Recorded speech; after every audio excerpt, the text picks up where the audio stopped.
Greetings and salutations, and welcome, old friends and new, to Truth Seekers.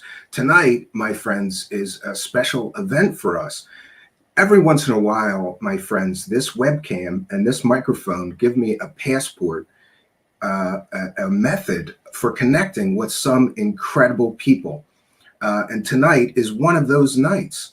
I'm pleased and delighted to tell you that tonight we have a very special guest in the form of Whitley Strieber. Whitley Strieber, of course, is best known for his horror novels, which I grew up reading, both The Wolfen and The Hunger. I read growing up, and of course, for his seminal work, Communion, a nonfiction account of his experiences with non-human entities. He has maintained actually a dual career of sorts as an author of fiction and also as an advocate for these paranormal concepts, alien experiencers. He has been a fixture in the UFO community and the world of aliens for decades now. Let's all welcome Mr. Whitley Strieber. Welcome, sir. Glad to have you here. Well, I'm glad to be here. I'm always glad to do these, and so I'm looking forward to it. Yes, and I thought we would start. Forgive me, but most of my audience here, I'm sure, is very familiar with your original account, and I'm sure most of my audience has read your book. It sold 2 million copies. It was a huge phenomenon at the time that it came out. I remember It was all over popular culture. It was on news shows and talk shows and radio programs. Everybody was talking about this book. I had to get it and read it and was sort of blown away by the whole experience that you had. But I wanted to ask you, given that, I don't know if you know this, but today is actually Christopher Walken's 79th birthday. And I've never heard you. I thought it was his 179th. But I've never heard you talk about it, and I wanted to know, what did it feel like when you found out first that they were going to make a movie about your incredible experiences, and then what did it feel like when you heard or knew that the person playing you in the movie was going to be the legendary Christopher Walken? Well, I wanted Dan Aykroyd. Really? Yeah, and Dan Aykroyd wanted to do it too, but for whatever reason, we ended up with Christopher Walken. And he's a wonderful actor. I'd seen him only once before on the stage in Sweet Bird of Youth with Irene Worth at the Brooklyn Academy of Music. And so I knew his acting abilities, and I got to know him a bit. It was quite a bit of fun to know him. He was a very articulate guy. He knew an awful lot about acting. He said a lot of fascinating things about it.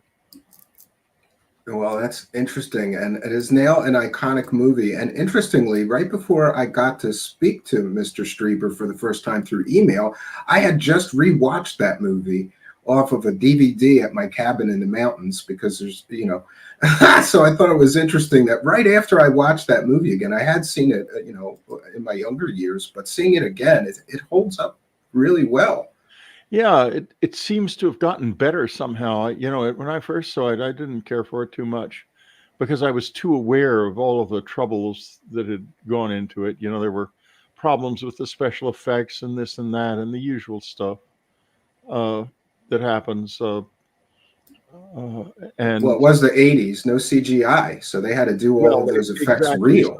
So it was all physical, and there were a lot of problems. But it, now looking back at it, looking at it again, which I also did recently, because people kept telling me it was better than I remembered, and they were right. It is. It's a great movie. I have to tell you that Chris's idea of me being a completely self-obsessed narcissist is not quite true.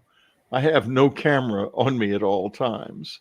Interesting. But that was his idea, and I think they wanted to make a comedy, and they would have if I hadn't been there watching their every move. Well, I also wanted to ask you, because these experiences, when they first started, happened decades ago, and I've never heard really your perspective on this, but I want to know, has the lens of time or your perception after all this time has passed, has your opinions of these entities, what their motivations or their goals were in contacting you, has that perspective for you changed over time? The perspective has become more complex and deepened. There's been a long arc from the early days when I was really strung out much more than I understood that I was. I didn't really understand how much stress I had been under and how badly it had affected me. And that it took years. Oh, it was years before that began to change. And I went through a period of the 80s and into the 90s when I was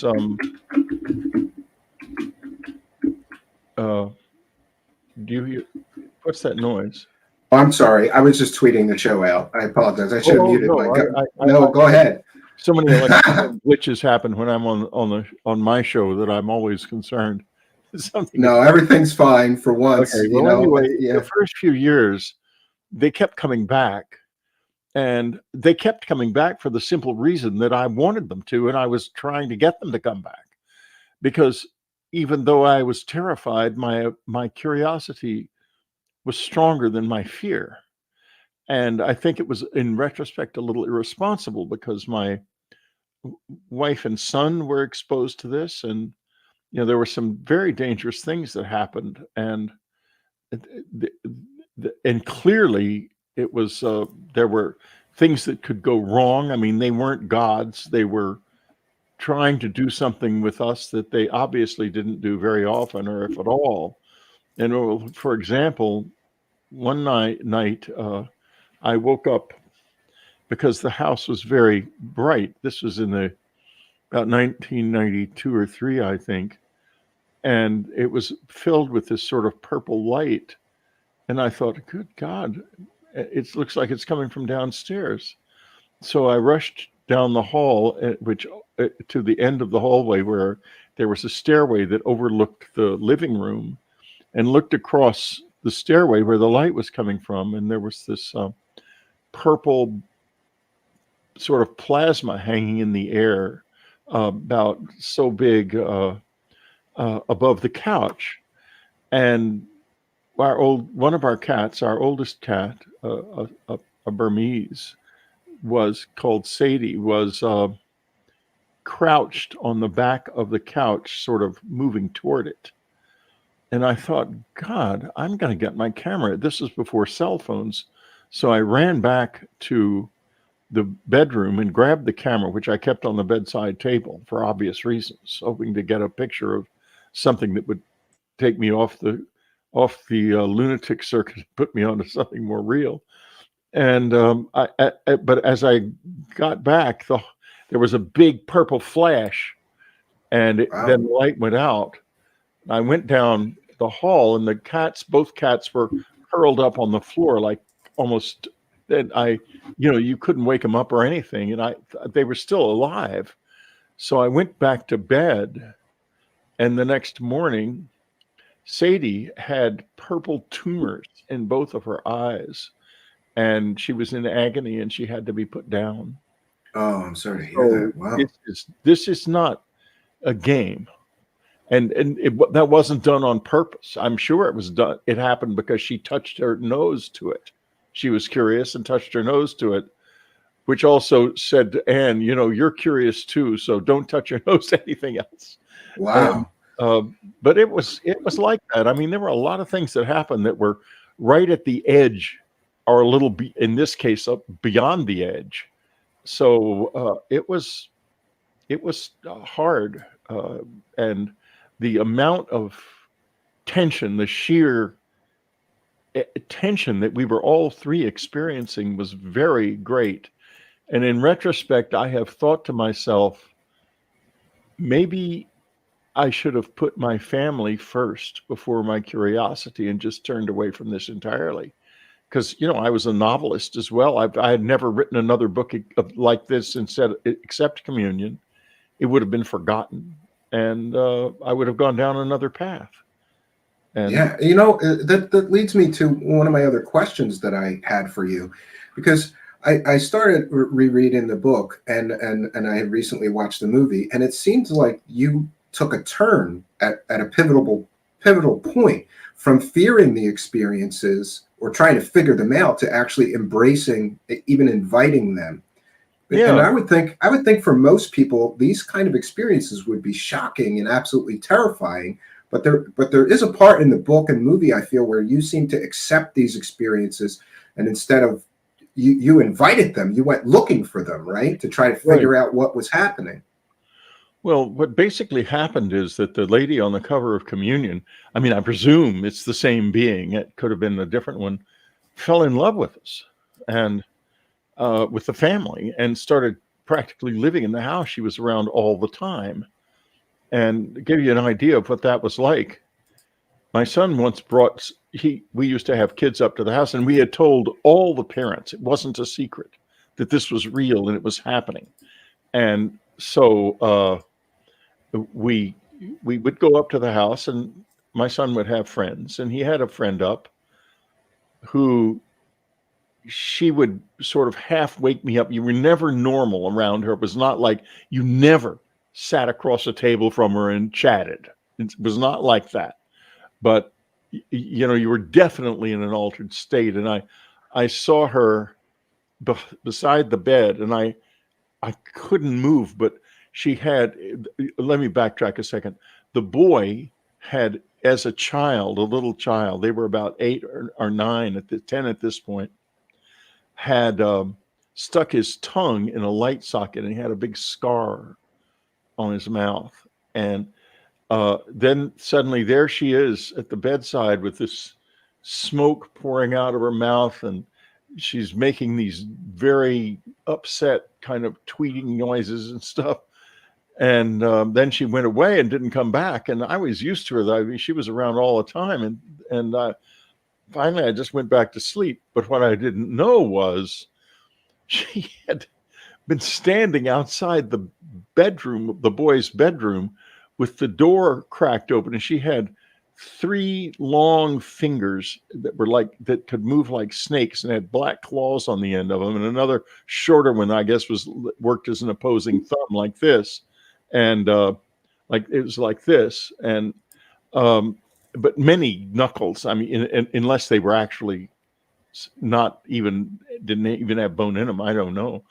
So what she'd been doing was sticking 2 of these fingers in the door and scratching up and down the door and tapping on the door, because the guest bed was right across the hall from the bedroom from the door. My son's bedroom was off in the corner, so he didn't experience this. And when we got up in the morning, I didn't know this had happened. The boy said, "Mr. Strieber, these claws kept coming and scratching on the door all night." I said, "Oh, really?" Wow. He said, "Yeah, was that an alien?" I said, "Well, were you dreaming?" "No, sir," he said, "I was not dreaming." Mm. And I said, "Well, then maybe it was, because, they do come around here. I told your folks about that." He said, "Mr. Strieber, I would like to go home now." And so Wow. we took him home, and he never saw him again. That was the end of the relationship. Wow. Yeah, I don't think I would go back either. Mr. DB Cooper is in the live chat with a contribution to our show and says, "I always thought it was genius that you asked to smell them. I would have done the same." So can you tell me what Yeah. prompted you to smell them, and what do they smell like? Well, okay. They've smelled different ways, obviously. I've tried that more than once. And the reason is I'm very aware of the more senses you engage, the more chance you have of having a coherent memory. Yeah, the more senses, that's scientifically proven fact. The more Right. senses are involved in a memory, the greater the So strength of the memory. I was seeing something, I was hearing it, I was being touched, and I wanted my sense of smell to also be engaged. And the night the one in December of '85, which I remembered quite. I mean, I was conscious during that experience. I wanted to smell. I said, "Let me smell your hand." And one of them had these big blue gloves on. He put his hand up against my nose, and it's, as I recall, it smelled sort of cinnamony and earthy, maybe a little bit of skin like. But another time, when these entities that were invisible were trying to meditate with me at the cabin, and I finally couldn't do it because you try meditating in a room full of invisible people who are almost, I mean, they're invisible, but you can hear them breathing and moving around. It's not like ghosts or anything. Yeah, that's a It's bizarre going to be hard to experience. do. So I said, the first night they showed up, I said, "Look, I can't see you, but I know perfectly well you're in the room. And I am going to leave the room if I can't see you, because there's no point in me staying here. I can't meditate like this." So nothing happened. And I said, "Okay, well, I'm going to bed." And I went to bed. And in the middle of the night, there came a bang, bang on my shoulder, which was very familiar. They would pop on my shoulder when they wanted me to wake up in those days. We were really very close to them at that cabin. And so what I see is sitting on the foot of the bed is a man, a perfectly ordinary man, although he's wearing a tunic, not our kind of clothing. And he's very still. He's sitting with his back against the footboard, very still. And I think to myself, he's doing it. Whoever was in there is showing me what he looks like. So I go down to the foot of the bed, and I'm like this far from him. I'm like looking right at him. I can see his face. It's it would look like it was a human face. Let me put it that way. And his hands are lying on his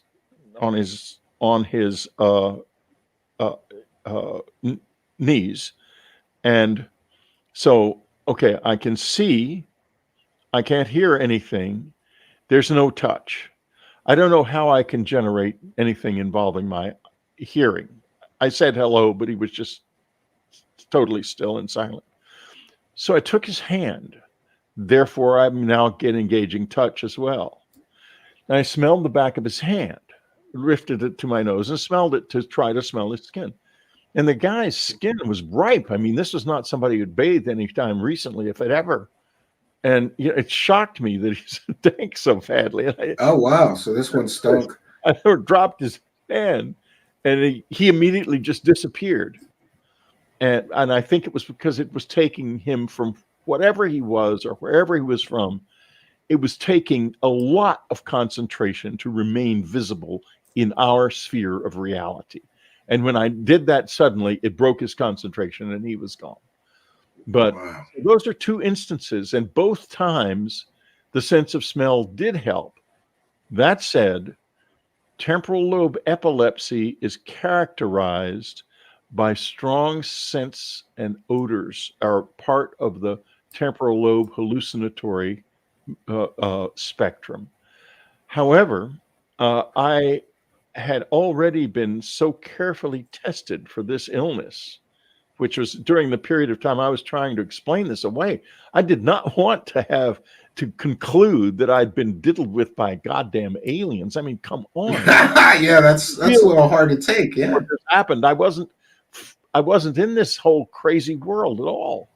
So that was one of the first tests I ran on myself. I got a doctor, obviously, as a neurologist, to run it. And I was not only did I not have temporal lobe epilepsy, I had an exceptionally stable brain that could stand up to a lot of challenge. Because the way the test works is they put leads up your nose so that they can get electrical signals directly from the temporal lobe, and then they challenge your mind, your brain, with different types of flashing light. And my brain remained stable through the whole challenge. So it was obviously not that was not my illness, not my issue. And I already knew that when this happened.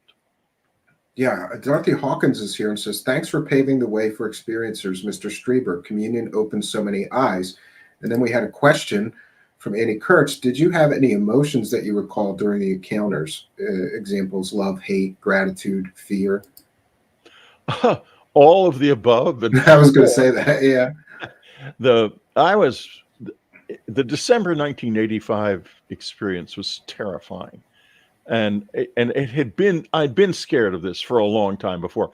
I think they started coming in the summer before that, because that was when I became obsessed with getting a shotgun. I was marching around the house with a shotgun. I had an alarm system installed. I got a pistol. I mean, I'm a Texan.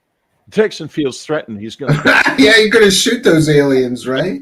I mean, that's my first thought. And it wasn't just any shotgun. It was a Benelli riot gun. It was a big old mother, and a big 8-shot riot gun that I had loaded with slugs, and I knew how to shoot a shotgun with slugs in it very effectively.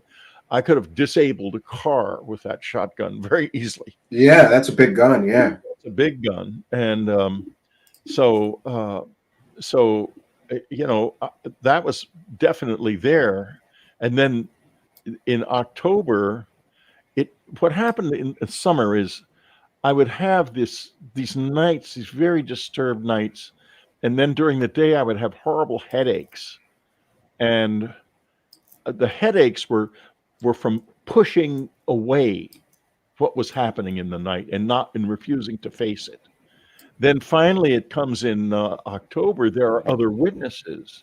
Annie Gottlieb and Jacques Sandalescu are there, and they have experiences too, and me and Anne and our boy did as well. So, then it's sort of coming to the surface. At that point, I know there's something weird going on. All right. I think so. Yeah. Then December comes and it bursts out into my consciousness. I'm beat up.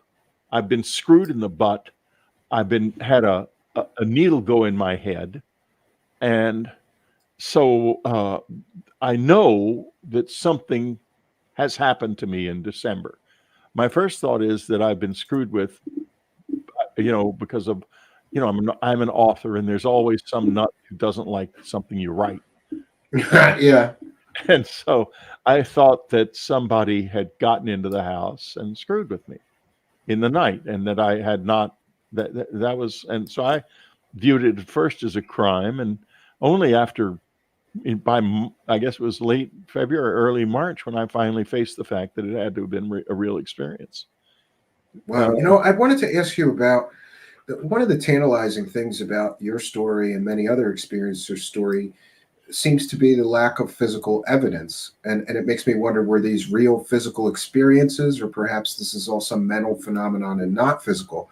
But in your book, Solving the Communion Enigma, you wrote, quote, "Later that day, I noticed a sore lump at the top of my left ear. From time to time, the ear would get red and hot." And then you went to a doctor who diagnosed a probably benign cyst that was fixed in the pinna of the ear, close to the top. The top part. So I wanted to ask, do you still feel like that's an alien implant in your ear? I don't know if it's an alien implant. I know I saw it. I saw the people come into the room who put it in, and they were two human beings, a man and a woman. So that's pretty straightforward. I mean, they were, I couldn't stop them. I tried to. Have you had a doctor try to remove it, or somebody to study it? Because I know you knew Roger Lear and did a book with him as well. I did have a doctor try to remove it. The video's on my website. And oh, interesting. I did not know that. It's a huge website. I got to do something about the organization of the darn thing. There's a lot of info. I noticed. I looked at it earlier. Yeah. There's a lot of there is a massive amount of information. Yeah. And by the way, to those in the live chat, I put his website address into the description of this video.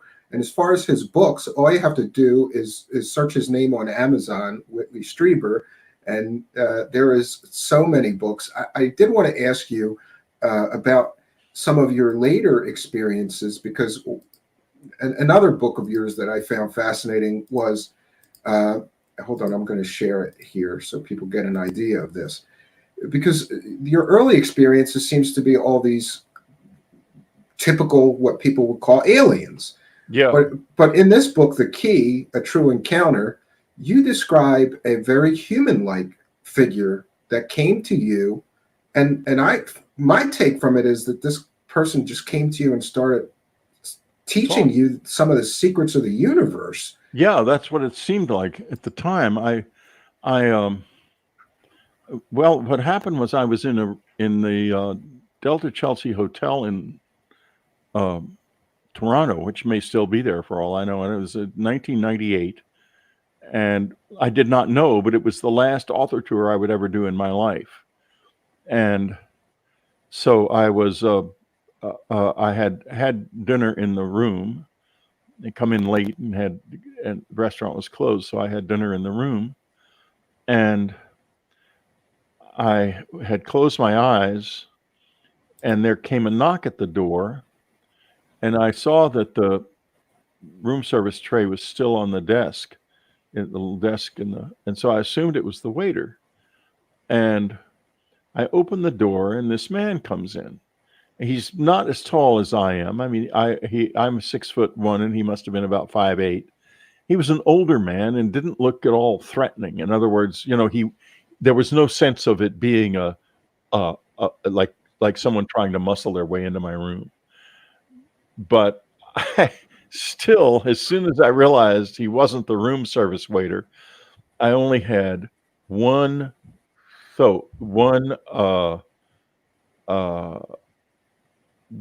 thought: get him out of here. Because if I don't get him out of here, I'm going to be talking to this guy at 2:00 in the morning. I had now come to realize it was much later than I thought. And that can't be good, right? Someone comes into your hotel room where, they've had to work to find you, and it's 2:00 in the morning. Yeah, what are they doing there at that hour, right? That would be my first thought. No matter what they say, this is going to be a problem. And he starts to talk. Immediately turns around by the window and starts talking to me.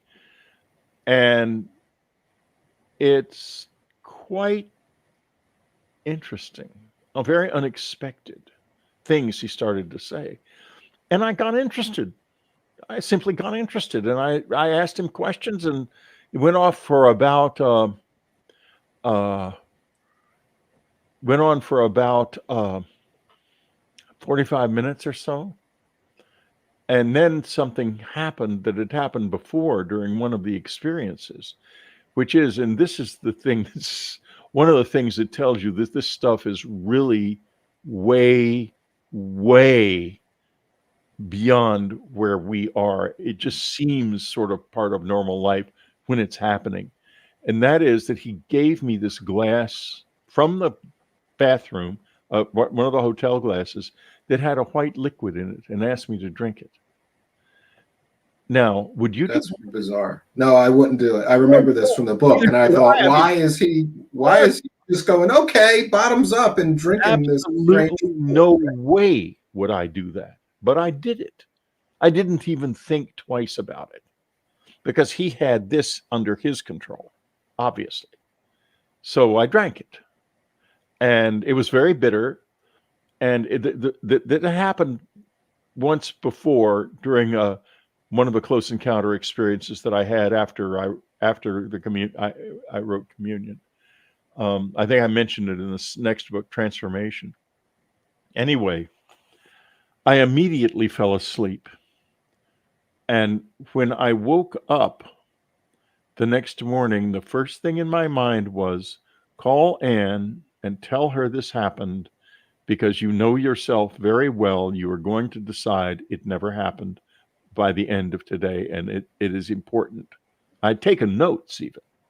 Yeah, there's a lot of sort of philosophical. It was like this guy just showed up at your door, and then he dropped all of this philosophical, strange knowledge on you. This esoteric lessons of life and beautiful poetic things, and the book Superstorm came out of that meeting as much as it came out of anywhere, because he talked about how ice ages end and stuff like that. Mm-hmm. Yeah, history, philosophy, religion, spirituality. Right.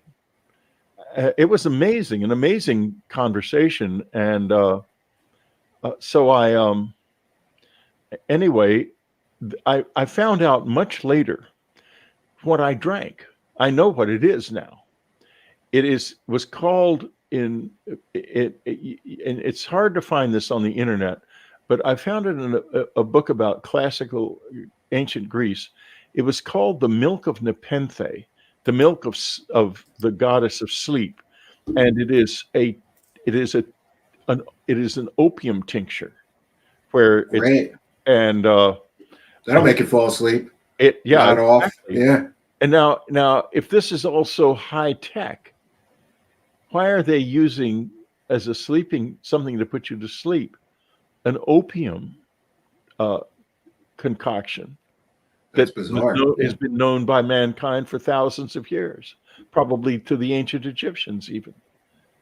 See what I mean? Isn't it weird? I mean, Yeah, there's a lot of things in your books that I go, just to play the devil's advocate. Some people are not really believing of your experiences or whatever, but there's these weird little details or things in some of your books that, I would think that if somebody was fabricating things, that would be out of place. It doesn't make sense that this happened, or well, it's if I was interesting. fabricating things, I would make it more believable.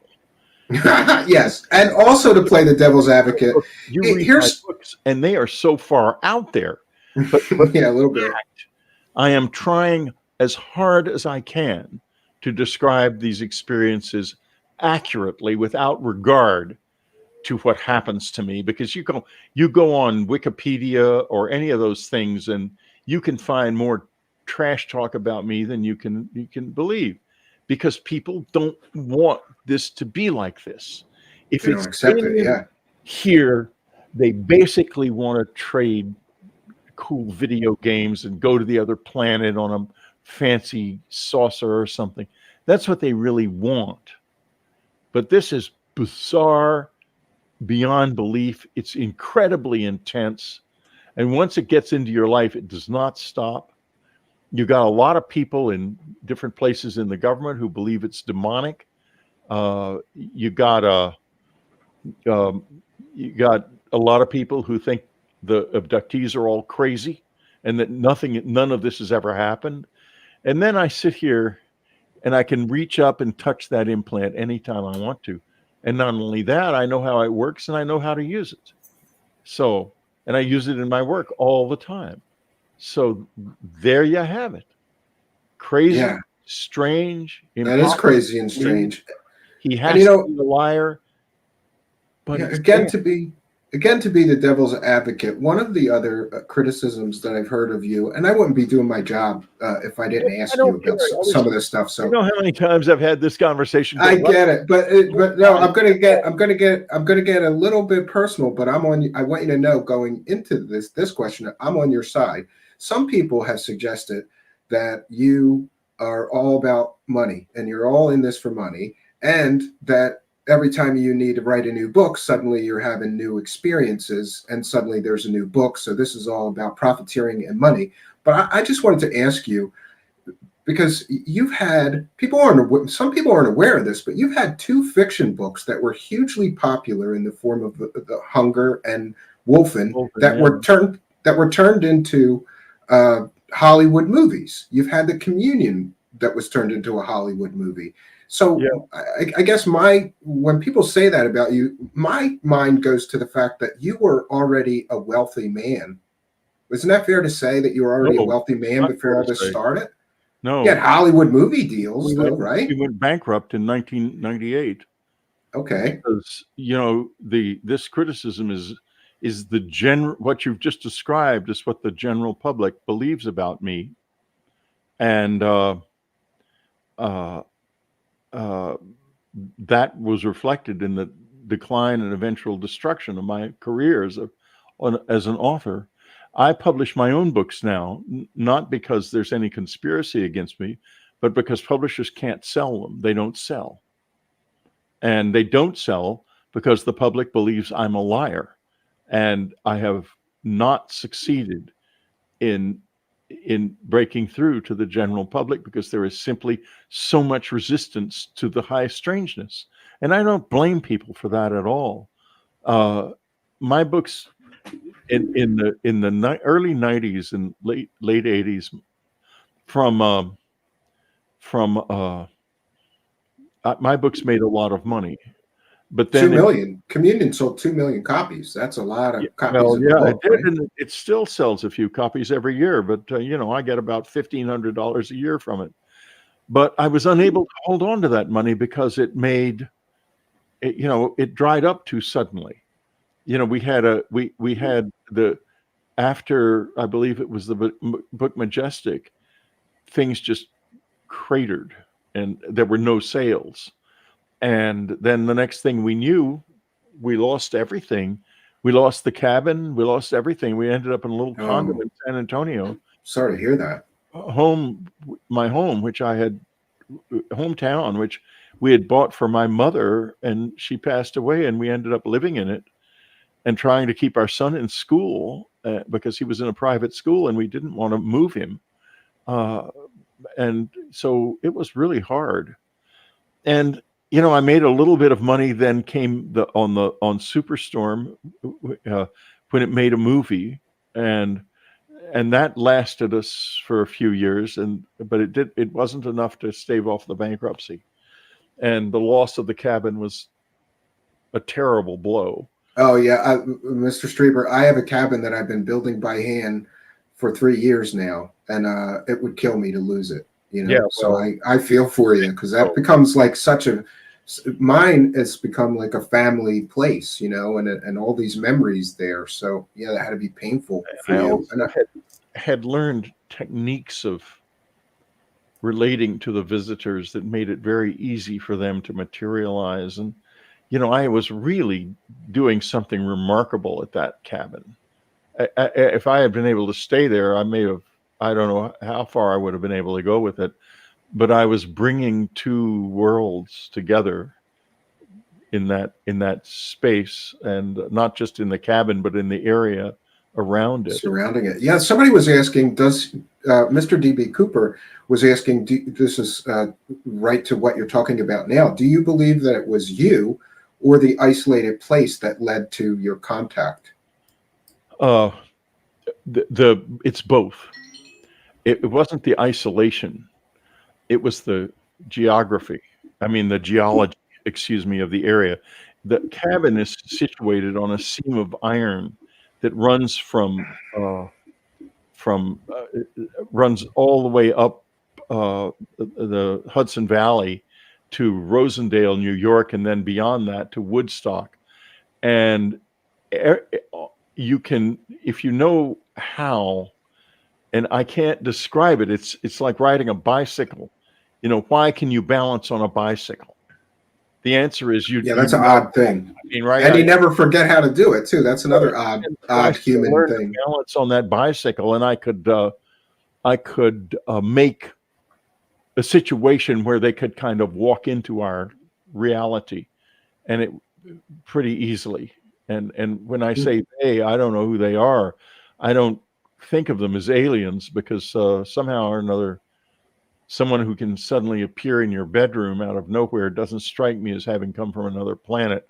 They've come from another Dimension. relationship to reality, but not necessarily another world. John Brisson is here, and he says, Stephen, off topic, but can you please ask Whitley about the Finders cult in Mexico? I'm writing a book on them. God bless. Well, there's a lot of I did a little research into the Finders cult years ago, because I believe I was taken to a place in Mexico, supposedly a school for bright children in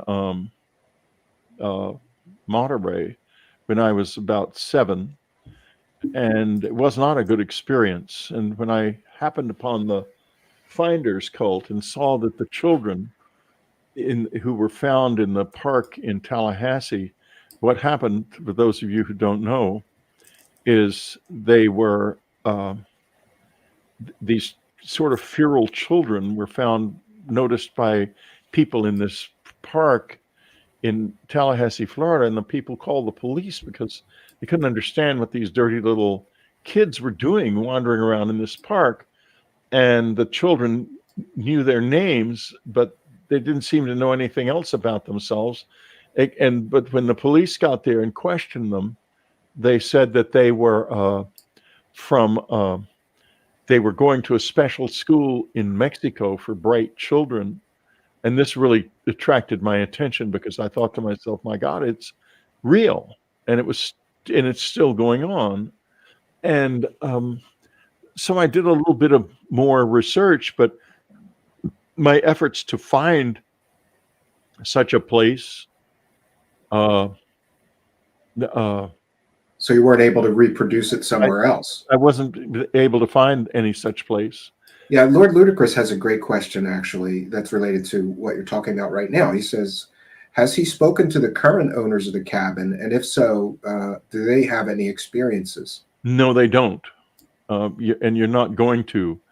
If I'm there, if I'm there for a few days, they're going to have experiences, but not otherwise. You have to be, they don't have the genetic coding or whatever it is that experiences have. They're very sweet people. They're lovely people, in fact, but they've never had anything like this. And so do you believe some people are predisposed to have these experiences or be more open to them than others? It's either that they are predisposed to it or they come to it in one way or another. One of my father's brothers was involved in the Roswell incident as an Air Force officer at Wright Field when the debris was brought there. And anyone will tell you in the experiencer groups that this goes down family lines. And for whatever reason, and maybe that's not the reason, I ended up involved somehow when I was a child. And this involvement is, well, I'll give you an idea. If you remember communion, I get very upset when they stick a needle in the side of my head. Understandable, yeah. Well, there's a part of the brain called the white matter, which connects two executive function areas called the caudate and the putamen. And the more dense this white matter is, some doctors have found, the more sort of psychic experiences and so forth people have. And so they wanted to study mine, of course, my brain, and see what they could find. And they got an MRI scan of it, and it doesn't show, it shows just normal, except for one thing.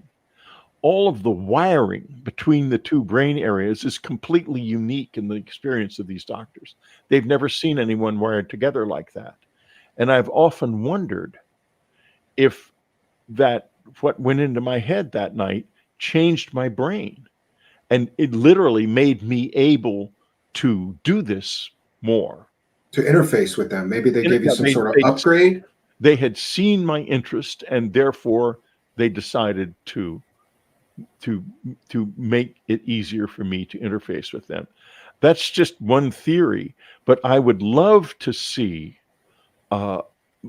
more scans of close encounter witnesses, because some of the others have been found to have very, very dense white matter between the two brain areas. And so there's something going on there. Definitely. That's the thing. That's the part of this kind of phenomenon that fascinates me, when we can show scientifically, like, these people that are having these experiences have marked differences in their neurology than the average person. It's very exciting. And, we have, we'll eventually find someone who has an MRI from earlier and an MRI from now, who has this unusual brain structure, and we can find out then for sure whether or not it's something that they started with or something that came into them later, if they were altered. And that would be a big plus if we knew that, because then we would also know that they must be, whoever's doing this must be looking for people, perhaps because of DNA signatures of some kind. So interesting. And I also wanted to ask you, through the lens of time, do you have a better sense of first of all, why are they contacting people, or what is their purpose in contacting people? And also, I had a question from Emmett from UFO Brothers that was already on my list, and he wanted to know what's with the aliens and the dancing. That was a question And from what? Emmett. What's with the aliens and the dancing? Or was that, yeah, or was that sort of hyped up in the film? You know, there's a scene where Oh, that's totally film. okay, so they No, weren't dancing with you, and they no? did not dance with me. No Okay. way. There was no dancing. Okay, but First of all, the there are first part of the question is, do you have a sense of what is the purpose? Like, one well, of the things that it's a huge that makes question. me go, what? Why would you go if they are aliens? Let's say, why would you go light years and then have contact with the intelligent beings on another planet? And it just, what is the purpose of this contact? Did you find any reason, or do you find any, you know, some kind of something that makes sense of why they would be contacting you? Did they want something from you? Do they want to educate you to go educate other people about their existence? What could it be? Well, I think that's part of it. I think that there is an enormous gulf between us. Enormous.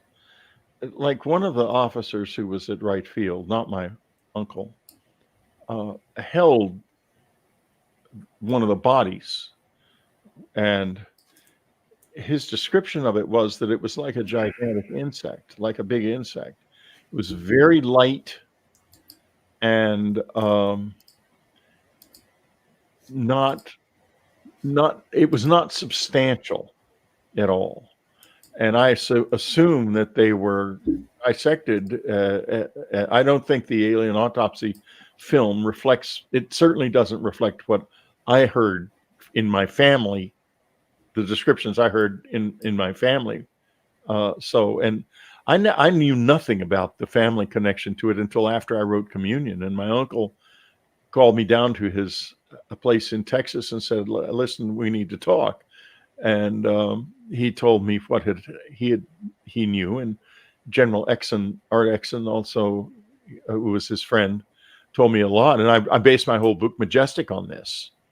So That's one of the iconic from, scenes from the movie too, from the the movie, right? insectoids. Yeah. Well, see, there's something, and if you read Jacques Vallée's new book, Trinity, it talks about insect-like looking beings, and that is a big meme in the whole Close Encounter experience.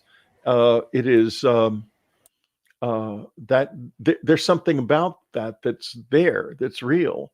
So if you look at that, you think to yourself, maybe they're an evolution like ants or bees, and they have a communal mind. But then you get to know them, and they have a tremendous individuality and highly developed emotion. They're very emotionally intense people. And yet they do seem to have a completely communal mind. I mean, it's very strange because you're with these beings who project a real sense of individuality, just like we But do. there's some sort of hive mind above that, But right? but, but beyond that, there's this huge mind, and it we're not going to be able to we're not going to be able to communicate very well at all, ever, I don't think, because we're just too different. Yeah, it's like trying to talk to a roach, right? If we tried to Well, yeah, communicate with it's a like roach, we trying to talk to a genius bee or something. yeah. And I also wanted to ask you about what is your opinion of? It seems to me that your experiences, there's different sort of beings. You've got these sort of midgets with the big heads. They're not the typical gray, but then you also did have the typical uh, gray alien sort of interactions, and others, right? Human-like entities, more Yeah, human. more humanish. Yeah, humanoid. Um, well, Did you get a sense that this race's purpose is this, and this race was not at doing all. this, or no? No, it's not that simple. I mean, if we went to another world, we would have thousands of different purposes, and many of them would be in conflict with each other, Sure. just because of the way we are. And that's the same thing here. It's very my sense of the Greys, especially, is that they're quite territorial. Like at the cabin, it's one kind of gestalt to the experience, and here in Santa Monica, it's different. They're different. They have a different approach and an entirely different way of doing things. So they're obviously different. And yet, when I've seen the ones here, which is only a couple of times, very briefly, they do appear to have that same form. But I've also seen these tall blonde people, and they are, none of them, I wouldn't say we could describe any of them as playing what we would think of as with a full deck. And the blonde people they're just, you're not going to get anywhere trying to understand what they are. And yet at the same time, they can really interface and interact very fully if they want to. But you can't get into them. The Greys are somehow more approachable. I mean, they have a more similar kind of emotional makeup as us. They get mad and they have a sense of humor. And, the blonde people are very strange. They're very beautiful. In fact, give you an idea of how intense it can be. We were at a hotel in San Francisco, me and my son and my wife once. And I was meditating in the living room at probably about 1 o'clock in the morning. And suddenly this woman was standing in front of me. And I have never experienced such a sense of goodness before. It was unbelievable. It was like, if you can imagine, goodness is a field, not just a state of mind, but a field, like an energy field. And you felt this coming off of her? Oh, yeah. And my soul just popped out of my body. And she looked down at my soul, and she was obviously embarrassed that, I felt like an idiot. I was just so abject. I couldn't believe it. The feeling was so intense. And then she disappeared, and my son comes running in out of one of the bedrooms and says, Daddy, there's a big silver UFO outside my window. And so I jump up and I run in, and it's gone, and she's gone. And that's the blondes. That's what they are. That's bizarre. Blondes. Where time is running short, I do appreciate you giving us this time, and I don't want to try to roll over the time that, No, thank you. But I do have I wouldn't be doing my job if I didn't ask you about this Anjali story, because I covered it from the very beginning, and it sort of came crashing down, and she was involving you, claiming that you were brokering some deal. Oh no, that was all of this stuff. Yes. So I just wanted to ask you, what's your take on her? You've interviewed her. You've talked to her. Show, and obviously you had some trouble. Yeah. One or two shows where I've blown up on people, and it's not a podcaster's job. It's not something I was proud of. I'm not gonna say shame on you, because I've done it myself. Thank you for that. Yeah, it was a mistake. But you know what? I learned from mistakes. I will never ever again pop off like that on a guest. Yeah, I know. I agree. It was just not the right thing to do. It was just a lot. It was a year of this building up in me, and her. I felt that she was manipulating me the whole time, and then the story came crash. Yeah, so I interviewed her on my show, but I waited until after December the 21st, because I was rather certain nothing would happen. In fact, me too. I was absolutely certain nothing would happen. But at the same time, I checked out her curriculum vitae, and it's real. And she has got a very distinguished career in intelligence work. That's what shocked me and made me interested. So therefore, something's going on here that is typical of this experience. It doesn't make sense And yet there it is. I mean, here this person with this distinguished career goes out to the desert, blows grass or gets high or doesn't, or whatever happens. She suddenly goes home, jumps in her car, and drives to Washington because she's afraid to fly, and goes and tries to have a press conference on the steps of the Lincoln Memorial to announce that she's going to take a group of scientists into a cave in the Mojave Desert to meet aliens. And when I saw that press conference, I thought to myself, there's only one country in the world where this can happen. It's here. This United States. Yeah. For sure. And only in America. So I thought, well, I'll get in touch with her. And I eventually did that. And I'm not a,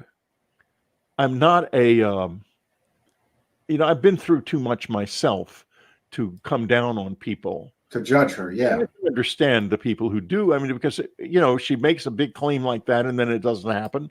And of course, people come down on her.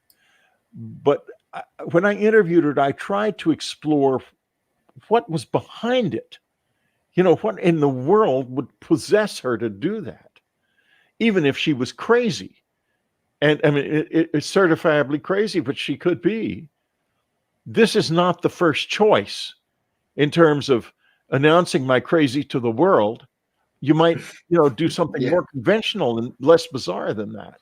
Or less dramatic, I thought, right? But if there is something manipulating her on some level, just maybe that something wants to send a message, to put up a trial balloon with the intelligence community by placing a distinguished intelligence officer in a situation like that. That community could not fail to notice, especially her friends, what she was doing. Absolutely not fail to notice it. And did it, therefore, were they also looking at the minds of these people to see how they would react if there really was going to be a meeting? In other words, was it a trial balloon of some bizarre sort? Yeah. I mean, I just don't know. I don't know, but I was fascinated by the whole thing. And well, unfortunately, we finally get to this person, Wayne, whose real name is Brian, and there's no tunnel. There's no corroboration to her story from the other people that were there. I've spoken to him and his wife, and they both just want out of the story. They don't want to, they don't want their lives broadcast on the internet. Yeah. Yeah, it's the last thing they want. And this has happened many times over the course of this adventure of contact,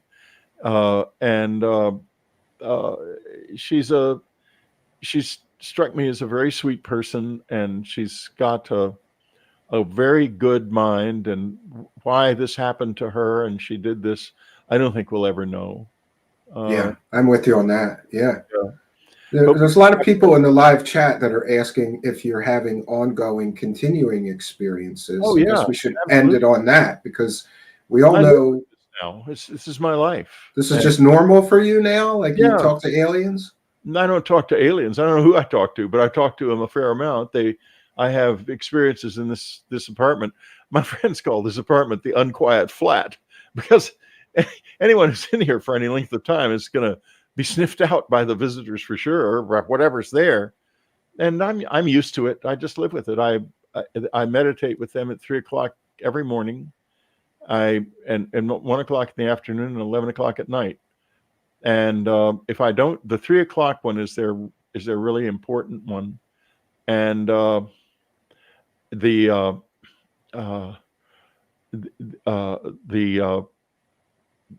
that's the time in one of the yoga. There's a yoga belief that in India, it's called Brahma Muhurta time, the time of about an hour and a half or so before sunrise, when the mind is most open to learning.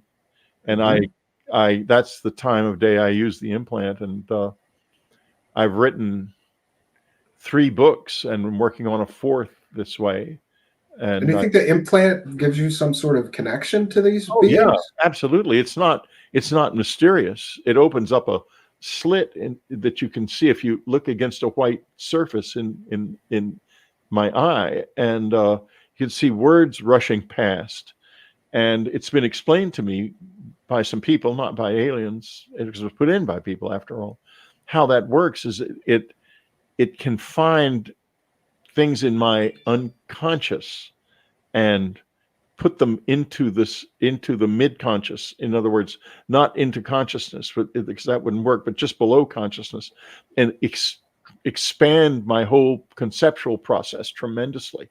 And did you think this is a machine, or is it some mystical thing? No. Or it's a device. Absolutely. It has a signal. Even the signal's been detected, but unfortunately that part of it is classified. And because I know it's classified, I'm in the legal position of not being able to talk about it.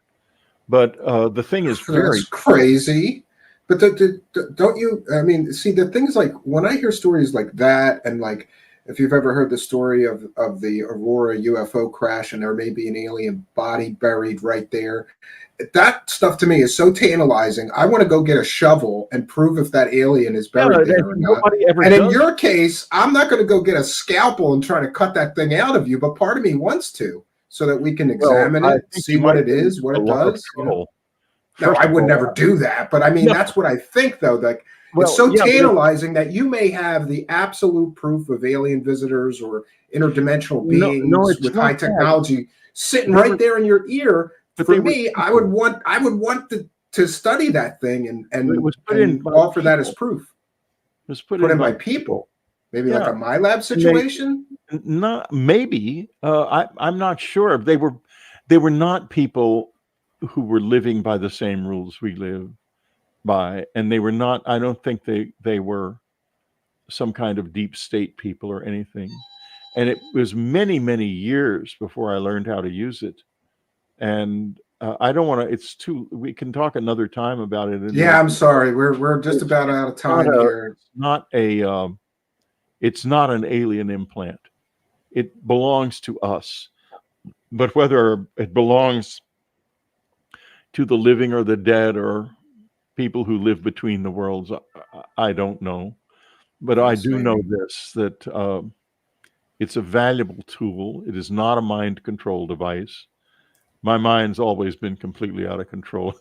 That has not changed in any way. Well, you're an incredibly creative person to have written so many amazing stories. I mean, I grew up with The Hunger and Wolfen. Those were great stories. Yeah. Have you gotten back to writing a lot more fiction, or mostly are you just writing? You're just writing your experiences, right? Well, no, I'm not writing about my experiences anymore, because there are various reasons that's in the past. I'm actually working now about a book about the character of the phenomenon of the grays and so forth, and I'm going to publish that hopefully in the summer. And I'm going to come out with a audio book of communions in May, and a new edition of it with a new introduction that discusses where I've been since. Awesome. Like an updated version, right? Yeah. Well, I hope you'll come back here to promote it. I want to thank you so much. This has been a real pleasure for me. I've been connected to you in some weird way my whole life, either through movies I enjoyed or your book. I couldn't put it down when I first got it. I carried it with me in my backpack back and forth to school, and I would read it, and the other kids would borrow it from me. So just a pleasure to have you here. I hope that you will come back again, Mr. Strieber. The book was there to initiate contact, and it did. It worked very well, despite the fact that the visitors laughed at it and thought it was a bunch of told me that anyway, they thought it was a bunch of nonsense. They were book critics. That's interesting. They're not book critics, they're bastards. Well, what a way to write reviews is all I can say. What a way to end the interview. So I'm gonna wish you a good evening, and I hope that you don't be a stranger. You're always welcome here. Thank you for having me. Thank you, Mr. Strieber.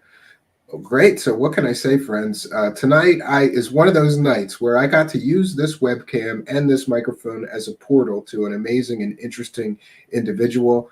And I'll always remember this, because I really did grow up loving that Hunger movie with David Bowie, and the Wolfen movie was one of my favorites growing up. I got the books later. The books are better than the movies, by the way. So what else can I say, friends? Successful evening. I want to thank all of you guys for showing up. I want to thank each and every one of you kind and generous benefactors. And what else can I say? I'm always happy when there's an audience. Glad that you could come here tonight and be a part of mine. Until next time, friends, my name is Stephen Cambion. Good night, and God bless all of you.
Welcome back to the Midnight Hour Show. Still operates the Midnight Hour on the Fringe FM. Fringe FM.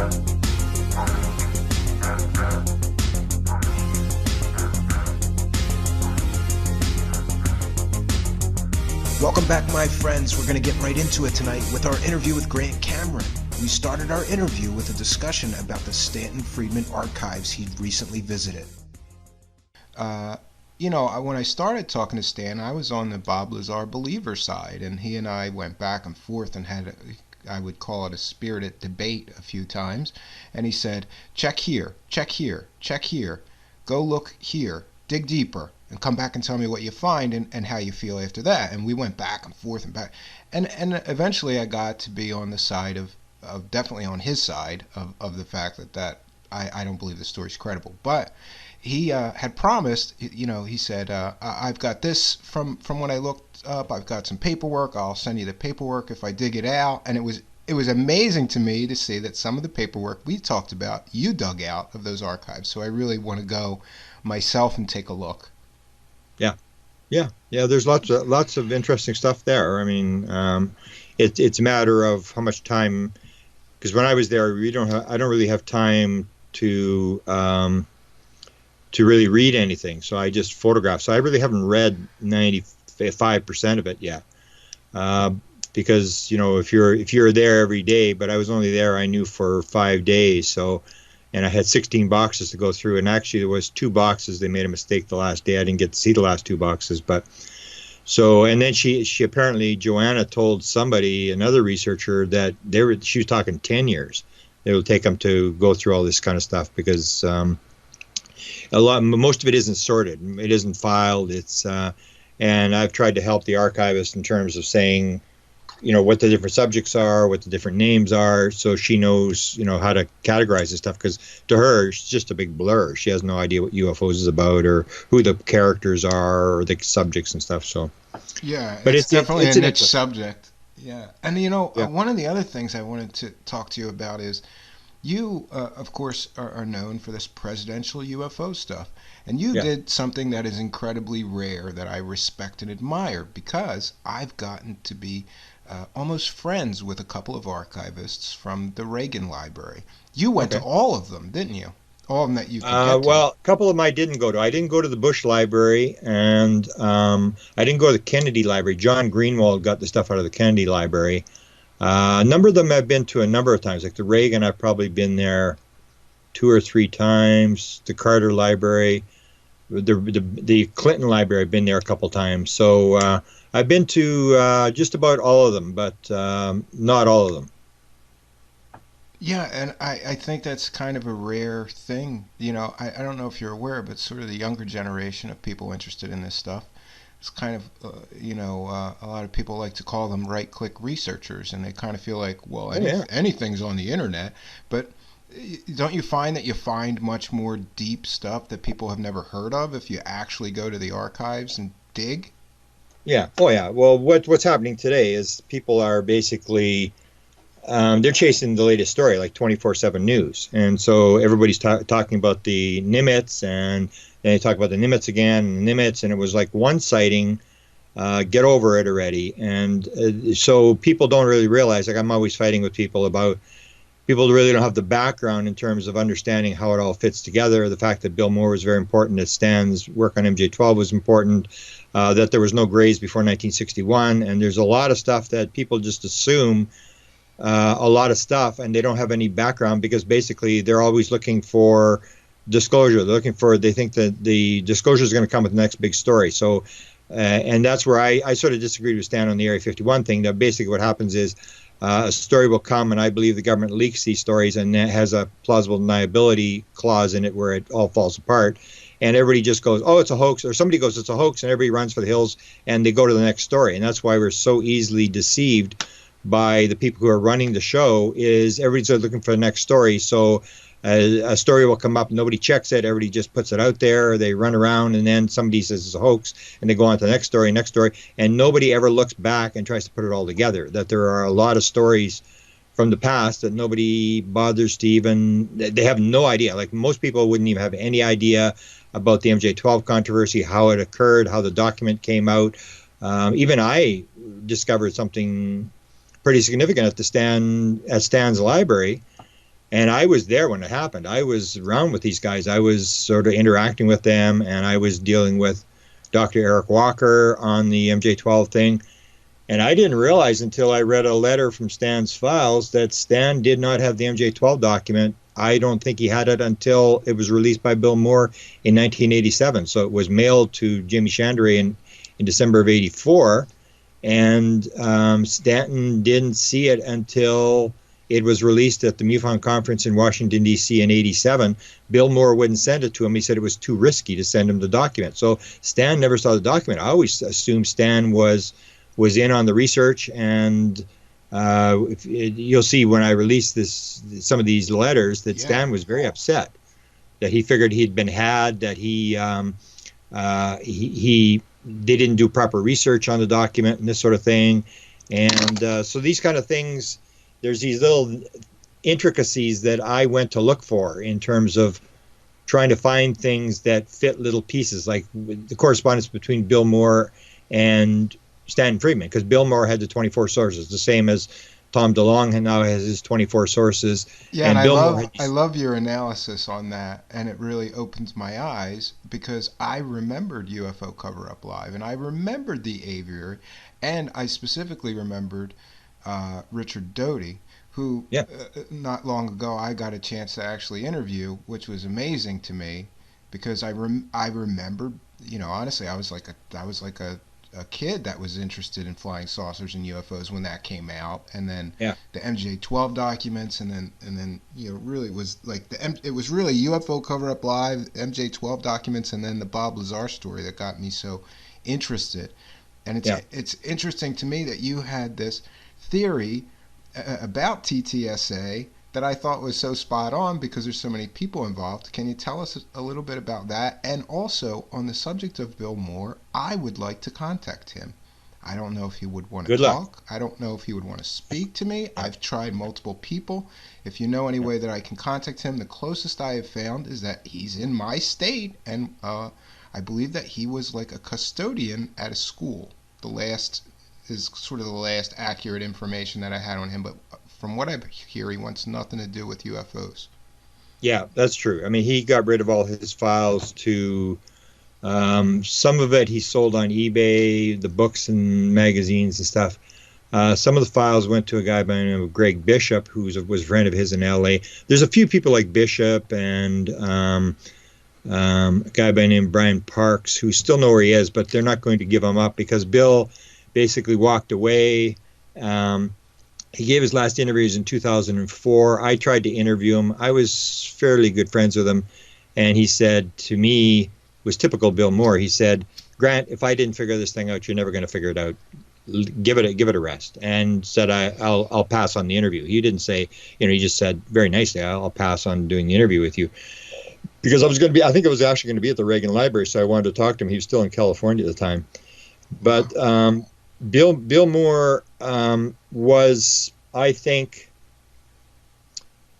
he was one of the top 3 researchers in terms of being very, very smart, very, very intelligent. He spoke complete fluent Russian, wrote and spoke in Russian, in French, English, and that's why he had been, as he told Bill Steinman back in the 80s, he had done some work for the CIA when he was at university, and that's how the CIA does it. They recruit people from university. So Bill Moore was a guy who had intelligence connections, and this is what he told Steinman, and that when he got into the UFO thing, and he remade his contacts in the CIA, and that's how he had so many contacts, like in terms of, the rumored story was that Robert Gates was involved with him, Richard Helms was involved with Jimmy Shandaray. He had this former retired guy, head of counterintelligence for the CIA, who was the supposed Falcon, but I think there was another guy who was the Falcon. There was a bunch, and Bill liked to be on the inside. Even Stan refers to this in one of his correspondence or in one of his letters. He says Bill liked to be on the inside, and he liked to play games, and that was Bill Moore. But Bill Moore was very, very smart. You couldn't really sort of snow Bill Moore with anything. He was very, very meticulous in his research, and I give him credit in that he was the one guy who actually offered to help me in the 1980s. So whatever people want to say about Bill Moore, I would tend to disagree, because Bill Moore was trying to get to the secret, and he may have been set up by his people and made to look like a fool. But definitely, he's an incredibly interesting character. I mean, you could write some of his life reads like a spy novel. It's amazing. Oh, it was, yeah. And he had he did have the contacts, because when I was trying to get Walker, Stan actually contacted Walker, I think on 2 occasions, and they were trying to figure out, like, they none of them really figured that Walker was who I was saying he was.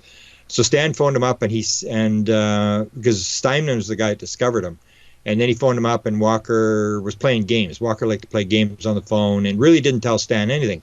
And Stan was sort of taking the attitude, well, the guy may know something, but he's not telling me, so he's not going to tell anybody. You're wasting your time. Leave it alone. So Stan sort of gave up on him. But Bill Moore said, I don't believe he is who you say he is, but I'm going to send a friend of mine in to check on it. And I don't know if you've ever heard this story, but he sent in Kit Green, who's now I heard this.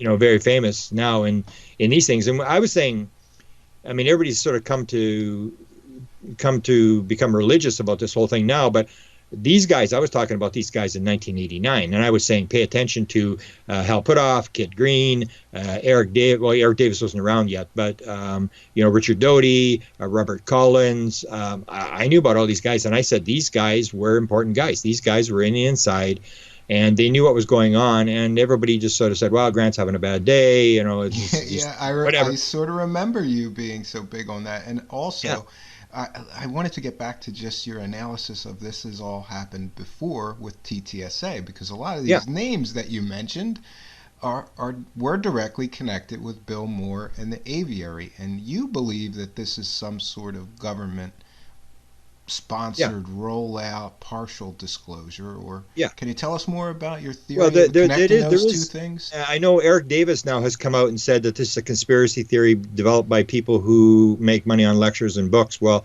when I lecture in the States, I don't request an honorarium because I can't really make money in the United States. I can't lecture, and I don't sell my books in the United States when I'm lecturing.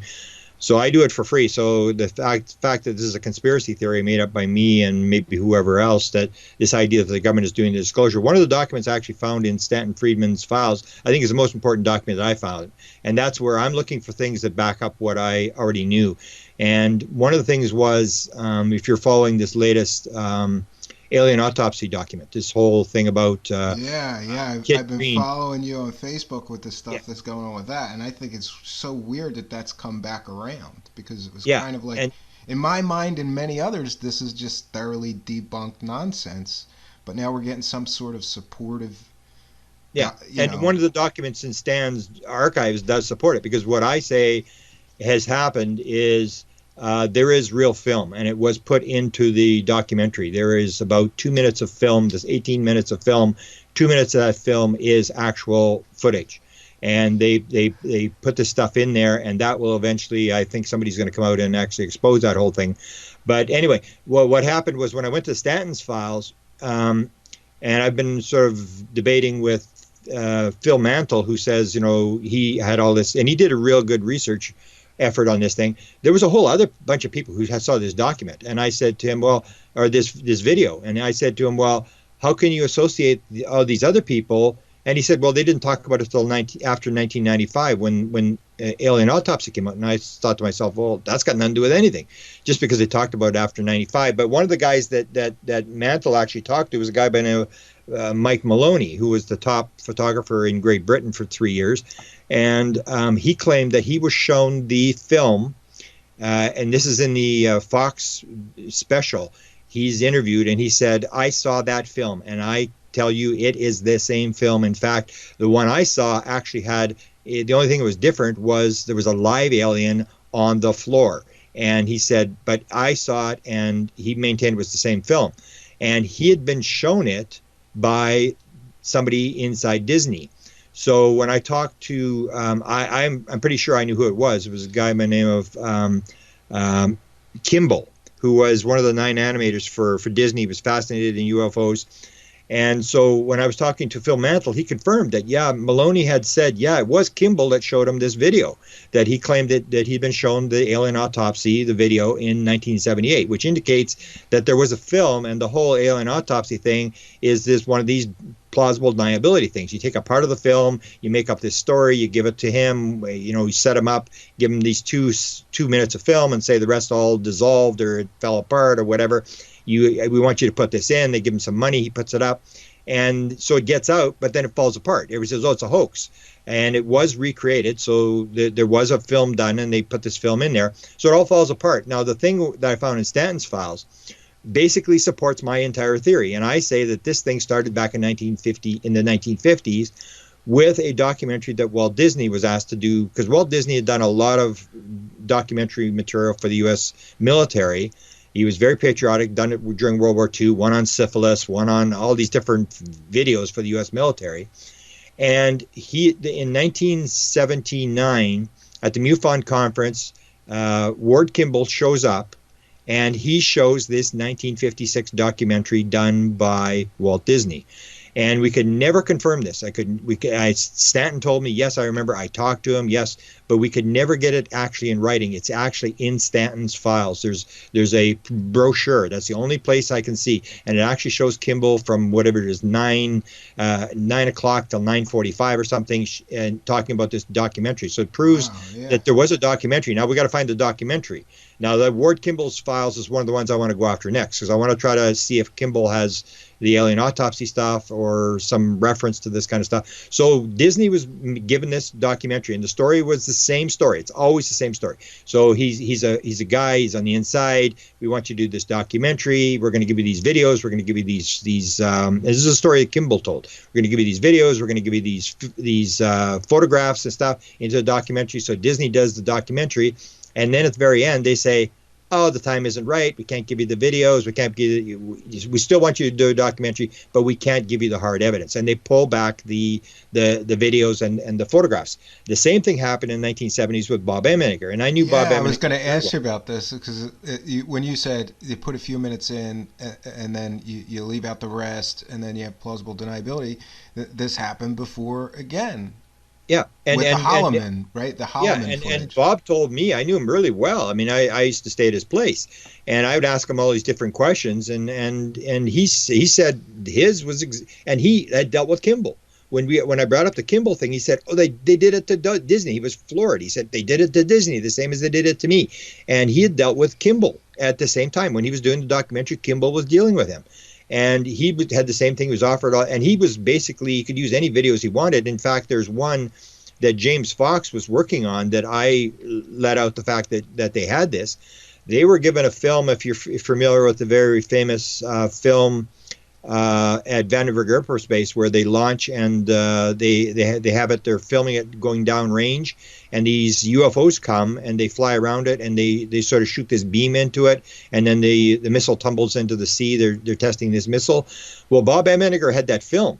And so when he was talking about the Holloman Air Force Base film, where they pull it back, and he said they take it back to the Pentagon, and then I confront him. I said, well, you said took it back to the Pentagon. There was 8 seconds. And he went, well, yeah, but it was just background. I said, what do you mean it was background? And he said, well, it didn't show anything. I remember your listening to you tell the story the first time I heard it in a lecture of yours, and I thought, that is not B-roll, pal. That is, even if it's 8 seconds, it's 8 seconds of actual footage.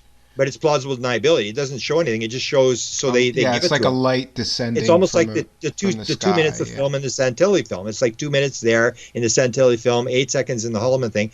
But the thing was, he had the actual film. He had this film from Vandenberg, because I said to him, well, because he was saying I could get anything I wanted. We had NASA footage. We had photographs, and I said, well, you talked about the one that was actually analyzed by the guy who did the Blue Book stuff. He mentioned the guy, and he said the guy analyzed it. And he meant, I can't remember, the name escapes me, but he named the guy, and he said, this is 1 in a million. This is for real. These are UFOs around this missile, and they had the whole thing on film. I said, so did that one go back to the Pentagon? And he said, no, I think Alan still got it. And I said, Alan still got the film?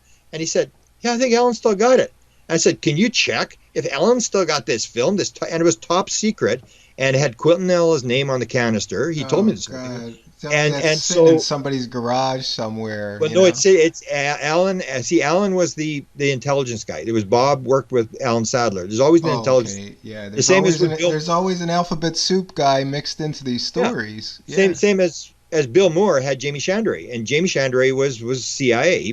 So was Bill Moore, but Jamie Chandray. That's why the MJ12 document was not mailed to Bill Moore or Stanton Friedman. It was mailed to Jamie Chandray. He was a nobody guy, and the question was, nobody ever asked, like, why did Chandray get the thing? Because he was the CIA guy, and so Alan Sandler was the CIA guy inside the Bob Emendinger thing. Bob says quite clearly, and I've got the audios, and one time I'm going to do a PowerPoint presentation where I'm going to play these audios. Bob said there was a CIA guy. His name was Dick Betsky.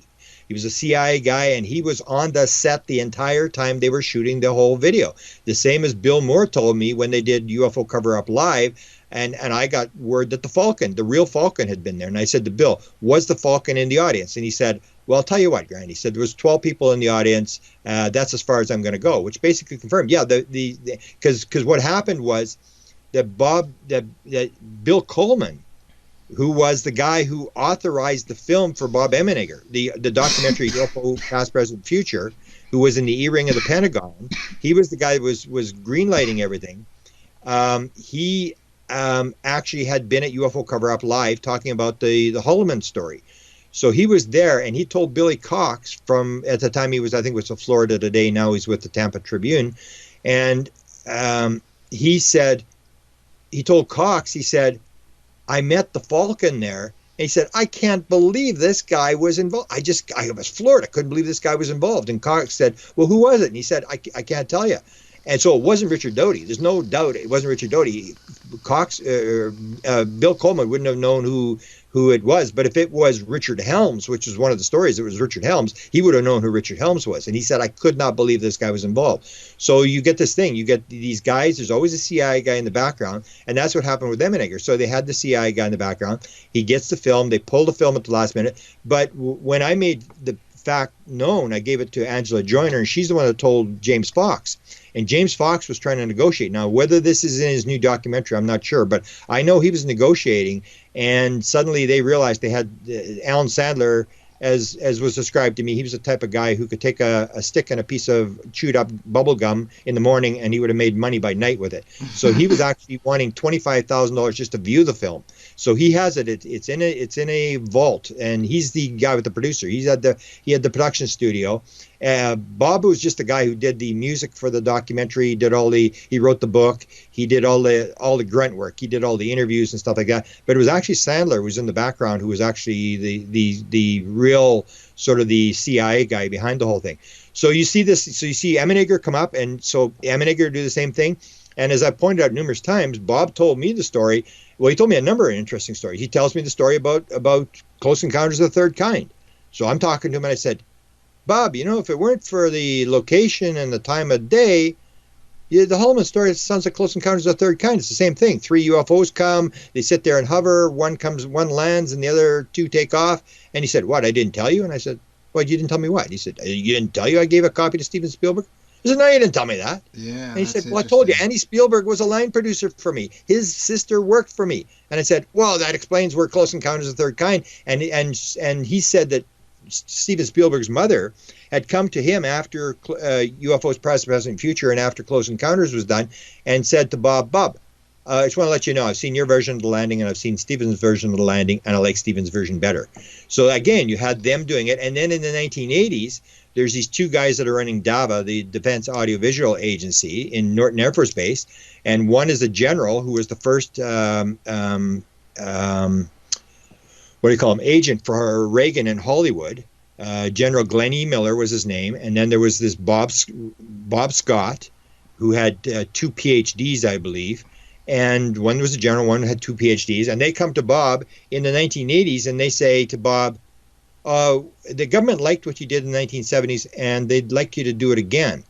And so they bring him in, and that's when they want J.L. Hynek, and Vallet's talked about this. If you read his 3rd book that's just come out, he talks about this as well. He calls it the dangling carrot, where they wanted Hynek involved in this documentary, and they wanted Vallet, but they both knew what had happened in the 1970s, so they didn't want to get involved. But Emenegger tells the story how they were took Hynek into the vault at Dava, and he said to the what was his name, the security manager, Paul Shartle, he said, I want you to pull all the UFO films and show it to Hynek. And he said, well, sir, General, I'm afraid you're going to have a requisition for that. He said, God damn, I'll have your ass. Pull the film and show it to Hynek. He said, sorry, General, I can't do it without you need a proper requisition to pull it. So they were going to do this again. And that's when Emenegger said, he said, well, is Reagan behind this?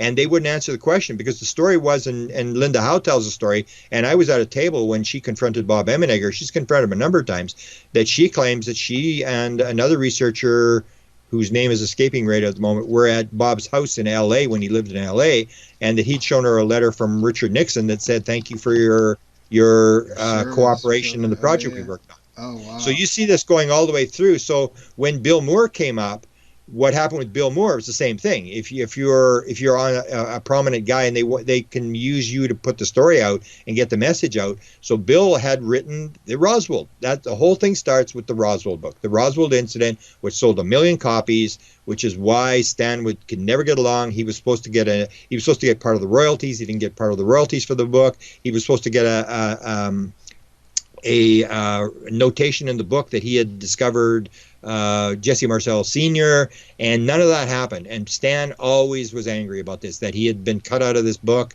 that Berlitz had shafted him, and they'd put a bunch of garbage in the Roswell book that wasn't true or that was questionable. And so that book starts at 1980. Bill Moore and Berlitz put out the Roswell incident. Before then, nobody knew what Roswell was. Nobody knew about crash saucers. Nobody knew about dead aliens. None of that stuff. In fact, I was at the 78 MUFON conference in Dayton when Len Stringfield did the first lecture on alien autopsies and crashes. Crash recovery, and there was, yeah. And he had the death threats and had to move him to a different hotel. It was a really traumatic thing because that was the first time I ever talked about it. So when Bill came out with actually legitimate witnesses, he's contacted within the first week when he goes on the book tour. He's contacted first by Richard Doty in Albuquerque, and then he's contacted from Offutt Air Force Base by a guy who I say his name is now his name's going to escape me. Major. He was DIA. He was in Washington. They moved him to Offutt Air Force Base, and his name has escaped me. But I believe that he was the main guy who got them. And they both said to Bill, "You're the only guy who knows what you're talking about." That's how you catch Bill Moore, because Bill Moore believed he was the only guy who knew what he was talking about. He was the smartest guy in the room. And this may be how some similar folks have caught one former rock star, in my opinion, as well. Yeah. It's the same. Well, that's what I said. It's so close to the same story. Yes, in your book, Managing Magic, which I have to say. I have the 5 messiahs. I say you need people who have ego, who believe, but people who have some power to change things. That it's not just that they're using the guy. The guy is actually doing some work in terms of helping this disclosure, slowly leaking the story out. So you get Bill Moore, you get Stephen Greer. And you get Tom DeLonge. And what I said is you need a huge ego, because you and I or anybody else, I mean, if you came up against what these guys have, I mean, you just walk away. You say, I don't need this crap. I mean, there's a tough job. They're taking a lot of criticism, a lot of backlash. They're being called all sorts of names and stuff. So you need this big ego. And that's when Tom DeLonge actually came, when I said it's the same story. They're just rerunning the same story again. They've got another guy who has this big audience that they can put stuff into the UFO community, into the general public, and he's got some pull, and they come to him. And I said, he has the same big ego. He believes that he's, walks on water and stuff. And that's when he went after me on whether it was Facebook or Twitter or whatever, and said, well, Grant's okay guy, but he doesn't have an inside source, which I did have an inside source on what was going on. And he said, and I don't have a problem with my ego. So he was very upset that I had brought up this ego thing. But I sort of remember that happening. And just an aside, I thought I was on friendly terms with him too.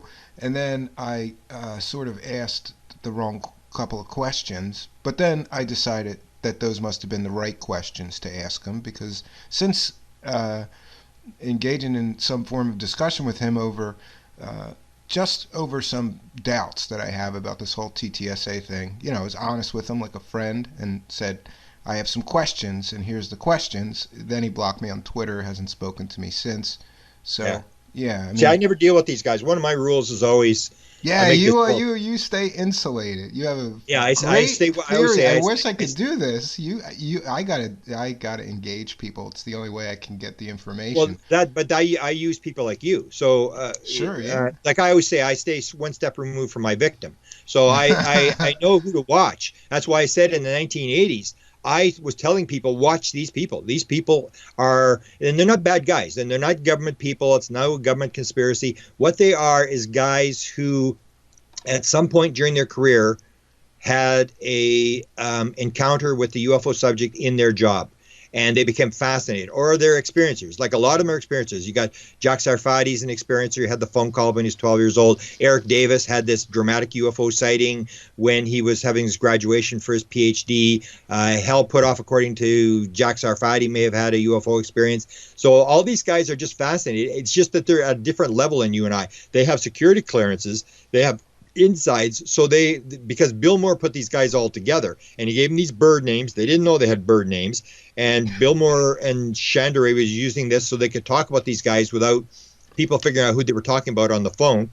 And I guess this was their intelligence thing, or they like to play these little games. So they all have these bird names. Like I said, it's like spy games, you know? Yeah. Yeah. And all these guys got to know each other, and they had exchanges, and they have these email lists. And that's where the Eric Davis thing came from. That's what happened with the Eric Davis thing, is these guys exchange emails all the time, but they don't put you and I on the list because you don't have the security clearance. You got it, like me, I've got a big mouth, so they're not going to put me on the list. But I did see some of the emails. In fact, when I told you the story about Bill Moore helping me in the 1980s, he said, I'm going to send in a friend to talk to Eric Walker. And the guy he sends in is BJ, and BJ is the Blue Jay. Blue Jay is Kit Green. So in 1990, Kit Green is the big rock star now in terms of, all the leaked documents and stuff. But in 1990, he went to see Dr. Eric Walker at Penn State University on Bill Moore's behalf to question him. Is Grant Cameron right that this guy actually knows something?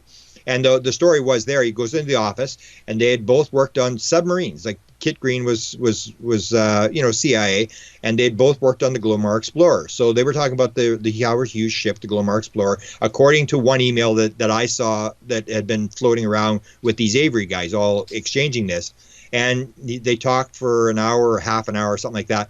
And the minute he brought up UFOs, Walker went totally nuts, and he started to yell and scream, "You're not the president. I don't have to tell you anything." And he was sort of looking at these books in the corner, trying to give Kit Green the idea that we're being listened to and I'm not talking to you, and basically threw him out of the room. So that's the thing, is Kit Green was trying to figure it out for himself. He's trying to figure out what's going on. And one of the big stories about Kit Green that I had heard many years ago was that he had tried to get read into the alien autopsy thing.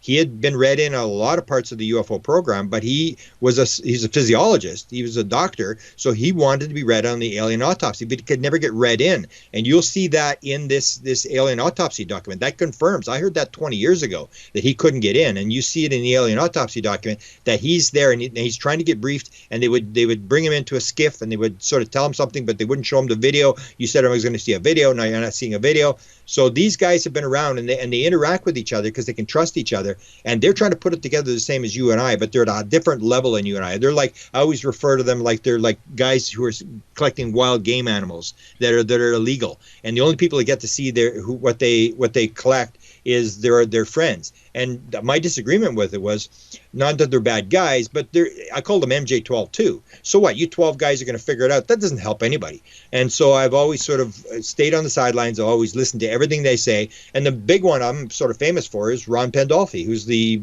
supposed, I don't know if he's with CIA anymore. He's still operational. He's in the government somewhere. And because he's been at the CIA since 1983, or he's been in intelligence, he's no low-level guy. He's a very high level. Whatever he's doing, he's got an insight on this thing. He's playing some sort of role. I've never, ever talked to the guy. Everybody thinks people would say when I go to Mount Shasta or something, they'd say, don't bring your CIA with you. And I go, like, I've never talked to the guy. I'm just saying, you listen to what the guy's saying. I say, everything he's saying means something. Well, And actually, just an aside, I have heard you talk about him many different times. And I kind of tried to go down that rabbit hole. And it's a crazy, like, he posts some just bizarre, bizarre it's like things, like Alice in Wonderland, kind of just crazy. But they always do that. If you go back, But what I'm saying is, it's like, I understand that you and a few other people have told me that this guy knows something and is read deep into the program, but then you get to some of the posts and stuff, and it's just this bizarre stuff. And he was talking about portals for a while, right? And he's got the portal thing, I think, is true. I mean, I've got him on the video. I mean, I've got him the only time he ever got caught on video, and he was really angry. Bruce Maccabee showed it to him, and he said that Cameron is a thief.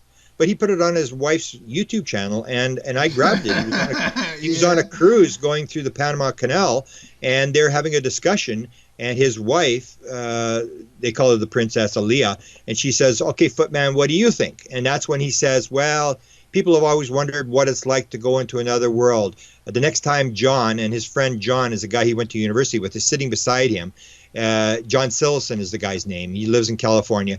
And he said, next time John goes to the desert, a number of us here will go into the next world and come back again. And this is this reference, constant reference to the portal.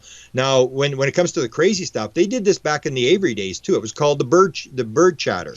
And if you go to Robert Collins writes a book called Exempt from Disclosure, and he talks about this bird chatter. It was the same thing. Or like Bill Moore, when they got the Cutler Twining memo, they were given these little rhymes and riddles. They were given these little things, and you had to sit there and figure it out. They like the intelligence people who are leaving them the clues want to play this little thing. You got to figure out the riddle. And so Moore and these guys would figure it out. Or when they had the thing with the live alien, that supposedly they had a live alien in Washington off the mall, and this is told in this Exempt from Disclosure book by Jamie Chandray, was by the time they figured out the bird chatter, the alien had already gone back, and it was too late when they finally got to this room. But they had all these messages were being sent to them, and they were trying to decode these messages. So what happened was with Pandolfi, one of the key things with him that shows that this is the real deal is that if you see To the Stars, Jim Semivan, I exposed Jim Semivan 8 months before Tom DeLonge ever went public. I said, Tom DeLonge, I said all this was going to happen. I had somebody inside that was telling me what was going on. I knew he was called the big man in Washington. I figured out it was Jim Semivan. They weren't told me his name, but I figured it out from a bunch of different clues as to who it was. And so Jim Semivan, the story was told to me without using his name, was that he had the UFO encounter, which he's confirmed that he had this encounter, or the beings are in his room, and he goes to the CIA the next day, and he goes to Ron Pandolfi, and he says to Ron, he says, I need to know what happened in my room last night. And he sort of describes it, and Ron says, you don't have a need to know. And he said, I don't need to know. I tell you what, you bring your boss's boss in here, and we'll see who doesn't have a need to know. And so what I was told, and the source I'm pretty sure is pretty clear that told me that, was that they brought in Tenet, the head of the CIA, and he said, leave it alone, Jim. This is just going to ruin your career. Don't touch it. You just pretend it's a one-off. I remember that expression. Pretend it's a one-off. It only happened one time and it'll never happen again. And the story was that when he retired in 2008, the story I was told, that Ron Pandolfi walked in and briefed him. And if you see the Kit Green stuff, Kit Green mentions that when you're in the government, you really don't have that high security clearance, but the minute you retire and you go into private industry, then you get the high security clearances. So then he's told what's going on. Then he goes in and he helps Tom DeLonge. He becomes the head, the co-head of To the Stars. And he's the guy that put it in the New York Times, the Washington Post, and Politico all the same day, which clearly indicates the government's behind this thing. But what happened was, so I knew that Jim Semivan was there. So when To the Stars first announced on October the 11th, 2017, I went to Dan Smith, who was very close friends with Ron. So I don't deal with Ron. I deal with Dan Smith. I said, okay, so ask Ron. Like, okay, here's Jim Semivan. So what's he got to say about Jim Semivan? And he came back to me and he said, oh, no, he doesn't exist. And I said, well, he does exist. What do you mean he doesn't exist? He exists. And no, it was maybe before that I mentioned, before he went public. And I said, ask him about Jim Semivan. He said, no, he doesn't exist. And I said, no, he does exist. And he kept fighting. He said, you got to quit posting stuff on Jim Semivan. Ron doesn't exist, and this is not fair. You're making up this stuff over Jim Semivan. And I said, you want to see some photographs of Jim Semivan? And then Dan Smith says, you got photographs? I said, yeah, I got photographs of Dan Smith. And so when he went public, then they changed the story. They said, oh, yeah, he exists, but his name isn't Jim Semivan. And then it was this weird thing, and I'm going, like, why is he denying? If Jim Semivan ran covert ops for 2 years in the CIA, why is Ron, who's been at the CIA since 1983, pretending he doesn't know who Jim Semivan is? And it's like, well, it's kind of evident he's working for Ron Pandolfi. They're all on the same team, and it's plausible deniability. So that's when, if you've ever interviewed Melinda Leslie, she has this conversation with Jim Semivan. That Jim Semivan, the only person he's talking to is Melinda Leslie. So she told me, and I know the whole story. It's a very wild story, which she can't tell it, but I know what the story is, who set this meeting up. But so I knew this meeting was being set up, that Jim Semivan was coming to Sedona, and she says, well, what do you want to ask Jim Semivan? I said, I only got 2 questions for him. Number one is, to the stars, is this a government operation? Is it constitutional? That's what it was. Is this a constitutional operation? Is this something that is being done by the book? So is it a plausible deniability? The government's operating this thing and they're doing it through plausible deniability. You got the government's green light on this thing. Or are you a bunch of rogue guys who are trying to steal stuff from the government and stuff? And he said, no, it's a constitutional. It's as far as, it's a legitimate operation, and that it was green lighted by the Pentagon. So that was the one question. The other question was, what the hell's wrong with Ron Pandolfi? Why is he denying you exist? And Jim Semivan's answer was, well, he's just trying to distance himself from the story. And that makes sense, that he's just putting all this stuff out because he's actually the guy that may be running the whole operation, that he knows what's going on, but he can't come out and say, oh yeah, okay, I know what's going on, and expose the thing. It's always this plausible deniability thing. So you put it out, you pull it back. You put it out, you pull it back. And that's what I say happened in Area 51. That's what I say happened, and it's happened. So you have these Avery guys start with Emmenegger. So Hal Puthoff is with Emmenegger. So is John Alexander. All these guys were with Emmenegger in the 70s. Then when Bill Moore comes along, Bill Moore goes to these guys because they've got information. They've been inside the government. They've got little bits of the thing. Then they all sort of join together. Then John Alexander has this group in 1985 called the Advanced Physics Theoretical Working Group, which I was the one that exposed the name of it. Then John started using the actual name of the thing because I got the notes from the meeting. And then John said, well, nobody's supposed to have any notes. And then when he found out I had notes, then he said, well, nobody's supposed to have notes for the meeting.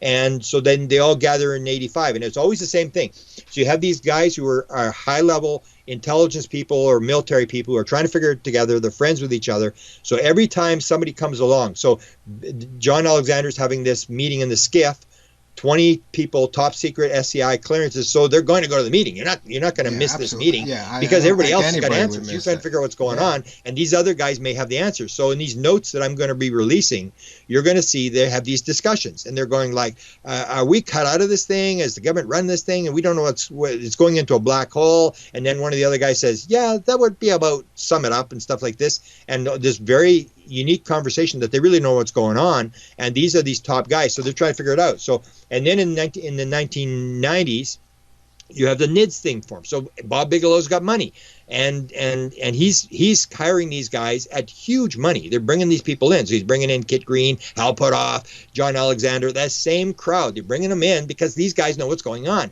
And Bigelow's trying to figure out what's going on, and Bigelow's going to pay you. So why would you not go to Bigelow's NIDS meeting and join the meeting? Because you're going to get paid huge amounts of money. And all these guys who know what's going on, and maybe Bigelow's got some contacts in the government, they're all just trying to figure it out. So they go to the NIDS.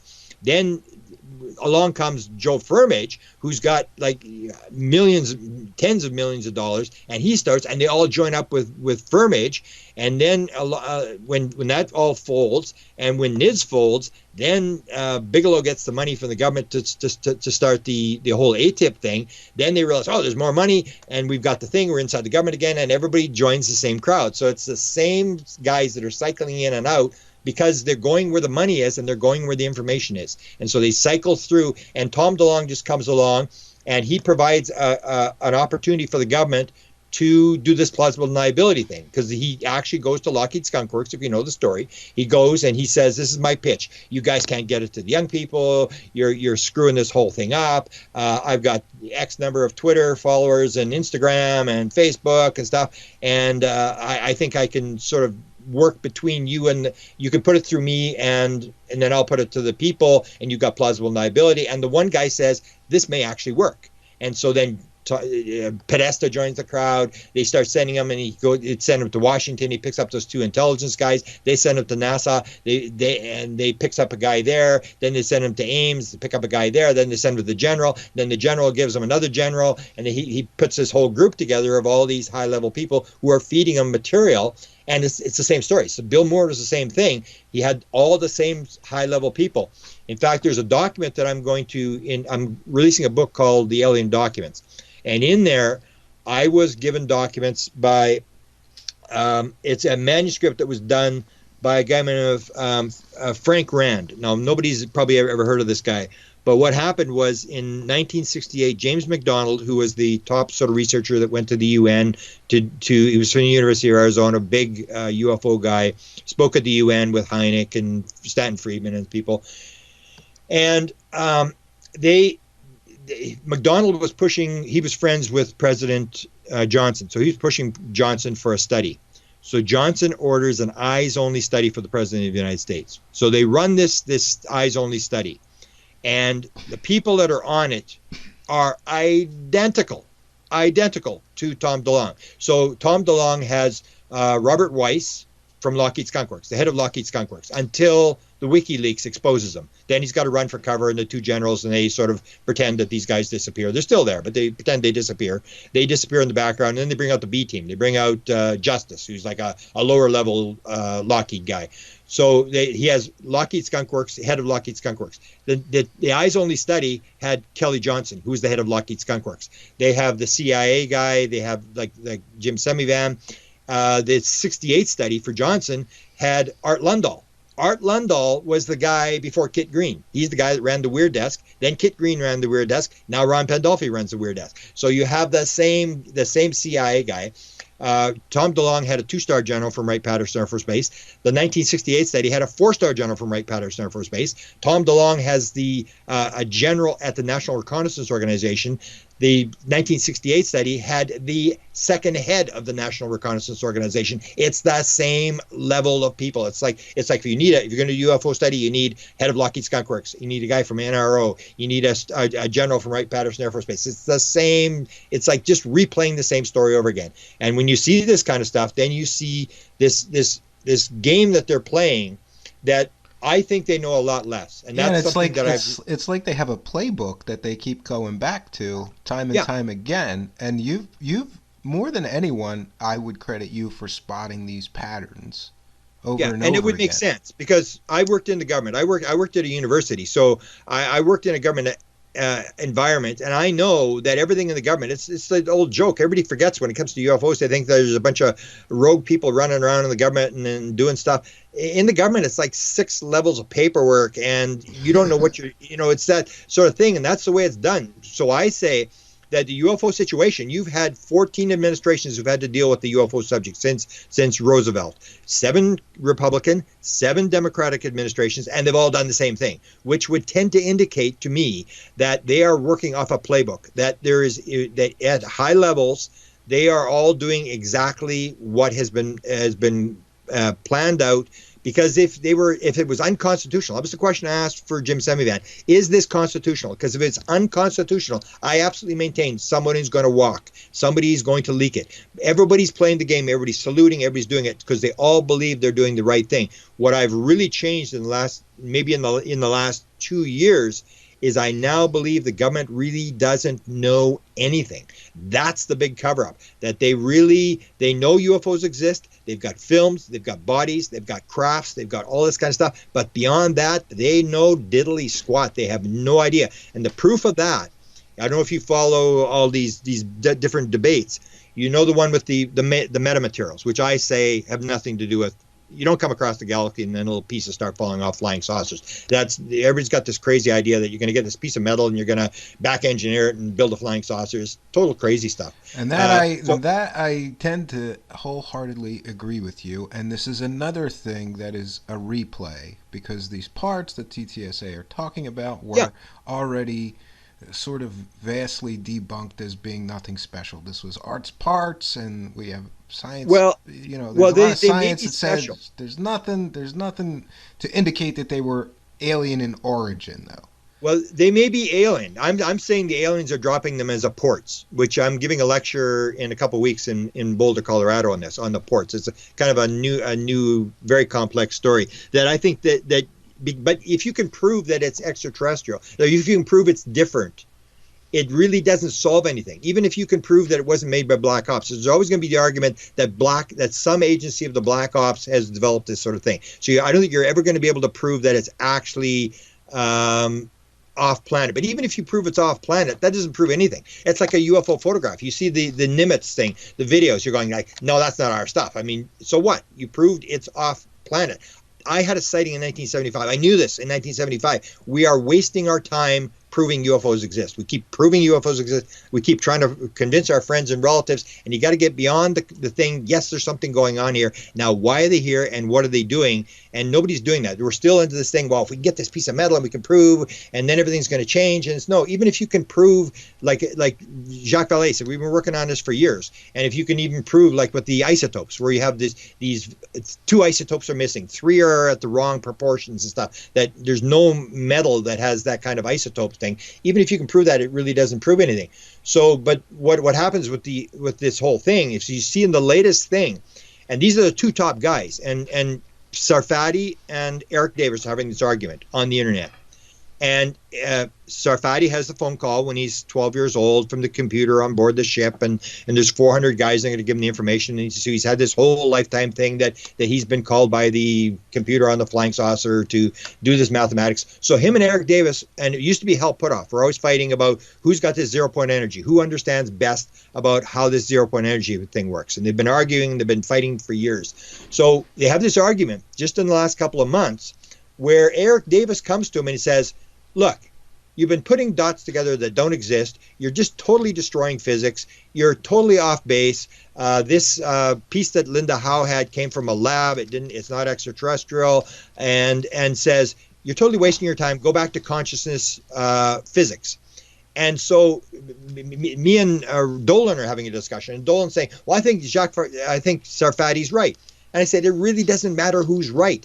The fact that these 2 top physicists are arguing about floating a 2-ounce piece of metal off the table, that they're arguing about how to float a piece of metal off the table, indicates they ain't got diddly squat. If the 2 top guys are arguing about how to do this, the same as I had the thing with I followed very closely Joe Firmage, and a lot of people give me a hassle. I watch him very closely because he's got a lot of contacts, he's got a lot of money, he's in there, and he's trying to levitate this thing off the table. And he's got this Dan Marriott from the Marriott chain who's saying, I'm not going to put on all this money until you can get this thing off the ground, X number of feet off the ground for X number of seconds. And I'm going, well, I mean, if we're flying crafts to other star systems and we've got bases on Mars and the moon, why is Joe Firmage, who had hundreds of millions of dollars, why is he wasting his time trying to levitate? Yeah. Or why is Eric Davis and Sarfati arguing about levitating a small piece of metal if we've got all this other stuff? It indicates we don't have anything. Yeah, and that's exactly what Eric Davis says. He says, we shut the program down in 1989. That's when the Lazar thing happened. We shut it down in 1989 because we could not back engineer it. Robert Collins, who was known as the Condor, he was the Air Force guy, the physicist at Wright-Patterson, who was the guy that really set up the Avery. He said there's one at Crete Air Force Base that's totally intact. And you starting to hear the story. There's one that's totally intact. They can't turn it on. And that's because it's got this consciousness technology. That's where you got to get past this nonsense about, are there UFOs? Are they coming from somewhere else? I don't know where they're coming from, but there's something going on here. And the technology is consciousness based, because I've got 50 people and 14% of all experiencers say they've flown the craft, and you do it with your mind. And so it's like my cell phone. You can't turn my cell phone on. You can be the smartest guy in the world. You can't turn it on because you need my fingerprint to turn it on. The same as if it's a consciousness technology, you need the consciousness of the person to turn on the craft. You can have the craft, you can do whatever you want, but you have to be able to turn the craft on. They can't even turn it on. And even George Knapp makes these indications, he makes these hints. And I think even Eric now has confirmed this, that every 7 or 8 years they take it off the shelf and they try to look at it and put it back on the shelf again, because it's so far removed from everything we've got. We have no idea what this technology is. We're just watching it. Yes, we've got videos. Yes, we've got all this kind of stuff. And the one story I got from Stanton's, which will show you how dramatic this stuff is. There's a story that I knew that existed before. This is the story about the Cuban scramble, 1967. Stanton worked on it in the 1970s. He got this story from a guy, and I know who the guy is because I found it in Stanton's files. And he gets the report. So it's a naval air station in Florida is monitoring communications from Cuba. They got this UFO coming in 1967. and they're listening to the communications, and they scramble 2 MiG-21 jets to go after this UFO. And it comes into Cuban airspace. They call out to it. They demand that it identify itself. It keeps going. It won't identify itself. And then the order is given to shoot it down. So they're picking up this communication. So they got the front guy, the back guy. The front guy arms his missiles and locks onto the UFO. And then the naval station picks up the communication in the back of the guy in the second plane, starts screaming, "It's gone!" It just disintegrated. The whole plane just disintegrated into nothing. And as soon as it had locked on, as ready to fire, the thing just disintegrated. This is picked up by the NSA. So Stan sends it to Bob Pratt, who back in the 70s was the top guy. He was from the National Enquirer. He had unlimited amounts of money. He was a really, really sharp guy. So they give it to Bob Pratt to file. So he files with the NSA for the tape, for the transmission of this thing that was picked up. The NSA comes back, and it's in Stan's files, and it says, national security, we can't say about anything, whatever. They don't deny it. They just say, no, we can't give you anything. And then it goes back to Stanton Friedman. Then Stanton Friedman goes to a guy by the name of Todd Zeckel. Now, Todd Zeckel ran CAUSE. He was the guy that sued the CIA and got the CIA to release the documents during the Carter administration. Almost all the UFO documents, FOI stuff, came under the Carter administration because Carter was backing this stuff. So CAUSE sues the CIA. So Todd Zeckel is a no-nonsense guy. He's going to play hardball. So they give it to Todd Zeckel. So Todd Zeckel contacts the NSA, and he says, you either give me this stuff or I'm going to phone the Cuban embassy. And that same afternoon, 2 FBI guys show up at his door and scare the living daylights out of him. And so he sort of, that's where it sort of stalls there, where everybody sort of runs for cover. And you see in Stan's correspondence, he's talking to the guy and he's saying, they can't get your name, I'm protecting your name and stuff like this. But you see this kind of stuff where if that's true, if that story is true, that, we've got these stories, we're shooting them down. As far as I'm concerned, and I'm almost 100% sure, because I've looked at so many people who have this high level. In fact, Pandolfi is telling people that I'm interacting with, he's saying, I absolutely assure you, we do not have anti-gravity. Now, maybe he's playing games, but you see the same thing. Kit Green says, there's 12 years ago, he said, Uncle, he's referring to Uncle Sam, Uncle and the intelligence community are clueless. And he said it numerous times. We don't have anything. We have no idea what's going on. There was the core story. If you've heard the story about the core story that Bill Moore had, this is 1987. Jacques Vallée, Hal Puthoff, and Kit Green. Now, these are guys, Hal Puthoff and Kit Green probably have the longest held top secret SCI clearances in the United States of America. These are not low-level guys. These guys are guys who know what's going on. They meet at a Denny's restaurant in 1987. And they come up with what's called the core story. And you'll hear, if you watch the Kit Green, Pandolfi, all these email stuff going around, they keep referring to the core story. What the core story is, these 3 guys sit in a Denny's restaurant and they say, so what do we know for sure? What can we've heard lots of stories, lots of rumors. We have these high-level intelligence connections. We know what's going on. What do we know for sure? What they know for sure is UFOs, we are being interacted by some sort of, whatever it is, extraterrestrial, space, spirit, interdimensional, whatever it is, something's interacting with us. There has been crash material recovered, and we have gotten nowhere with it. That's the same story. That's this big debate between Eric Davis and Sarfati. This proves the case. We've got the material. We've got bodies. We've got crafts, but we have no idea how to back engineer anything. We've got nothing. And that's what the cover-up is. If these 2 physicists are arguing about it, there's nobody going to convince me that somebody else has it, because Eric Davis has an intelligence background. He worked for U.S. Air Force Intelligence when he was taking his degree. He's got also security clearance. Hal Puthoff has very high security clearances. So does Kit Green. Kit Green has been with the CIA since 1969 or 1970.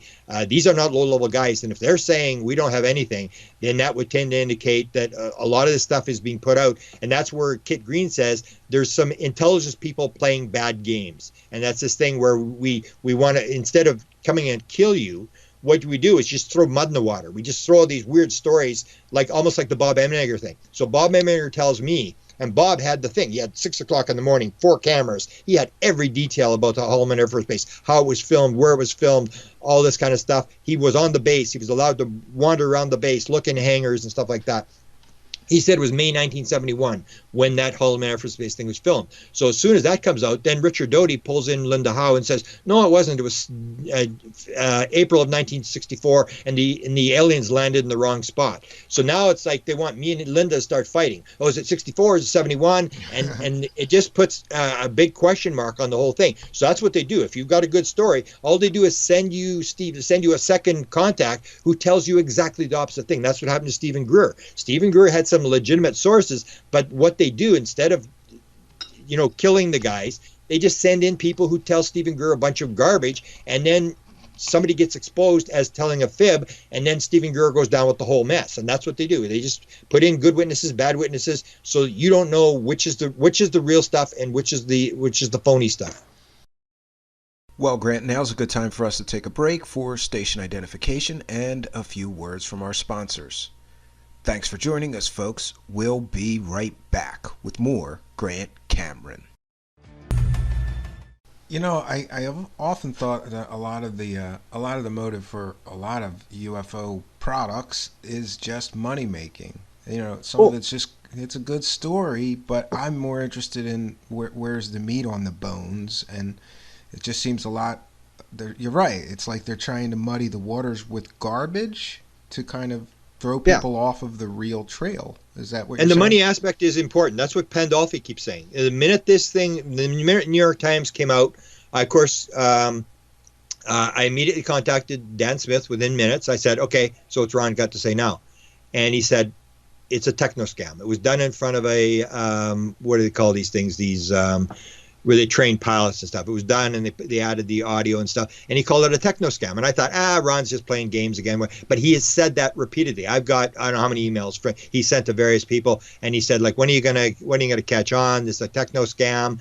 And he actually identified, and I've heard these stories, that Joe Firmage is always given the bad thing. Oh, Joe Firmage is ripping people off for money, and he's taking people's money. That's how it works. So you go, and if you figure you got anti-gravity, you got a cure to cancer, you got to go get some money. And if you're not going to get it from the government's got all the research money. If the government's not going to give you research money, then you got to go to the big money guy. So they were going after the guy with Church Chicken or something in the United States. He was a big billionaire guy.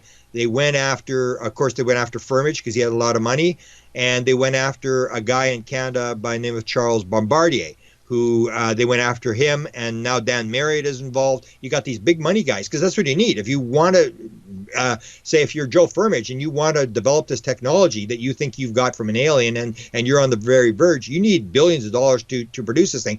And Ron used to say, these rich guys, they would rather get involved in one of these stupid get-rich-quick schemes than pay their damn taxes, and that's true. So now you have yeah, absolutely. That's what the whole Tom DeLonge thing is, and that's what if you interview Melinda Leslie, that's what she asked Jim Semivan. She said, anything that you don't want on the record, tell me what you don't want on the record, and he said, that's fine, that's good. So they made this agreement, whatever. And she said, what would I have to do to have you stop talking to me? And he said, don't mess with the money. And she said, he said it 4 times, don't mess with the money. So what you have, it's the same thing. We got to cure cancer. We're gonna float this piece of metal. We're gonna build a flying saucer. We're gonna go to the stars. We're gonna have free energy, all this kind of stuff. So you need money. So these big money guys, you run out of these big money guys. So what you do is you go after Fort Knox. And so that's what the whole Tom DeLonge thing, my impression is, they're going after the money. So what you need is, you don't want disclosure for you and me. What you need is, you need the disclosure. That's why you drop the Nimitz thing. That's why you drop it in the New York Times. You're not trying to convince me, the UFO, and they admitted this right from the word go. I said it was, they couldn't care less with the UFO community, because we're just going to argue with them. Like, you go to Tom DeLonge, you ask him serious questions, and he gets upset. We're just going to attack him. We're going to ask him all these serious questions. So they don't want to deal with us. And I thought at first they wanted to deal with the public. Now, part of it is the public, but it's not. They want to convince the Congress that UFOs are real. Because if you go into Congress, if you remember back in the Obama days, what was happening then. It wasn't Tom DeLonge. Then it was Leslie Kean was the big show in town. And Leslie Kean was working with John Podesta, who was the campaign manager. He was the top legal advisor to Obama, very powerful guy. So she was working with him. He helped her with the FOIA on the Kecksburg crash.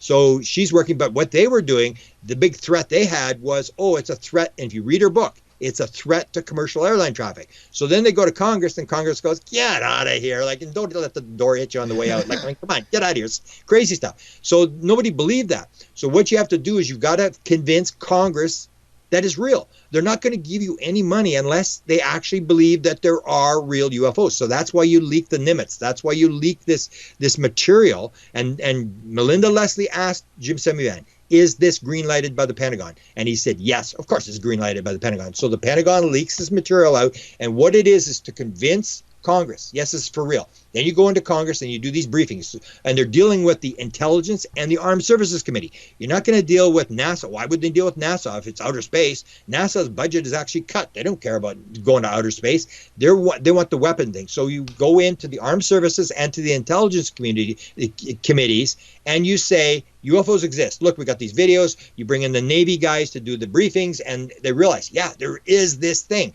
And then you do the old spin, the 190-degree spin. Oh, we got evil Russians, evil Chinese, evil Arabs, evil Mexicans, and now we got these evil aliens. And we need some money, and they're going to get the money. That's the whole deal. You have to present a threat. So they're saying this is a threat. They may not have souls, as Tom DeLonge says. Some people say they're here to eat us. And you first convince the Congress guys that it's for real, and then you do the threat. So instead of doing the airline traffic thing that nobody's going to believe, you say, well, look, they're shutting down nuclear missile silos, which I say we should nominate them for the Nobel Prize. Forget about, Yeah. threat. I mean, if they can shut down all nuclear missiles in the world, they get the Nobel Prize for eternity, from now till eternity. And so you present these threats, and you scare the living daylights out of Congress, and you get the money, and you walk out, and everybody walks out with a suitcase full of money. And that's what it's about. It's about money. It's about your industry, and that's where I always refer people back. People always refer to the Eisenhower, last speech of Eisenhower, and where he said, beware the military-industrial complex. If you actually go to the Eisenhower Library and you actually read the oral histories of people who were asked about it, for example, Milton Eisenhower was the president's brother, and because they were all asked, what do you think that speech meant? And they all said the same thing. It was not beware the military-industrial complex. It was beware the military-industrial congressional complex. And that is that once you get a circle where you've got everybody with their hand in the pot, and you've got a congressman in there who's backing it and who's got jobs in his district that rely on the money, it's a complete circle. And the prime example that can be shown for this is the Abrams tank. In the first Gulf War, the A-10s were shooting these, just, the missile didn't even know. I mean, the tank didn't even know the missile was coming. And it's just like, poof, they're gone. And it's like a target practice. And the U.S. Army realized we don't need tanks. They're a total waste of money. You drive these things around, you can just pick them off like target practice. And so they said, we don't want any more Abrams tanks. And they could not stop the government from building the tanks, because now you've got a congressman in the middle who says, I've got 10,000 jobs in my district, and I'll be damned if you're going to shut down that factory. And that's what Eisenhower's warning. Once everybody's got their hand in the pot, and you've got a $730 billion defense budget, you cannot shut it down. So they want to get into that cycle where you've got all the congressmen invested, you've got all the military and industrial people invested, you've got the government invested, and you can't shut it down. The money just starts to flow, and they get the money for the research or whatever they're doing. Hopefully they're not getting it for weapons, because we're That's in what I lots of like trouble. about these black budget projects, like the USAPs. It's like, when you look at the money that they go through, and we don't ever see anything. I mean, well, I guess when's the last time that we saw something out of the black budget? The stealth bomber, that was quite a long time ago, and they're sucking up all this money every year. Michael Schratt does some great work on exposing some of that financial, where does all that money go? It's a black budget or a black hole, because it just disappears, it vanishes, and we never see anything for it. Yeah, and that's what it's about. It's always about money. I mean, it's whatever you're, and it's not necessarily like a real bad thing. I mean, it's like if you got a cure to cancer, you got to go raise the money. I mean, you got to find somebody who's going to finance it. You may believe in it, and in order to do the technology thing, you're going to need a lot of money to move this thing. And I just say that technology and this Cuban thing just shows it. If they think that they're going to back engineer this thing, I say no way. I'm saying they don't know as much as they think people think they know. I say it's going to be way less physical than people think. It's going to be way more spiritual than people think. It's going to be like the Jacques Vallée thing. It's going to be like fairies. It's just going to be like Zippo technology you're getting out of this. In fact, if you go down the technology route, you are going the wrong direction, because it's really. I wanted to pivot to that, because that was one of the other things that fascinated me about you and following a lot of your work and reading your books, is that you were once a very nuts and bolts and give me the science and the data and the documents guy. And then everyone always applauded your work, and this guy really knows what he's talking about. And then you sort of pivoted in your thinking about this whole phenomenon into consciousness, which was fascinating to me, because I'm the science and data guy still, and the nuts and bolts guy, and you got me looking more into that. Can you tell us why you sort of made that realization that it was somewhat consciousness based? Okay, well, what it came down to was what's called a noetic experience. Until about a month and a half ago, I didn't even know what noetic meant. So you have I've always talked about left brain, right brain. So your left brain is your rational analytical mind. 2 + 2 = 4. 5 times 20 is 5 times 0, and then 5 times 2 is 100, and all this kind of stuff where you're just like reading music, like you're doing this rational analytical thing. So there's that type of thinking. But then there's the right brain thinking, which I wrote a book called Tuned in the Paranormal World of Music, where I go through the fact that, the vast majority of the major musicians couldn't read or write music, and that they sit there and wait for something to pop in their head. They do. There's nothing rational analytical about this at all. That a lot of the inventions, the theory of relativity, the quantum atom, the periodic table, all this kind of stuff came in dreams. Major books, the Harry Potter, the holographic universe, all these books were sort of like download books where they just sort of came. So these are called noetic experiences, where the thing is, it comes to you, it's sort of in a moment of enlightenment. And unless you've had one, you really can't express it, because it comes with absolute certainty. And this is the part that when I try to explain this to people, it's very hard to explain unless you actually know. Like people say, it's more real than the real world. This is the dream. This is the real thing. And that's what happened to me. Is I'm watching a lecture Colin Andrews is giving in 2012 in Phoenix, Arizona, and he's talking about consciousness and crop circles. I have no interest in being in the room. I'm not interested in crop circles at all. And yet I realize he's this prominent thing. And there was this big controversy that he had said 20% of all crop circles are created by the aliens, and the other 80% are hoax. And there's this big controversy. I go, wow, this is a big guy. I'll go to this lecture. I want to see how he's going to handle this, because he was in the doghouse at the time. So I went into the lecture, and how these things happen. I'm writing a book called Contact Modalities, which will be out shortly. And in these contact modalities, what it is you shut down part of the rational analytical part of the brain. And so you disassociate, you shut down the part of the brain that's doing the ego and all this kind of stuff. And what happened was I was sort of zoning out. So I didn't want to be in the room. I really wasn't paying attention to the lecture. I'm just sort of daydreaming. And a lot of these things happen during these daydream periods where you shut down this rational analytical part. And it happened instantaneously. And it was boom, boom, boom. These three things came into my head that basically were things I had researched my whole life. It wasn't that it was anything new. And the three things were, number one was the top secret memo from the Canadian government. It's the only real top secret UFO government document. It's Canadian government doesn't deny it exists. It comes in the Department of Transport. It's in their files, all this kind of stuff. And in that, Wilbur Smith is talking to the Americans, talking to Vannevar Bush, who was supposed to be running the program, and at this very high level. And it's a top secret document. And he said, we were told by the Americans, flying saucers exist. It's the most highly classified subject in the United States. There's tremendous significance to the Americans. The Americans aren't doing very well because they've said, if we're working on it, they're willing to exchange credentials. There's a small group trying to figure out what's going on. And then what popped into my head in that experience, and it happened instantaneously, popped into my head was the very next line, which I'd never talked about. I talked about the document numerous times about the fact that the Canadians have been told this is for real and all this kind of stuff. But the very next line in the document says, and we were also told by American officials, that remember, this is November 1950. This is before anybody ever talked about any of this kind of stuff. November 1950, before there was even a contact. Adamski hadn't even had a contact. We didn't even know it was aliens. There was no alien contacts in 1950. So he said, we were also told by American officials that other things might be associated with the flying saucers, such as mental phenomena. And that popped into my head, mental phenomena. And it was like, well, how did they know mental phenomena was involved? And the second thing that popped into my head was the story of Jan Hartson talking to Ben Rich.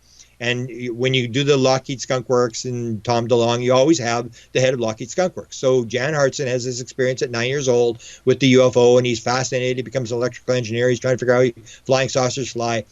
He has Ben Rich in the room. Ben Rich makes this joke. We now have the technology to AT home, which he put at the end of every lecture. He made this joke, and Jan's going, what? And then he goes, and he realizes this is my chance to ask the guy who should know, because the rumor was that Lockheed was doing the back engineering.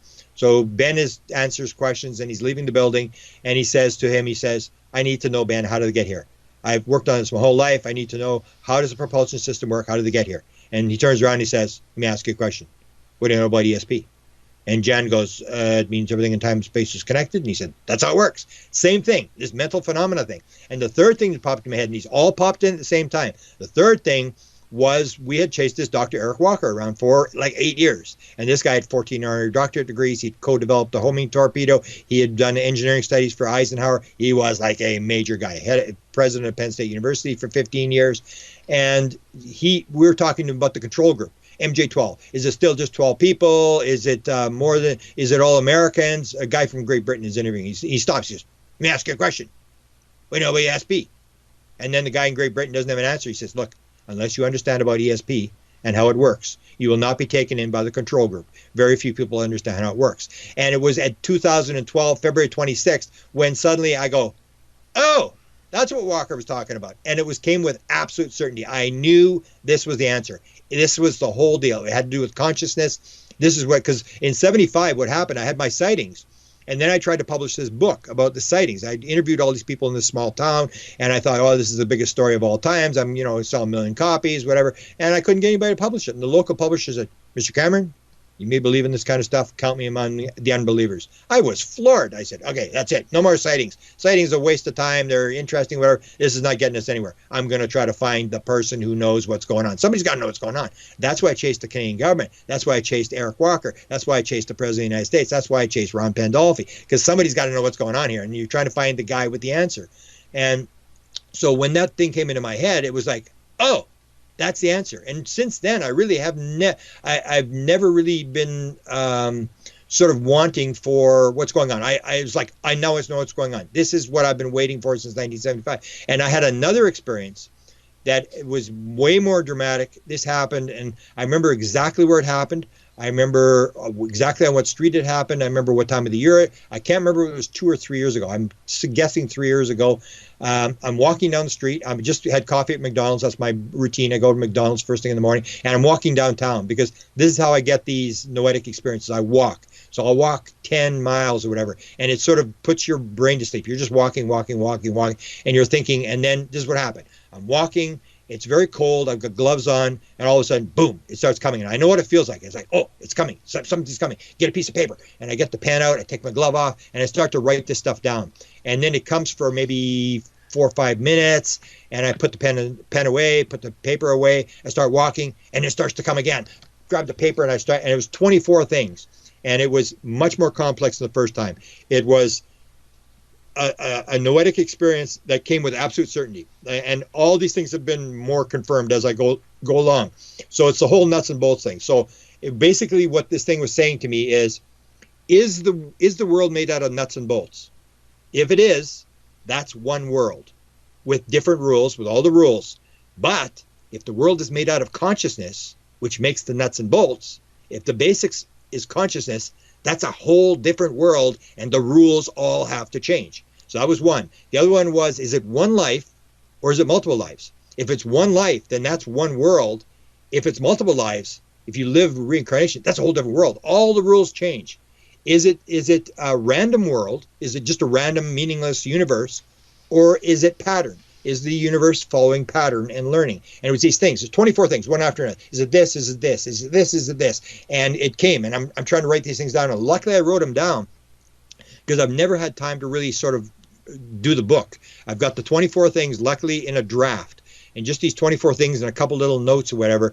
And so that's what happened to me. I had these 2 noetic experiences. And the thing with the noetic experience, it's like remote viewing is a noetic experience. When it comes to you, that's not a rational analytical thing. When you pick off that there's a submarine inside this hangar or inside this building in Russia, that didn't come rational. It came from out in the field. And what happens is that if you take a look at experiencers, which I say you got to listen to the experiencers, the people who have interacted you know what? Actually, based on your advice or your saying, I've heard you say that you got to talk to experiencers, and I got to tell you that before I really listened to you, and I mean deeply listened and tried to understand where your research was going, I took that back onto the table for myself. Before I said, I don't want to talk to experiencers. They have a story. They don't really have any proof or evidence or science. I don't want to talk to any of them. Never do I want to. So I started talking to some of them, and I have to say that I think I'm getting a little more insight into what may be happening because of speaking directly to them. Because like you, I have found that some of the stories are similar. Some of the mechanics of how they say things worked. Yeah. When they have these experiences are similar, eerily similar, to the point where I got this kind of weird, almost, like when you get deja vu, but it's not necessarily good deja vu, like a chill up my spine. That's what I was getting when I was talking to some of these people and hearing some of the same stuff over and over again. Yeah. And that's what changes you when you get that feeling up your spine. That's like the noetic thing. It's like, this is for real. And the free survey, which a lot of people ignore, and that's why I say, like, people say, oh, it's just anecdotal. And I say, it's all anecdotal. That was one of the things that came to me. It's all anecdotal. It's like you think you're explaining things. You're just describing. You're just watching things happen. We really don't have the answer to anything. We're only describing what's happening around us, and we think we know what's going on. But when you get these experiencers, when you see the free survey and you see these like 4,000 or 6,000, whatever the number is, they have official ones and then ones that were added on later after the numbers came out. Now the numbers are sort of, you can't really use them that much anymore because everybody knows what the cues are. For example, 14% of all experiencers say they've been allowed to fly the ship. And I remember when I had the download experience in 2012 about consciousness, I was lecturing, my first consciousness lecture was at the UFO Congress, and they weren't going along with it. I mean, they're still sort of in the nuts and bolts world and technology and Tom DeLonge and all this kind of stuff. But I gave the lecture, and one of the people from that runs MUFON in Phoenix said, "Oh, you're gonna talk to Pam Dupuy," and I said, "Yeah, I guess so." I thought, well, I must have agreed to talk to this woman. I don't remember agreeing, but I say, okay, whatever. So it's Pam Dupuy. She's in her 70s. Comes to me. This is the first time I heard this. I mean, you got to remember, I'm 37 years into my career here, and this Pam Dupuy comes to the house where I'm staying on Monday. She says, "What did Stacy tell you about me?" I go, "I don't know. I'm supposed to talk to you." So that's good. Comes walking in with her partner, and they sit down, and she starts talking about I'm abducted and this and that, and it's like, oh, whatever, I've heard all these stories, she's telling, and then she says, oh, and I was flying the ship, and I went, yeah, what? And I'm thinking, this is the first time I've ever heard this in my life. I'm going, you're flying? I'm looking at this woman, she's in her 70s. I'm going, you flew the ship? Like, why would they let you fly the ship? Like, you flew the ship, the flying saucer? And she says, yeah, I flew the flying saucer. I've flown 3 different models. And then I'm stumped. I thought, man, I'm ready to throw you out of the room. Man, I couldn't believe that she was saying this. And I said, so how do you fly a flying saucer? And she says, well, you do it with your mind. And as soon as she said that, I realized why they'd set me up to talk to this woman. And now I've got 50 people. And I know from the free survey that 14% of all experiencers say they've flown the ship. I've got 747 United Airline pilots. I've got retired U.S. Air Force colonels. I've got everybody you can think of. And I can, and they'll say, I had one just the other week. I was in Toronto, and the woman's telling me the story. She's talking with her, and then she says, "Oh yeah, I was flying the ship." And I go, oh, "Stop! How do you fly a ship?" And she says, "Oh, you do it with your heart and with your mind." And I go, "Thank you." It's like they read off a cue card. You're taking in the ship. There's beings behind you. You don't know whether they're human or whether they're alien. You come into the ship, and you're standing there, and then you're standing there. You don't know what to do, and then the beings say, the voice behind you. They don't know whether it's aliens or whether it's humans, and they say, "So go ahead, do it." And the retired Air Force colonel says, and they all say the same thing. It's like reading off a cue card. Say, I don't know what to do. And they go, you know what to do, just do it. And this Air Force colonel tells me, goes, and there's this panel. He goes at this panel, he puts his hand on the panel. So either people have a panel or they have a ball, like a beehive, where they put the hand on the beehive. There's two different models. And you put your hand on there, and you become one with the craft. This is one of the things I had. Is it separation or is it oneness? That was one of the things that came in this download experience. So you become one with the craft, and whatever you think is what the craft does. This is this whole thing, why you cannot turn a craft on. You can have the craft intact at Creed Air Force Base, and you can't do anything with it because you need the hand. You need the person who's interacted with the craft. So you see that. So you 14%. And I remember I was arguing with people. I said, well, we should talk to these people. And they said, well, people experience a lot of stuff on the craft. And I said, yeah, when you get 14% of people saying they're flying the craft, and they're all saying the same thing, don't you think we should listen to these people? And the other thing is 40%. This comes to this noetic experience thing that I had. 40% of experiencers will tell you that at one point during their experience, they knew the answer to everything in the universe.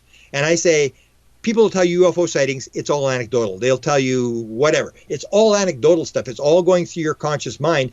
But when somebody says they knew the answer to everything in the universe, even Donald Trump wouldn't make that up. Even he wouldn't say that.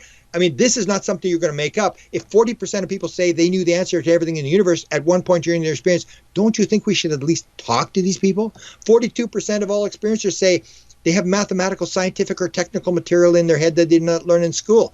Why would we not talk to these people? There's a woman that just came out with a book in Norway. She wrote an entire book on the downloaded technical stuff from the craft that she put out. She was contacted by the university in Oslo, and they said, where did you get this stuff from? We are just starting to get into the stuff that's in your book. We need to know where you got it from. She says, we have to buy the book to find out. So you get these kind of people. I had a woman come to me in California. She showed me her cell phone with one of these papers, and it had all the mathematical formulas she's going through, and I go, oh, that's pretty cool. So 25 pages long on her cell phone. Says, oh, that's cool. Did you write that? Did you get that in a download? She says, yeah, I got it in a download. I'm a secretary. I've never taken science. And that's the kind of stuff you find. Like, why would you not talk to these people? And you see these patterns. I have a similar story because I have an experiencer person that I talk to who is a waitress, and I don't want to say she's uneducated, but she's like didn't graduate high school, and experiencer, and I have a background in computer science, and she gave me some of the most advanced math that I've ever seen. Yeah. And she doesn't know where it came from. She just claims that it was just given to her. It just appeared in her mind, and she could not write it all down. Yeah. And it wasn't garbage. This was legitimately advanced math. Exactly. And that's why you have the MILAB thing. I mean, if you take a look at the Avery guys, they're just guys who are trying to figure it out the same as you and I. They're not government people, evil agents, or anything like that. That's another part to your story that I think is very interesting, because almost everybody else kind of goes by this Men in Black. There's this evil shadow government group that is covering this all up, and we got to fight those kind of people to get this information out, and they're trying to hoard the technology, and that's what the narrative seems to be from a lot of researchers. Yeah. And yours is that it's not the case. It's that there's the ones I've met. Some of them are good people, and they have a genuine interest, and they're just operating at a higher level. And some of them want to get this information out. Yeah, to me that's the thing. Is I don't believe. I always have this fight about the good and evil aliens. I mean, to me, it's a Christian idea that there are, you're either going to heaven or you're going to hell. There's just good people and bad people, and therefore, if I'm going to heaven, so you got to be going to hell. And it's this idea where we do this dual thing, which is one of the downloads I got. It's not dual. It's all one. It's oneness. Separation is where the problem is. We start to believe things are separate items. So you have these guys who are simply trying to figure it out for themselves, and that's why you get the MILAB thing. It's not that, because I was talking to Melinda, I said, well, this whole idea that this is a pretty risky thing if you're kidnapping American people, but the way you're doing it is you're trying to figure out what's going on as well. So they at least know that you grab the experiencer and you drug them and you bring them in and you say, what did the aliens tell you? What did you, and I asked Melinda, I just did an interview with a couple of days ago, and I said to her, is this true, the story that Hal put off? Richard Doty told me when I interviewed him that he had worked for Hal for 12 years, and Hal confirmed this, not worked for him, but he was working with him for 12 years. And he confirmed that, he said that Hal they were bringing pieces to Hal to figure out what is this, and Hal could never figure it out. Like pieces from the craft, and he could never figure out how it works. But the story in the Millab thing, and I asked Melinda about this in the interview, and she confirmed this, that they bring in the experiencer, and then they bring in the piece of the craft, and they give it to the experiencer, and you know what to do with this, and the person knows what to do with it, and they go, okay, we got another one. And they know this person's an experiencer because they can make the craft work. It's the whole idea. This oneness thing, that you've been one with the craft and you can make it work. Whereas if you've never been abducted, you've never been with the aliens, you can't get these pieces to work. So Hal would always send these pieces back that he couldn't get anything to work. He didn't know what this stuff was for, but you give it to an experiencer. Or Melinda told me the story that she was in the room, and I heard a second witness who was there at the same time. She told me the same story. So I got it from two different vantage points where they were in there, and they had this panel board with these levers on it, and they told her to make something else move, and these things started to these levers started to move on the panel, and they said, oh, we got another one. And so that's why they watch these people, because these people are able, and they're trying to figure out how are these people able to levitate stuff? How are the beings teaching them to do this kind of stuff? And they can tap into this. That's why they went to Skinwalker Ranch. If you look at the Skinwalker Ranch thing, the DIA went to Skinwalker Ranch. There was no UFOs at Skinwalker Ranch. There was an orb or two, but there was no UFOs. It was all apport material. This is what I'm lecturing on now. It's this whole idea. This is what the metal is. They're dropping this metal. They want you to go, wow. They want you to go, oh my God, what is this? You know, that's why they got lights on the craft. They want you to go, wow. Yeah, this is another one of your theories, which I love, which is the circus theory. Can you explain a little bit about the circus theory? Yeah, to me, it's all, no matter what it is. It's like the whole thing with the cattle mutilations. They grab the cattle, and I always say to Linda, like Linda, why is it bloodless? Why do they take the blood out all the time? Because if they didn't take the blood out, you wouldn't care less. It's got to be really weird. It's like, wow, how did they do that? And then they fly the thing out. So they got the cow, and they take it out, and then they fly back into the war zone and drop it in the front yard of the farmer. And I said, well, why would they go back and drop the cow? They've got the cow. They don't have to come back and drop the cow. They're dropping it because they want Linda and everybody else to go take pictures and put it on the front page. Because if you take a look at Perkins, the guy who has supposedly had the biggest catalog of cattle mutilations, he said everything was downwind and downstream of nuclear power activities and nuclear testing. And he said if you took a map of the high cancer rates and put them on, and the cattle mutilation thing, it was a direct match. It was all west of the Rockies. Once you got into California, it all stopped. It was where they were testing the nuclear power stuff. So you may not know why they picked up that cow, but it's a signal. It's like the government saying, did you see where they dropped that cow? Wow. And they know it's a monitoring operation, and they're sending signals.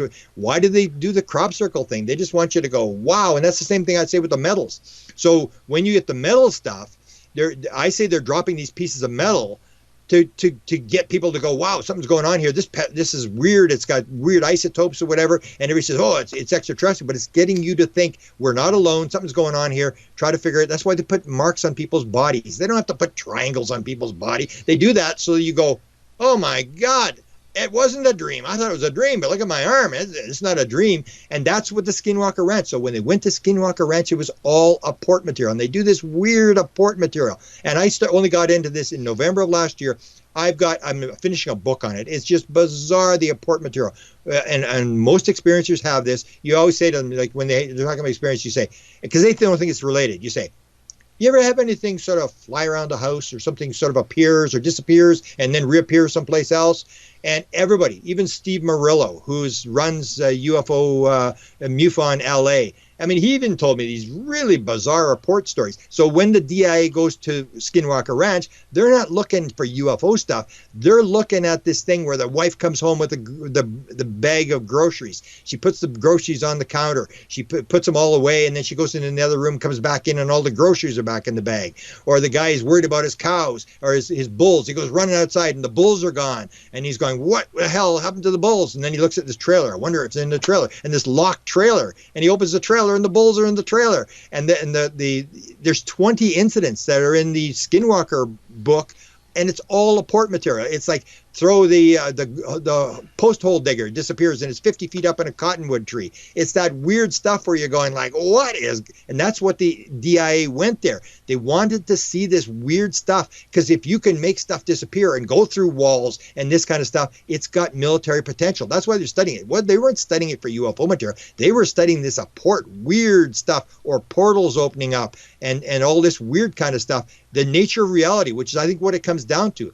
When you understand this second download I had, when you get down to this, you're looking at it, what is the nature of reality? Is it nuts and bolts? Is it consciousness?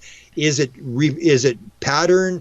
How do they get, if it's an apport thing, where they can make something appear, whether it's a body, a craft, a piece of metal, or whatever, it's coming out of some sort of other dimension, and it comes across. Or when you talk to experiencers, I have the one experiencer who talks about them going the other way, and this is very common with experiencers.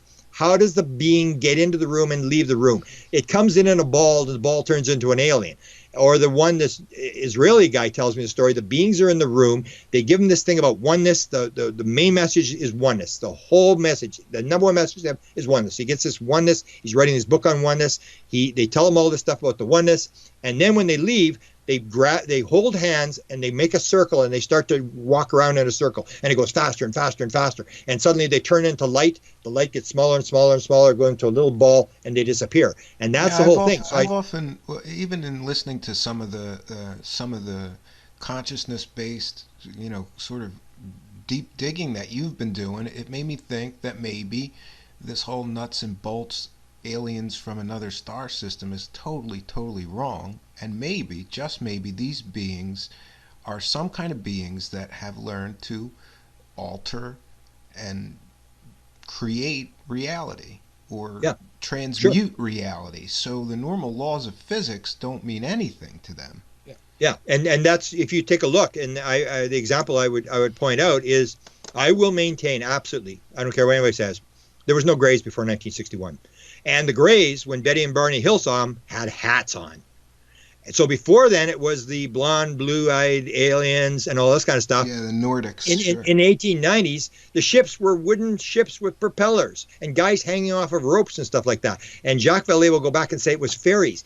And if you take a look at people like, if you've ever interviewed Sherry Wilde, who had a very dramatic encounter over and over again, was writing a book. There's a movie going to be done on hers. She was dealing with an alien by the name of Da. And she said to him, she says, "Are you actually an alien?" And he said, "No, not really." And she said, "Well, why do you come as this ugly-looking gray thing?" And he said, "What do you mean, ugly-looking gray thing? You ever look in the mirror? When you got those big teeth, when you smile, we think you're going to eat us." And so it's the whole idea that a lot of people have asked the alien, "Are you actually an alien?" And no, or you get this thing with the screen imaging thing, where I just put one on Facebook yesterday, where the guy's, this guy that wrote the book on near-death experiences, Ring, one of the top guy, he was into UFO stuff, and he had the connection between near-death experiences and UFO experiences about the guy in Alaska. He sees this moose on top of the hill, and he goes up to the top of the hill to see the moose, and there's a flying saucer there. And then he goes on the craft, and they let him fly the craft, and then they drop him off again, and he goes home and tells his mother he saw a moose. And you see the screen imaging, the rabbits, owls, moose. Yeah, I've seen the owl thing like over and over again. Or you have the one guy who was, he's not around anymore. He was one of the main guys that started with the whole thing about the people seeing the screen on board the ship. 39% of all experiencers see the screen, where they're showing the environmental devastation of the earth and stuff, this screen. And he was the first to bring this up, and his name always escapes me, but he was an early on guy, and he knew about the screen imaging thing, where he said to the alien came in looking like a military guy, and he said, "You're not a military. You got the wrong uniform on." And he said instantaneously, the uniform changed to the right. They had the right stripes on it. Instantaneously, this alien changed from one to another, and that's the whole thing about screen imaging. Or you have this story where people will.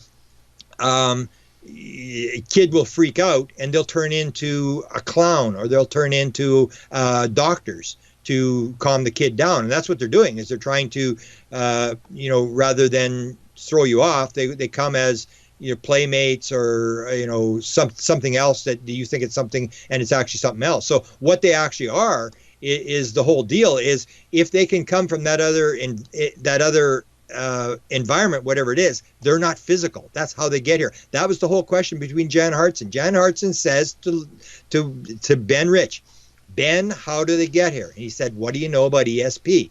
That's how they get here.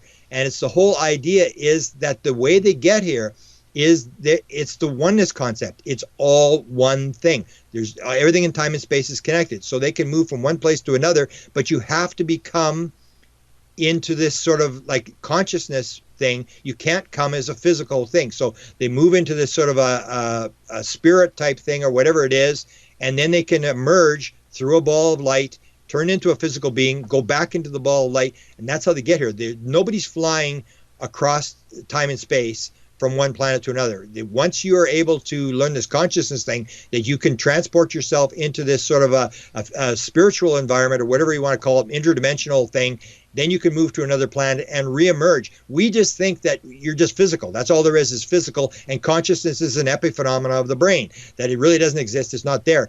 The consciousness is the primary thing. So they can come in, become physical. They can drop physical objects, any object they want. They can make them produce whatever they want. They can come in, they can go back again. We just don't believe it because we don't realize that everything is actually what they are. And that's where the one alien said, we come to you in your dreams because now you're in our world. And when you start looking at the crossing the contact modalities, you start looking at lucid dreaming, you start looking at psilocybin and stuff like that, you start to realize that you have these crossovers. Actually, I was going to ask you, because I don't think that I've ever heard you really talk about this, but you know, I have a big interest in some of these things like psilocybin or DMT, and I wanted to know if you've ever, I don't know if it's too personal question, but if you've ever experimented with some of these hallucinogens in a quest for greater understanding, or you mentioned some of these contactees thinking at one time they knew all the answers of the universe,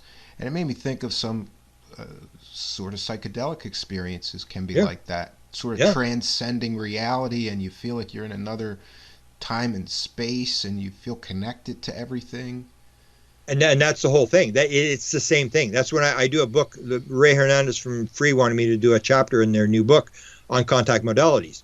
And he got pulled off the freeway, and he got pulled out of his car into this sort of a spirit world or non-local world where they're showing him this spinning wheel. And in the wheel it has UFOs, paranormal phenomena, psychic phenomena,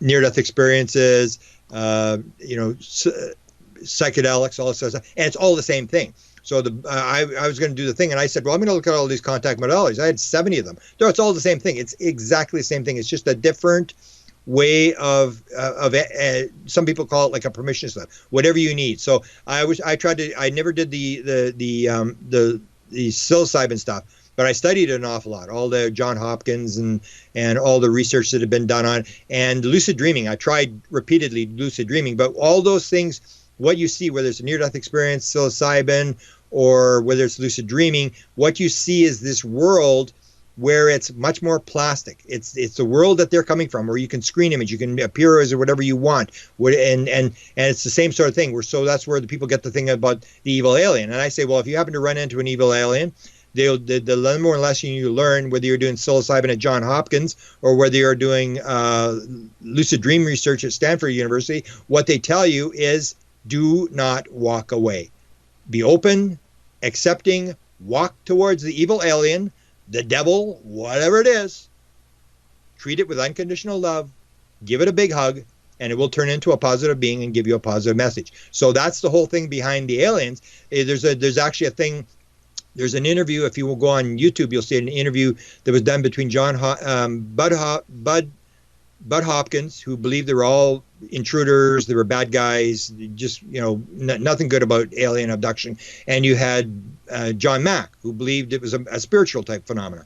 So they're having this debate in Boston, and that's when Mack stands up and he says, Bud, it's kind of unusual, it's kind of strange. I'm the psychiatrist here, you think I would be getting all the real bad ones. And he says, and I'm getting all the sort of the spiritual seekers, and you're getting all the bad ones. Maybe, Bud, that has to do more with you and I than it does with the aliens.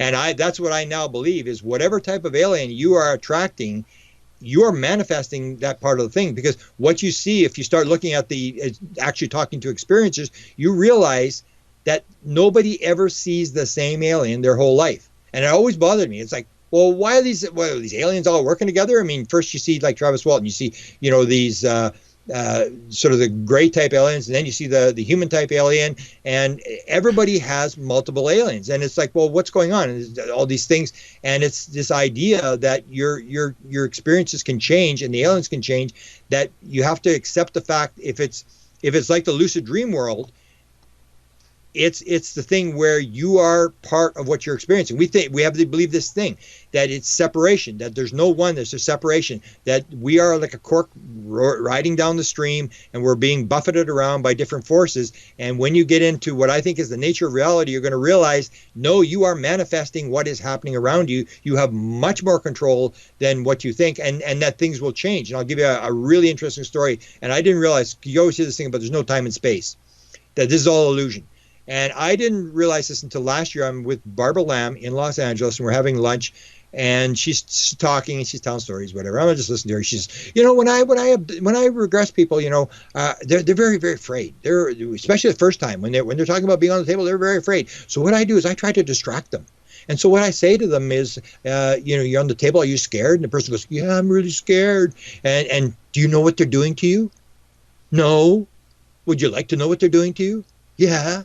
Well, then go ahead and ask them. Now, you got to remember, this did not happen the first time round. They did not ask the alien what happened. So she's, go ahead and ask them, what are you doing? And then the person says, they're looking at my kidney. They said there's something wrong with my kidney. I should go to the doctor. And then she says, look on the side. Look, what's the wall look like? And she's doing it to distract them. But what's happening is that she is changing a past event. So there is no past event. You can go back to a past event and live in that life and change it just by going back. It's not carved in stone. We have these illusions about how reality works. The other thing she had was the whole thing about space. So she's talking, and I've heard this lots of times. Lots of abduction regressions people will tell this story, where suddenly the alien wants to talk to them.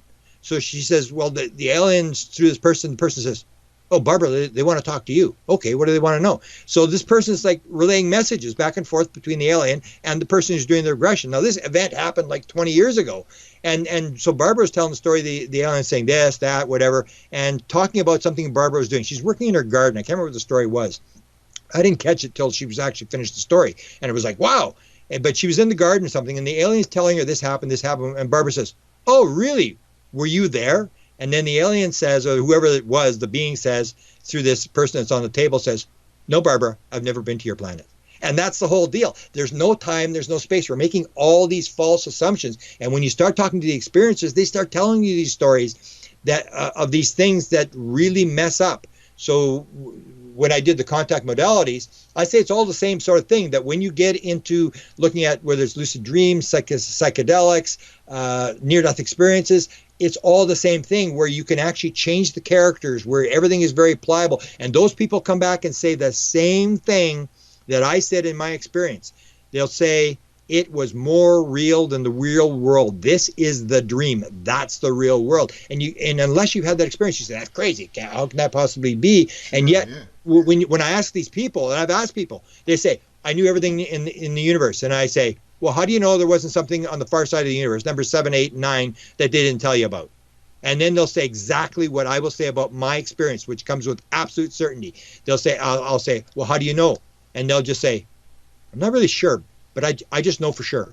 And that was with me. I know for sure that what I was told in these downloads was real. It was absolute, comes with absolute certainty. You don't have to question it. And it has turned out to be true, that everything that I've gotten has been reinforced as I go along. And I realized that was the right material. And it's this noetic experience. And that's where you should be talking to experiencers, because they have these noetic experiences. It's not something they sat and rationally figured out or tried to calculate or had some bizarre idea or whatever. It's something that's coming. So that all the information, if it's true that they knew the answer to everything in the universe, and as I asked the people, how long did it last? How did it fade away? And they say, usually within the day. It's like a dream. It's disappearing, and you're trying to remember all the things that you were told, and it's fading away, and you're trying to recover it or whatever. So if at one point they knew the answer, then why would we not try to hack that? and get into that field where all the answers are. And that's ancient literature, the Akashic record, all this kind of stuff. Even the lecture I'm going to do in a couple of weeks, I actually play a tape where the guy's doing meditation, which is another contact modality. So the guy's doing meditation. He has this experience where he knows everything in the universe, and he basically says, "I'm there, and suddenly I know everything. I'm the universe. I'm everything. Everything is there." And the other one that I play, the other tape, is the guy is there, and if you start looking at these experiences, people who have the life review. And what you see in a life review, it shows you how complex the universe is. We think, oh, we got to solve the UFOs. You got nothing solved. When you see how complex the universe is, the people in a life review will say, I was shown every event in my life in like a second or two, every single event, everything that went, but I didn't see it from my vantage point. I saw it from the vantage point of the person that I was interacting with. So if I told my ex-wife she was an idiot, I was my ex-wife, and I could feel the pain of how she felt when I said that. So if that is true, and I'll guarantee you everybody's going to tell the same story, then not only is memory perfect, that all the memories there, the Akashic field, but all the memories are interlinked, that somebody's putting all these memories together, that you have your memory and you have the memory of the encounter and the person, how they felt on the other side, that it's all linked. And people say it actually how you affected the world, how you affected the universe by everything you did. If it's all that linked and all these things are connected together, we haven't even scratched the surface of how the universe works. And that's a mistake we're making. That's why you got to talk to the experiencers, that rationally, analytically, you're never going to figure this thing out, especially if you go down the road of nuts and bolts, because I will guarantee it is not nuts and bolts. Everything, if you break down you break down the human body, the world, it comes down to energy. There is no, it's all space. It's all these illusions. We believe the world is flat because we see it's flat. We learn now, no, it's not flat. We think the sun's going around the earth. We believe what we're seeing, and we don't realize that most of what we're seeing is illusion. It's wrong. We're moving at 1,000 miles an hour. We think we're stable. We're just sitting here. We're moving at 1,000 miles an hour into the east. We just don't realize we're doing this. And the more we learn, the more we realize that the world is very, very complex, and that you have to find a way to get actual material. And the actual material is the material that's in the field, that those people say, I knew the answer to everything in the universe. The material is there. And I think it's totally insane not to try to crack that, to get these people to get their, what did they give you, take a look at their material, try to put it together, cross-index it. You can give them lie detectors, do whatever you got to do if you don't believe them, but at least talk to these people. Yeah, and I absolutely, I'm one person that is absolutely glad that you're one of the people out there doing it. Can you tell my listeners how they can find out more about you, or maybe buy some of your books, which I highly recommend? Well, my books, I have about 6, and I have 6 more coming within the next, well, I'm not stuck with the Stanton Friedman stuff, but Amazon is where the books are. But most of the stuff, if you want to see the Stanton Friedman stuff, we may put it up on a website. I'm not a website guy, but it'd have to get help to put it up on a website. But we're going to, most of the stuff I put on my Presidential UFO Facebook site. I'll put up various documents as I find them on the site. So for the last 2 weeks, I've put maybe, I don't know, 20 documents, 30 documents, and explain why these are I've been definitely following you there and looking at some and of the this other stuff. one It's really great to see it. Yeah, and my White House UFO YouTube channel is where I'm going to do, I don't know if it's been broadcast yet, but I did one PowerPoint on Stanton stuff. I've got 4 PowerPoints. So maybe I'll talk for maybe an hour and a half on what I found in the files, and I show these various documents that were in the file. So it's the Presidential UFO Facebook, and the White House UFO YouTube channel is where my new material, as I put it up, comes. All right. Well, I want to thank you so much for joining us.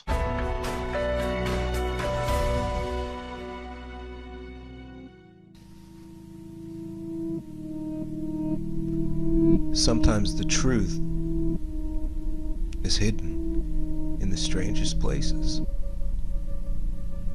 I've been thinking about that a lot lately.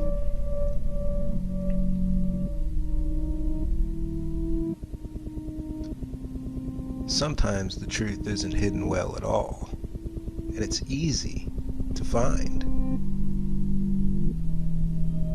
There should be no penalty to anyone who finds the truth that is easy to find.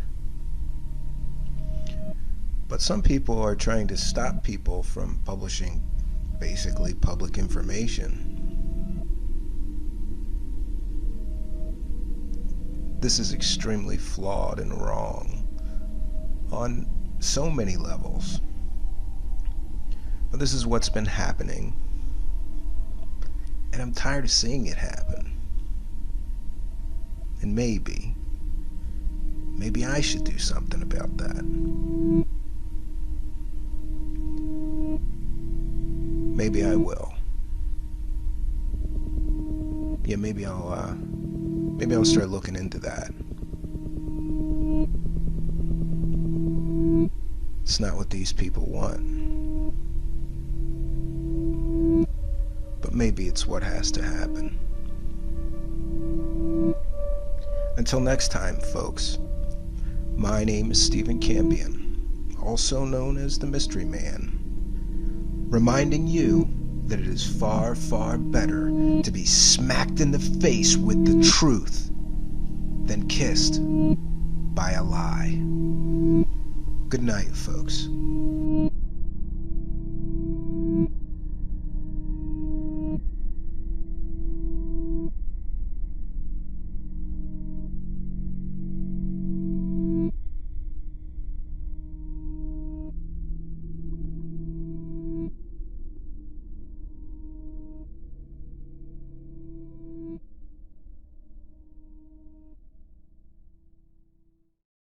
This program is a legacy program which was recorded some time ago. Views and subject matter are products of the time in which they were recorded and may not reflect current news or cultural stances.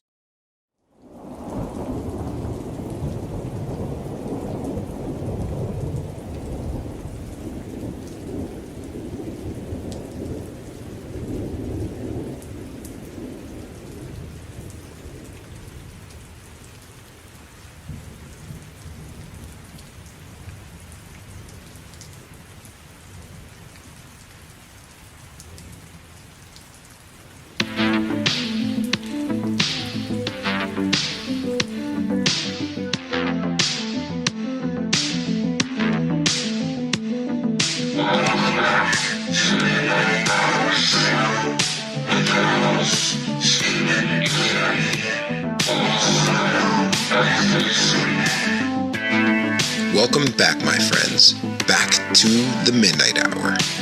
I'm happy to say that some of you may actually be listening to the Midnight Hour at the Midnight Hour. Imagine that.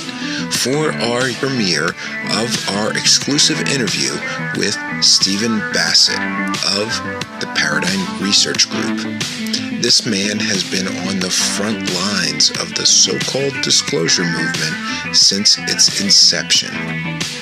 Have there really been attempts by people inside the deep state or the United States government to actually push and make official UFO disclosure and alien visitation disclosure actually happen?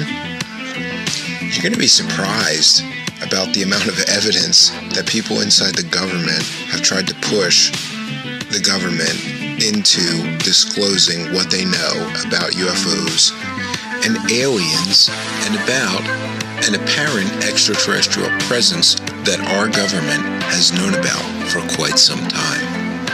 Now, this sounds like the start of a good science fiction movie, but I gotta tell you, folks, there's plenty of meat on the bones, and there have been people at the forefront of this movement for quite some time. And my guest tonight, Stephen Bassett of the Paradigm Research Group, has been on those front lines since the beginning. And I gotta tell you, listen to a few of his lectures on YouTube.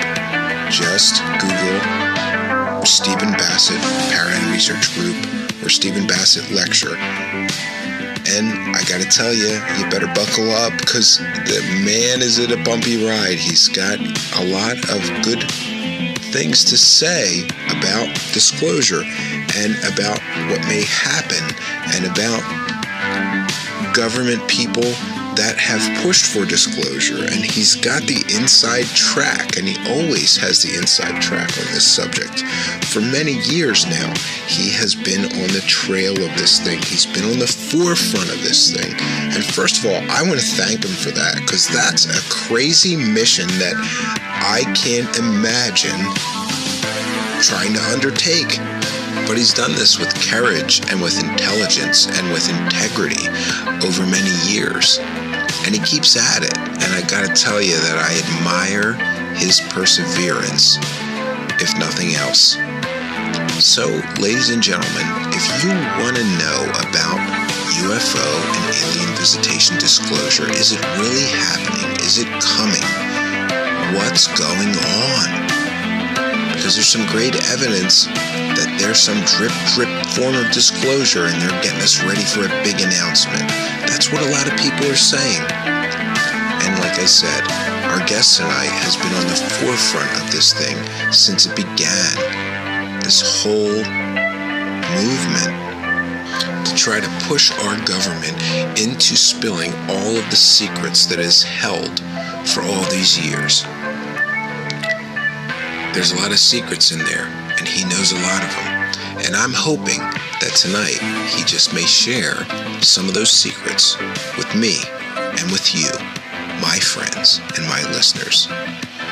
Now, friends, without any further ado, we have Stephen Bassett of the Paradigm Research Group standing by on the mystery phone. Let's get into it. I think where I would like to start is, when did you start your research group? And more importantly, why did you feel that that was so important to dedicate your life to something like this? It's one of those decisions that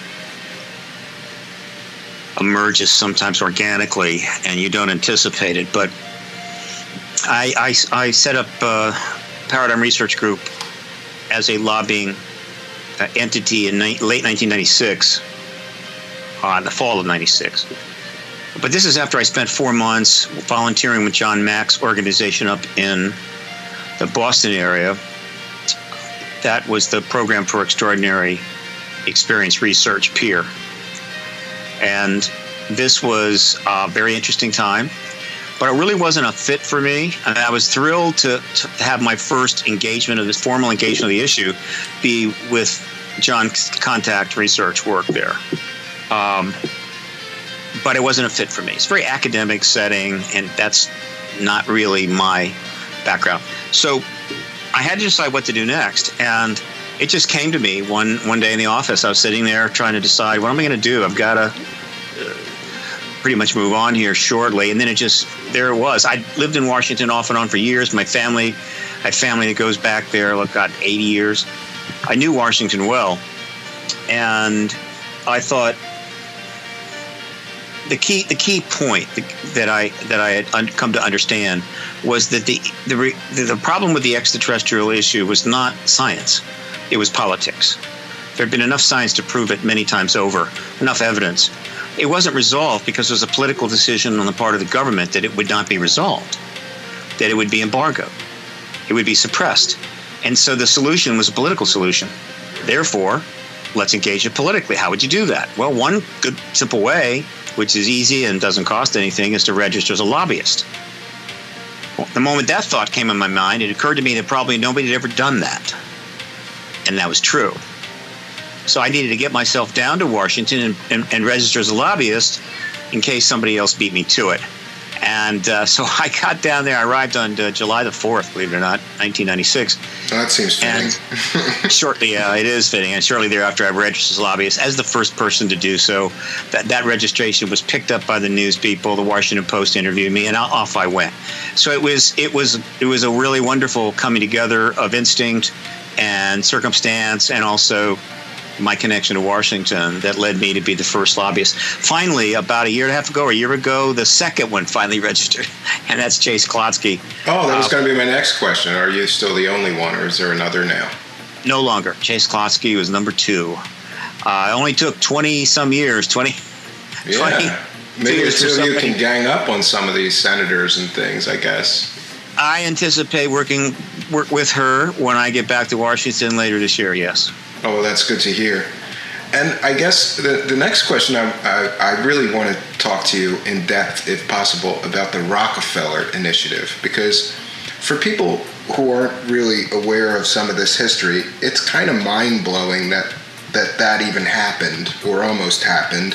Can you tell us, because I've heard you speak about this in detail, about what was the Rockefeller Initiative and what happened with that? Certainly.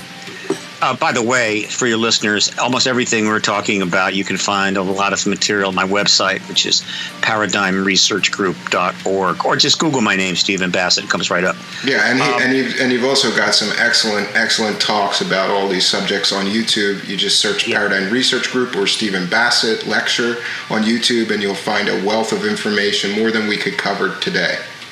Yeah, and I have a channel, of course, Paradigm Research Group, where a great deal of this and more very soon has been consolidated.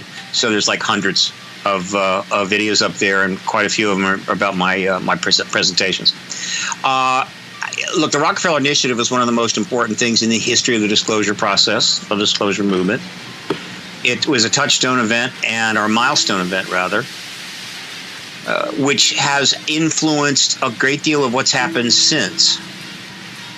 For a lot of reasons. And again, I give 2-hour lectures on this, so let me try to be brief. But the long and the short of it is that when the Cold War ended, the principal barrier to a political solution to the ET issue was lowered. It wasn't the only barrier, but it was the most important one. For the 44 years from 47 to 91, the military intelligence community and the political power structure was not going to allow acknowledgement of the extraterrestrial issue. Not while there were tens of thousands of nuclear weapons on immediate alert that, if launched, would have destroyed basically human civilization. It was just too big a variable to drop into that mix, so it wasn't going to happen. The ET issue was always a national security matter, and you combine that with mutual assured destruction, and it's a national security on steroids. So when the Cold War ends, that barrier drops. And a lot of people, I think, at the time, though they may not have said so, even at the high ends of politics and economics and what have you, thought maybe it was time for the people to know the truth. One of those was Lawrence Rockefeller, billionaire, environmentalist, philanthropist, who had been involved in issues like this for a while, had supported people like John Mack and others. He was an advanced thinking guy. He wasn't like his brothers. He was very different. He was kind of like not the black sheep of the family, but certainly the odd sheep of the family. He made the decision, whoever won that election in 1992, he was going to approach that administration in a concerted effort to convince whoever the president was to release all the files, which is essentially code words for end the truth embargo. Because if you actually released all the files, meaning declassified all the files in the government archives regarding the phenomena going back to the 40s, it would be the end of the embargo. It'd be over. And that's what he wanted. He wanted disclosure. That term was not in play yet. I hope to bring that out later and make that term stick. But he made that decision, and so he approached the Clinton administration with a faxed request through his attorney, Henry Diamond, on March 29, 1993, about 2 months after Clinton had taken office, very, very quickly. And thus began the Rockefeller Initiative, which Clinton was kind of forced to entertain because Rockefeller was a big donor to the Democratic National Committee and other Democratic candidates. They knew him. It wasn't like they could tell him to pound sand. But Clinton really came into Washington as a out-of-nowhere governor of Arkansas with no military intelligence connections, not a lot of political clout, had some popularity, but the military intelligence complex wanted nothing to do with him. And so it wasn't going to be easy for him to engage the issue, but he's the one that won. If Bush had won, he would have approached Bush, and frankly, if Bush had won, I think we'd have had disclosure in the 1990s. under a Bush administration. Yeah, because he was in bed with the intelligence community, being a former CIA director, right? He was more than in bed. They were married. They had been living together very long. Absolutely. And he was highly respected, and so it would have been a much more comfortable enterprise under a Bush administration. But it was Clinton. So this initiative lasted for 3 years, and then was wrapped up in October of '96. Clinton was stonewalled, without question, by his own administration. He got angry. He forced them to try to do some things, but ultimately he couldn't get it done. But nevertheless, a lot of very significant, important people were connected to this initiative, who would continue to be in play politically for the next 25 years. And that is Bill Clinton as the ex-president, Hillary Clinton as a senator, a Secretary of State, candidate twice for president, Leon Panetta, who would become Secretary of Defense, and what was the other thing he was? Might have been CIA director, I think it was. John Podesta, political operative, constantly in the news. Al Gore knew about it. George Stephanopoulos knew about it, but he went into media, and all the time he's been a news big shot, he's never addressed the issue, which is something I'd like to ask him face to face one day. Webster Hubbell and others. These people were not going to go away, and they knew about this initiative. They knew about the stonewalling, and they made the decision as Clinton is running for his second term, with scandals at his door, that, okay, it didn't work, let us never talk about this again until it's appropriate for us to do so, meaning one of us is president. Gore just missed, Clinton just missed twice, and as a result, this connection to the ET issue, which begins by a significant political team, the Clinton team, which begins with the Rockefeller Initiative, March 1993, finally becomes a significant matter in the 2016 election. And so there is a through line all the way from the Rockefeller Initiative to the 2016 election, which I am extremely familiar with, and in due course I'm going to write a book about from my perspective, if I can ever sit down and sit still. Yeah, you're a pretty busy guy. Yeah, I'm a ADDH guy, so it's not easy for me. Well, that's a short answer to your question. Yeah, I can talk out. In regard to the 2016 election, like you mentioned John Podesta, and there's WikiLeaks emails where he's like talking about UFOs still, and he has that famous tweet where he said something like, "I wasn't able to force disclosure." It was one of his regrets. That was PR. That was me. That was PRG behind all that. That story's not well known, but it will get known because there's several profiles in significant publications, I think, coming about all that in PRG, though it'll be later this year, August, September. But I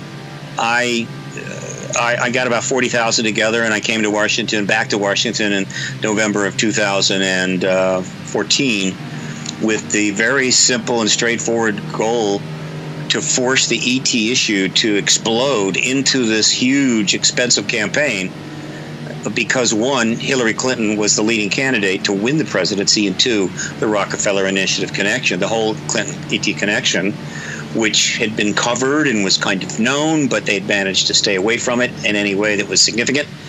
But now, under those conditions, we thought we could force it, and we did.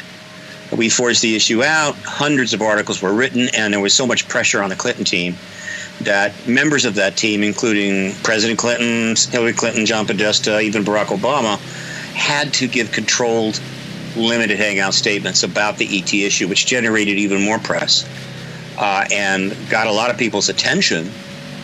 It didn't hurt her in her campaign. I don't think it cost her a single vote, might even got her votes. And that was my work. I was working with my publicist in Washington for 2 solid years, and we had hoped that the debates, it would get into the debates, but the presidential debate system is terrible. It's corrupt. It's awful. and a Well, waste of time. at the very least, they were entertaining this time around. That's for sure. Entertaining as far as helping America advance its interests, not really. Yeah, exactly. And because the entire debate moderating teams never ask a single ET question, in spite of articles all over the world on the subject of Clinton and ETs, she was able to pretty much get through it. And then they never spoke again after June 2 of 2016. And then the public learned more about this connection when the WikiLeaks emails were released. But I got to tell you, I was on that thing, typing in search queries as soon as it was up, and I found some of that stuff earlier than most people, and I was shocked and amazed by what they were talking about in some of those emails. Certainly. At my website, in the blog section, Disclosure Wire blog, I've actually got all 95 of the emails in the Podesta file with an ET reference are shown together with commentary and links to the actual email in the WikiLeaks files, so people can go and look at them all. The most important thing that emerged out of that was the fact that the To the Stars Academy people, eventually it was announced in 2017, that Tom DeLonge, representing that project, had already approached the Podesta, the Clinton administration through Podesta, because they were pretty sure Clinton was going to win, and so that came out, thus increasing the connection. But again, that did not cost her the election. If she had embraced the ET issue and her connection to it, and really shaken the trees, that might have put her over the top. It would have won her the White House. I would be happy to debate any member of the Clinton team in any decent public forum that simple question: had you spoken truth to power on the ET issue in that election, would it have hurt you or helped you? And I would be very persuasive that it would have won her the White House. Yeah, now you mentioned To the Stars Academy. I've got a lot of listeners that wanted me to ask you specifically about them, because even people that are intensely interested in these subjects, I don't want to say they're extremely distrustful. Let's just say they're distrustful of this To the Stars Academy initiative. Mm-hmm. I hear a lot of things, mostly because it's like a poor for-profit kind of thing with them, and he's also sort of, I guess, kind of like just kind of stalled. They made a lot of promises, and then it seems like if there is anything coming from them, it's just such a slow drip. What do you think about them? And then the other reason that people distrust them is because of the number of people that are in that organization that are former intelligence members. And what is your take on them? It's understandable that most people simply don't know enough about it to arrive at the understanding that I have. But I get that. First of all, the military intelligence complex and the political structure in America have earned massive distrust from the American people. The lies, the bad wars, the whole nine yards. Trust in government, trust in the Congress is extraordinarily low, and the trust in media has dropped off. But let's just talk about the military intelligence complex. And so, not surprisingly, anything that's going to emerge out of there is going to be viewed with distrust. I fully expect that.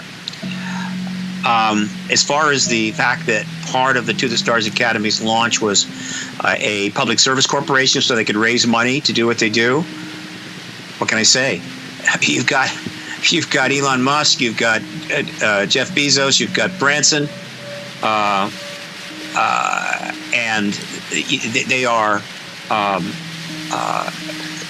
engaging space as for-profit companies, and people are loving it. So that's just to me that's a moot point. When it comes to the ET issue in general, the truth embargo and the suppression has made it nearly impossible to raise money for this, and which is what you have to do, whether you're a nonprofit or, well, if you're a nonprofit, certainly to raise money. The government's lied about it for 70 years. People are scared of the issue, so you can't raise money. So if you can turn it into a for-profit public service company where people can actually make some money from it, that may bring some money in. It did. It brought $2.5 million. But one of the ways the government has maintained the truth embargo is to try to shame people. If you talk about it, shame. If you try to study it, shame. If you bring it up at a university, shame. If you try to get money to do what you're doing, shame. If you do anything to make money or make it a profit thing, shame. This is crap. This is the government, which has got so much shame to account for. I mean, it will take the rest of this century, the United States government, to account for all the things that it has done for which it should be shamed. So I have zero sympathy for that. And I hope they raise another $25 million. I kind of leave them off the hook of the money. Personally, yeah. I do. A lot of people don't, but money makes the world go round. If you're going to do anything, you're going to need money. But it's not about money; it's about what you do with it. Yeah, but you know what I mean. I mean, money moves mountains, and if you're going to go on this huge mission, you're going to need funding, even if just for. Apparently, they have metal samples and some other things, and that is very costly to get the analysis done on that kind of stuff, to study the materials. So I give them a pass on the money personally. But I am extremely distrustful of anybody that's a former intelligence community member saying we're going to bring you disclosure, because they're the people that's not what they've said. Well, they haven't said that. Okay, then you can correct me. Let me just turn that around. And you have people that worked at the highest level of the Department of Defense and the CIA, and even at Skunk Works, working under high security clearances that have made very good money in their life, though they're not wealthy. And they sign up on a public project, which is an interactive project with the military intelligence complex, in which information is going to be released without breaking any laws through this organization to the public. And people think, well, that's easy. No. They don't need that. Every one of those people could be making very large sums of money doing standard stuff or working an additional classified project as contractors. They could be making, oh God, I can't even imagine how many times and much more money. They have given up huge financial opportunities and put themselves at risk. And made themselves vulnerable to attacks from all sides, inside, outside, and all those people that distrust. Well. Yeah. And so the idea that, oh wow, this is some clever agenda, and they can't be trusted. These are the people you can trust. The ones you can't trust are the ones right down in South America right now trying to overthrow the Venezuelan government. So again, this stems from a fundamental distrust. Look. The United States government lied us into the war in Vietnam, which was a complete catastrophe. The United States government's political class then lied us into a war in Iraq, which will ultimately prove a bigger catastrophe than Vietnam. And so, what can I say? There is plenty of reason to be angry and distrustful of the government, but those were about lies. Those were about misrepresentations. Those were about the abuse of secrecy. These people have come out in the open. They're using their names. They're telling us what they're doing. And so I'm sorry for those who distrust them. I get it. My answer to my statement to them is get over it. Now the second point, involving what they've been doing, I'm going to give you my assessment.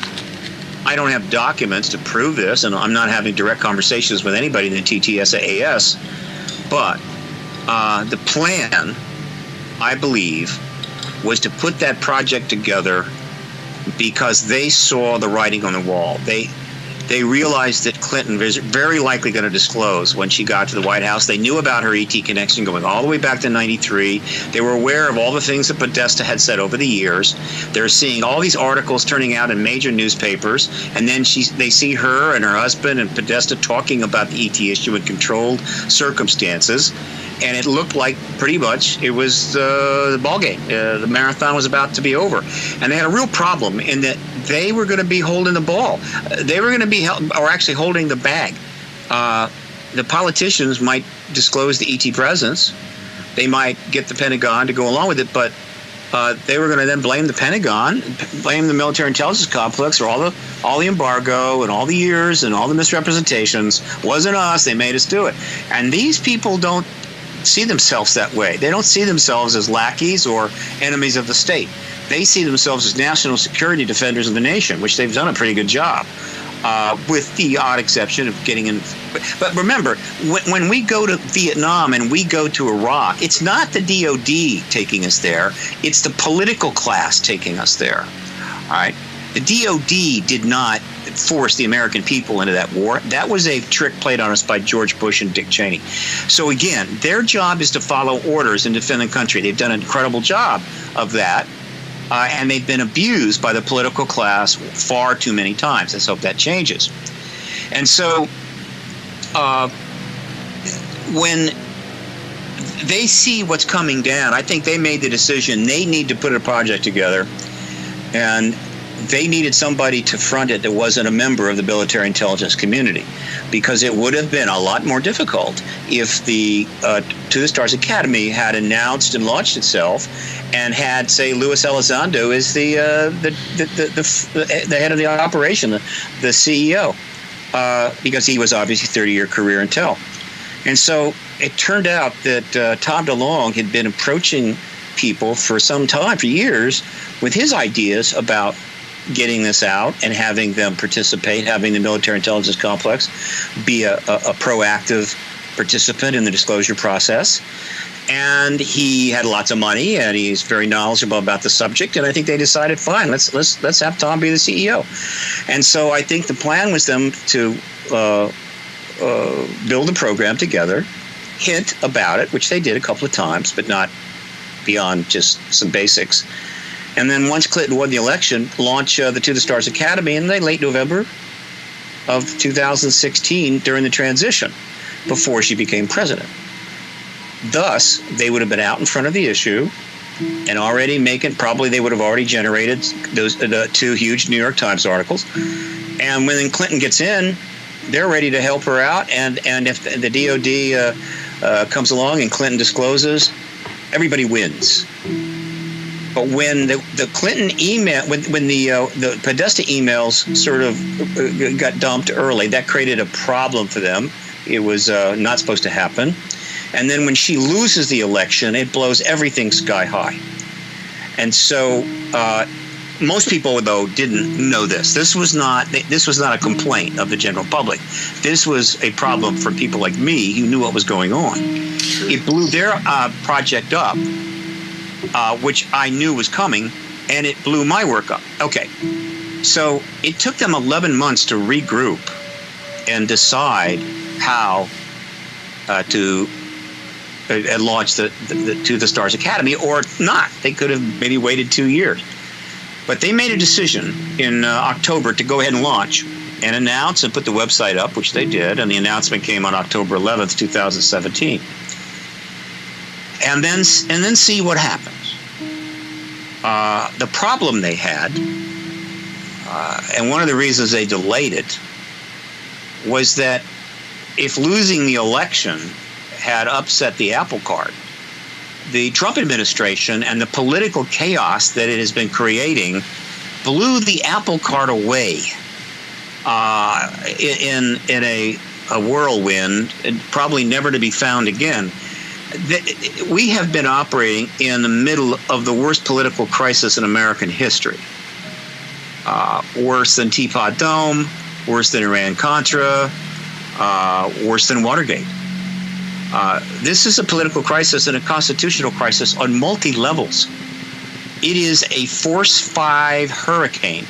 And so trying to advance an issue as important and complicated as the disclosure process in a hurricane is impossible. I went to London. I went to London for 8 months. I knew I couldn't do anything. I went to London and tried to do some work, and I did get an interview in Moscow, which may eventually end up prove interesting. But even that, when it was announced, the media ignored it. It was like, yeah, you talked in Moscow about Putin and disclosure for the first to ever do that. So what? We've got to talk. We've got to cover Trump here, and so they have had to slow down. It's no point firing your arrows into a 150 mile an hour headwind. They're just going to fall to the ground. Yeah, I remember seeing all this political turmoil and you know, all this investigating Trump and Mueller, and I that's immediately what I think about all that stuff is like, there's no way that any of this disclosure stuff is going to move forward because it's just there's too much chaos right now for that to reach the forefront when there's all this other stuff going on, right? But they made their move. They launched, and then they delivered two major stories to the New York Times, which checked them out and published them on December 16th, 2017, and waited to see what happened. And what happened is it generated a lot of press for a while, and then we're back to the new norm. And so they realized they're going to have to step back and work behind the scenes. And so throughout all of 2018, they were doing what they could behind the scenes. They talked a little bit. They gave some presentations and did some interviews. But overall, and that created problems for them. Because, again, this is a complicated situation right now. Not only do we have a political hurricane, but then, as you referred to earlier, there's all this distrust of the military intelligence complex, which they had to deal with. So they started having behind-the-scenes meetings with History Channel and television, and also with some people in Hollywood. Mostly Tom DeLonge, I think, was doing that. And then they had some meetings on the Hill, basically lobbying, though I don't think they've registered as a lobbyist. But private, not announced, no disclosure of content, who they talked to. But it leaked. It was kind of rumored that they were having these meetings. And that's fine. In other words, the hurricane is raging outside. If you're in a room somewhere having a private meeting, it's not going to affect you. That doesn't mean that much is going to come from those meetings right away, but you're laying some groundwork. So they used that time to do that, waiting to see what would happen. Well, now we're in the about the 27th month of this hurricane, which is now at Category 5, and there's not much they can do. But there's not much they can do, but there's some things. One of the most significant things that we've learned about is that the History Channel, which had been filming them for many months, is going to go ahead and launch a 6-hour series about the To the Stars Academy called Unidentified. That starts on May 31st, which is just 31 days from now. And I imagine they're hoping that things will settle down a little bit so the show will have maximum impact. But it's a sign that things are picking up. And I anticipate more developments later this year. How powerful those developments will depend directly on how the Trump situation is resolved. And there's a number of ways that can happen. So there's a lot of uncertainty there. But History Channel, Project Blue Book, which is it's not a documentary, I guess. I think it's a theatrical, in a way, theatrical documentary. It's highly fictionalized, that's for sure. A fictional documentary. That was an easy call, and not really a disclosure issue per se, but it got tremendous ratings, and that's good. Right? But that made it easier for them to launch the 6-hour series, which will also get great ratings. But I assure you the disclosure process needs more than just a 6-hour series on History Channel. Nevertheless, they're in play, but they slowed the pace down because of the political realities in America. Now, there are a lot of people out there that wouldn't get that. They wouldn't understand that, and I appreciate it. So they're irritated that they're dripping. But I can assure you, and I talk about this in I've done 20-some lectures, maybe more, since they launched. And I talk about it all the time. So I'm doing what I can to educate the public about the reality of that particular component of the disclosure process, the To the Stars Academy. And I support it, and it's, as far as I'm concerned, it's the most important development in the history of the disclosure movement. Well, I definitely give them credit for at least this. For how many years now has the government said, since Blue Book ended, they said, no, we don't investigate UFOs, we don't look into that. And at the very least, To the Stars Academy approved that was a lie. They have been studying UFOs, they just haven't been telling us about it.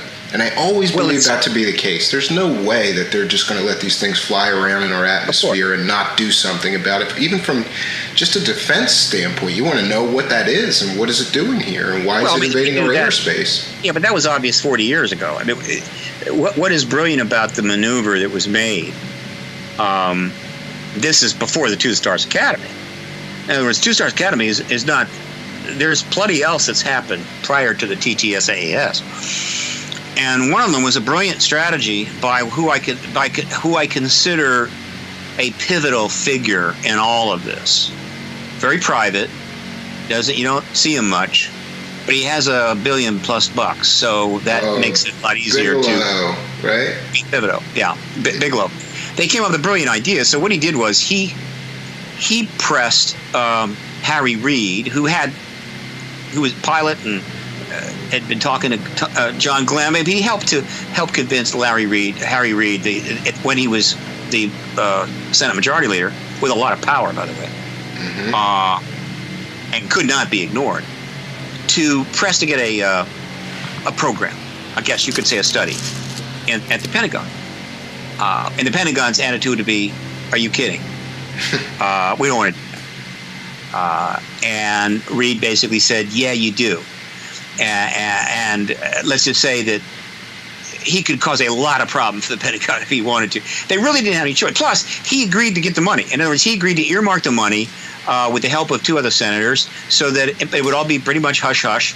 And so they'd have to go tap into their own budget. And so they couldn't say no. And so this program gets launched in 2007-8. And it's not a declassified program. It's just on the QT. In other words, it's not operating as a USAP, but almost no one knows about it outside the Pentagon. A lot of the work was being done by Bigelow, and Bigelow was operating very privately, and he's not exposed to FOIA requests. And so the thing was just clipping along. But the brilliance of the strategy was that I know Bigelow would have known that eventually that program was going to be known. It was going to come out. Maybe he didn't. He may not have known it might be as a follow-up to the announcement of an organization like the To the Stars Academy. And then what would that mean? It would mean that the public would learn, oh, they are studying the phenomena. But that's all show in a sense. In other words, the program that they ran, whatever they accomplished, and I'm sure they accomplished some things, is a drop in the bucket compared to the research that's been going on in the dark world, the full black world, the USAP, unacknowledged USAP world, the unacknowledged special access world, for 70 years. Billions and billions of dollars have been spent. Now, that is absolutely secret, it's classified, and as far as the government's concerned, it doesn't exist. Now, Bigelow couldn't out that, and Reid couldn't out that, but by putting this program together, knowing it would eventually come out, they essentially, in the public mind, confirmed that they study. They have actually studied the phenomena, and let others read between the lines and go, yeah, of course they do. And they've been studying for 70 years. So it was a brilliant strategy, and it worked very well. And I hope they found something. But what your listeners have to understand is that our government has spent hundreds of billions of dollars since 1947 studying everything they possibly could about everything related to this extraterrestrial presence. Nonstop, 24 hours a day, 7 days a week, 52 weeks a year. And the To the Stars people can't say that because it would violate understandings that they have, and maybe their non-disclosure agreements. But I don't have a non-disclosure agreement with the Pentagon. I can say whatever the hell I want. You know, I often wanted to ask you too, is what is it exactly that you believe as far as, does the government have materials, recovered materials, or anything like that they've been studying? Because I trust your judgment more than let's just say some people that are just out to sell a book, or you know what I mean? We hear all these stories about Area 51 for years, and Yeah, I don't know what to believe. One thing I've always thought, though, is that if we did have any materials, you hear these stories about back engineering, and I've always thought, this is like handing an iPhone to somebody in Jesus' time and saying, go ahead, figure that out. I don't think that we really could figure this stuff out. What is it? What is your belief about it? I'll respectfully disagree. First of all, there's this misconception that the ETs are millions of years ahead of us. That's not true. They're not that far ahead of us. That's probably the reason why they're the ones that are here at this particular time. In other words, we're closer to them in terms of our development, in terms of our technology. And therefore, it's a little more comfortable engagement. I think ETs, if any civilization is a million years ahead of us and still out there, I'm thinking they could care less about us. They wouldn't bother to be here. They have much more interesting fish to fry. Yeah, but if there's just a few thousand, right, then we could possibly grasp some of their science and things like that. Exactly. Okay. Exactly. That's the first point. And the second point is that, well, no, to answer your key question, your audience can take this to the bank. Our government has had crash vehicles and everything that's in them, including the material science, for decades, going back to the 40s. Efforts to re-engineer have probably been nonstop. I believe that I have a very strong a pretty strong conviction that they reversed engineer the anti-gravitic tech, and we have our own versions of craft using anti-gravitic tech out there secretly. I'm not suggesting that the B-2 bomber is anti-gravitic tech. I don't think it is. If they could incorporate some ET-derived technology without any risk of it creating a problem for the truth embargo, they might have done that, thus giving our planes a little extra whatever. Don't know. But they also have ET bodies. Very likely they've had a living ET, at least one or more, for various periods of time. Yeah, and that is mind-blowing that if we have had something like that. Because, there's all these stories, and I don't know, I tend to believe a lot of these deathbed confessions. Some of these people, especially with Roswell and things, like, they don't have a reason to just make up some crazy story, and they're all telling a similar story to their relatives as they're passing away, and, it's just crazy. Like, I believe that they do have these things. And you'd be correct. So that you can take to the bank. What is a little less clear is whether they've reverse engineered the energy systems. That is a tricky. Of course, that's been a big point of discussion. That they have extraordinary energy. It'll change everything. 0 point or super cheap. Very possible. But a lot of that thinking stems from the operation of the craft. In other words, these craft can go to extraordinary speeds, make radical turns, which would imply huge energy expenditure. And the craft are not very big. So it's perfectly reasonable to assume that they're not able to do this on gasoline, aviation fuel, maybe not even fusion reactors. However, there's a problem because they're anti-gravitic. Now, the anti-gravitic tech could be separate from the propulsion. They could be one technology doing both at the same time. Could be two technologies. So if it's two technologies, then the anti-gravitic system has the ability to zero out the weight of the craft so that it has to weight. And once you do that, well, you don't need a lot of energy to fly the thing at 4,000 miles an hour.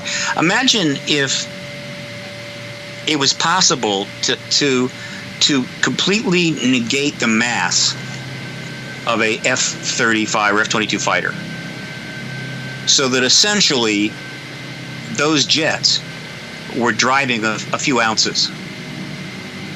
They would go pretty fast. Yeah, the only absolutely. thing that would impede them would be friction, air friction, and this anti-gravitic tech may have the ability to affect the space around the craft, eliminating even that. So it's possible that makes it a little less clear as to what energy, what's their energy paradigm. Now, having said that, we have no idea how much energy would be required to create the anti-gravitic effect. It may be enormous. I would intuitively think it would be huge. And so once again, we get down to to what degree of paradigm shift is their energy technology? Have we done it? Have we reversed engineered it? I don't know. I used to think we had, because we were. I used to say that years ago because of the way, because I know that we had developed anti-gravitic craft. We have that, but you can't. It's obvious if a craft is anti-gravitic, but you don't know what the energy system is. Anti-gravitics is self-evident. Energy is not, and so we don't know. However, whatever energy system that craft is using, I do not believe it is any system that humans have. Yeah, it's definitely not fossil fuels, in other words. Or anything else, and therefore anything that we have in operation, and therefore there's a reverse engineering potential there, and therefore, given the fact that an energy break paradigm shift is the one thing that could spare, it's probably the most critical component of fixing human society circa the 21st century. We're headed for a world of hurt and pain, suffering, and unpleasantness. The rich will avoid it to the very last. I mean, they'll hire security people in droves. They'll armor plate their cars. They'll move up to 100 floors in the air. They'll put in a security system. They'll do everything they can. But the rest of the people are headed for major hurt. And then, of course, it'll catch up with the rich eventually, which has been the case for thousands of years. So this is a bad century we're heading into, and we have to fix it. And the one thing that would do more to help fix and solve our problems would be a paradigm shift in energy, where the cost of energy could be dropped by 90, 95, 98%, and the impact on the environment could be reduced to 1% or 2% of what we have now. Is that embedded in the ET presence? It is very possible. And whatever the possibilities are, the sooner the entire intellectual capacity of the human race is brought to bear on that problem, as opposed to a limited number of scientists working underground under deep security clearances, the better. Yeah, I've often heard too, a lot of people seem to think in a conspiratorial sort of way that part of the truth embargo is directly related to these energy systems. Because if we had free energy, I mean, you would have to work as much. Free energy for all of humanity would be it would change everything for the entire race. And I don't know, there's a lot of conspiracies. It's the oil barons and, the people that run all these, they don't want that shift in energy. They want us paying $5 a gallon forever. And I'm not sure what I think about that, but it makes sense that could be part of it, that these energy systems could be so, that could just, if we had free energy tomorrow, everything would change. Everything would change. You wouldn't need gasoline or fuel or. Yeah. Let's clarify this. Sure. There's no such thing, Steve, as free energy. There will never be free energy. Well, you know what I mean. There's 0 point energy, or like you said, like energy that costs 95% less than it does now. Well, but yeah, that's significant though, because you have a lot of people out there that have bought into this whole free energy concept, and it's warping their ability to understand what's happening, what's unfolding. The human race huge amounts of energy. Yeah. And that energy has to be delivered. And so and whatever technology is used to manifest that energy, that technology is going to amount to huge amount of infrastructure. And that infrastructure is going to cost money. That's not going to be free. And then it has to be delivered to you. Now, it may be that the energy concept in the alien or the extraterrestrial paradigm can be made small. That there is certain there's fundamental aspects of physics here that are scalable, which means that someone could have a device in their home that would provide enough energy to run that home forever. Mm-hmm. And so essentially the only cost to them would be the cost of buying the machine or replacing it if it breaks down. Well, look, we almost have that now. If solar power can achieve some modest increases in efficiency, there could come a time when you put the solar panels on your roof in most parts of the world and you never have to buy outside energy again. But you will have to upkeep the panels and so forth. I'm a big fan of solar power. In fact, I have an off-grid cabin in the woods. It's completely off-grid. Everything is, we have water tanks and solar panels and battery systems, inverters. You wouldn't know it unless you saw the solar panels, but I can run anything. I can run microwaves, TVs, VCRs, computers, whatever I want, and it's all self-contained. It was expensive to do it. I did it over time, but it's totally doable. Yes. Now, the amount of energy, though, that we're consuming as a society is not just heating your home. Sure. We have vast industries that absorb huge amounts of energy. And so whatever infrastructure is going to take to supply, that's going to cost a lot of money. And that money is going to be transferred to customers. But again, a 95% decrease in energy costs, or what I like to call the cost of an electron, because we are going to be an electron-basis civilization for a long time. The infrastructure in place already is so vast that the idea we're going to try another modality is not likely. What we can do is increase the efficiency of electron-based energy by improving the lines that carry the power, and so that you have a lot less loss and other factors, and that's doable. But we're going to be electron-based, so it's the cost of an electron. So if you reduce the cost of moving an electron from point A to point B by 95%, that in and of itself is a vast paradigm shift in terms of being able to make complex societies work, particularly complex systems that are already trillions of dollars in debt. But if that modality of energy production also has a fraction of the environmental impact, that is also a massive paradigm shift. And so we need to know whether those paradigm shifts are embedded in that tech that the government has been sitting on for 70 years. Now, if the government comes out and says there's ETs here, and we've studied the tech, we've studied the gravitics and energy, and we can tell you that the paradigm shift we would love to have is not there yet, and we're able to back up that statement, then we could all make decisions more appropriately about what are we going to do about the situation we're in. But one of the things that I like to mention from time to time, because this whole history of the ET issue and the government involvement is filled with dogs that didn't bark. They're all over the place. It's a whole kennel of dogs that didn't bark, which is a reference to a famous Sherlock Holmes story where he solves the case because a dog who should have barked didn't bark. And so it's interesting as we have approached and learned about some very major problems, like potential meteor impact that could have, which we've known about for many decades, it could destroy us. The government's been real slow to respond. When we talk about, again, some of the climate change issues, about the impact of fossil fuels, the government has been really slow to respond. It's always been slow to respond.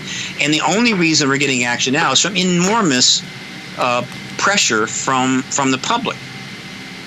So why did not, particularly the U.S. government and some of the other major developed countries, why were they slow to respond to these obvious issues, and instead putting money elsewhere, bombs, jet planes, missiles, whatever, or new wars? Why didn't they not respond? Why didn't they bark, in other words? Is it possible that the major governments, which includes the U.S., China, Russia, and quite a few others, know about this technology? They know about the ET presence, have been working on this technology. They know that eventually this technology will be available to the human race when they're ready to divulge it. But they know it's there, and therefore they don't have that same sense of urgency about addressing these problems, and they just sort of stand back. Everybody else is going, oh my God, what are we going to do? And the people in government going, we'd love to tell you, but it's not a problem. But they can't tell us. I mean, this is why truth embargoes and massive secrecy and everything is a very bad way to run a country, to run a nation, and to run a planet. And if we don't get over our addiction to secrecy and lies, we will destroy ourselves. So this is a theory I have, and I'd love to see it explored in greater detail later on. But I have the feeling the government knows that things aren't as bad as you might think, but we can't tell you. And a perfect example is meteors. If a meteor were to turn up of great size, say the size of Mount Everest, like the one that hit the Yucatan Peninsula, I assure you, the jig is up. All right. That's an extinction. That's what's called an extinction level event. It's an extinction. Right? Look, plenty of species will be extinct. It won't be humans because humans are very clever. But the number of humans around after this that are alive will wish they were dead. The human race will go on, but I'm sure it's over. And so this simply cannot happen. And I'd always marveled at how little, almost all of my lifetime, 50s, 40s, 50s, 60s, 70s, 80s, 90s, how little the government was doing about this. Meaning, well, we'll just roll the dice. But guess what? If you have anti-gravitics, if you don't have to shoot a rocket the size of the Saturn V, and with minimal maneuverability in order to get somewhere, if you had anti-gravitics, and you could fly craft at extraordinary speeds and maneuverability, then if any substantial object turned up, even if you only learned about it a month before impact, you could go out to that object using anti-gravitic technology craft and divert it, just move it, easily out of orbit. You wouldn't even need to blow it up. You just need to modify its trajectory. No, you don't blow right? it up. No, you definitely don't blow it up. You just simply move it out into a different orbit. And I believe they've had these craft for a very long time. And so there are certain people inside that have always known, look, this meteor thing is not a big deal, but we can't tell you about it. So, make your movies, be insecure, be worried, whatever, wish we could tell you something, but it's all national security. That's the best example, but there's many, many other versions of that same thing. So all I can say is, until we get disclosure and we start getting some real information from these governments, this ridiculous kabuki theater will continue while the world, by and large, is decaying on multiple levels, and we are headed towards huge pain and suffering. And by that, and I, the way to calculate pain and suffering is how many people are dying unnecessarily, and perhaps dying very badly. And those numbers in this century are going to spike to levels that will make the losses we experienced in World War II seem trivial. Hundreds of millions of people and kids and women and other animals are going to die badly and early, and they're going to be and everybody and all their relatives are going to be very unhappy about that, and they're going to act out, and things are going to continue to get worse, a lot worse. And so we either get our act together now, If you're my age, I'm not going to experience it. But if you're young or if you've got kids, you should be banging on the government's doors. If everybody who had a kid in this country knew the real truth about what we're facing, they would be pouring money into the disclosure movement. They'd be funding everybody in the movement that's doing anything worthwhile. But they don't know, and the government is damn well intends that they don't know. Meaning, be stupid, be uninformed. You don't know anything. We got it covered. It's all secret, but don't worry. What can I say? Well, Stephen, it may not be the best plan, but I can tell you that there's a reason that I have an off-grid cabin in the woods, and it's not just to take vacations there. Just in case. All right. Because I have children, and I worry about these things probably more than most people. My eyes have been open to some of this stuff for quite a long time. Obviously, not as long as yours. And I appreciate your analysis of this stuff. Well, Stephen, that a lot of very wealthy people have built extraordinary underground bunkers, plush, deluxe bunkers. Yeah, that's strange. Oh yeah, you can Google this. You can see them. They got photos. This is and a lot of them are building them in New Zealand. This amuses the hell out of me because I know what's coming if we don't get our act together, and I can assure you those bunkers are not going to save them. Yes, they ain't gonna save them because while they're down there living in the lap of luxury with jacuzzis and 25 years of stored frozen lobster, there are going to be hundreds of millions of people roaming the surface in utter desperation, knowing full well that these bunkers exist. And the only way you could possibly avoid a bad outcome is if they are deep and they have an absolutely, completely internal air supply, which requires no contact with the surface at all. As well as access, which is utterly impenetrable, meaning that unless you don't even know they're there, except that a lot of these people above are going to start, they will find technology. They will avail themselves of surface penetrating radar and other tech to try to find these bunkers. It's not like the tech is all going to be gone. It's just going to be bad times, and so they'll hunt for them, and they'll pull those people out and probably set them on fire and then go down and raid the bunkers. So there is such a misunderstanding of what we face as a civilization amongst people. That's what I do, why I do what I do. But I can't simply become I'm not a conspiracist and I'm not an apocalyptist. Yeah, you're definitely not a doomsday prophet from all the lectures that I've seen of you, but it's still revealing to know that you have these concerns. It's not. You're not being a doomsday prophet to point out what is going to happen if we don't fix something, right? Sure. If somebody has got, if somebody is driving a car that all the lug nuts have fallen off, and you know this, and you tell them if you don't stop and fix that, you're going to kill yourself. And that person looks at you, oh, you're just a doomsday prophet. And then they climb in their car and they go kill themselves. No, that's not what I am. I am basically an activist involving an issue that by its very nature encompasses a broad spectrum of other issues and forces me to look at many, many threads. And when you actually look at those threads, it's not hard to see what's going to happen. And there's also the fact that quite a few significant government entities have published reports predicting all this already.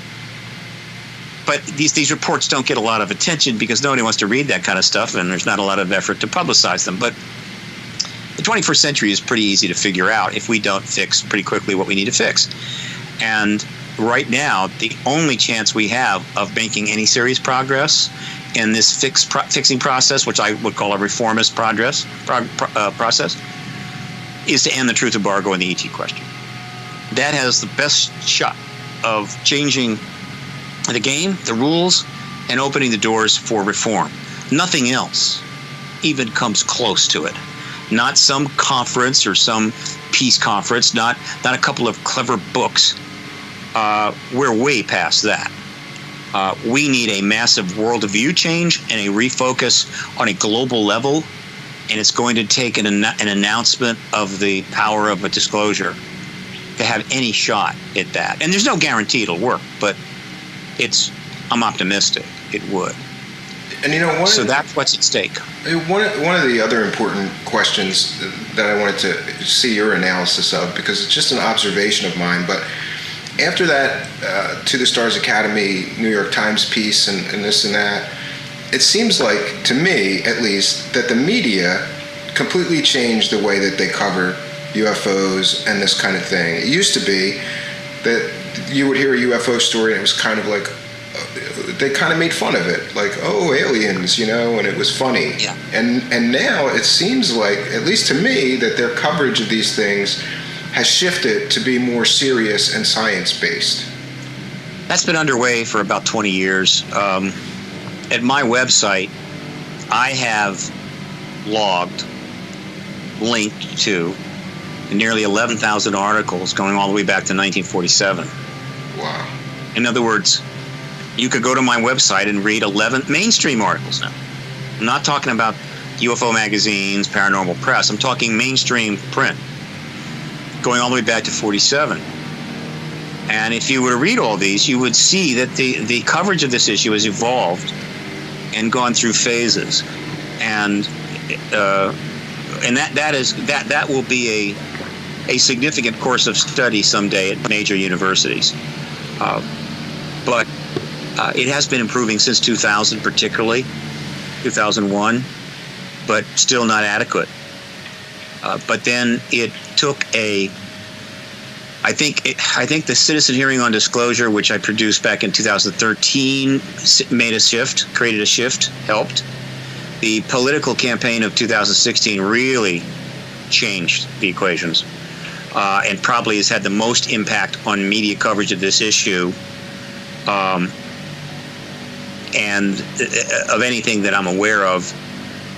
And then the To the Stars Academy benefited from that. Mm-hmm. But when the To the Stars Academy announced, it was in October of 2017. By then, I had generated out of DC 400 plus articles seriously covering the connection between Clinton and the ET issue and other ET issues, of which there maybe 1% maybe 1 or 2% was ridicule in nature. And so when they announced the total number of articles is probably more like 450, 480, they were stepping right into a much more favorable media coverage reality.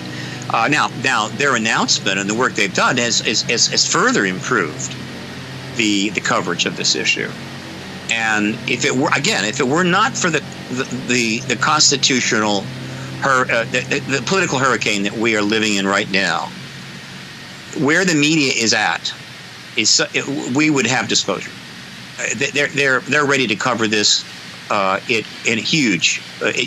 levels way above. But this political situation simply won't permit it. But the political situation will eventually pass. The media prepared to truly engage this issue will still be there, as will the activist movement will still be there. And so we just have to wait out this hurricane. I've gone through hurricanes. I used to go through them in Florida. When a hurricane comes through, you wait it out. You don't run out in front of the house and yell at it. Yeah, you just got to wait it out. Exactly. You have nothing. All you can do is wait it out, and we're kind of in that situation. This is a storm that we simply have to wait out. Though, admittedly, the analogy is not perfect. There are quite a few efforts underway to end this storm quicker than others. I guess like weather modification. They're trying, and we do have technologies that are being used to try to break up hurricanes, believe it or not. And I guess you could say that's what's going on with this political hurricane.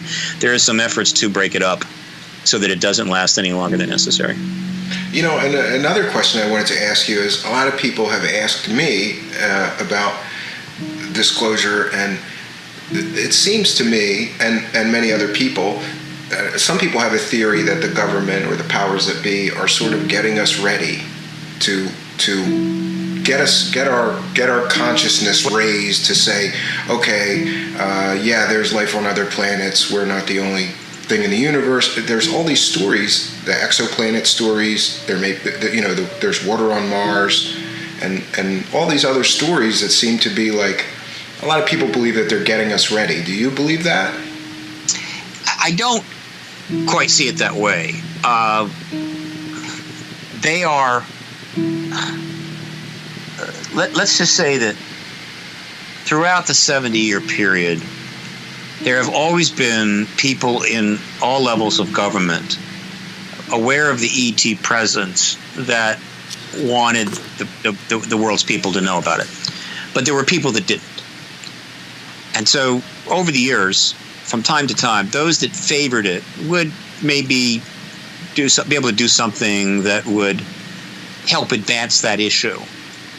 Generally nothing that would get them into trouble, though on occasion it has. And so there's a certain amount of that going on. And then there is the problem that the military intelligence complex has in that they need to be able to historically show some effort to that supportive of a truth process. They're limited in how far they can go there, but it's very helpful because they're going to have some huge public relations problems post-disclosure. And the TTSA is, of course, the extreme version of this. But over time, getting something out, it also keeps pressure off the truth embargo. To the extent that the government would completely lock everything up, so it was an utterly impenetrable wall, the anger with this embargo would be greater, and the incentive to press the issue greater. By letting a little something out here, letting something out there, they're sort of giving people, look, you got a life to lead. This is eventually going to resolve itself. Leave us alone. So there's a certain amount of that. The idea that there's this orchestrated, careful program designed to bring the truth to us at some predesignated time, I don't think so. However, they know that anything they do that supports the disclosure movement gets us a little closer to the finish line. And that's a good thing. So I view it with, in other words, I am not a conspiracy theorist. I don't jump to the conspiratorial explanation of things. That is never my first approach, first line of thinking. Why don't you get to anybody that gets to the point where the conspiratorial explanation is the first one to be dealt with, they really negate their ability to be effective and to get things done and to reach understanding of what's going on. And what can I say? It's entertaining, it's interesting, it's almost addictive. I get it. Absolutely. But it's not a luxury that I can afford. The other question I wanted to ask you, because I don't believe you may have, and I may have. I wanted to ask you specifically about the Vatican and some of the things that they've said, and the fact that they run one of the world's biggest observatories, and some of the things that have been coming out of the Vatican in the last bunch of years. Have you followed that, and what do you think of what they're doing and what they're saying? Yeah, I'm well aware of all of it. The Catholic Church is one of the most organized, structured religions in the world in terms of infrastructure, resources, protocols, and everything else. They've known about the ET presence forever, a long time. And their observatories wouldn't be a factor at all. An observatory is a terrible way to look for extraterrestrials that are picking up your brother-in-law every couple of months for checkups. I mean, but the Catholic Church long ago created one of the most powerful communications accumulation concepts ever. No other religion has this, and it's called the confessional. Oh, absolutely. Yeah. And I grew up Catholic. So I'm well aware of this. Yeah. So they created the concept of confession, They instituted the idea that it's absolutely private, it can't be broken. In fact, in a lot of countries, I don't know about some of the more dictatorial, authoritarian countries, but like the United States, you can't break the confession. It's very difficult. And so essentially, the priest absolutely keeps your confessions private to the commons, to the people. That doesn't mean they're keeping those confessions private to the church hierarchy. But nevertheless, the point is this. ETs have been engaging us for a very long time. And the kind of contact that we've been hearing about now for the last 40 years, I suspect it didn't just start 40 years ago. And I also believe that the stories of demons and all kinds of bizarre interactions that people have talked about, in fact, have ET origin. I'm a big fan of Ancient Aliens, love it, and believe that a great deal of what they have been talking about will prove true. A lot of it won't. It's okay. And so over the centuries, you've got people encountering ETs with not the slightest idea what the hell they're dealing with, scared out of their wits, and almost certainly, if they're Catholics, they're going to take a fairly predictable approach to it, and they're going to go to their priest, and they're going to tell them about it. Yeah, and then their priest can go to the bishop or the cardinal, and therefore the pope, and sure, and it all goes up the chain.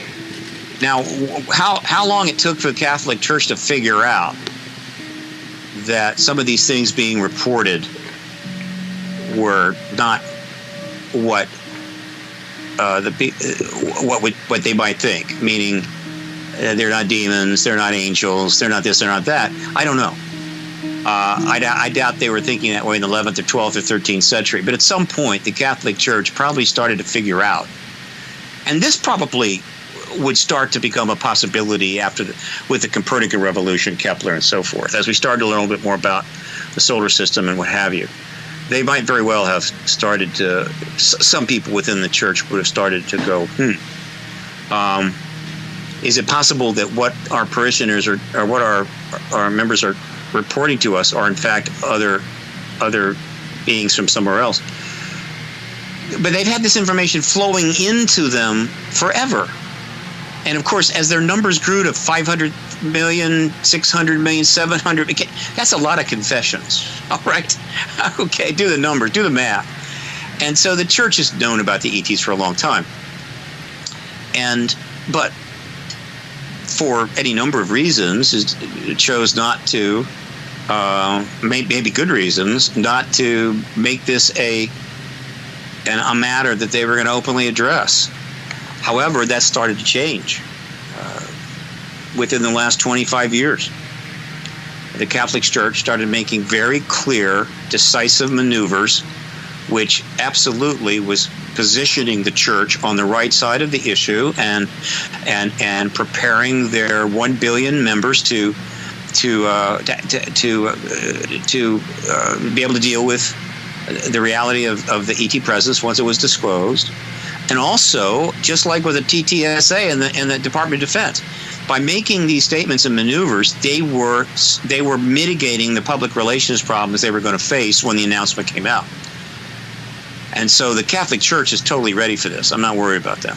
And that's a billion. When I heard some of those statements coming out of them, I was very hopeful that maybe they were getting ahead of some pending announcement or something. Like, I really thought that it was just around the corner when they started making these statements, because it just seemed like it just seemed crazy to me that out of nowhere they're just saying, things like it wouldn't affect the religion if yes. There was other beings in the universe. We're all children of God and all these things. And I was like, this is crazy that they're coming out and saying this stuff. Maybe something's happening that they know about or will be happening shortly. But you're right then that they're on the right side of history then.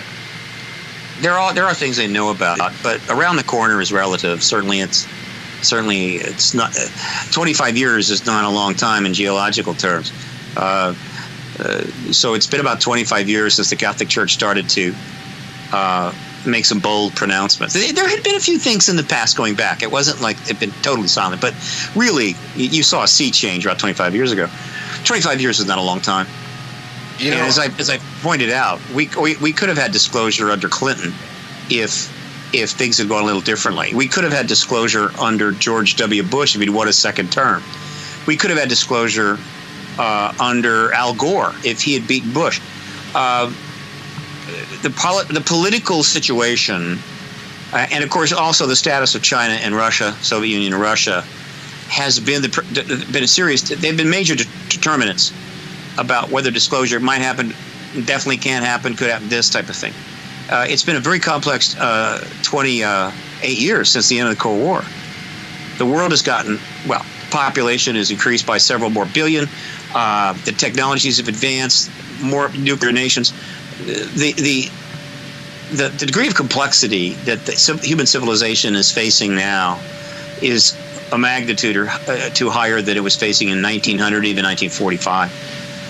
And so, while disclosure, I'll tell you, I like to talk about this. Then we'll have to wrap here pretty soon. Sure. But we almost had disclosure in 1947. We came within hours, maybe, certainly 24 hours, of having disclosure in 1947, which would have completely changed the course of history. Very few people know this, but in fact, it's self-evident if you know enough about the subject. The fact is that the Roswell Army Air Base got its hands on a flying saucer and put out a press release. They didn't know not to. They hadn't been told not to. From their point of view, this was a big deal, and we got it, and boy, here we go. But of course, this was a huge problem, potentially, for the government. And so I'm sure the word of this press release got to Truman within hours. And immediately they started to figure out, what are we going to do about this? But the press release was out, and it hit the wire services, and so there were papers all over the country learning about this, and they immediately dispatched reporters to go find out what was going on. I mean, think about it. You're the New York Times or you're the Atlanta Journal, whatever, and you get a press release from the Roswell Army Air Force Base that they have captured one of those discs that had been seen all over the world since the early 1947. You're just going to go, well, we'll wait for the government to... No. You send you put a reporter and a photographer in a car, on a train, and in a plane as fast as you can. Well, guess what? In 1947... cars, planes, and trains were not quite as fast as they are now. And so it was going to take time for those reporters to get there. But Truman moved quickly. He ordered Roger Ramey, and we have no record of that order, but you can be damn sure he did, to immediately hold a press conference and refute that. And they put it together really fast. They got Jesse Marcel Sr. on a plane. They got they got him on a plane. They needed him. And they got him to Dallas-Fort Worth, the base. Got him in a room, handed him some Reynolds wrap that was probably wrapping up General Ramey's fish in the kitchen, and said, "Hold this up. It's a weather balloon," and got reporters in there and got the story out that same day. July the 8th. And all those reporters that were on their way turned around and went home. Maybe one or two might have showed up, but it would have been pretty much easy to deal with them. Now, what would have happened if, like in the case of the attack on Pearl Harbor, when key information that could have been used to defend got back to Washington, and the military chief marshal, but he didn't get it because he was out riding his horse. So what if Truman was, I don't know, at the dentist, And then maybe Roger Ramey was out riding his horse. And so this information is not getting dealt with. And time is going by. And so another 10 hours or so, if they hadn't been able to come to a decision and get that press conference, because if they hadn't done it when they did, you can't hold a press conference at 1 a.m. They would have had to wait till the morning of the 9th. Reporters would have been arriving in town, and they would have been looking for anybody they can find to interview them. Anybody. Sure. Military guys, private people, whatever. And they would have been very aggressive. They would have been taking photos, certainly, of people they were interviewing. And this thing would have exploded. It would have not been possible to put the toothpaste back in the tube. And we would have learned of the extraterrestrial presence in late July of 1947.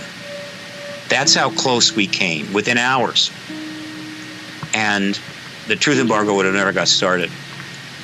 And I would love the opportunity to have a wonderful discussion debate with some history professor at Harvard on one of their big stages with all the faculty and the students out there, and speculate about how that second half of the 20th century would have gone if disclosure had happened in 47. It'd be a whole different world, for sure. Absolutely. A way different world. In fact, I believe that a great deal of the terrible things that happened in the second half of 20th century would have happened. And we would be way further ahead right now as a civilization. This is one of the most unfortunate misses in all of human history. Now, the ETs, obviously, if they wanted us to have disclosure in 1947, they could have had it. I mean, they could have done it anytime they wanted to, or 48 or 49. And so I can't dismiss the fact that whatever benefits disclosure might have provided, the ETs did not allow that to happen. So, but they had their reasons, and that's their business. We had the power to bring about disclosure because we had the craft, we had the bodies, and the press were on their way. And so it was in our hands at that point. And we were able to avoid it. And then the 20th century played out, as we all know. So this idea of disclosure being never going to happen, I hear this all the time, it's nonsense. The issue is not whether disclosure is going to happen. The issue is whether disclosure is going to happen soon enough. And that's my job. 23 years in, haven't gotten it, haven't seen it happen, did what I could. There's new players in town. They're going to help. I'm going to try to be as helpful as I can be. And that's where we're at. When I went back to Washington in November 2014, I had raised $40,000, which allowed me to do the 2-year political initiative, which generated the 400 articles and forced the Clinton campaign into the issue during the campaign. And then she lost and I was broke. The time is coming for me to go back to D.C., and that could very well be July, and re-engage the Congress and the political media in my lobbyist role, because things are happening, and I think I could make a difference. And plus, the people need their own representative. The people need a public representative who is not under any non-disclosures or never worked for the CIA or the DOD to represent their interest. The DOD and the CIA, they're going to have plenty of people representing their interests. So that's my job, is to represent the people, not the Department of Defense. And that's fine. I mean, I expect all the agencies of government to be lobbying for their interest in a post-disclosure world, or even in a pre-disclosure world, though there's not that much of that. So I'm heading back. I needed $40,000 last time, but that was for 2 years. This year, I'm going to go back 1 year at a time. So I need to raise $20,000 between now and July. Otherwise, it's going to be very difficult for me to be effective.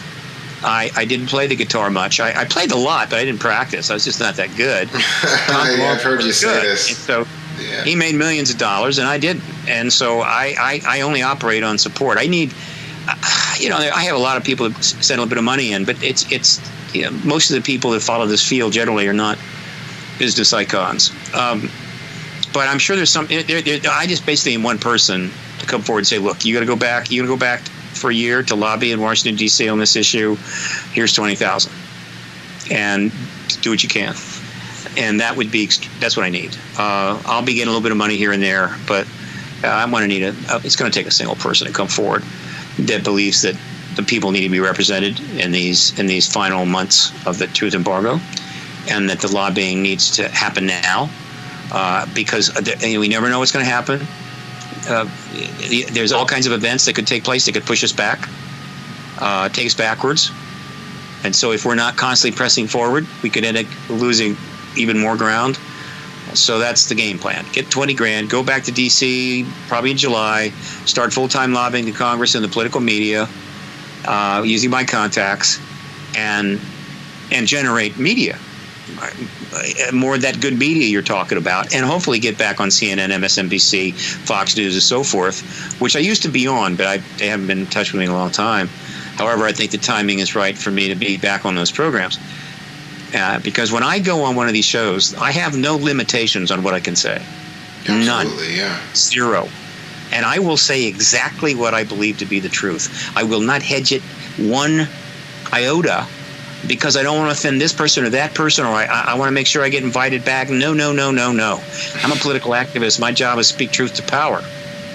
And so that's one of the reasons I think that they kind of stopped inviting me, because they were used to having very humble ufologists who were embarrassed almost to be there because the subject is so taboo and blah, blah, blah, and easy bait for debunkers like Phil Klass. They figured out pretty quickly, that ain't me. And the guy comes on and he says he says what can't be said, right? And so I've always followed you and thought you were one of the most courageous people that I've ever seen, and I want to thank you for that, because we need that. You're right. We all the people need someone like you to do what you do. It's important work, and it's probably pretty thankless, but let me at least thank you. Mm-hmm. I get appreciation from within. I have enough following that I get appreciation. And as far as courage, believe me, there are so many journalists out there that are unbelievably courageous, that are risking their life every day, and of course being called fake news and whatever, or being not being properly addressed, their stories not getting out, and they're getting killed all the time. I'm not in that situation. Nobody's going to kill me for what I'm doing. It's the courage of saying, though. But the most that I have to deal with is that I'll lose. I'll get invited on CNN. I'll tell the truth. They won't invite me back. I mean, that's not exactly awful. Or I may get some trolling tweets or something. I mean, no, it doesn't take that much courage. And yet, the truth embargo is so effective that there's an awful lot of people that won't do it, who could. Look, here's an example. Robert Bigelow in May of 2017, knowing that in 5 months the To the Stars Academy was going to be launched, that stories were going to be delivered to the New York Times, which is going to out his program, and the research he was doing for ATIP, knowing all of this, very deliberately, when he was interviewed by 60 Minutes, and this is up on my website and it's elsewhere, knowing he would be asked about his interest in the subject, told Laura Logan flat out, there's extraterrestrials here. Boom. Yeah, I saw that. And then he doubled down when she asked him again. Now, he's a Bigelow aerospace engineer with a multi-$100-million contract with NASA. By the way, nothing's happened to him about that. And he says there's ETs here. Now, normally that would have created a massive media storm, except for the political hurricane that we talked about. But why did he do that? The reason he did it is that Bob Bigelow, who's one of my great heroes, he knew that the men and women of the To the Stars Academy could not say that. They were coming forward, they were going to do what they were going to do, but that is not something they could say, but it's something that he could say, because he isn't a member of the To the Stars Academy. He just happens to be connected to them. And by doing that, it made it easier for them to not do that, meaning that Luis Elizondo or Christopher Mellon is not going to say there's extraterrestrials here, but they're going to say just about everything up to that. And because of what Robert Bigelow did, everybody's going to figure out, well, yeah, that's what they really mean. You see how that dynamic works out? Okay, fine. But that raises a question. Why hasn't Elon Musk, who seems to be not shy about saying what's on his mind, come forward and said there's extraterrestrials here? He knows damn well there is. He's got to answer this. I've thought about this, though, with Elon Musk. He's got to answer to stock people and investors and board members, and so he's got to toe the line. You see how much trouble he got on for taking a puff of a joint on Joe Rogan? It was in the media for days and days and days.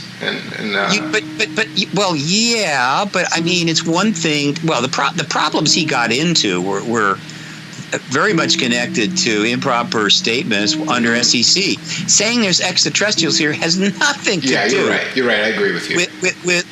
With his board of directors on Tesla, and it happens to be huge. Would be hugely embellishing of his SpaceX project. And what about Jeff Bezos? Oh, yeah. Why, you think somebody's going to give him a hard time? Jeff Bezos. He's got more money than God. Jeff Bezos was able to just disembowel an effort by the National Enquirer, which is basically nothing but pure excrement, to mess up his life by interfering in the personal processes underway with his wife and soon-to-be ex-wife and a mistress. And he basically just shoved it right down their throat. Sure. So you think Jeff Bezos couldn't announce there's an extraterrestrial presence by Bigelow and somehow that was going to cause him a lot of trouble? I don't think so. And what about Branson? Branson's part of SpaceX. You don't think Branson knows there's an extraterrestrial presence? When you are a multi-billionaire, let me give you a little. I'm not a billionaire, but I'm gonna give you some I think purely reliable information. When you are a multi-billionaire, there are people lined out at your office door, all the way down the hall and out of the building, wanting to tell you stuff that's really cool that you might be able to use. And so the idea that nobody has taken one of these multi-billionaires that are all involved in civilian space programs aside and say, by the way, if you didn't already know, there's ETs here. And so Bob Bigelow did it. Why aren't they? Because there's still enough fear in them, still enough concern that there'll be a problem. Nothing's happened to Bob Bigelow. And the problem they have is when disclosure does come, they only have two options, Mr. Branson, Mr. Musk, and Mr. Bezos. They can say, you know, I'm so goddamn dumb, I didn't actually get it. I didn't notice. I missed the whole thing. Or they can say, you know, I've always known, but I just couldn't say anything. Neither one of these are a good look for these men. And so they need to really think hard, not only about coming forward and telling the truth about this issue, but supporting the effort of people who have 1/10,000th the kind of money they have. Sure. 1/10,000th of a percent trying to push the government on this issue and paying very heavy prices for that. So in terms of sacrifice, not in blood and sweat, but in terms of sacrifice, they need to think about that really hard. Well, and that's about all I got. Oh, you know what? The one last question, and you could be as brief as you want. I've never heard you talk about this, and I've always wanted your analysis of this. Mm-hmm. You believe that extraterrestrials are visiting us. Many people do. You've been studying this phenomenon for so many years, and I like to ask people like Stanton Friedman and you this question. Why are they here? Why do you believe they're here? I have a 2-hour lecture on that. So how do I answer that question in 2 minutes? I believe that, one, we've been engaged by extraterrestrials for as far back in history as you want to go. Possibly even before humans were here. But a different type of engagement, to be sure. The ETs that have engaged us in the past may not even be around now. Probably aren't. It's possible that some of the ones engaging us now have in fact been visiting off and on for tens of thousands a year. Don't know. But we've been engaged. The nature of that engagement changed dramatically when the bombs were dropped on Japan. We built them. We didn't mean we were going to. We drop them on people. We tested them. Didn't mean we would drop it on people, but then we dropped them on people. And so something that changed the relationship between these ETs and our status, and that triggered the modern era of extraterrestrial engagement, leading inevitably to disclosure. So that explains. That doesn't explain why they've been here for. Well, let me put it this way. And that is my answer to the question: why are they active now to a significantly larger degree, and so forth? Okay. In addition to, but one of the reasons they're here is they're paying attention. They're paying attention to our planet and a lot of other planets. So that intention, in our case, and probably other cases, includes being here from time to time, if not intermittently, then on a continual basis. But their attention is about what? I mean, they're not just. It's not just an attention like, well, you're there. We should probably no. They're very interested in this planet. Why? Because it has a biosphere. I assure you, they have a tiny, tiny fraction of interest in the moon and even Mars at this point. But we have a biosphere. And a biosphere is the most complicated thing in the universe, as far as I'm concerned. And I don't expect to ever hear differently, frankly. It takes billions of years to create one, and the degree of complexity is off the charts. If somebody's got a better example, I'll listen to it. But so if your planet has a biosphere, it's the most complicated thing in the. That is what advanced sentient species are going to be interested in. So they're going to be involved. They're going to check it out. They're going to be engaging it in ways we can only speculate. But one of the most important ways will be on the basis of genetics, because at the heart of a biosphere is genetics. Genetics is essentially the foundation of life. Atoms are the foundation of the physical world, the inanimate world certainly, and of course also the foundation of life. But DNA, genetics, is the co-foundation of life, along with what we call particles. So that's where their interest is. And the most complex life on the planet is humans. The most complex entity on the planet is the human brain.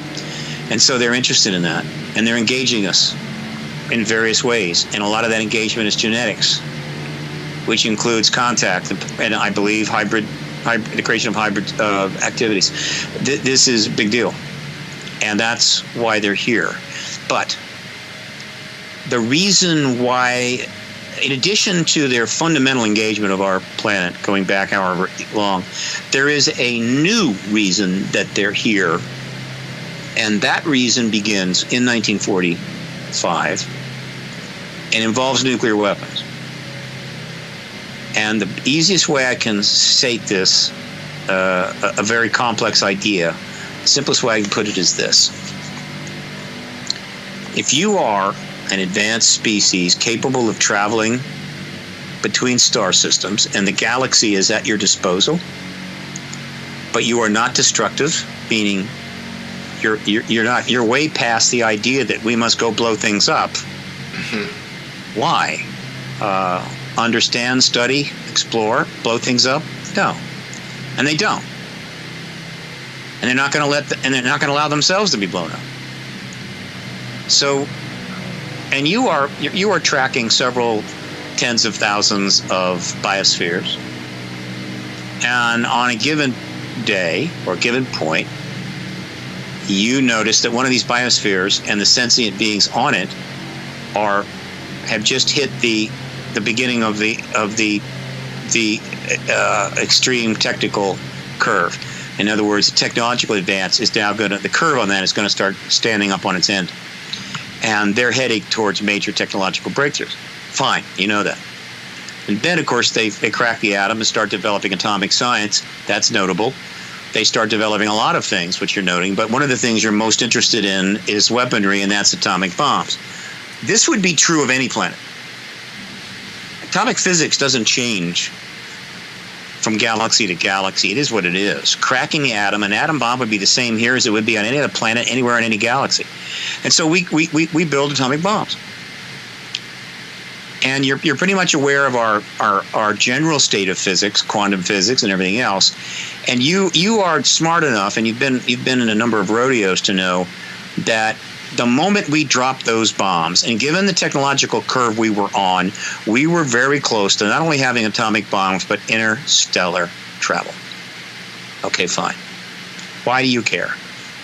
Because if you are an interstellar species and you don't blow things up, and you have no intention of being blown up, the one thing you will not permit, and you might permit a lot, is you will not permit a civilization, say human civilization, to build interstellar starships and put atomic or hydrogen bombs on them and fly off into the galaxy.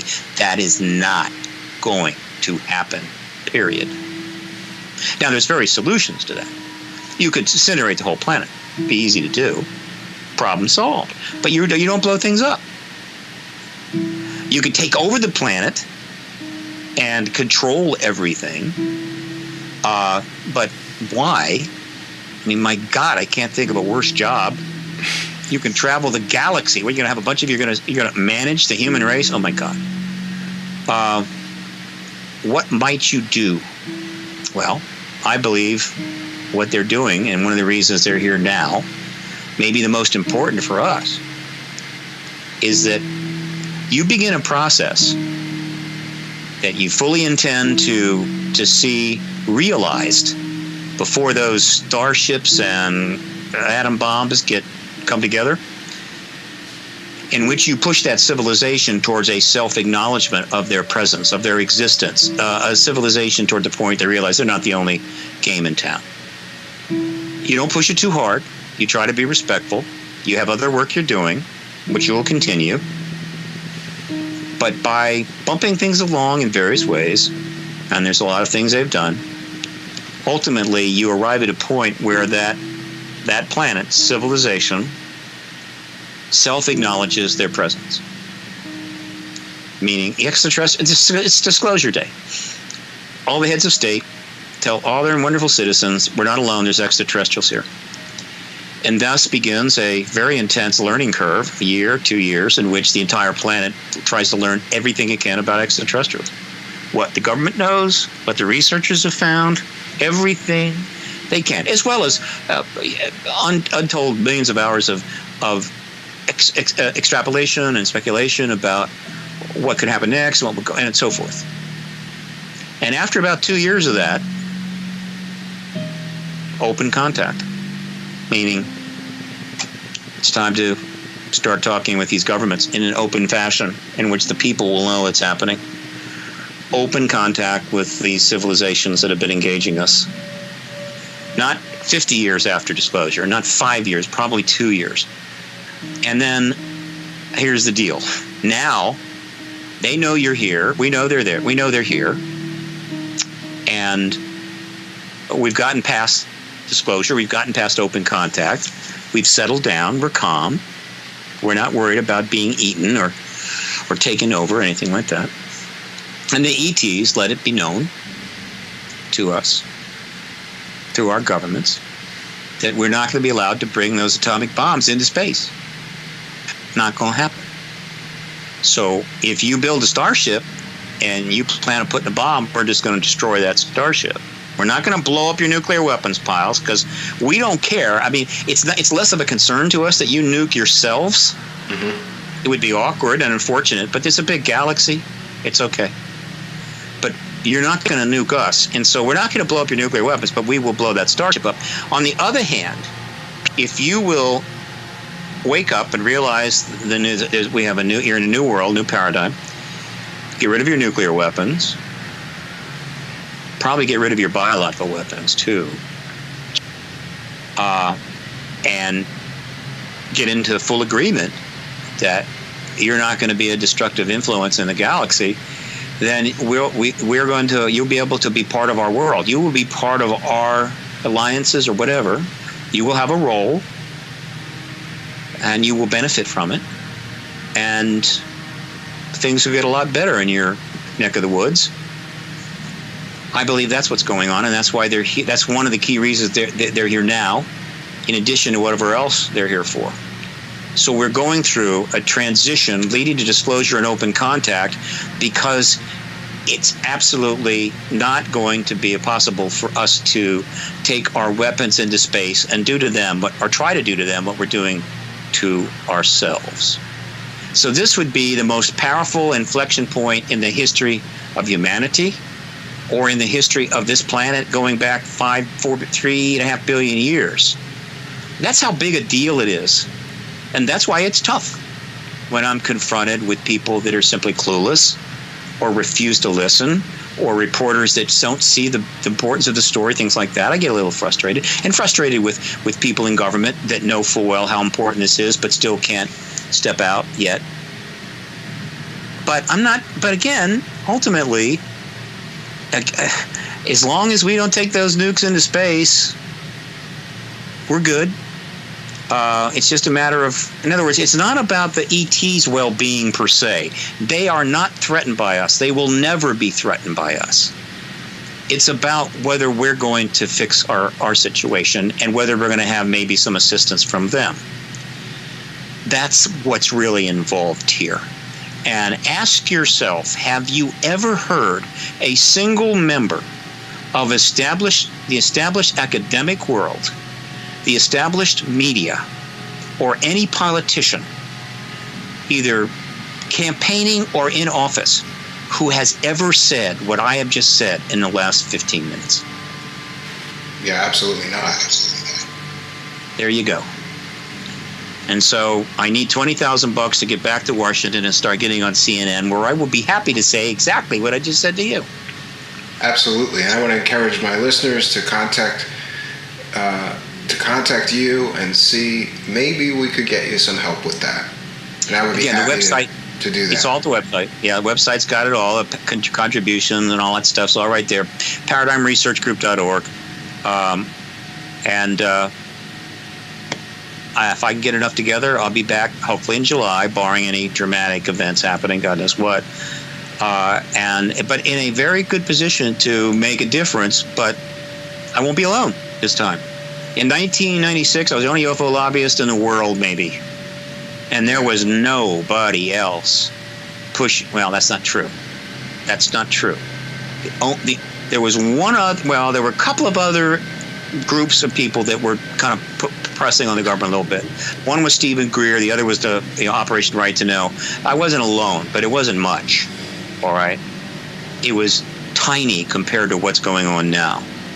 And so if I get back in Washington this time, I'm going to have a lot of, there's going to be a lot more players involved. And I'll be part of a bigger picture. And again, the goal is to get disclosure this year. It's doable, depending upon the political resolutions. Certainly next year, but not much, not too far in the future. And let's keep in mind that apart from whatever the situation here is in the United States, whatever the political dilemmas or problems or barriers we have here, there are other heads of state that can to end the truth embargo tomorrow. Heads of state that don't have the problems and resistance that heads of state here have had. They can go out, microphone, tell their people, and provide them all the evidence they would possibly want tomorrow. And all that glory would go to them, and we would be in the post-disclosure world, but the U.S. would be holding the bag. That can happen at any time. So, but given that, plus what's happening here, disclosure could easily happen very soon. Next week, next month, certainly at the end of the year, but not necessarily by the United States. And long term, it doesn't matter, Stephen. It doesn't matter long term. Believe me. I don't care what nation does. Yeah, I was just going to say that. I don't care who does it either, as long as it gets done. I could care less if it was China or Russia or anybody else, England, you know. But yes. Short term, though, as an American citizen, it's hard for me not to have some care and concern. Yeah. Because the impact on the United States, if we're not the first disclosure nation, is going to be significant. And it may not be in the best interest of the world. In other words, the U.S., in spite of its many flaws, might be the better nation to launch this initially. I can make that case. Short-term I can see the wisdom of it being the United States. Long term, it doesn't matter. Now, whether anybody else in the United States, Washington D.C. believes that, I don't know, but I'm sure there are. I know there are plenty. I'm sure that they have gamed this. They have gamed this event 8 ways to Sunday. They got some pretty powerful supercomputers at the Pentagon and elsewhere, and I assure you, they have gamed the disclosure event and the contact event every which way you can look at it. Of course, fully classified and secret. But the idea that they haven't done that is absurd. Right? These are very smart people. Sure. I believe that they have, absolutely. They're not idiots. And so the idea that we just won't even deal with this until we have to. No. So they know what they're going to do. But the American people don't know what they're going to do. And who's going to help them with that? There's not a lot of people that are ready to help them with that, but there are some. I consider myself one of them, and I'll do the best I can.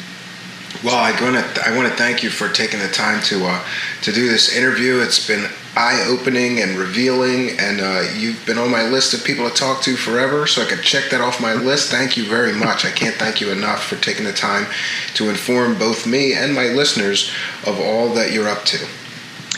I appreciate it, Stephen. Keep up the good work. Happy to come back in the future. We shall get disclosure, as they sometimes say, one podcast at a time. Oh, awesome. Thank you. Thank you so much, my friend.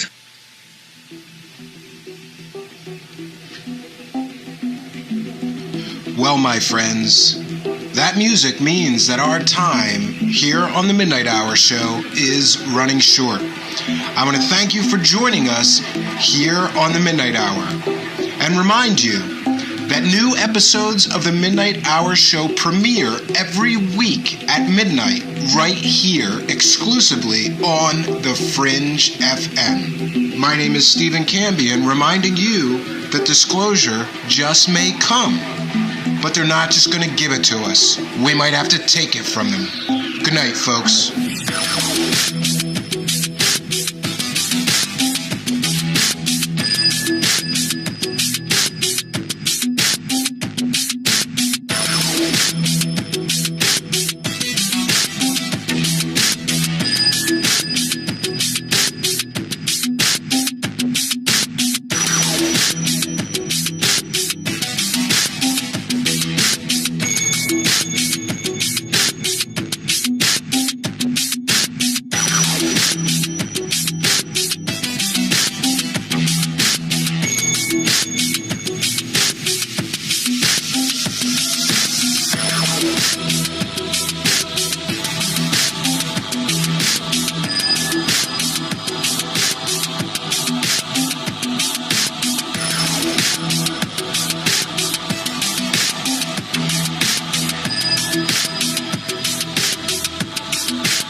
This program is a legacy program which was recorded some time ago.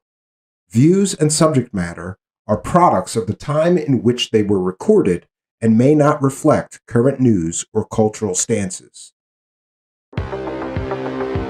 Greetings and salutations, Truth Seekers, and welcome to another exciting edition of the Midnight Hour, the Mystery Man Show, with me, your host, Stephen Cambion. Because who better than a magician, a man trained in the art of deception and misdirection, to investigate for you some of the greatest mysteries on planet Earth. Broadcasting from a secure and secret location somewhere in the United States, traveling to you at light speed through the miracle of this thing called the Internet. Tonight, we're going to go down one of my very favorite rabbit holes again, and that is on the subject of UFOs. Are extraterrestrial spacecraft really visiting Earth? Are alien intelligences really interacting with members of the human race?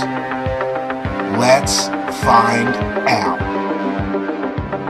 Tonight, ladies and gentlemen, I am so excited and delighted to let you know that tonight's guest is none other than UFO researcher, author, and lecturer Stanton Friedman.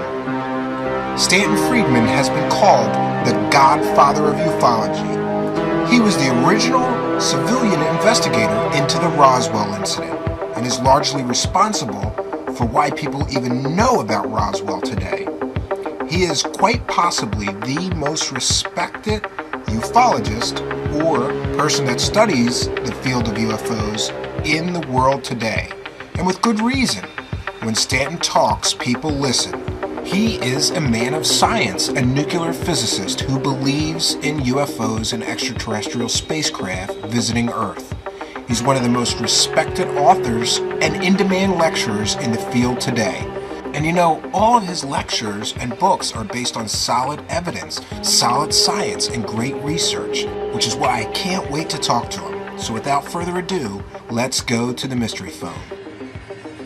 You know, I don't even know where to start. I've read all your books and everything. I guess the first question I have for you is, what really got you, from your background, interested in UFOs, and what kept you so interested? Well, it's pretty straightforward, actually. I was working as a young nuclear physicist for General Electric Aircraft Nuclear Propulsion Department in Cincinnati way back in 1958. And it was a big program, and it was exciting work. Work was classified, but it wasn't a black budget program. And I was ordering books from Marlboro Books, I think in New York at that time. I don't know where they are now. And I needed one more book. I had no particular interest in UFOs. I had read a lot of science fiction when I was young, but that was different. And I needed one more book so I wouldn't have to pay shipping. I'm a cheapskate. And there was the report on unidentified flying objects by Air Force Captain Edward J. Ruppelt, who had headed Project Blue Book in the early 50s. And the Air Force was a co-sponsor of our program, so I was pro-Air Force, and one thought was, gee, if these things are real and I didn't have an opinion, I don't believe you're entitled to an opinion if you don't have any facts at hand. If these things are real, it would certainly help our program in getting more support for nuclear airplanes. And so I ordered the book. And, you know, it wasn't costing me anything because shipping would have been $1 if I hadn't ordered that book. So I read the book. It intrigued me. It didn't convince me, but it intrigued me, and I loaned it to my neighbor, Charlie, who was 10 years older than I was and a good engineer. And he was more impressed than I was, and that impressed me because I was impressed with Charlie.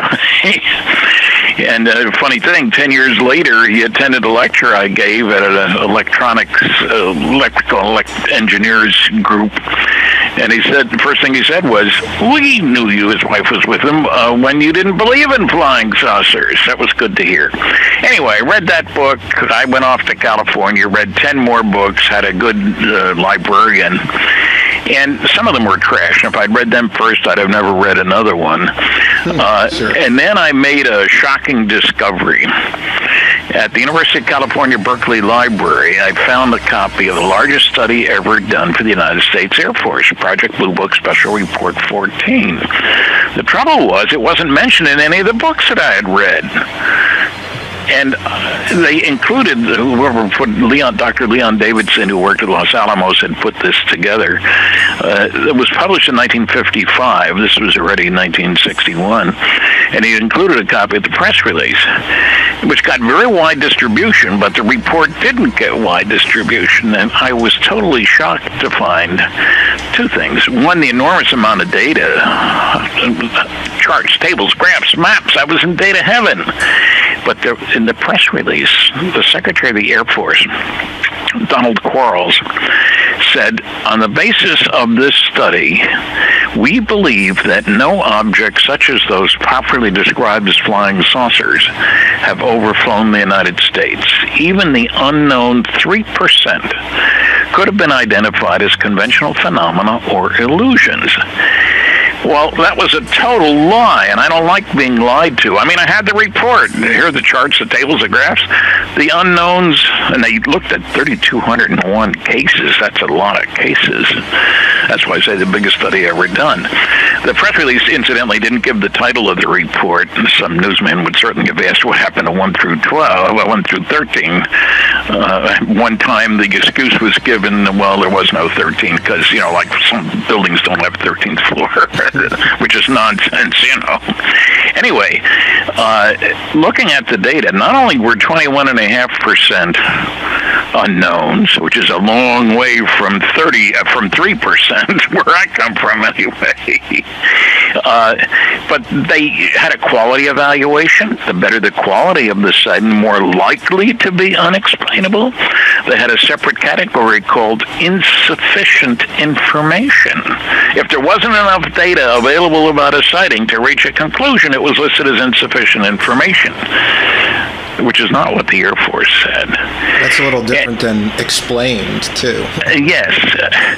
And they also found, they did a cross-comparison between the unknowns, they're the only ones we're interested in, and the knowns, on the basis of 6 different observables, apparent color, size, shape, speed, that sort of thing. They found the probability that the unknowns were just misknowns was less than 1%. The two groups did not match. And so I got angry. I don't like being lied to. I mean, having a security clearance, you get used to sort of sometimes tiptoeing around the truth, but flat out blatant lying like this? They also, the press release didn't mention who did the work or where the work was done. Their connection between Battelle Memorial Institute, which did do the work, in Columbus, Ohio, very well-respected research and development firm. They run a couple of the big national labs. I visited there on business later on. And so I got determined. I joined the 2 big UFO groups, APRO and NICAP, Aerial Phenomena Research Organization, and National Investigations Committee on Aerial Phenomena, Major Kehoe's outfit, and to get their newsletters and stuff, and started talking to guys at lunch about UFOs. And, I must have set a record for working on canceled government-sponsored research and development programs because I moved on from there. You spend the money. And incidentally, many people have no idea how big these programs were, how much money was spent. When I was working on GEANP, aircraft nuclear propulsion, our budget in 1958 was $100 million. We employed 3,500 people, of whom 1,100 were engineers and scientists. This wasn't 6 professors and 20 grad students. Yeah. It was a major program. Yeah, and I like I say, I enjoyed the work because I had access to all kinds of exotic materials, lithium hydride, for example, beryllium, other gadolinium hydride. That was one of my favorites. You don't see much of that on the market. Anyway, I moved to Indianapolis to work for General Motors on the military compact reactor program and other stuff. And when I was there, I got to know Frank Edwards, who was a journalist, and he was on the board of NICAP. He was very interested in UFOs, and he wrote a book, a best-selling book, Flying Saucers Serious Business. And I got to know Frank, and I moved to Pittsburgh to work for, because the GM project folded, to work for Westinghouse Astronuclear Lab. And Frank gave me a copy of his book, and I called him, and I said, Frank, you know everybody, and he did. I want to go public on this subject. So he gave me some names, and one of them was the producer for a radio talk show called, would you believe, Contact, honest to God, in KDKA Pittsburgh, which is the biggest, you probably know about KDKA, but the biggest media outlet in Pittsburgh at that time anyway. And I called the guy who was the producer of the show, thinking that being a Westinghouse nuclear physicist in Pittsburgh, which is a Westinghouse town, he'd of course want to have me on. No, he didn't. Don't call us. We'll call you. Well, less than a month later, he called me because somebody had canceled at the last minute. could I please go on the show at 7 o'clock? This is 6:30. And I've often wondered how many people did he call before he got me? Yeah, that's I live close to the station, so I could make the show. And because of that show, and I wasn't as adept at that time as dealing with the nasty, noisy negativists as I am now, but somebody at work at Westinghouse, a woman called me and said, Stan, we have a book review club and we're reading Frank's book. Could you give us a talk about flying saucers? So my first lecture was in somebody's living room in Pittsburgh. And I did the show many times, and I did a lot more lectures. And then, things happen. There must be a reason. I don't know why. But I'm riding to work one of 2 days in a 3-year period with a supervisor at Westinghouse, a woman who had a PhD from Carnegie Mellon.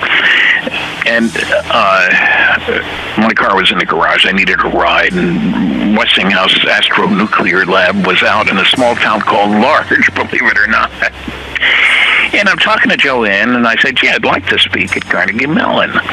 He said, you talked to the dean? Well, no, I talked to Dr. So-and-so, and he wasn't interested. She said, Stan, the dean's my husband. He's heard you on the radio. Why don't you give him a call? Okay. So I called him, and we arranged for a date 3 weeks later, and in the afternoon, so I'd have to take some time off work. His last question was, how much do you want? How about $100? Thinking he'd knock me down to 50. This is in 1967.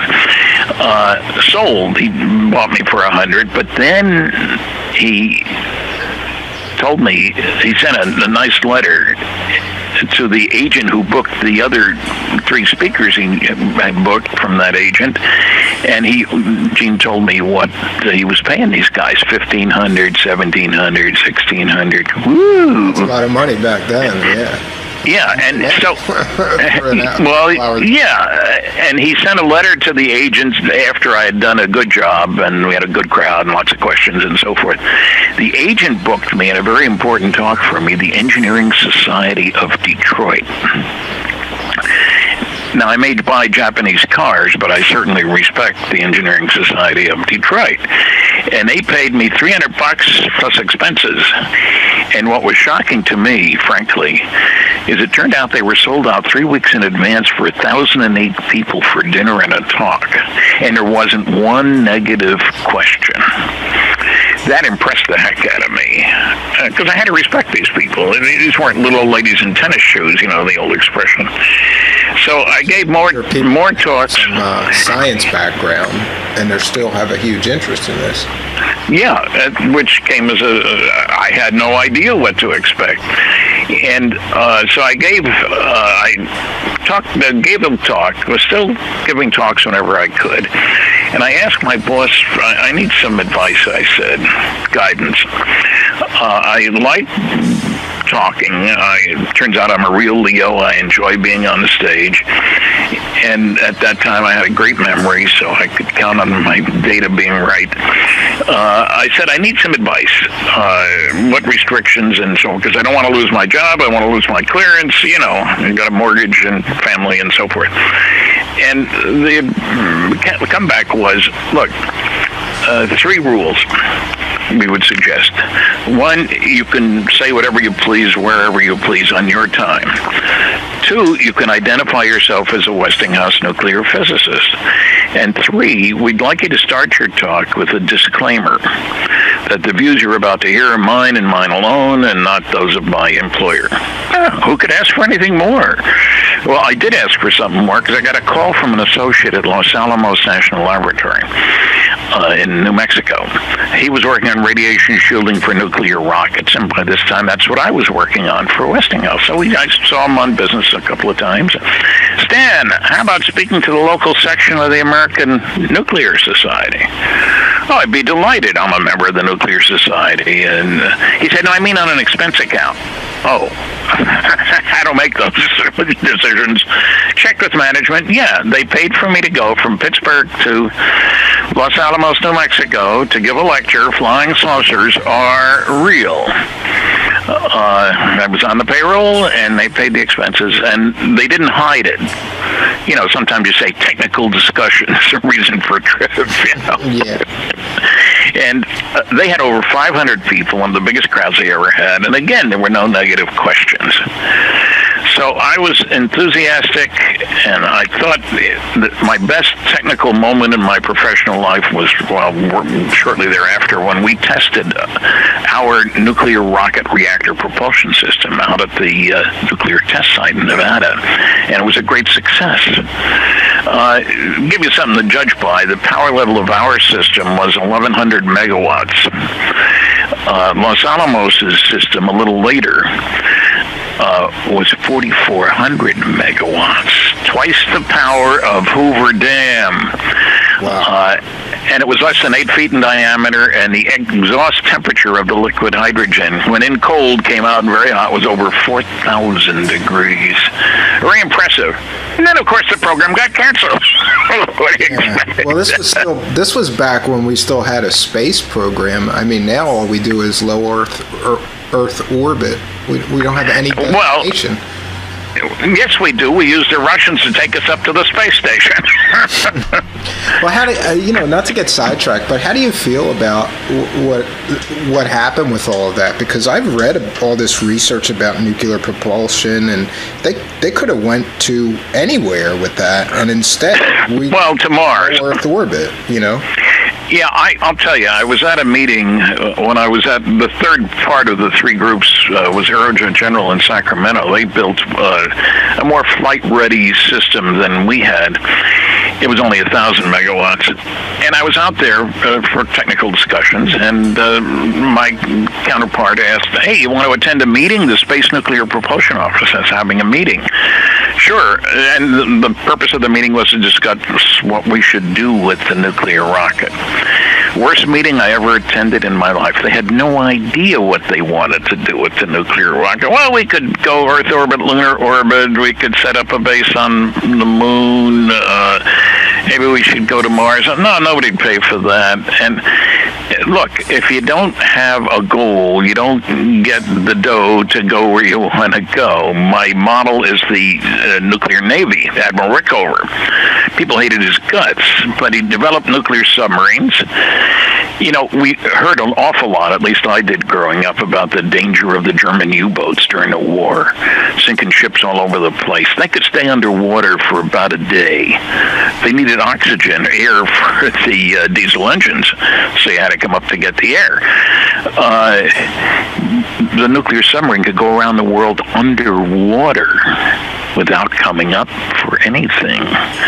And then they built nuclear aircraft carriers, which, believe it or not, could operate for 18 years without refueling. Yeah, I've read about that. That's amazing to me. Like, it is. I believe that it's something that, because I've been on one, and it's so huge. Huge, yes. and to think, like, this thing doesn't even have to refuel. Like, I'm not a nuclear physicist. I guess they have to refuel the reactor every 18 years? No. New uranium? Yeah. Something like that? Yeah, because they use what's called burnable poison. There are materials that absorb neutrons. So if they decrease at the same rate as the uranium decreases because it's getting used up slowly, then the balance stays okay. You got to be clever on how you do this, but there's an analogy here which may not strike people. Go from there to the space program. People tell me about how could a saucer come here from another solar system and crash in the desert. Come on, Stan, that wouldn't happen. I don't think what crashed in the desert at Roswell or Aztec or any place else, it came directly. I think it was an Earth excursion module on board a huge mothership. Yeah, we haven't craft, right? I've heard you say that. Yeah. I completely agree with you. Yeah, just as the aircraft carrier has about 75 little airplanes that can operate for, 2 hours without refueling a good day, you know.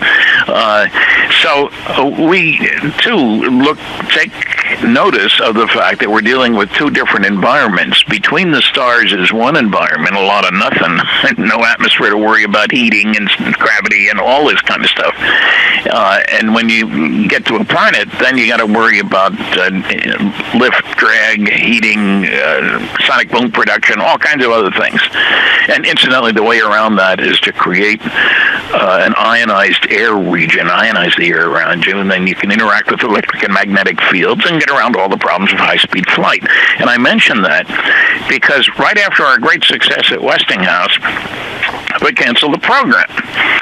And I'm looking around for a job, and I got a job offer from McDonnell Douglas Astronautics in California. And my job, it's unimaginable today, but it was going to be to decide to determine how flying saucers worked. Wow! Who could ask for anything more? Well, as I'm driving across the country, I hear on the radio that the program got canceled. That was sponsoring this, the Manned Orbiting Laboratory Program. I walk in, would you believe, with my offer letter, and she says, we just laid off 5,000 people. Yeah, I know. They kept me for 3 months. But one of the things I did in those 3 months was do a literature search on government reports using one key word, magnetoaerodynamics. And much to my surprise, I got 900 references, but 90% were classified. Somebody was spending a lot of money looking at this plasma around the craft and the atmosphere. I mean, nose cones have this problem, you understand, so you can understand some of that. And we don't know what else they might have developed, but there's several things that the nasty, noisy negativist uses their primary arguments anti-UFO.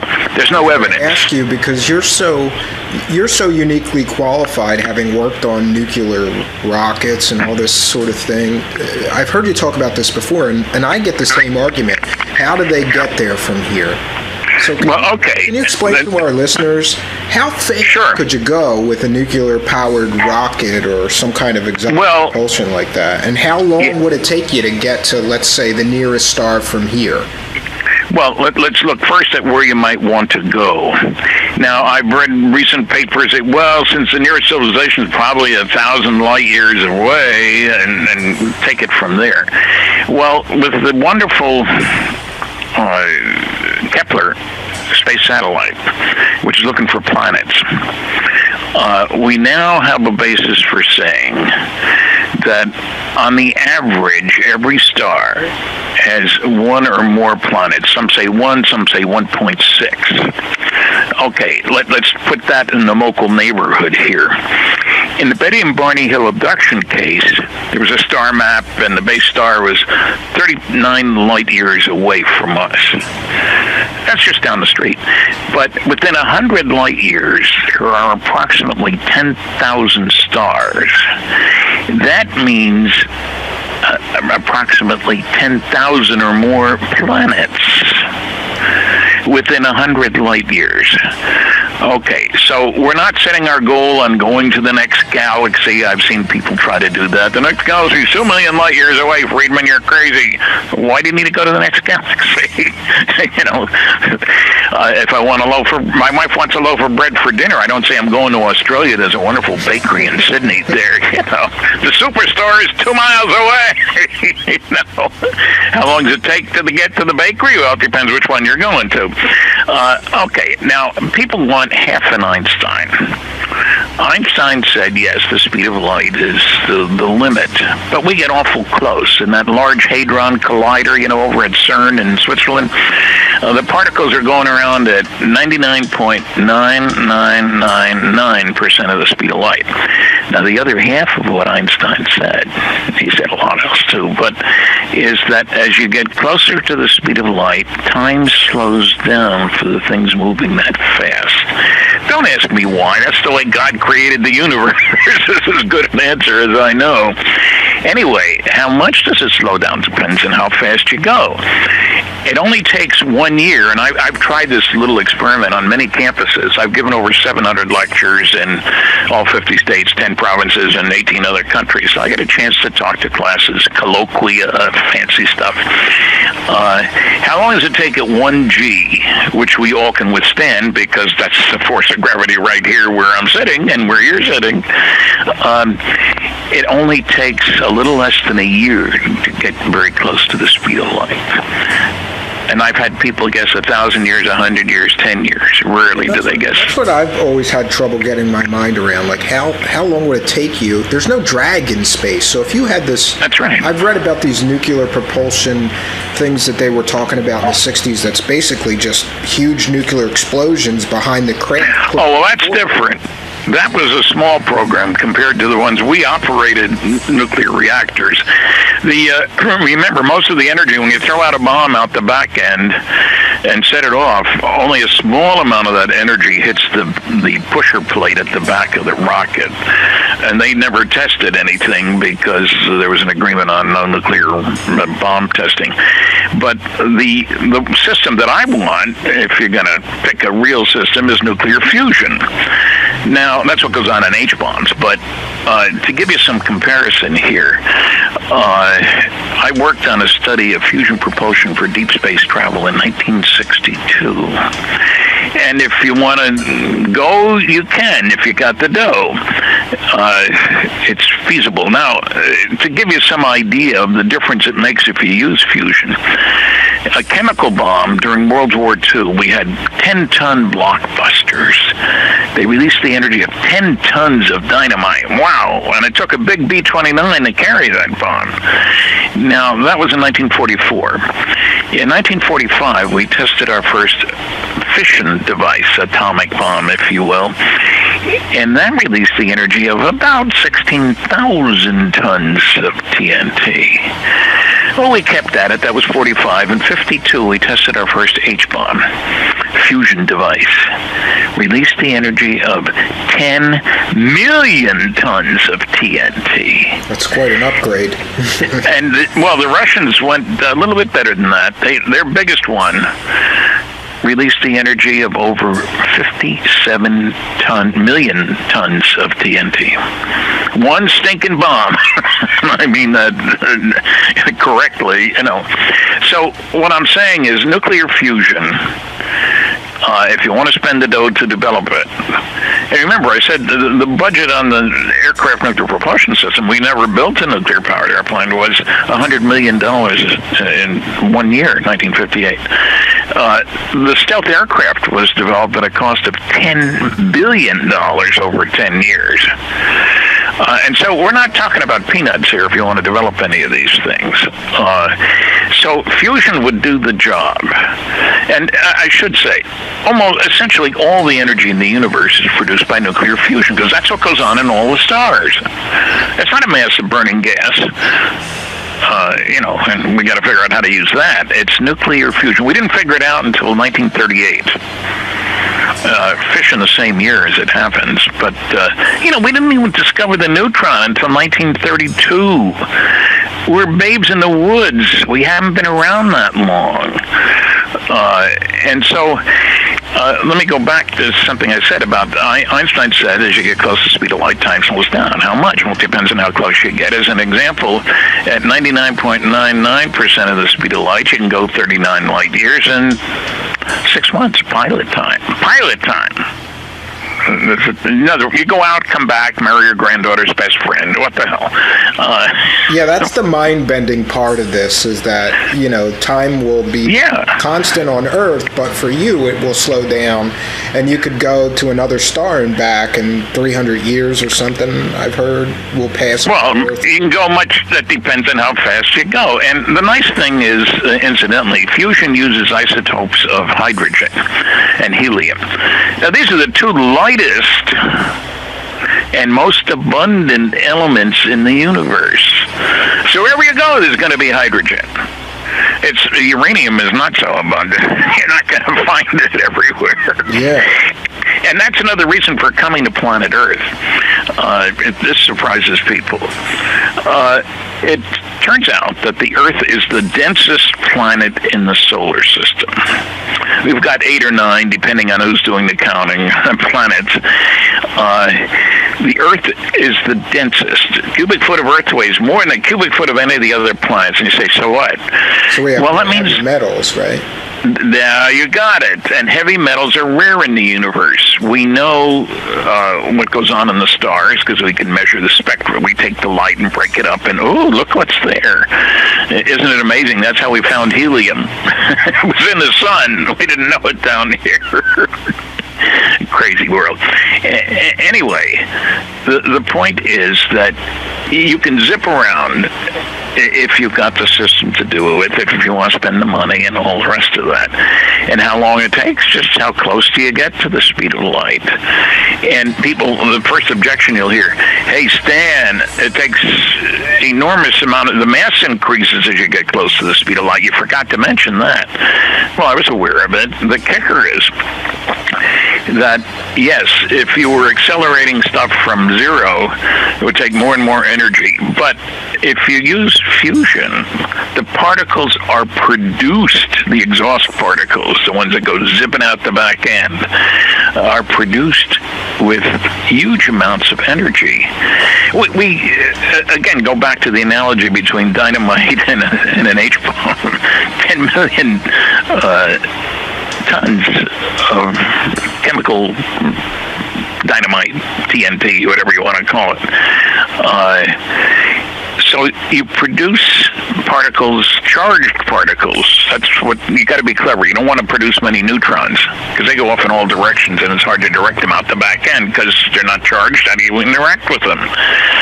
But charged particles, you can kick out that way. All of them going that way, the same way. And so there are papers that have been published. This is in the scientific literature. Now, admittedly, most of the ancient academics don't know about them, especially the astronomers. For some reason, they're bound and determined. They're not going to look at any UFO information, and they're not going to look at technology done not in academia, but in national laboratories or industry.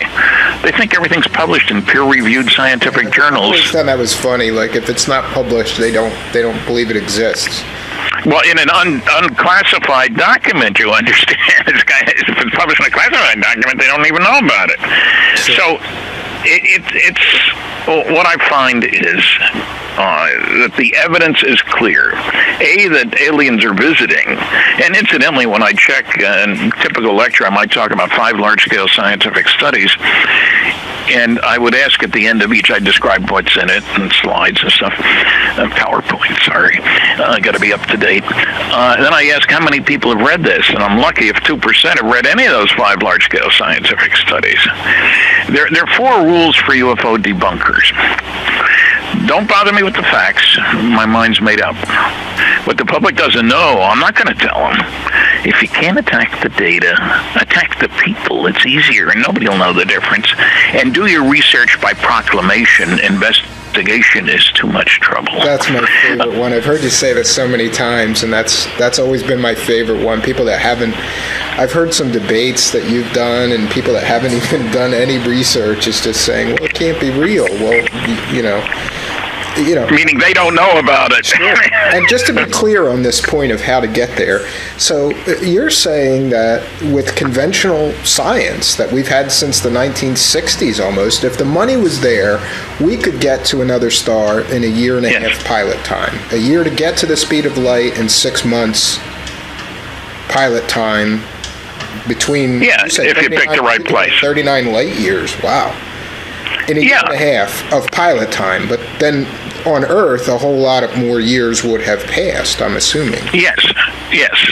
And that's why I mentioned you go out, come back, marry your granddaughter's best friend. Yeah. So I guess if they did a project like that, they'd have to get people that don't have family or are just okay with leaving, and everybody will be dead when you get back. Well, you bring your family along. There's all kinds of ways around that. So this is the thing that's always struck me with some of the talks you've given, is that some of these people that are so negative say there's no way to get there, from There's no way for aliens to get here from there, but we have the capability to do it, and we're pretty primitive. I like how you've talked about their stars that are maybe a few billion years older than ours, so there could be civilizations that are a few billion years ahead of us in science.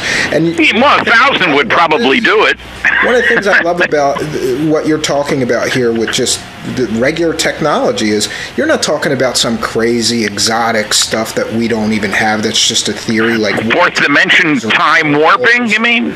Yeah, wormholes. I don't know about that. Wormholes and warp drives, and this is all theoretical. You're talking about actual science that we've already got. We just need the money to do it. Yeah, and I don't think we should spend the money, frankly, because I think if we're going to another star, it ought to be an Earthling project. And a planet that is spending $1 trillion on things military this year, not a very friendly place, is it? Yeah, I always think about that when people say, why should we go to Mars? We've got enough problems down here. You know, we're just going to blow trillions of dollars on wars that are meaningless. You know, I think I can't believe we haven't been there yet. It's well within our capability. Look, no destination. We just go to low Earth orbit and, you know, do some experiments there, which is meaningless. Well, it's the lack of leadership that gets to me. When I was in the space program in the 60s, I certainly expected we'd have a base on the moon by the end of the century. And that by this time we certainly would have gone to Mars. And people are volunteering to go on one-way trips to Mars, as a matter of fact. Yeah, I've read all about that. That's amazing to me. I don't think they'll ever make it work, but it's interesting. Well, who knows? And remember, if you put a fission upper stage there, you double or triple the payload that you can send. So that's kind of neat. There's another objection. Governments can't keep secrets. Dr. Neil deGrasse Tyson, an outstanding astronomer, Hayden Planetarium in New York, he finished off or redid the Cosmos series. When he gave a talk at Penn State University, he said the proof that the government can't keep secrets is how much we know about President Clinton's genitalia, which is a very funny remark, but totally unrelated to the question of whether the government can keep secrets. And yeah, I think you do too. I always mention the Manhattan Project when people say the government can't keep secrets. They had thousands and thousands of people working on that. Oh, yeah. Well, you know, the facility for enriching uranium was a gaseous diffusion plant at Oak Ridge, Tennessee. It was a mile long, and it used 5% of all the electricity produced in the United States to pump the uranium hexafluoride gas through little holes on barriers. It goes in one end and comes out the other. It's slightly enriched because U-235 is a little lighter than U-238. And you keep doing this, and, you know, electricity was at a premium during the war. We had to build planes and tanks and ships and stuff like that. And yet 5% of the country's electricity was used in secret. That's the reason it was in Oak Ridge, incidentally. They had Tennessee Valley dams producing electricity and nothing much to do with it except enrich uranium. But I show often, I have shown on television and in my lectures, some of the top secret Umbra NSA UFO documents. Everybody knows about the NSA thanks to Mr. Snowden. Never says anything. That's what that stands for. Anyway, there was a long legal action starting in the 80s, Freedom of Information Act suit by the Citizens Against UFO Secrecy against the CIA and then eventually the NSA. And it turns out the NSA eventually released, they held on and said we can't release anything because sources and methods information, and that's against the law to release. They finally released 156 pages of top secret Umbra NSA UFO documents. Wow, there was a little problem. You could read one sentence per page. Everything else was not blacked out, White it out. White it out. Yeah, I've seen you hold up these blacked out papers or whited out papers when people say there's no cover up. You can read one word at a page or something. One sentence per page, not much better. Even when they release it, I think this Freedom of Information Act now is just castrated. It's worthless. It should be called the Freedom to Know What We Want You to Know Act. Well, that's certainly the case. They don't release it. I filed a bunch of FOIA requests for Kecksburg. The Kecksburg case. I filed, I can't tell you how many, all different wordings. You got 100 witnesses in that town that saw all these military people. They came back and we have nothing. We have absolutely nothing. Well, they even went to court. John Podesta was involved in that, in the legal action to try to recover that data. A woman named Leslie Keene has written an excellent book about generals and pilots and so forth, tell us their UFO stories. And they tried to get the Air Force to release data, and they couldn't find any. And incidentally, on these 156 pages of NSA UFO documents, John Greenwald, who has an extremely good site on the internet called the Black Vault, thousands of pages. Yeah, I'm familiar with that. I'm on there a lot, looking up stuff. Well, he has now reported that they can't even find now the original documents, the whited out ones, they're gone. Somehow they disappeared. Sorry, folks. What can I say? And incidentally, the CIA in that same legal action had released up to, it was a little under 900 pages of documents. And not all blacked out. I mean, there was plenty of redaction, as it's called. But I finally went after them years later and got some top secret Umbra one, dozens of pages, and it's all blacked out. Well, 6 words here, 10 words on that page, stuff like that. So it's almost a joke. But anybody who says the government can't keep secrets doesn't know what they're talking about. They goof once in a while, and I certainly had my arguments with people classifying stuff when I was working in the industry that, hey, any college student majoring in physics would know that. Why is that classified? These elements aren't on a list of things we're looking at because that would give away secrets. Well, the fact that they're not there would give away a secret, While we're talking about documents, I wanted to ask you about your work on the Majestic 12 documents. Oh, yes, dear old Majestic 12. This is one of my favorite. I mean, just to take all those and read them from, one day is amazing. You have to recognize that most of these so-called MJ-12 documents are phonies, they're hoaxes, I found that out the easy way. There was one document that mentioned General Wiedemeyer, and as far as I knew, he was a China expert. Why would he be involved in something about UFOs? So I called the Marshall Archives, George C. Marshall, Chief of Staff during World War II, went on to become Secretary of State and so forth.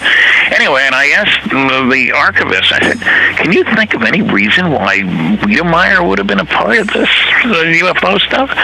He said, no, why don't you look at his book? I didn't know he'd written a book. Wiedemeyer Reports, this is back in the 50s. Okay, I called the University of New Brunswick Library, which is 2 miles from my house, and asked about it. They had a copy. So I went over and got it and brought it back and started looking. I found 3 documents in there that were among these MJ-12 documents. Except that they had been, how shall I put this, adjusted. Certain they were retyped. The handwritten information, the signature, date, was left the same, and they made a few changes. And they were phony documents because I had the originals, and it was clear. I found 3 in that. I went back and found another book in the same part of the library, found a few more. And so I think there are 4 genuine MJ-12 documents. But I have attacked, if you will, all the attackers. The reasons given for this document must be a phony. It doesn't follow the date format in the government style manual. Big deal. I've been to 20 archives, a lot of time at the Truman and Eisenhower libraries, for example. And I had one file folder that had 7 different date formats. This is typewriter time, you understand. So it depended on who typed it. This was not computerized stuff. And there's a whole long list of phony objections. One, it said there's a briefing document. The key thing is a briefing document for President-elect Eisenhower. And it says the briefing officer was Admiral Roscoe Hillenkoetter. Now, he had been head of the CIA.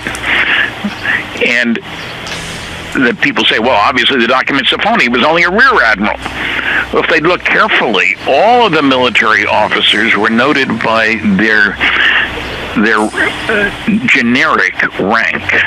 General, that covers lieutenant general, brigadier general, major general, 4-star general, admiral, rear admiral, and what's the other one? There's another admiral in there. And so that objection sounded great until you looked at it, and I found loads of documents from Brigadier General Goodpaster, who was Ike's staff secretary. When there would be meetings at the White House, he would keep track of who was there. He'd write minutes of the meeting and a list of who was at the meeting. He always used generic ranks, even for himself. General Goodpaster. What you're saying is they didn't say Rear Admiral or Brigadier General. They just said Admiral or General. Yeah, and you could answer the phone, General Goodpaster, but you better sign anything you wrote, Brigadier General. And there are a whole bunch of these objections, and I've got a whole book, Top Secret Magic. People can find my books with autographs if they get them from me as opposed to Amazon at my website, www.stantonfriedman.com. It's got other information, too, but it lists all the books, the DVDs, all this kind of stuff. Yes, and I would highly recommend to my listeners, if you're interested in anything UFO, don't go anywhere else but Mr. Friedman's site, because he has the most intensely researched and best books. If you're looking for factual-based information on this topic, you have to get his books. Don't go buy some tabloid books that, are garbage, because Mr. Friedman... There are plenty of them out there! You got over 50 years investigating this stuff, and a lot of people, my listeners might not be aware, but if you heard of Roswell, it's largely because of Mr. Friedman. I'm the original civilian investigator, Absolutely. Yes. And I think that whole story would have just been swept under the rug, and somewhere in the secret government, there are people cursing at you. Well, probably more than one place. Yeah, because you really, that Roswell's always been my favorite UFO story because it's so many twists and turns. And I was going to ask you, did you hear this new theory that these alien bodies were some kind of Japanese captured soldiers that were experimented on, that people... oh, yeah, that's been around for years. And look, one of the fanciest one is that Stalin worked with Dr. Death, Joseph Mengele, and they had some physically distressed people put on board a craft, and it crashed, and they were trying to start a panic like War of the Worlds had started a panic. And I hate to say that's a ridiculous argument. For example, the War of the Worlds panic, that took place in New Jersey, right across the river from you. And New Jersey is the most densely populated state, more people per square mile than any other state. And where the saucer crashed in New Mexico, ain't no people, damn it. That theory is just crazy. I heard somebody talk about it was Asian people from Japan with... Oh, yeah. And one of the misconceptions about Roswell, though, I wanted to ask you about is that people think it was a UFO crash, but don't you believe it was 2 separate crash sites? Well, okay, there was a crash 75 miles roughly north of Roswell, out in the middle of nowhere, near the little town called Corona. Like the cigar, like the Toyota Corona. And when there was a 50th anniversary celebration of Roswell in '97, they had a sign on the old theater in Corona. Forget about Roswell. It all happened here. Yeah, so the debris field was near Roswell, but there was an almost intact craft where something in Corona. Well, the debris field was near Corona, and there may have been a crew compartment found miles away. Okay. I think the reason that I say that is because in my first conversation with Jesse Marcel, he was the major with whom I first talked, and he was had been the intelligence officer at Roswell. People forget to mention, Roswell was the home of the 509th, the only atomic bombers in the entire world. The most elite military group in the world. And I say that because they dropped the bombs on Hiroshima and Nagasaki. They dropped 2 more, Operation Crossroads in the Pacific the next year. Everybody had a high-level security clearance. It's great. They got a 13,000-foot runway. And it's the airport now. Then it was the airbase, which is much longer than most places. To carry big B-36s with their A-bombs needed a huge runway. B-36 was, I used to watch them fly when I was in industry down in Texas, and big old monster, I'll tell you. Anyway, Roswell, there was another crash over in the plains of San Augustine. And when I first talked to Jesse Marcel, and I got to him strictly out of the blue again, I was doing a television interview in Baton Rouge, Louisiana, before speaking that night at Louisiana State University. I was supposed to do 3 interviews, and people from the university had brought me to the TV station, and I did the first 2, and the third reporter was nowhere to be found. So the station manager's giving me coffee. He's looking at his watch. He didn't want to lose the interview because he had it scheduled in his programming, but he knew I had other things to do. And out of the blue, he says, the guy you ought to talk to is Jesse Marcel. Who's he? Brilliant investigator that I am, And his next sentence changed my life. He handled wreckage of one of those saucers you're interested in when he was in the military. What?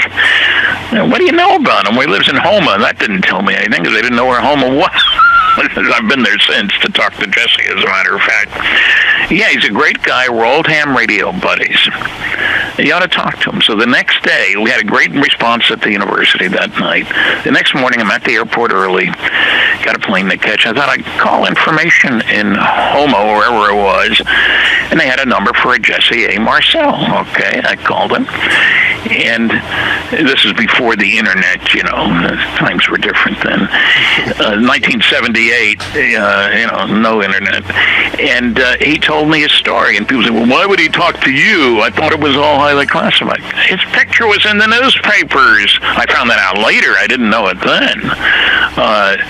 His picture was taken in the office of General Ramey, who was head of the 8th Air Force, of which the 509th was a part. And he told me his story. And one of the first things he said was there was so much wreckage out there, spread out over such a large area, that he figured there had to be a mid-air explosion. Because there was too much stuff, and it was spread out over too large an area. There was nothing conventional out there. He'd seen airplane crashes in the Pacific, and there's a mess. That's what I always thought when people talk about, well, it was just a weather balloon. Like, you were saying about the 509th, is like these guys were around nuclear weapons, and I think they would know the difference between a weather balloon and an alien spacecraft, or Well, Jesse had taken a course on radar and weather balloons and all this. He had to brief the airplanes when they went out on planned missions, send a bunch of airplanes up to New York, a pseudo attack on New York, if you will. So he was very familiar, and weather balloons were launched every single day at the base because you want to know which way the wind's blowing, and how strong it is at altitude. can't tell that from the ground. You got to send up a balloon, and it radios back information. So Jesse was very familiar with weather balloons. Well, remember, there were 4 explanations. The first in the newspapers on July 8th, 1947, Army captures flying saucer on ranch in Roswell region. That was in newspapers, evening papers from Chicago West. The press release went out too late to make the East Coast papers. And the next day, Ramey empties Roswell saucer. The weather balloon explanation, first it said flying saucer. Then it was weather balloon radar reflector combination. And then we had the mogul balloons.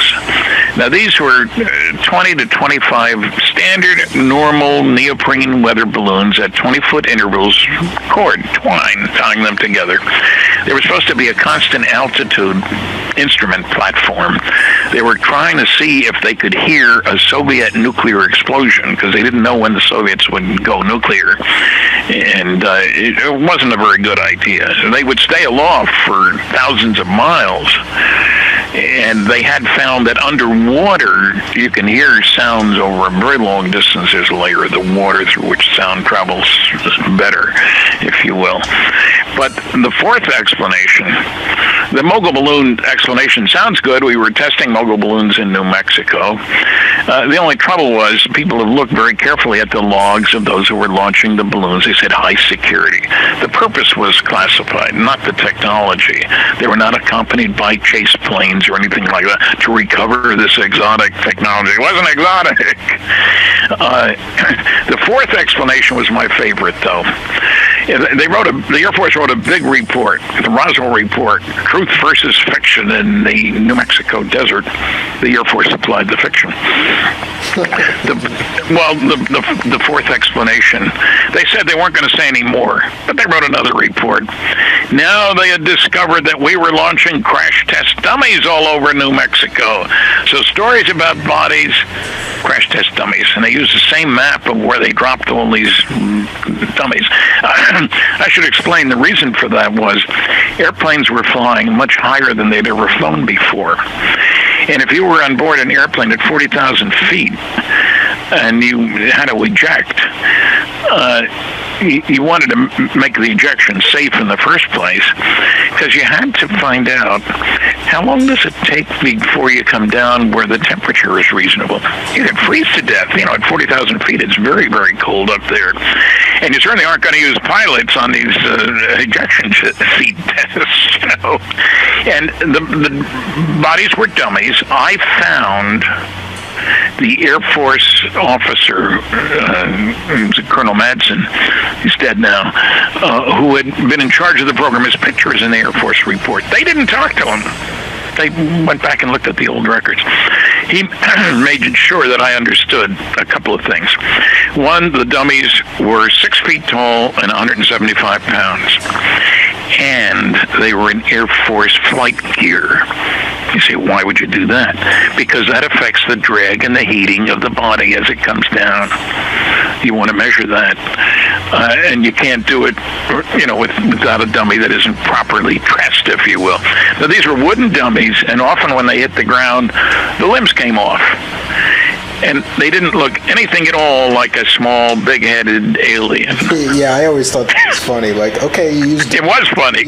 Did you use 4-foot-tall aliens with big heads and big eyes and, 6 fingers? I don't understand. Well, depending on who you talk to. And wasn't there a time discrepancy, too? Like, these dummy tests? Well, a minor detail. Something? Yeah, none of these were launched until 53 or later.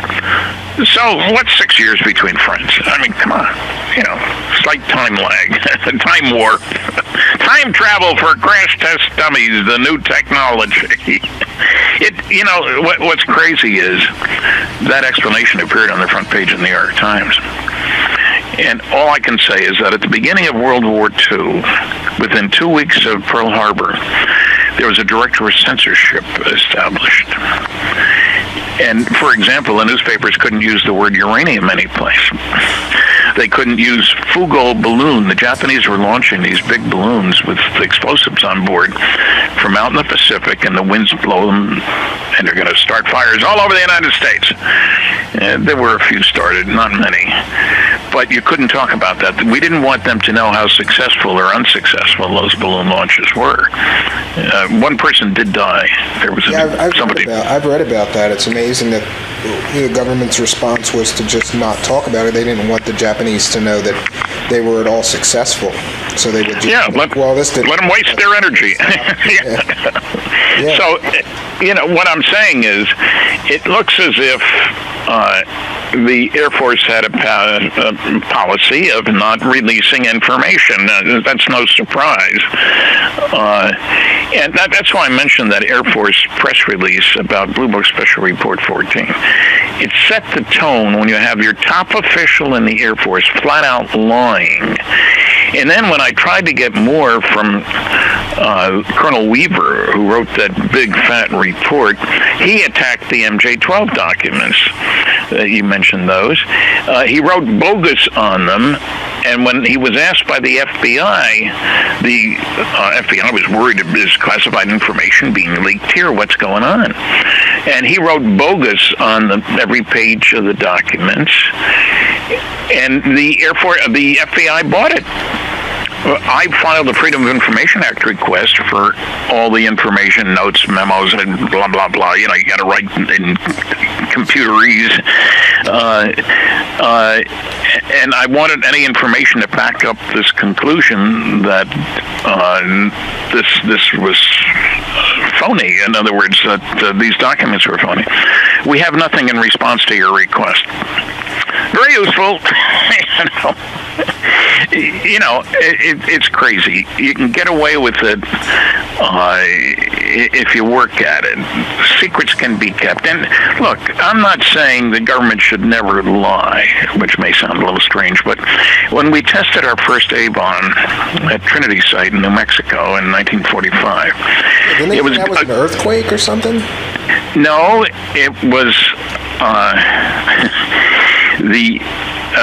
explained it away as an ammunition dump had blown up. That's right. Yeah, I've heard that. People had seen it from 100 miles away. The skies are clear in New Mexico, and that was one hell of a big firecracker, I'll tell you.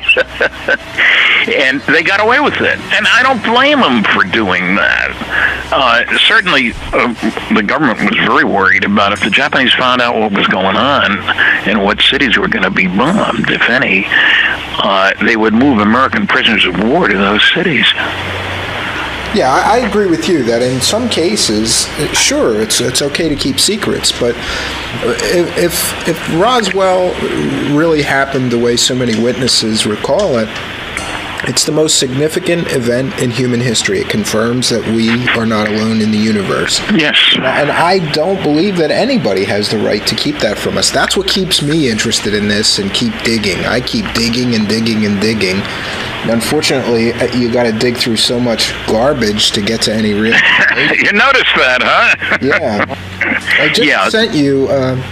I just sent you some files. Everybody knows this audio, this alien autopsy was proven a fraud. And yes, it was. I have just done an amazing amount of work on the alien interview, which is a separate DVD, came out after, that nobody's ever debunked, and I think I've successfully debunked it because we have proven that the person asking the apparent whistleblower the questions is also the person answering the questions. Oh, you know that, huh? Yeah, we've done our work. I ran a commercial recording studio for some time, so I know how to take how to take that vocal disguise off, and it's really laughable listening to this person ask the questions and answer the questions. I know his name. Yes, so do I, and we'll reveal it soon. I have, in everything that I've looked into, it's like it's such a waste of time to go through all these things that are frauds. How do you feel about how that affects the field, like this alien autopsy and all these frauds, the carrot documents, the fake MJ-12 documents? Yeah. They have an unfortunate impact, but fortunately there are people like you and me who go look for the truth and can reveal the truth. And That's why I write books. There is a need, I don't know a better way to put it out. And I've got a new book coming out, as a matter of fact, with Kathleen Marden, Betty Hill's niece. We did capture the Betty and Barney Hill UFO experience. And we've got a new book coming out that'll be out late this summer. And keep your eyes open for it, because we show that some of the people who were telling the public lies were indeed lying, and we can demonstrate that. Now, I'm a dumb old physicist. I'm not a psychiatrist, so I can't tell you why people do things. Whether some of them were well, I know that in some cases they were under security. My biggest finding about MJ-12 was that one of the people on the list, Dr. Donald Menzel, was a total debunker. He wrote 3 books. He was a Harvard University professor of astronomy. You certainly don't need a security clearance to teach astronomy at Harvard or anyplace else. And all the other guys on this list of MJ-12 members had high-level security clearances, Air Force generals, admirals, scientists who were doing classified work. But Menzel, to make a long story short, I had to get permission from 3 different people to see his papers at Harvard, and was totally shocked to find that he knew JFK quite well, because JFK was on the board of overseers at Harvard, and his area of interest was astronomy. They used to have breakfast together.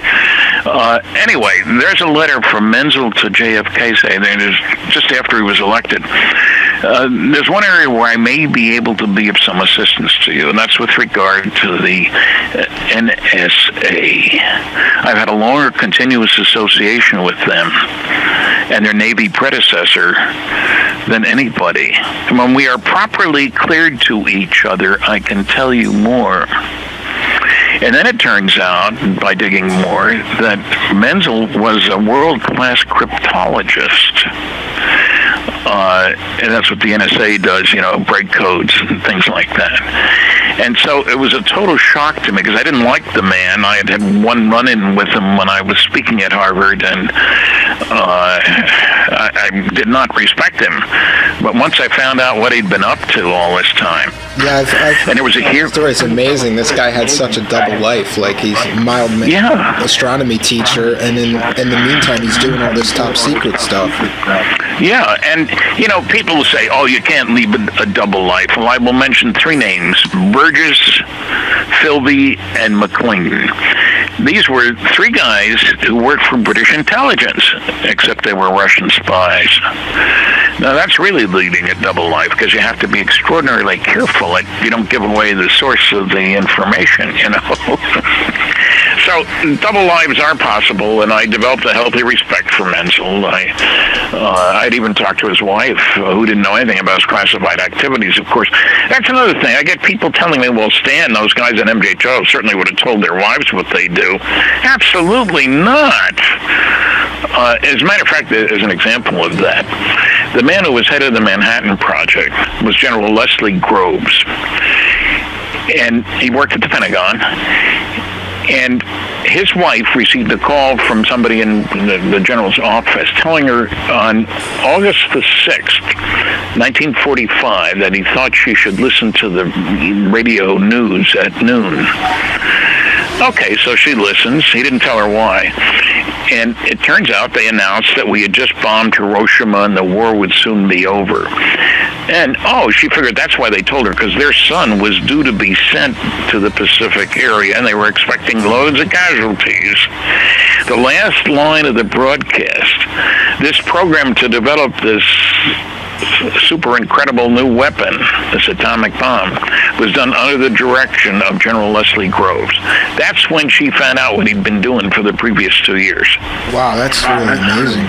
I just did an interview with, just so people understand some of the stuff with Black Projects, I think you're absolutely right. I just did an interview with somebody whose mother worked for EG&G for 30 years.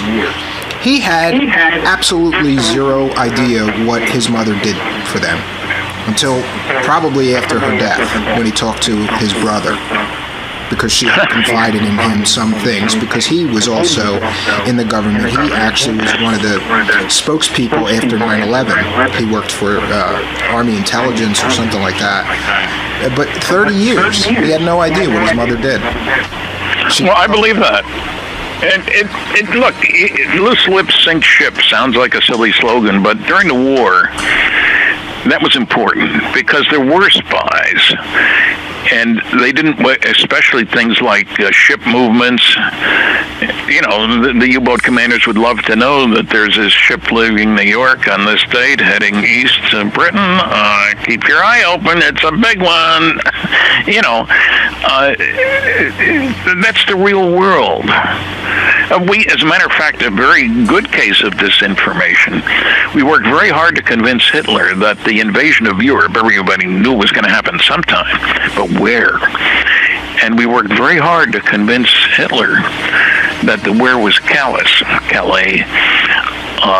And there were even false buildings erected across the channel. If you know, one of my favorite stories ever of World War II is Jasper Maskelyne, who was a magician, and he created all these blow-up tanks and all these things to convince Hitler that the invasion was coming from someplace else. Hundreds of tanks were like blown up on the field, and they let the planes, the Nazi planes, fly over and see this stuff. Fake jeeps, fake planes. You know, that was it was an official lie. Yeah, that was misdirection, the finest misdirection ever. You know. Well, they even put phony documents in the jacket of an officer who had died, and they dumped him off Spain, knowing that the Germans would get him. And they weren't blatant. They didn't say we're going to attack hither or yon, but any sensible analyst would conclude that the landing was going to be at Calais. And Hitler's generals, when we landed at Normandy, said, "Send in the reserves. They're attacking." No.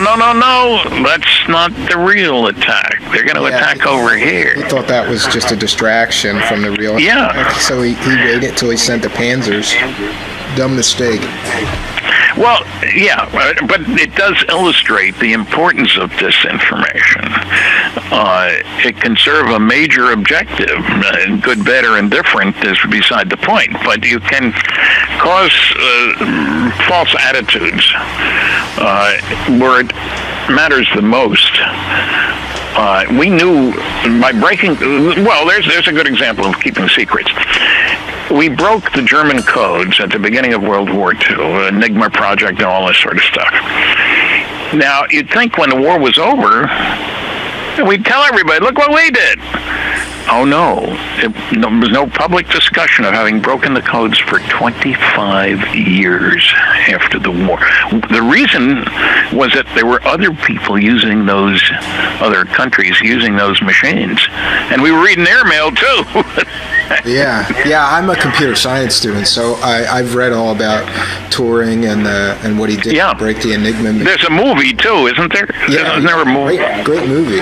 Yeah, it's a shame what happened to him after that, but he was a genius to figure this out and really help win the war. Well, there were 12,000 people at Bletchley Park where that operation was being conducted. Not one of them spoke up for 25 years after the war. So can secrets be kept? You darn right they can. We're not talking 2 people, we're talking 12,000 who kept their mouths closed. Well, I guess the stakes were high and people didn't want anybody to die if they were, you know. You didn't need to convince the Brits that the war was hell, and let's face it. You know, one of the things I wanted to ask you about, because I happen to be one of those computer science volunteers for the SETI project. You know, I do the SETI at home. I've got basically Well, SETI stands for Silly Effort to Investigate, right? And listen, even though I am a volunteer for that project and have been for years, I have basically I have a supercomputer built from junk in my garage. Neat. Which was, but it has the computational power of about 50 brand new desktop PCs, I'd say, and I just churn the data that they send me. But I agree with you. I think it's kind of ridiculous the way that they're going about it, because it's really stupid to think that some advanced civilization is still using radio waves. Can you talk about what you feel about that stuff? Well, I can certainly say that one of my mantras is technological progress comes from doing things differently in an unpredictable way. In other words, a laser is not just a better light bulb. They're both sources of light, but entirely different physics. And everywhere you look, I don't use a slide rule anymore. It was a perfectly effective tool, but I can buy a little cheap calculator and do a lot more and a lot faster. Mr. Friedman, I'm one of those people that didn't know what a slide rule was, and I'm a computer science student. I had to go look it up, and then I decided to order one just so I could see how you guys do calculations. Yeah, and I barely grasp the concept. I mean, I kind of get it, but what you said is that you don't still use a slide rule to do calculations because there's better ways, and I totally agree with that. And that's how I feel about looking for alien civilizations through radio waves. It seems naive to me. Why would anybody send us a signal using technology appropriate to us? The first long-distance radio signal on Earth, it happened here in Canada, Newfoundland. Marconi sent a signal from England. That was in 1901. That's not very long ago. You think they haven't figured out something better? Yeah, I agree with you. Besides, who are they sending to? Aren't they making some efforts now to look for laser energy? Well, yeah, they're looking for laser things. It's the same problem. Why would anybody send one here? We've got all kinds. And why do the SETI people refuse to look at the UFO evidence? Well, let me give you an example of a miscalculation they made. Not bad science, just they didn't know what they were doing. Frank Drake, many years ago, said there could be as many as 8,000 planets in the galaxy that could be sending us signals. 8,000. Wow. And now the number is in the billions of planets. Yeah, so that famous Drake equation was a little bit off, apparently. Well, yeah, the Drake equation, to call it an equation like E equals MC squared is silly, because we don't know the values of any of the parameters. What's the lifespan of a civilization? We don't even know what our lifespan is, no less any large number of others. What would we expect out there? That's a total unknown.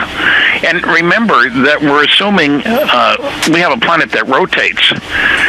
Why wouldn't you send from a distant planet in another solar system to a device that is in orbit? We have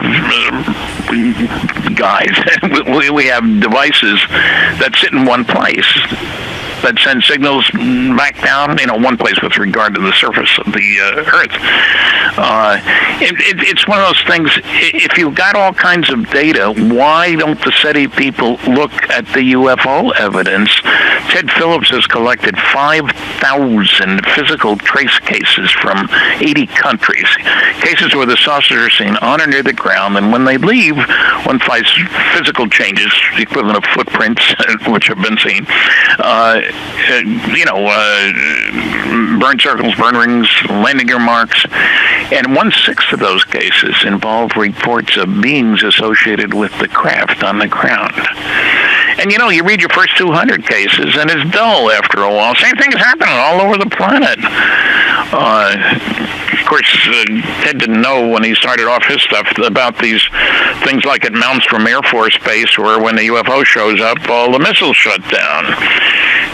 That's scary as can be. Yeah, I can imagine, especially if you're one of the government people, trying to explain that to your boss, what happened that day,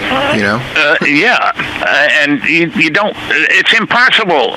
You don't want it to happen. It can't happen. You've set up the system so it can. Incidentally, in the Soviet Union, and there's a former NASA scientist, Dr. Richard Haynes, has gone into this, and there's a wonderful book, Nukes and UFOs by Robert Hastings.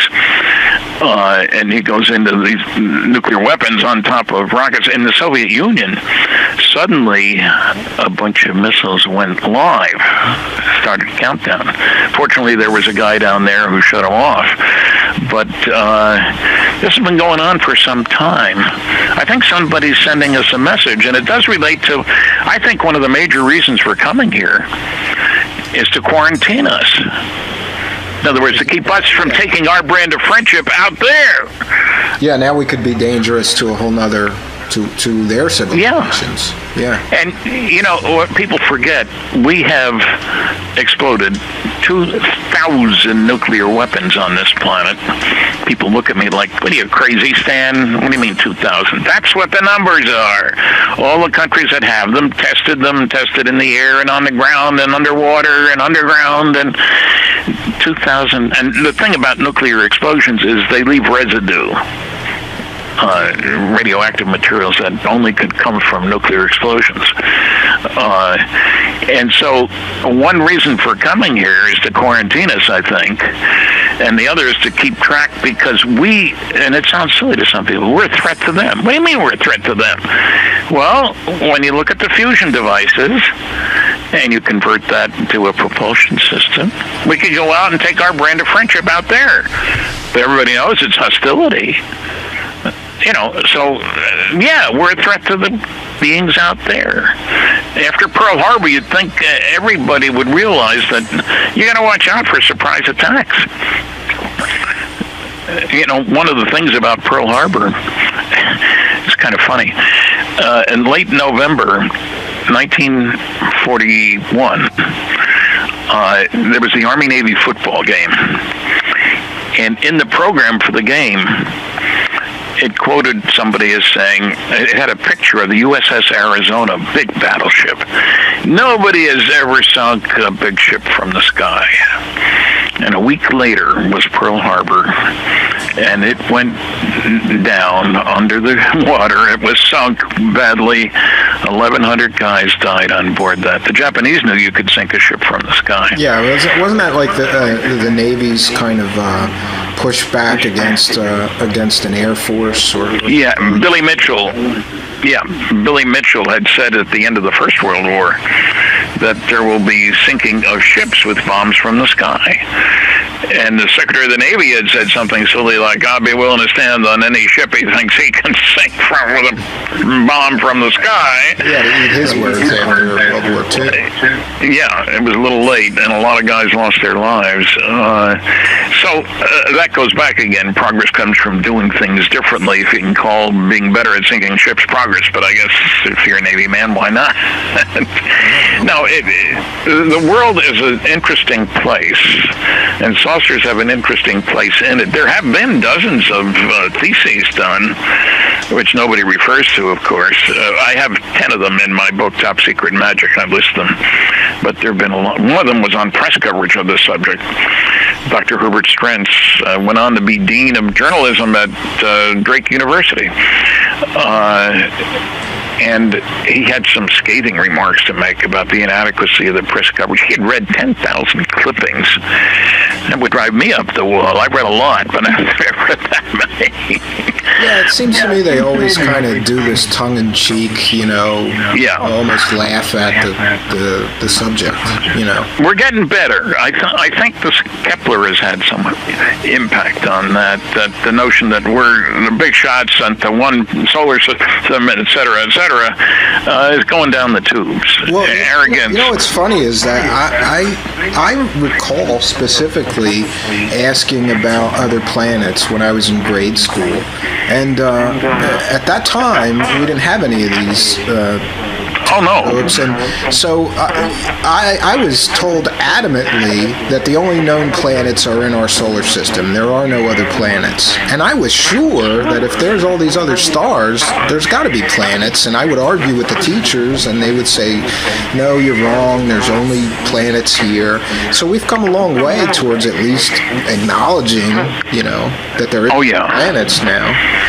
Well, Pat Robertson will tell you that all the intelligent life in the universe is on planet Earth, and this UFO stuff is the demons, Yeah. the work of the devil. They'll also tell you that Earth is only 6,000 years old, too. Yeah, isn't that neat?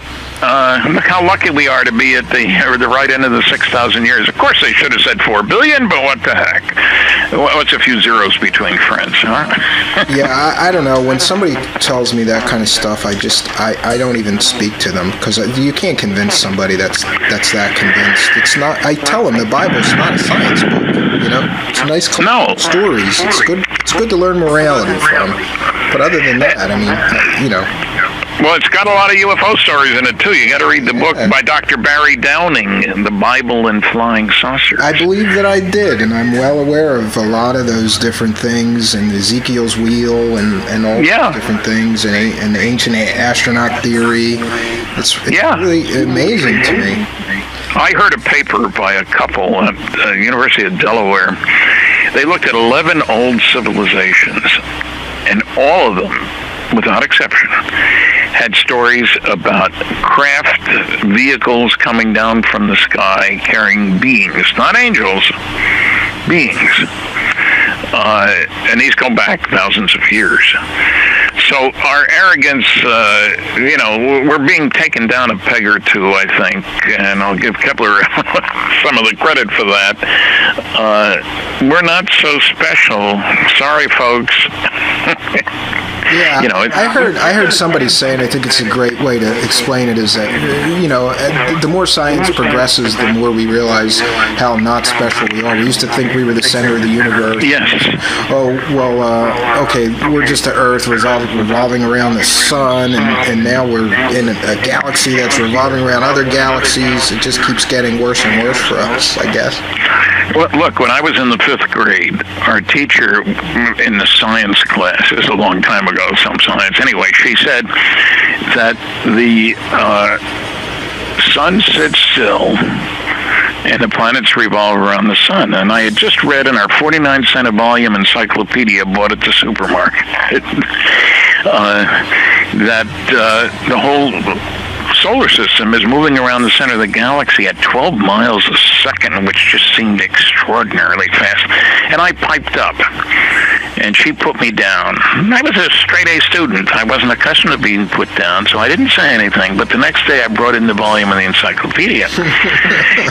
And she admitted that, well, maybe that's the way it is. Well, almost 50 years later, I went back to my hometown in New Jersey for a high school reunion, 50th. And I'm talking to the guys, and I mentioned Miss Gutkin. She was the teacher. And, she still is alive. I said, what? Yeah, she goes to the same synagogue that I had belonged to. And I went and saw her and had a quiet discussion. A movie had just been made, Stanton Friedman is Real. And I had told some of the story. So I gave a censored version to her. Then she said, look, what did I know about science? She got a master's degree later, but at that time, I thanked her because it made me determined to get the facts before I spoke up.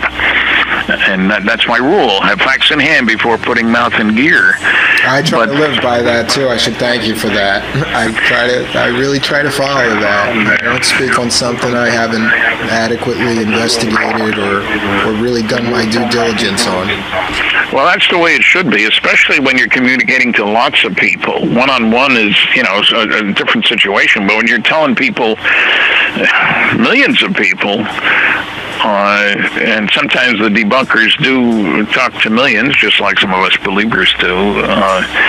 Let me give you an example of that. Bill Nye, the science guy, and I were on a television program. Yeah, I'm very familiar with that. I thought that was awesome.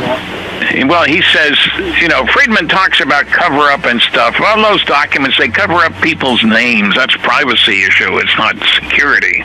Well, I happen to have a copy of my book, Flying Saucers and Science, with me.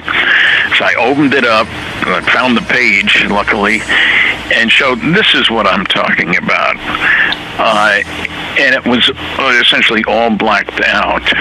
And it was a technical document. It was not a privacy issue at all.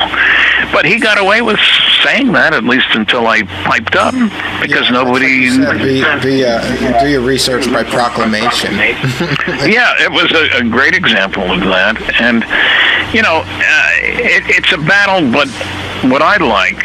Look, I've given over 700 lectures. I've only had 11 hecklers, and 2 of them were drunk. And so I'm not... People tell me, you must get a hard time from the press and the audiences and stuff. And I say, I don't. I've been asked to poll an audience at the end of a lecture at the University of Manitoba. And I said, well, I don't usually ask my audience participants to stick their necks out. That's my job. He said, I don't think anybody mind. Everybody clapped. This is the question and answer period. Okay, I had shown some Gallup poll data. So how many people think no UFOs are alien spacecraft? Fewer than 10% of the audience.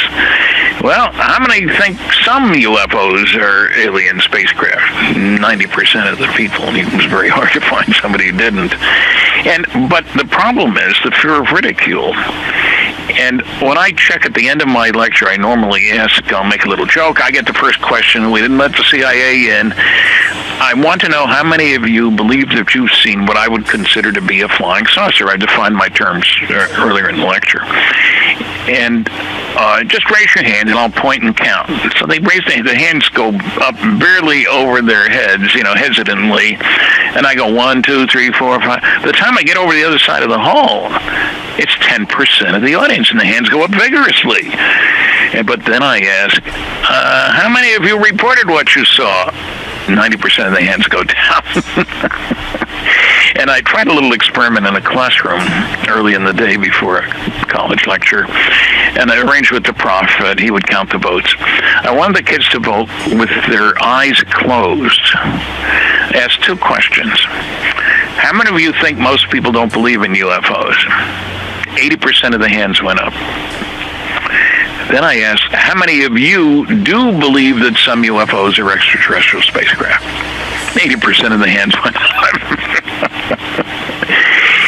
Fear of ridicule is apparently an important human emotion. Yeah, I can imagine a lot of people just don't come forward because they don't want to be labeled a nut, Yeah, even though most people believe in UFOs, most people don't believe in UFOs, and they act accordingly. The next thing that I wanted to talk to you about is my second favorite case, and that is the Bob Lazar story. Now I know how you feel about him, and that mostly because his educational credentials couldn't be verified. But recently, Jeremy Corbell found a witness that placed him at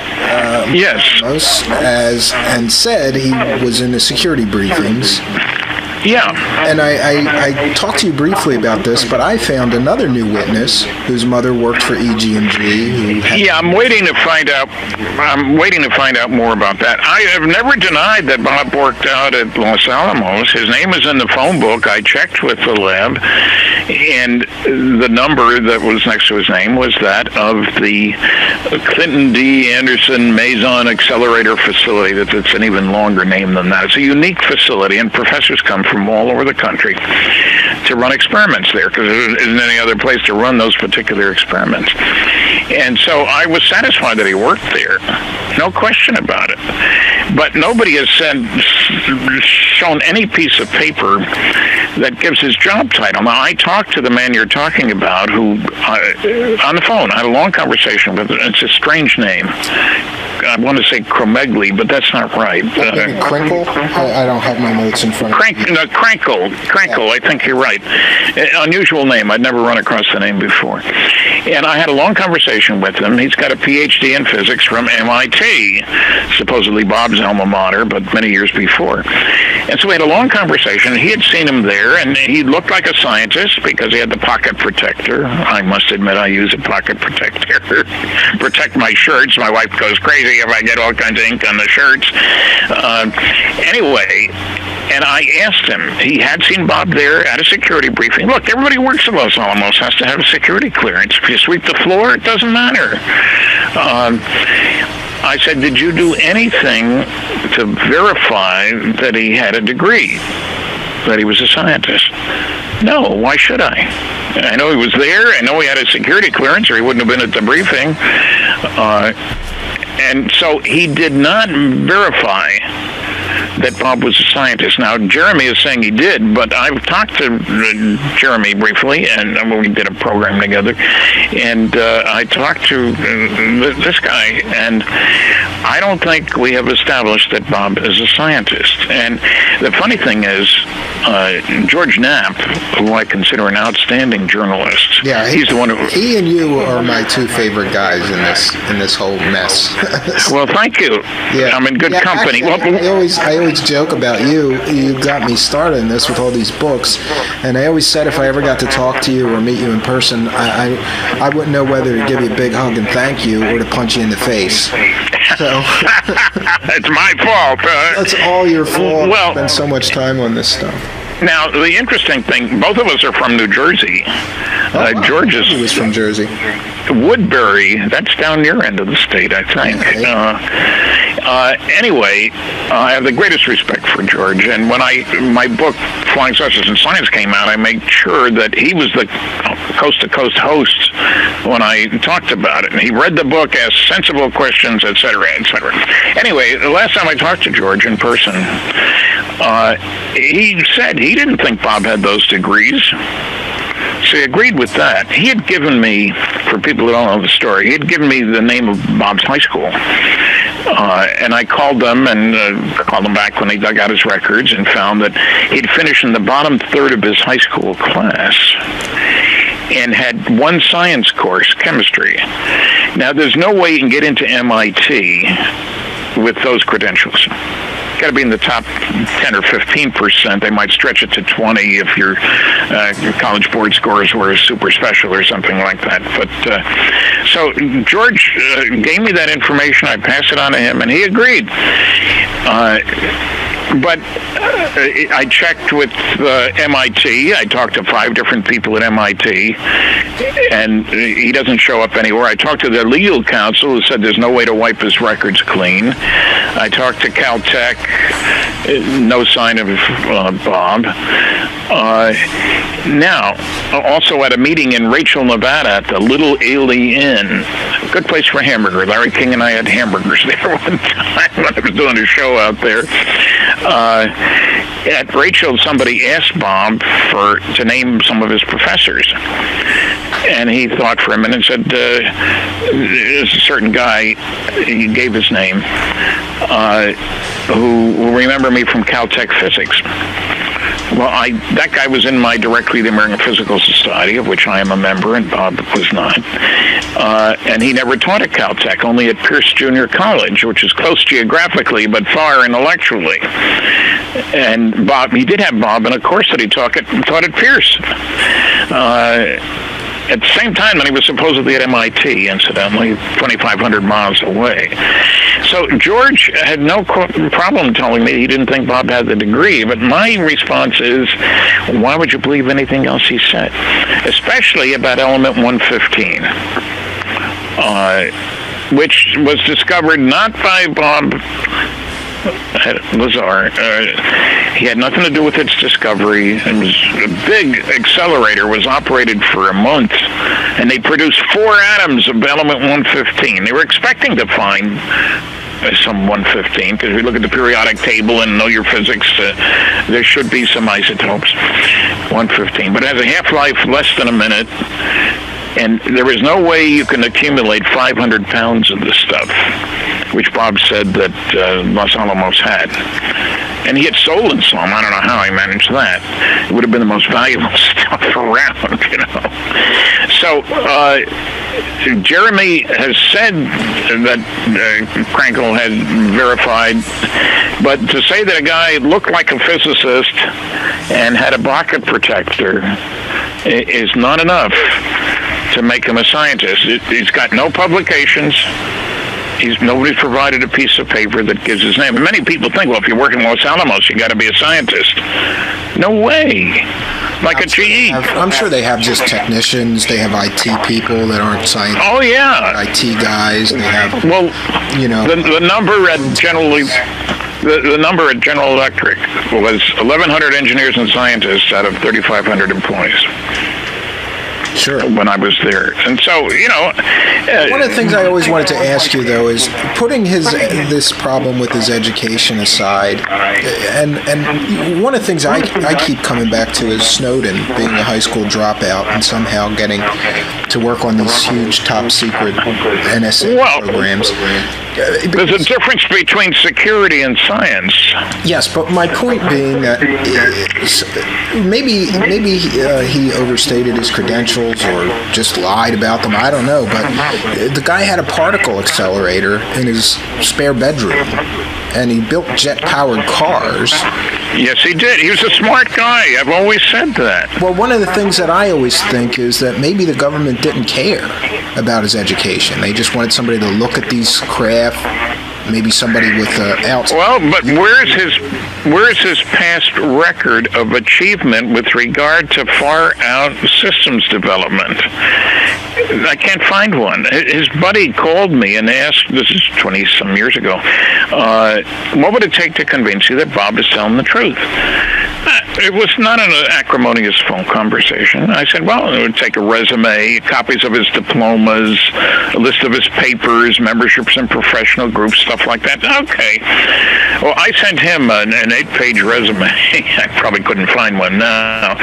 But, and a list of my papers and pages from the directories of the American Nuclear Society and the American Physical Society. I'm a member of both, and Bob isn't a member of either. And I sent him all this stuff. I never got anything back. In other words, scientists leave an imprint, which is more, like I say, Bob is a smart guy. I've never said he wasn't. Well, one of the things I've always wondered if he wasn't just some sort of renegade, homegrown kind of inventor, kind of guy, tinkerer, and somehow walked his way into some of these top secret programs. Well, but I think if he working at Los Alamos, it made sense to work out at the accelerator facility because the professors coming from elsewhere could not often bring their grad students with them. So they needed technicians, people to help get the data. If you're at your own university and you're using an accelerator, you've got grad students to do all the dog work. So that it makes sense. That's not a place. Technician doesn't need a degree. Sure. And so that he had a clearance, like I say, clearances are entirely, everybody at Los Alamos has to have a clearance. So I'm not denying that. I agree with you. And, I started looking into this and investigating it, and I try to keep an open mind. I came into it with the same opinion as you. If he lied about his education, I don't know that I can trust anything he said, but I keep finding this stuff. And recently, I just found a new witness who puts him on Janet Airlines flying into Area 51. Well, I had one phone conversation with him, and it was cordial, and it was clear that he worked on radiation detectors. And so from he could have been flying into Area 51 working on their radiation detectors, I suppose. Yeah. Or in some other capacity that didn't involve extraterrestrial spacecraft. Yeah, that's what I'm saying. So I'm waiting to find out more, and I would like to hear more about the woman who was worked for EG. And I'll send you. I just finished the show and uploaded it. I have it. It's on YouTube. I'm going to send you the link to your email so you can hear this story and see what you think. And the other thing I would ask you is, do you give no credence to the polygraph that he passed? Because he passed, as far as I know, 1 or 2 polygraphs.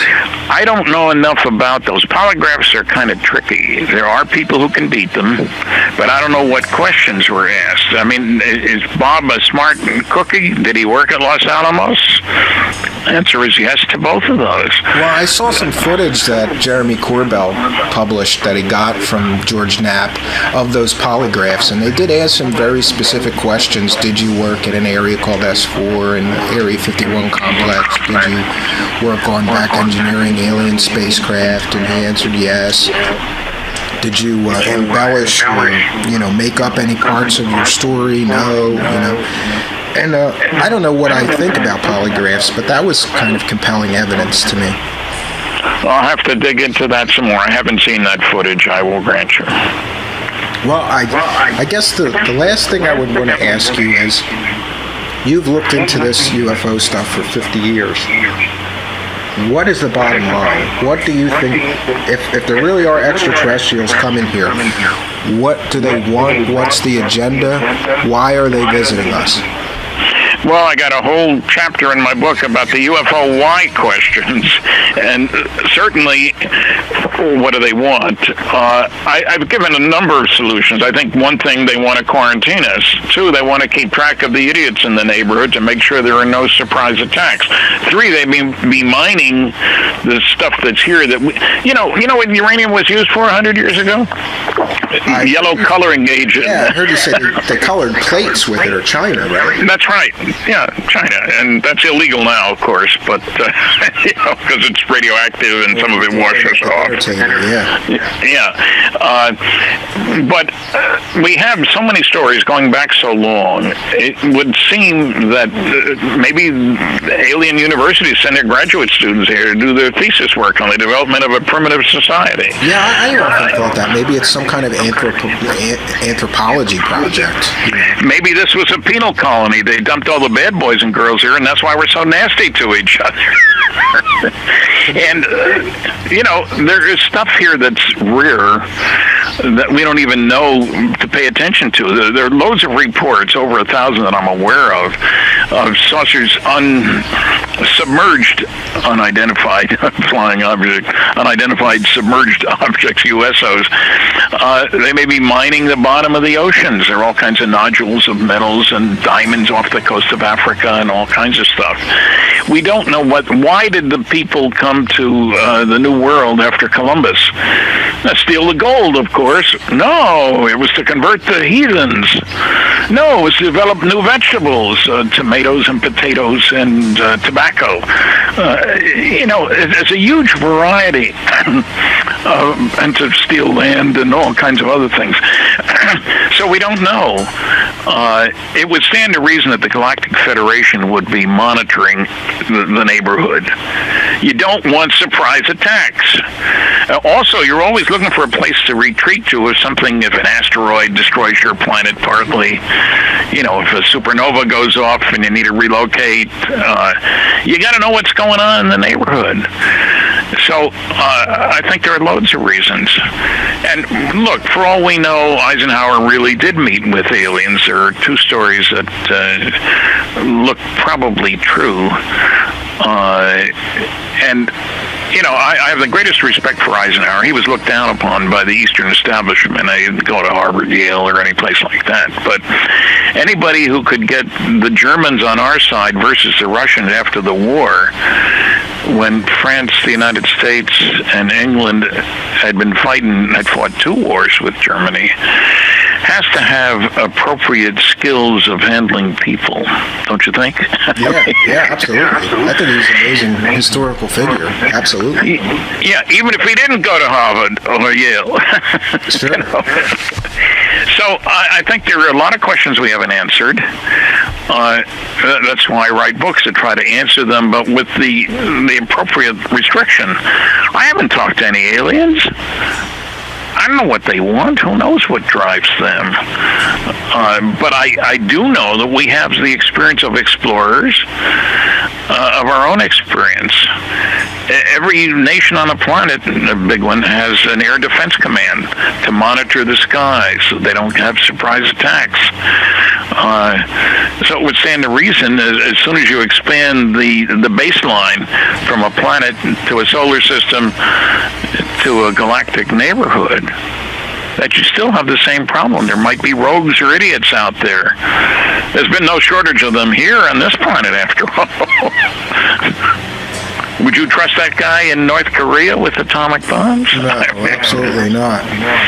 And I guess the final question I would ask you is, do you think that the government is ever going to come clean with everything that they know, or do you think it's just going to be lost in the well, I think forever? If we can get some media group in today's world to find a new Woodward and Bernstein, look, as soon as you bring up the 156 pages of NSA documents that you can read one sentence in, as soon as you show the CIA top secret documents that you can't read. Oh, I haven't mentioned General Carol Bolender. He was an Air Force general who was asked, what should we do about Project Blue Book? This was after the Condon reporter recommended that it be closed. Well, he was an engineer working on the lunar excursion module, but he was asked to come up with a position statement, and his memo in October of '69 recommended that it be closed because, he said, reports of UFOs which could affect national security are made in accordance with JNAP 146 or Air Force Manual 55-11 and are not part of the Blue Book system. That's an extraordinary statement. 2 paragraphs later, he says, if the government closes Project Blue Book, the public won't have a place to report UFO sightings. However, as previously noted, reports which could affect national security will continue to be investigated using the procedures designed for that purpose. Now, as far as I know, I'm the only guy in the UFO community who talked to General Bolender. I located him 10 years later, had a conversation, said, it seems to me you're saying there are 2 separate communication channels. He said yes. Yeah, anything that could affect national security was a separate project from Blue Book. That's why we've never gotten all the files. And that's the ones that are the most important, obviously. You know, if they go to SAC bases, I had one report which I told them about of a saucer flying down the runway at a SAC base where nuclear weapons were stored, and I say, by definition, I think that's a report which could affect national security, don't you think? And he agreed. So when we look at that, if we get a Woodward and Bernstein new generation to really dig into this, they could do it in 6 months. And all the denials in the world won't change the fact that there are these documents around. Top secret Umbra. And don't tell me it's all sources and methods, and 99% of the document is sources and methods. And you can give me one sentence a page? Come on. Nobody's going to believe that. Yeah. I don't think. So it's unfortunate that they keep everything from the people. Well, that's the way they're playing the game. As long as we let them, they're happy to. Well, Mr. Friedman, I could not agree with you more. And I, for one, am not going to let them. And neither should you, my fellow truth seekers. But sadly, that music means that we are almost at the end of our time here on the Midnight Hour. And at the Mystery Man Show, I think it's appropriate that we end this incredible discussion with UFO legend Stanton Friedman on the subject of government conspiracy and cover-up of the UFO subject. Because the truth is, no one has done more to end the government secrecy and government cover-up of UFOs than Mr. Stanton Friedman. You can visit his website at stantonfriedman.com. That's www.stantonfriedman.com. STANTONFRIEDMAN.com. You can find out about his lecture schedule, buy some of his books, or learn more about what he's working on currently.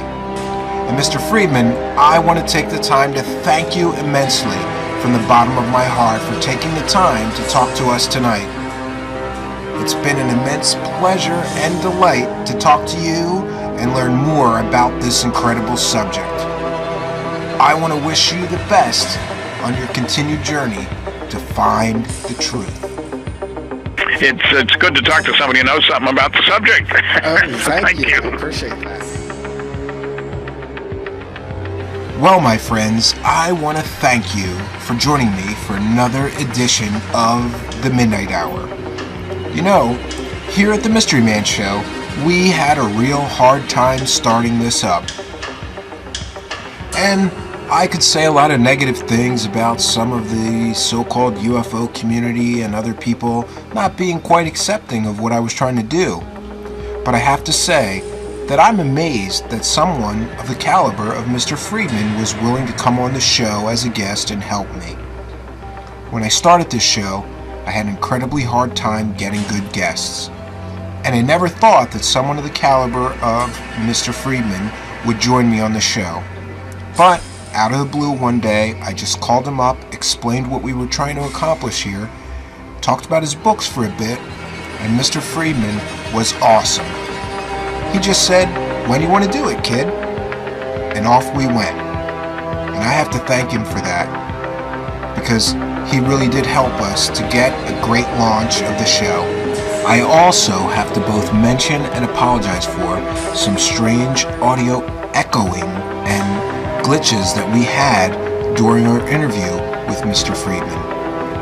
But sadly, we were not able to fix some of this stuff, and I could not ask someone whose schedule is as busy as Mr. Friedman's to redo an entire few-hour interview, so we had to go with what we had. I hope you'll forgive me for that, and I hope you'll understand that we are working really hard to make sure that we present the highest quality show possible going forward. And it's also important to mention that this show, as well as all of our previous shows, have been simply test or pilot episodes.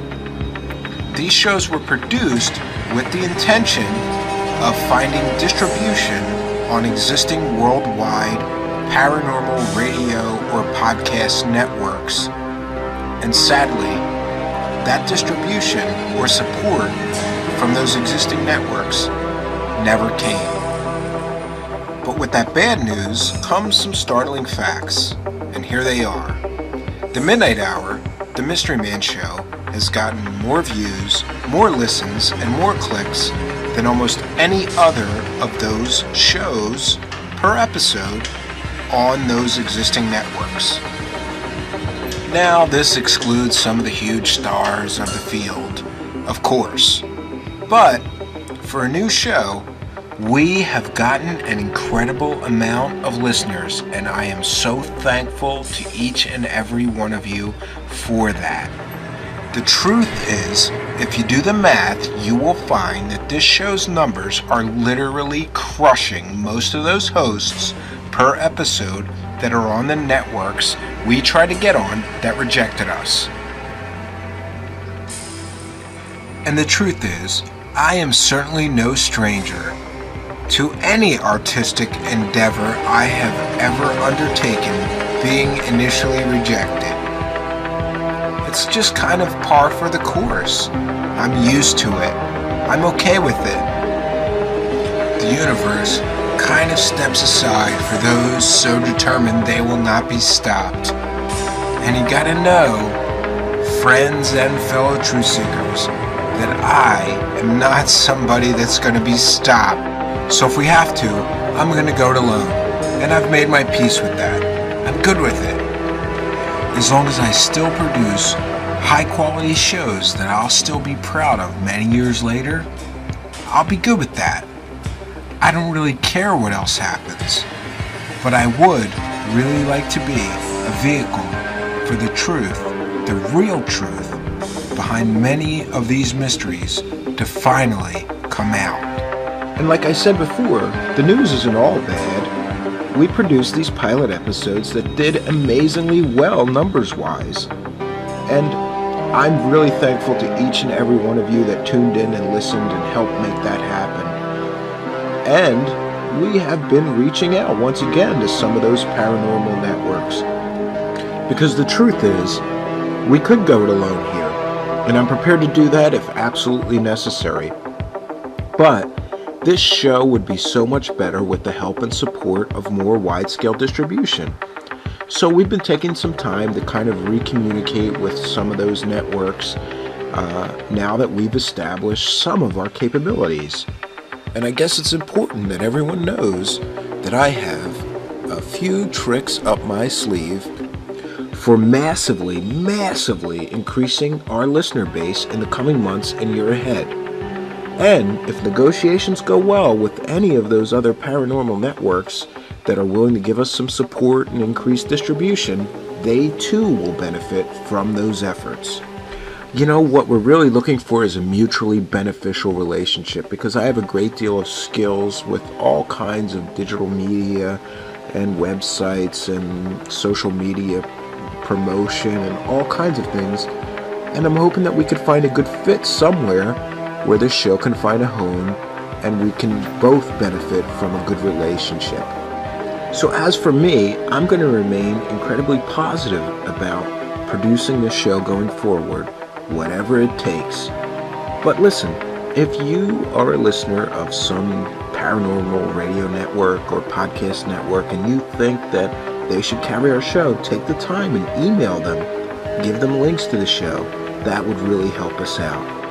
And in the meantime, I'm going to be incredibly busy promoting and producing new shows.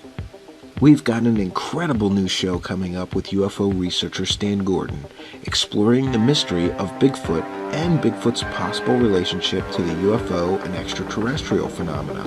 We've got another show I'm very proud of that I've been trying to finish for a long time. It's a show that details and reveals all the secrets of every fake psychic and fake medium you have ever heard of. Thanks for joining us once again on the Midnight Hour. My name is Stephen Cambion, also known as the Mystery Man, reminding you that the truth is out there. You just have to know where to look for it.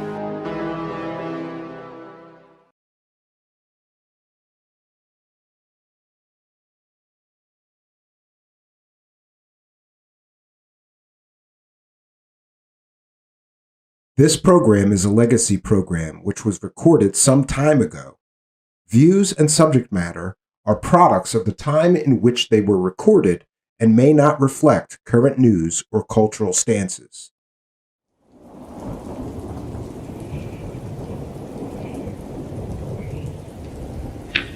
Greetings, my fellow mystery-loving friends, and welcome.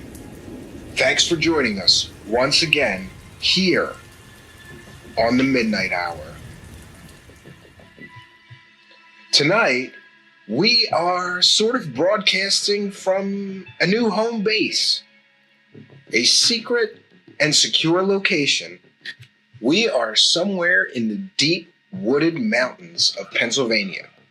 And that's all I can say. And, my friends, except for the sort of hillbilly ramshackle connection that we will have to upload this episode, we are completely and totally off the grid here now. I can think of no better place, my friends, than this mysterious place to bring you what is perhaps, and I think will be for some time, the greatest episode of the Midnight Hour that we have produced to date. Because tonight, I'm going to get to speak to none other than Richard Doty. Now, if you look into UFOs, alien crash landings, extraterrestrial visitations, secret government projects, government cover-ups, this man's name comes up time and time and time again. There was a time when I was reading a lot of books that I couldn't believe the number of times his name came up. He has been featured in many films, most notably The Mirage Men, one of my personal favorites. And also, most recently, he's been featured in Stephen Greer's film, Unacknowledged. So many times I've wondered this. Why does this man's name keep coming up in so many stories about UFOs, about aliens, about alien crash landings, about government cover-ups, about conspiracies? I have to admit that I've often thought if I could just get to talk to him, I might get to the truth. But the truth, my friends, especially when it comes to UFOs and aliens and what the government really knows about this, can be incredibly elusive. This thing has been called a hall of mirrors, with a floor of quicksand. And I think with good reason, extraterrestrial spacecraft. And he also worked for the Air Force Office of Special Investigation. Unlike many people in the UFO field, his background can be verified. Anybody can check and find out he's telling the truth about where he worked and some of the things that he did.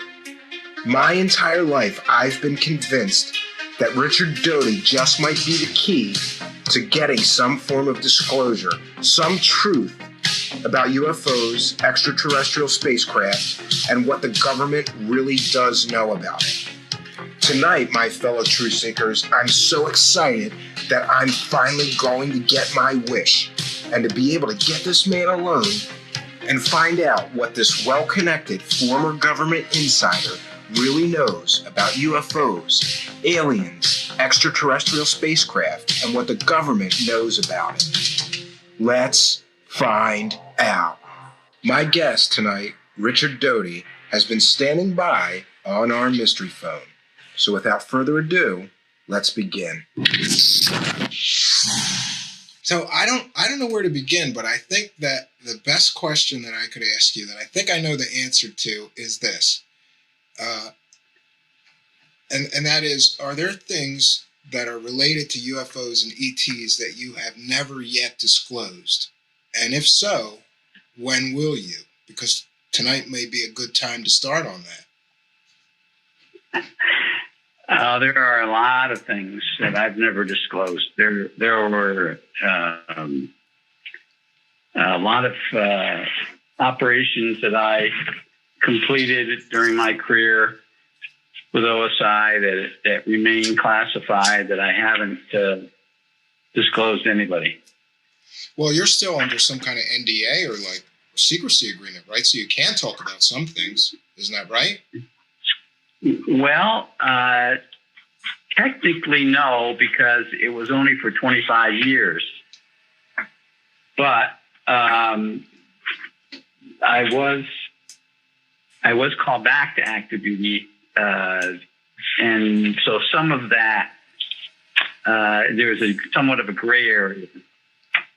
So but there are some things that, because of the nature of it, I'm not gonna talk about it. I'm not gonna talk about the what happened and what we did. As I tell some people, be careful what you ask for, because if I disclose things that I had been privy to that are extremely sensitive or extremely graphic, then it might affect you psychologically. So I'm careful of what I say regarding some really, really deep, dark secrets.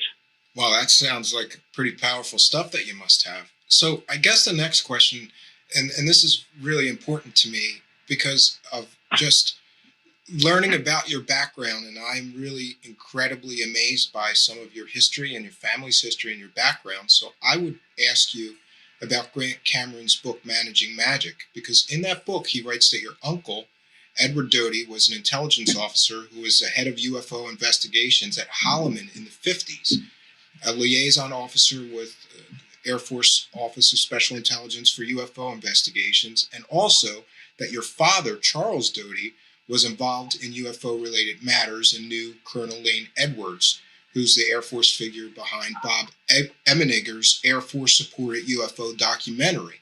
And that's amazing to me. When I was already enamored and amazed with your career, but when I heard about that, so it's implied that both your father and your uncle were likely read into the government's secret program on UFOs, that in fact your family has been heavily involved in this thing for many years. So can you confirm or deny these claims?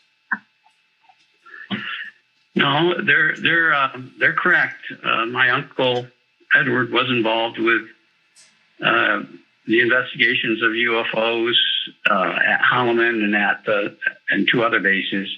He was involved with Project Blue Book. He was one of the chief investigators in New Mexico. Well, actually, not just New Mexico, but in the Southwest of UFO sightings. My uncle wrote the report the classified report regarding the Lonnie Zamora incident near Socorro, New Mexico in 1964. Well, I've heard of that. He investigated that case. Yeah, he investigated that case. So, and he had been involved from the late 40s up until he retired in 60 or 70. I believe he retired in 72 or 70 or 72. And I don't recall exactly. But anyways, he was involved in that or in some peripheral investigations regarding or offshoots from the Project Blue Book era. And my dad was... and your father, my dad was he was an intelligence officer, other than Korea, where he flew, and he was an intelligence officer during his entire career, and he was exposed to a number of cases involving UFOs. And can I just ask, have you, your father, and your uncle ever sat together and talked about these things? And what are those conversations like? Because it sounds to me like you and your whole family know more about this than any family I've ever heard of.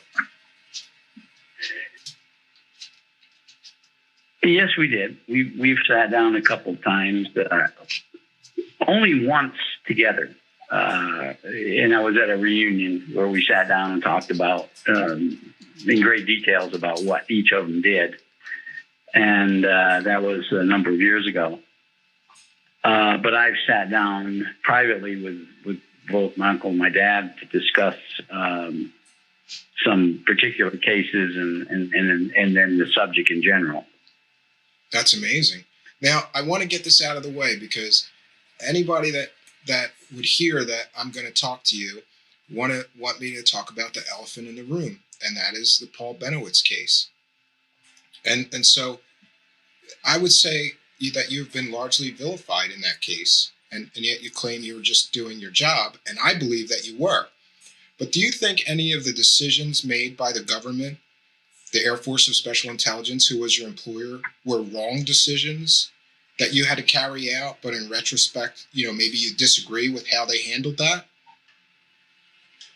In other words, you were following orders, and I agree that, I have family in the military. When you're ordered to do something, you just do it. You don't question it. But hindsight is always 20/20. How do you feel about the decisions that they made and the orders that they gave you to do those things with him now that so much time has passed? Well, hindsight's always 20/20. So if I had to do it over again, I would have requested some changes in the assignment and some a different strategy towards what our goal was and how we wanted to go about that. But it wasn't as complex as some people read into it. Paul was a believer in UFOs, and Paul was a believer in what he was doing, and he was thoroughly convinced, without any of our urging, he was thoroughly convinced that what he obtained and the pictures that he took were of UFOs or ETs. So all I had to do was kind of urge him along to believing that, because what a few people know is that Paul had stumbled onto a classified project on Kirtland. And when Paul first came to us and told us he came to us as a concerned citizen, as a veteran. He was in the Navy. And he was concerned about what he was obtaining or what he was collecting through electronic means and the photographs he had taken. And he was concerned that there might be some threat against the Kirtland Air Force Base. And so that's why he came to us.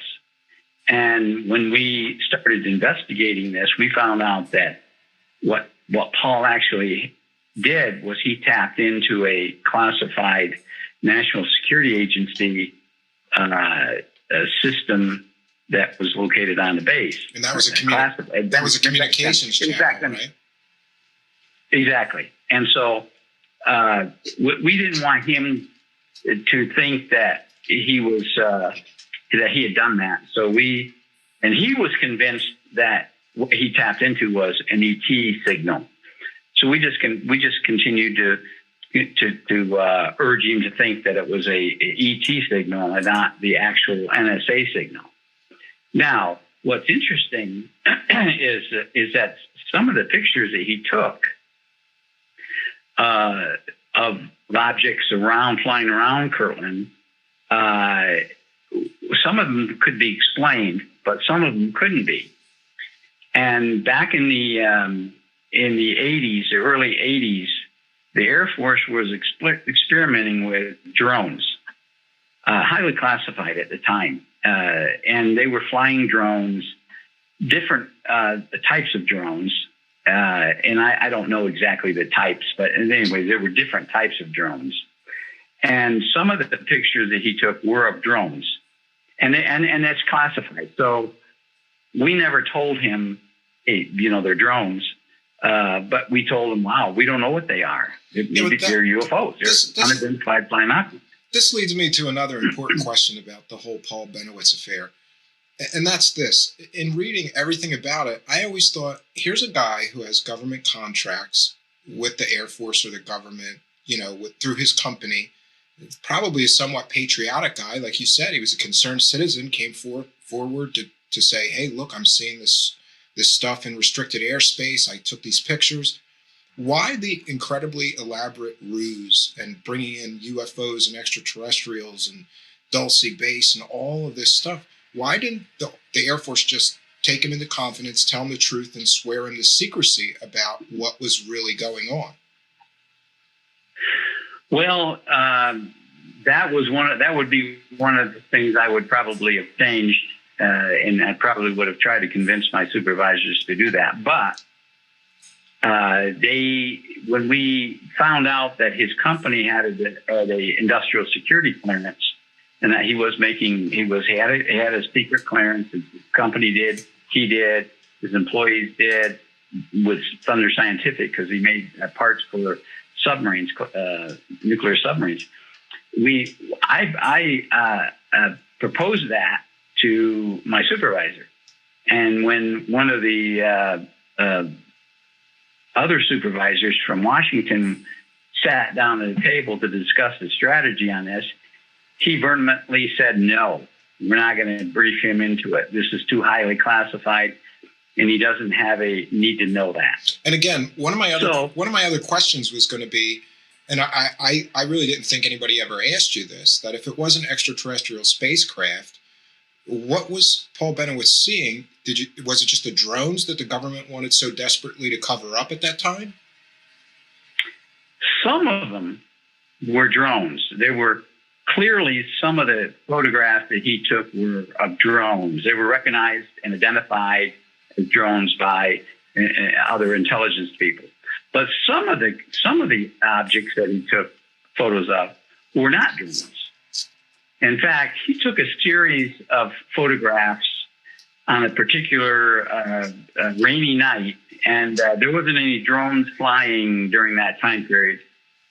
And these objects were large, they were saucer-shaped, and they were rather close to the base perimeter of Kirtland. And when we sent them to the headquarters to be evaluated or identified, they came back that these objects were not drones, and they were not anything identifiable to the Air Force or any other military agency. So we don't know what they were. Wow. So you mentioned that your uncle was, had some relation to Holloman Air Force Base. Did you guys ever talk about the Holloman landings that are so famous in UFO mythology, or do you know anything about that? Is that a real story, or is that a hoax, or just mythology? No, it was real. It was a real live incident. Let me go back a little bit. The Lonnie Zamora case, where a craft landed near Socorro, was the same craft that was supposed to have landed down near Holloman. But there were reasons why the craft, the ETs got the landing site wrong, and that's another entire. It would take another hours to discuss. But anyway, they landed at the wrong location.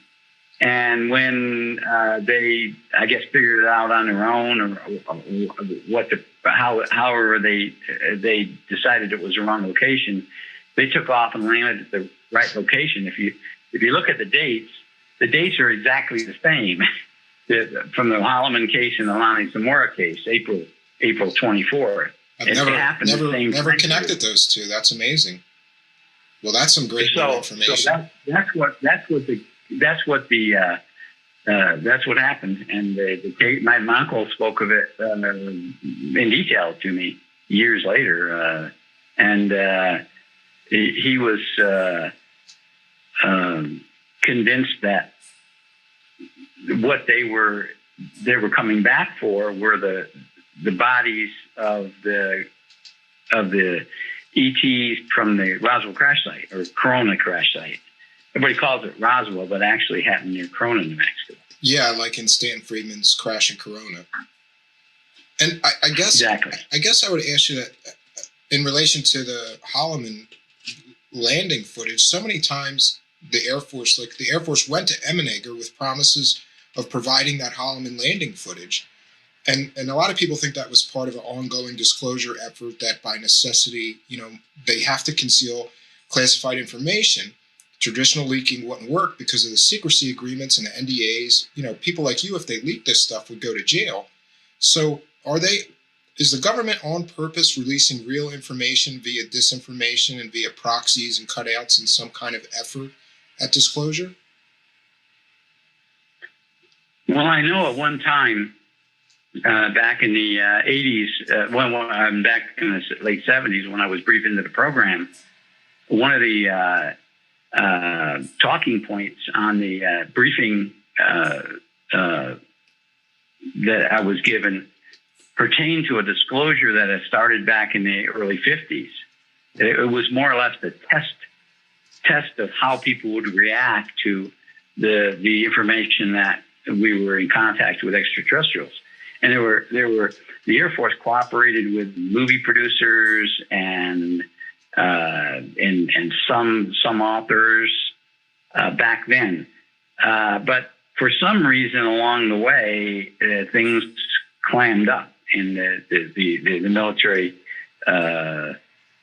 stopped cooperating. Now, what they're doing today, I don't know. And maybe there is. I think my own personal opinion is that there is a disclosure process that started sometime back in the early 2000s, and that's continuing.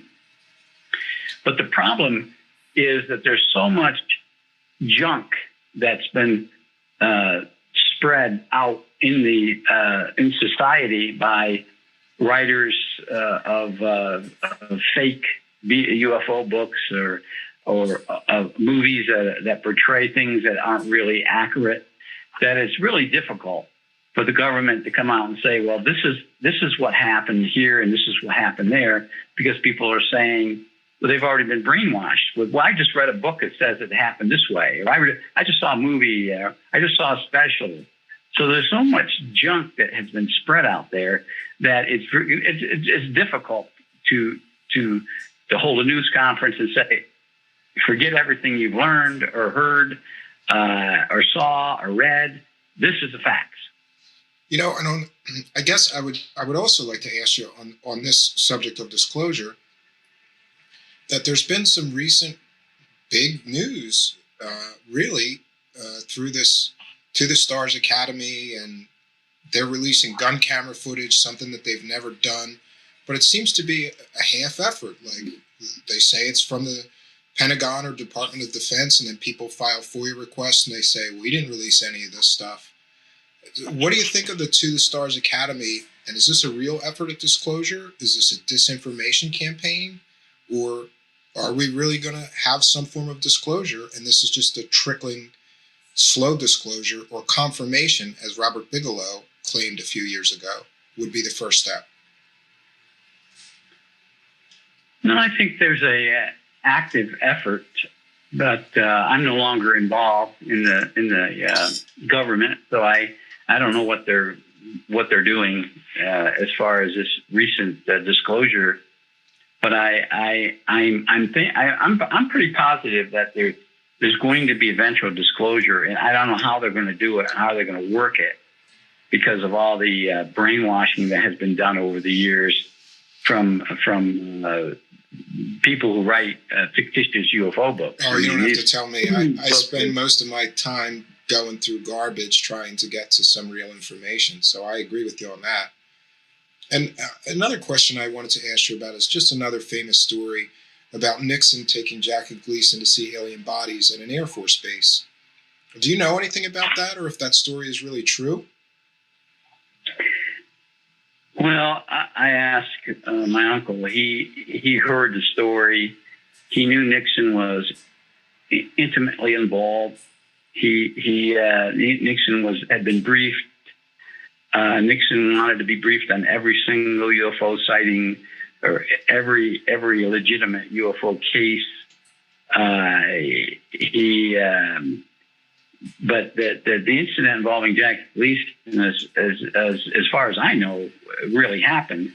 But of course, I'm only getting it from a second party or third party. I obviously I wasn't around back in those days, so I don't really know whether it's factual or not. But I heard it was. The story came from his widow, who I just don't think she had any reason. She wasn't looking for money or fame. She didn't write a book or want a movie deal like people do today. She just told a lot of people this story, and that's how it got out. So I always thought that's got to be a real story, because why would his widow just make up this story? And a big thing of the story is that Gleason was so upset that he couldn't eat for days after that. And, he liked to eat. So, I mean, it's just a little caveat of the story, but it's funny, It's an amazing story. Well, Jackie, one of the things that I read some years later is that Jackie Gleason privately told Johnny Carson about it, but swore him to secrecy. And after Jackie had died, Johnny disclosed that to a retired Air Force colonel who he had on his show. And I'm not sure how this colonel got on the show, but anyways, Johnny asked the colonel about it, and the colonel said yes, it did really happen, but not on the air. It was behind the scenes, and I heard that story too. And I've heard from at least 4 people now, 5 including you, that are in position to probably know that this story is real. So that's amazing to get some kind of confirmation of such an incredible story taking place years and years ago. Yes, yeah. So you did mention that you're no longer active or operational. And again, I have always objected to people kind of vilifying you and making you a bad guy in this whole field, because I think you're one of the most knowledgeable people that are on planet Earth about these things.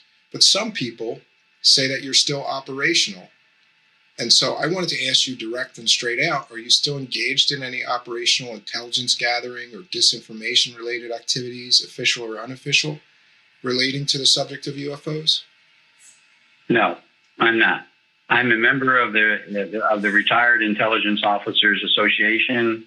We meet once a year, sometimes twice a year, or at somebody's funeral. Lately, it's been somebody's funeral.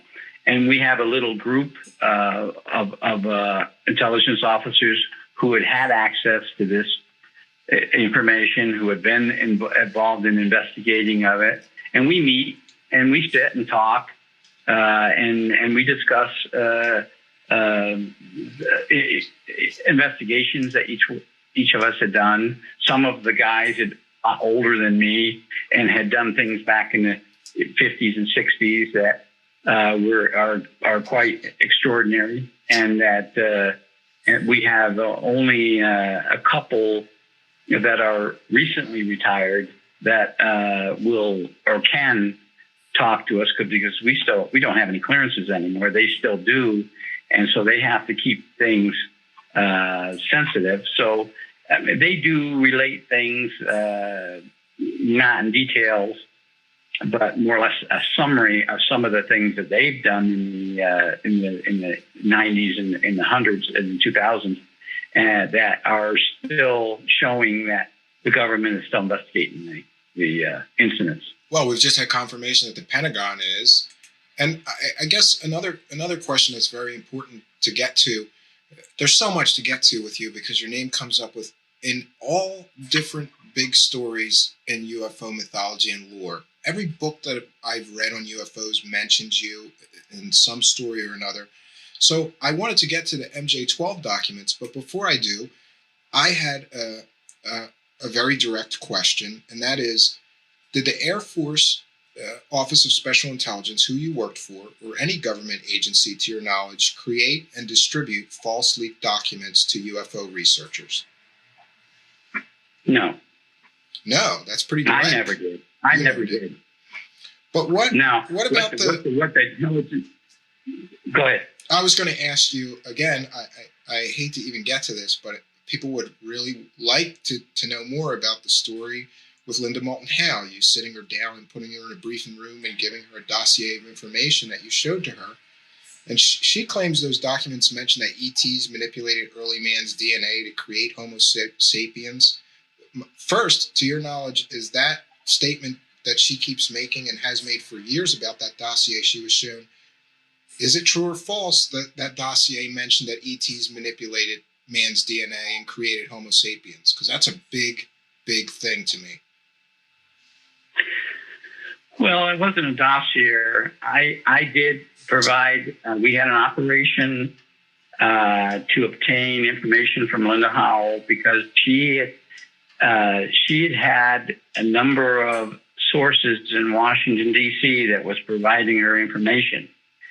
And we knew this. We didn't know who the sources were, but we knew that she was obtaining classified information. So we had to figure out a plan to bring her in the inside in order for her to open up to us. Now, first of all, I wasn't the only one involved in this. There was a couple other people, but my name, of course, is always mentioned because she brought it up. But the actual person who started this operation against Linda Howell was somebody who was stationed back in New York City, and we were just assisting him in this investigation. But so I did show her documents that they sent to our bosses, my bosses sent to me, and told me to let her read these intelligence reports, and was this dossier just created fabrications, or was this real information? No. This was real information? It was real information right out of a briefing. And we wanted and the reason we did this was we wanted to know if she had already had access to this. The problem here is this. You got to listen to this carefully, okay? Mm-hmm. The problem is this. She already had access to classified information. She already had a source in Washington, or as we found out later, more than one source that was providing her information. Now, if we were to sit there and provide her false information, then she's going to know, or it's going to get very suspicious on why we were doing that. So we had to give her the real stuff, or let her read the real stuff. We didn't give her anything. We didn't allow her to take any notes. She couldn't take any pictures. Everything was recorded through a one-way mirror, so everything that happened was on a videotape. But she was sitting across from me on a desk, and I had this intelligence report in a folder, and I handed it to her, and I said, Ms. Howell, you can read this one time, and then you pass it back to me. And she did. She read it. She didn't take any notes or anything. But she happens to have a photographic memory, though. I don't know if you were aware. Yeah, exactly. She does. Yeah, she does. And then she handed it back to me, and she said, "This is fascinating." And that's how the operation started, and that's what my involvement in with Linda Howell was. All I had her, and it was about a 6-page. I believe it was. I think it was 6-page a document, and so she read it and she handed it back to me, and she said, "That's fascinating. What more can you tell me?" And I said, "That's all I can tell you now, Linda." But I maintain contact with her. She called me or sent me letters, but the real operation was occurring at another location. So, but everything I showed her was factual. And I think I have to ask you, because a lot of people have said that dossier that she was shown was amazingly similar to the MJ-12 documents, which would be released shortly after. And I know that for a fact you passed a polygraph exam where you said you did not show Linda Moulton Howe MJ-12 documents. So this wasn't MJ-12 documents. This was some other documents. Is that correct? Yes. It wasn't. And the other thing that I have to ask, because a lot of people have told me I have to ask you this, is as an Air Force sort of intelligence officer, were you ever trained to be able to pass a polygraph, even when lying, or did you really pass a polygraph? Because a lot of people say, well, he was trained, he could pass a polygraph even if he was lying. Just another part of the vilifying of Richard Doty. I'm sorry, but I have to ask you that. A lot of people say. Yeah, I understand. And a lot of people also have blamed you for, I don't want to say blamed. I would say credited you for creating or disseminating or sending the MJ-12 documents. You still deny they had anything to do with that. Isn't that correct? The MJ-12 documents. I didn't have anything to do with it. First of all, let me go back to the polygraph part of it. Sure. It is almost impossible. I mean, I think it is impossible to defeat a polygraph examination that's given to you by a intelligence agency, because their polygraphs are not the same as a public polygraph or a polygraph that you would take for employment purposes, so to speak. The polygraphs that are done by the intelligence community is extremely difficult to pass because of the methods they use to administer it. So, for somebody on the outside to say, "Oh yeah, he can pass it," he's trained to do it, is absurd. Is absolutely idiotic, because it can't happen. Now, on the other side of this, when the MJ-12 documents were released, they were released by not me, Jamie Shandera. Jamie Shandera got them. He got them from somebody in Washington, D.C. And then he shared them with Bill Moore. I have to stop you for a second, because I'm sure people are aware of the sequence of events of how they got out.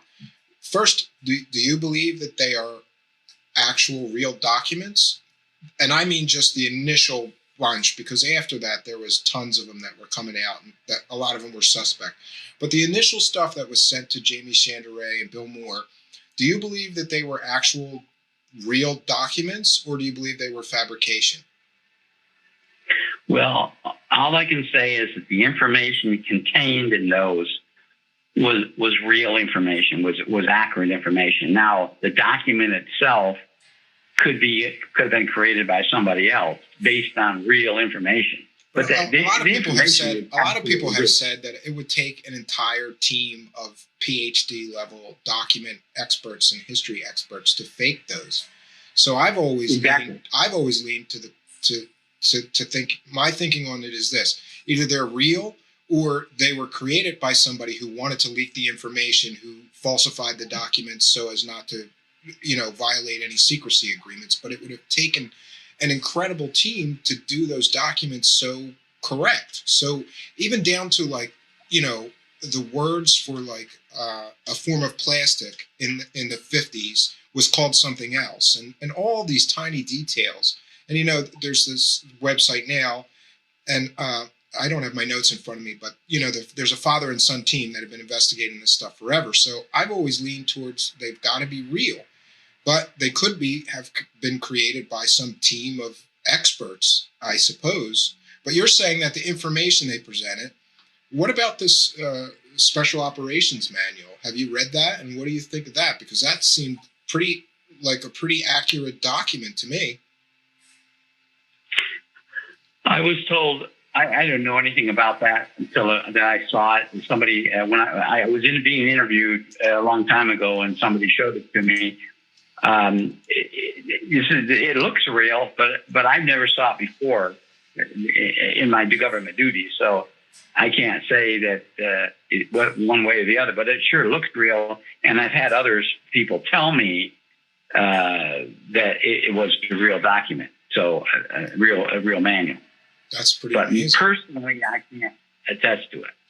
And I guess another question I wanted to ask you is, you had a recent call into another show, and that created everybody was talking about that, which proves to me that everybody still wants to hear from you, Mr. Doty. And one of the things that they brought up, they brought in like an expert to analyze your call and talk about it. And one of the things that he brought up is that you mentioned in that call that you were briefed on Roswell, and Roswell was a real event, and you saw a 16 millimeter film as part of that briefing. Can you tell us about that Roswell briefing and the film that you saw, what you were told, and how that briefing went? Because that's another fascinating part of your history that nobody has really heard about before. Well, the reason I was briefed in, it wasn't just the Roswell incident. I was briefed into the United States involvement with extraterrestrials. And I was briefed into it because of we got a lot of background information. I'm sorry about that. Hold on one second. Okay. I was briefed into the program because of the incident at Kirtland. I was a counterintelligence officer. My job was to investigate these type of incidents, but I had never been briefed into the U.S. government's involvement with ETs or UFOs during my schooling or prior to the incident involving the Coyote Canyon case. So I received a briefing, myself and several others in the room, and in this briefing, it talked about the beginning, which was Roswell. They took the 16 millimeter film of the recovery, and that was the Roswell recovery, the second site near Corona. And it showed President Truman being there. It showed the bodies. And so that was the briefing. That was just part of the briefing. The rest of it, dealt with what the U.S. government learned, what cases and what types of UFOs are visiting planet Earth. And so that was the briefing. Can I stop you for a minute and just ask you, when you experienced this briefing, what was going through your mind? Like, wasn't that sort of changing your whole view of the world? And like, how did you react to that? Even you mentioned before psychologically, like, how did you react to that once that was finished? Well, first of all, I never had any inkling about what had occurred. I mean, I spent 6 months going to a very intensive counterintelligence school in Washington, D.C., learning all sorts of different things. But they never ever mentioned UFOs or ETs in the school. They never ever mentioned it. And prior to that, I was growing up with a father that was in the Air Force. My brother was the UFO nut. He would buy these True magazines and books about UFOs and read them, but I had no interest whatsoever in the subject.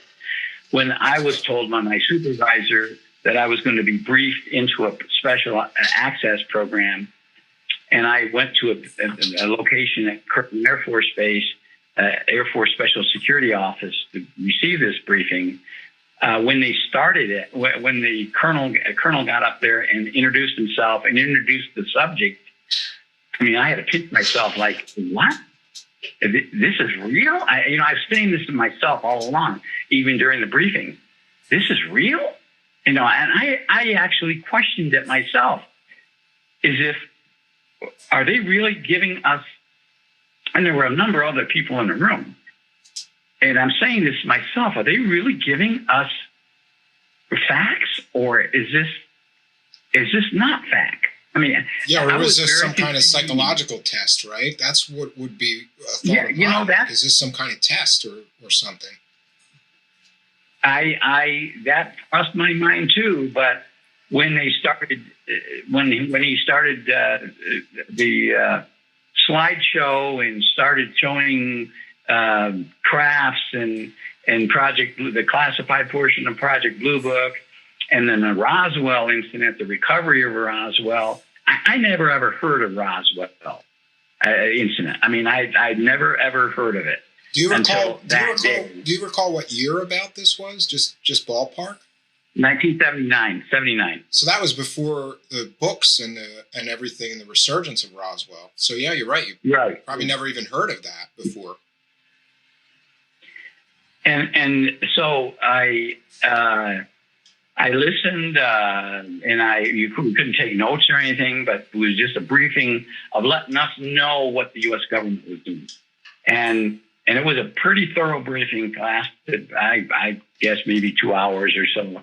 And at the end, we had to sign all these different security pledges. We had another clearance level that we had obtained, and so forth and so on. So I was, when I drove back to my office, I was second guessing myself all the way, like, wow, this is really something.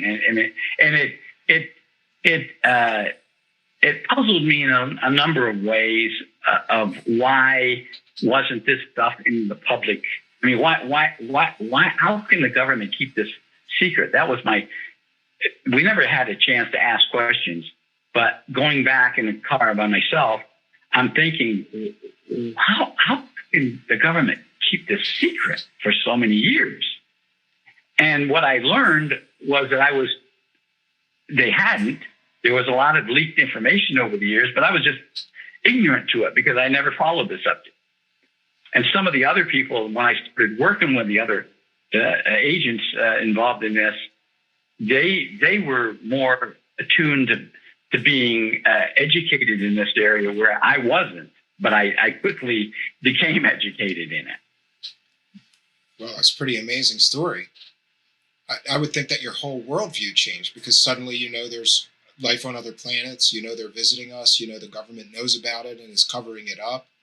I can imagine that you had a pretty crazy week ahead of that briefing, just in your own mind. Well, one of the things that concerned me was, and this was never answered, was why were they coming here? Why are they coming here? Are they going to invade us? I could think of all sorts of different scenarios of why they're coming here, and that was never actually answered. There were some information from exploration, or what the one that lived from Roswell, what he told the government about why he thought they were coming, or why that craft was there, and things like that. But the whole picture was, and one of the things that I found out was it wasn't just one alien race. It was a number of different alien races that had visited and were visiting, and not all of them were friendly. Wow. So that kind of I've often thought about, like, there are people in the UFO field who have this absolute belief that all extraterrestrials are beneficial and not at all benevolent. They're all benevolent, and none of them are aggressive, and it always didn't ring true to me. Like, how can you make a blanket statement like that all of them are benevolent or malevolent? You know, I would think there's got to be a mix of them, and they all have their own agendas and their own, priorities or reason for visiting. And I was going to ask you, actually, that leads into the question I was going to ask you, if you were ever told why they're coming here, what they want, what their plans are. No, I was never told that by the government. I was told that by some other people, not officially, people that had been briefed beyond my clearance. Excuse me. And they told me that some of these races of ETs are extremely dangerous, and that they are responsible for abductions. They're responsible for the Travis Walton case. They were trapped. I mean, there's all sorts of different cases over the years that these hostile races are responsible for it. And so, and it worries you. I mean, then I found out some other things during an investigation that I've never disclosed, and I'm not about to, because it's just too dramatic to even discuss. Wow. So I guess another question that I've always had, and for somebody that's got such access, I think that you might be able to shed some light on it, is why exactly do you think the government has kept such a tight lid on things if ET craft are indeed visiting Earth? Why cover it up? Why not tell the public what's happening?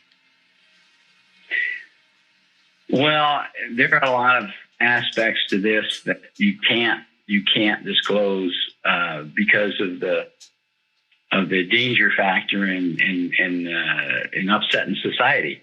If you were to tell somebody that, hey, maybe Jesus wasn't really a religious person, he was a spaceman that came from Zeta Reticuli or some other planet, and that's gonna destroy people's beliefs in religion.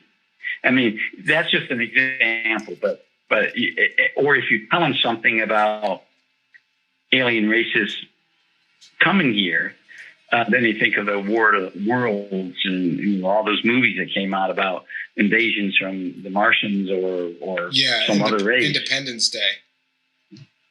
Yeah, Independence Day. So it's just not practical as far as I'm seeing, and I think the government feels the same way. Is disclosing this. If they held a news conference right now in Washington and sat for 5 or 6 hours and disclosed to the public everything the government knows about this subject, I think there would be some upset in society. Probably stock market would crash, and I mean, there's all sorts of things that could probably happen. Okay, that leads me to another general question: were you ever given or had access to information regarding UFO crash retrievals, besides Roswell, or details regarding the government's back engineering efforts of those things that were retrieved or somehow came into the possession of the government? Yes, in the briefing in '79, it talked about the retrieval of a number of different crafts, and not just in the United States. It talked about crashes that have been ET crafts that have been recovered in other parts of the world, Laos, France, Africa, inside the Soviet Union or former Soviet Union. And that leads me to another question. That leads me to another question about your recent call into another show. You mentioned that Roswell was real, but somehow afterwards they analyzed everything you said and were somehow perplexed that you said Roswell was real, but you did not mention Aztec, which was in the dossier given to Linda Moulton Hale. What can you tell us about the Aztec crash? Was that real or a hoax? And what do you know about that? Well, all it said about the Aztec crash, it said a craft was recovered near Aztec, New Mexico. That's it. Nothing else was ever mentioned. So I'm not really sure if I initially thought that maybe the Aztec craft was part of the crafts the craft that crashed in Krona and Magdalena. And so that was just part of me talking that I'm not sure really about the Aztec crash, because I've never seen, or other than the books that were written about it. Now, ironically, just recently, a retired colonel, Air Force colonel, told me that he was, and he's in his 90s or early 90s. He told me that the Aztec was in fact real. It did happen, and that they recovered some bodies, and those bodies went to another location, and but I just found that out just recently. So I'm not going to sit here and talk to you about something that I'm not really sure about.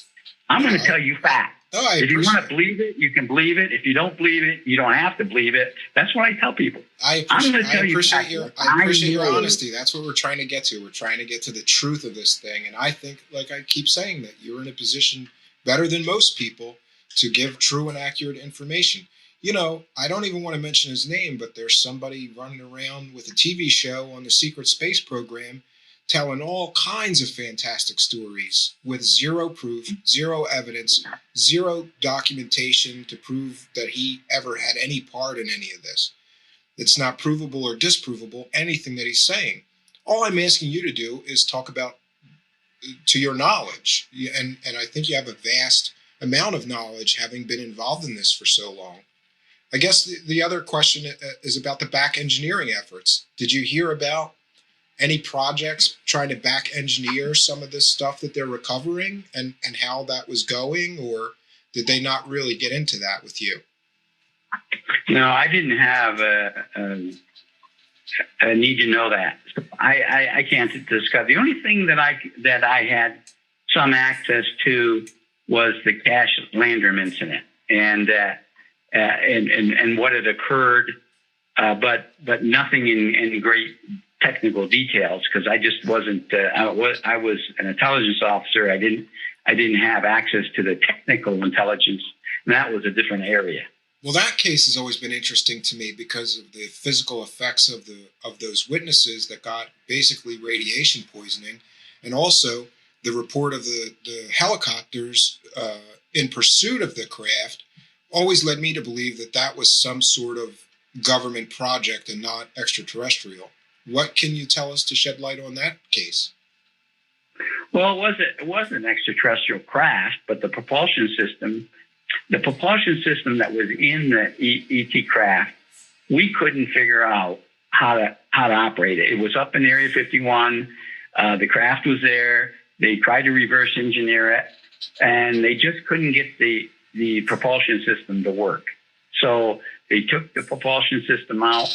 They put an experimental propulsion system in, which was a nuclear generator type of. And I'm not technical, so I can't explain exactly what it was, but it had something to do with nuclear propulsion.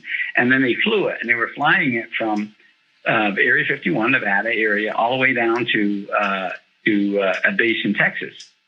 And along the way, the craft experienced some problems, and that's what happened in the Cash Landrum incident. These people were irradiated, and government basically admitted that when they let them go into the hospital and treated them, but they didn't come out publicly and say anything. But as I was told, I told this by the Air Force, that the people involved in this were told it was a military aircraft. They didn't say it was an ET aircraft. But what you're saying is that it was a captured or recovered ET craft that they somehow back engineered and hybridized with some kind of nuclear propulsion system to get it to work, and this was a test flight that created this case? Yes, exactly. Yeah. That's pretty amazing. And I was briefed into that, so I know I was fully briefed into that. I was peripherally involved in it, so I know about that. But now there's another case that occurred that some people have have talked about up in Nevada, which involved another case. Some people are claiming, I think George Knapp did a special incident a long time ago about an incident that happened in near Warm Springs, Nevada, where a craft landed and irradiated some cattle, killed radiation. And they're saying, and according to what was aired, that was the same craft as a Cash Lantern case, but it wasn't. It was a different one. So if you know about that case. Yeah, I've heard of that case before. A big fan of George Knapp here. And so I guess what I'd like to get back to something that you mentioned about the EBE bodies. Were you given access to information about EBE bodies, their storage locations, or their biology? The only thing I had access to, the only thing that was in a briefing of film was that there were 5 bodies recovered at the crash site in Corona, near Corona, and those bodies went to Wright-Patterson Air Force Base. The live alien, the EBA one that they captured, went to Los Alamos. It initially went to, I believe, Kirtland, or back then it was Sandia Base, and then to Los Alamos, because that was the safest and most secure location on the planet. And were you given any information about anything that they learned from the living one, or what happened to it? Well, yeah, it disclosed where it came from, and approximately the time it took to travel from one point from their planet to ours. His race had some satellite locations or satellite bases in our solar system that they used for refueling and used for other things, and that in the general anatomy of the even had one organ that was worked as lung, heart and lungs, had a very, very simple digestion system, and had sex organs, had a male and female, and had a very enlarged brain with a number of different lobes, more lobes than we have. It's basically the only anatomy and physiology that I learned. Well, and I'd like to get back to another rumor about you that I've heard, that some people have said that you worked for the CIA in Laos before your Air Force work. And I just wanted to ask you straight out, is this true? Are you now, or were you ever employed by the CIA?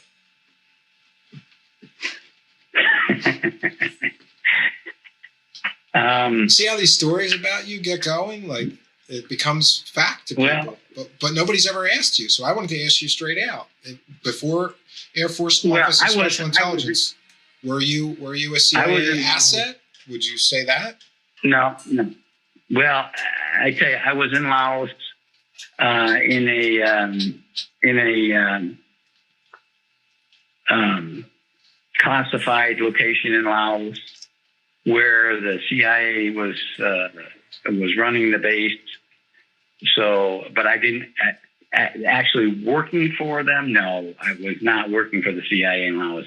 I was at a base where they were in charge, and we worked with them, but not for them.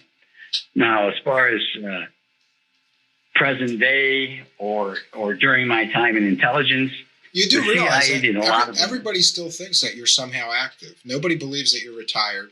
I know that you were a state trooper for a time, and I always thought, well, it's going to be pretty hard for him to maintain a full-time job doing that and still be some kind of secret agent, spy, UFO guy. But people are adamant that you're still somehow active, that you're still manipulating people and all these other things. No, absolutely not true. I'm no longer working for the government. Haven't in a number of years. I don't have anything to do with any government agency now.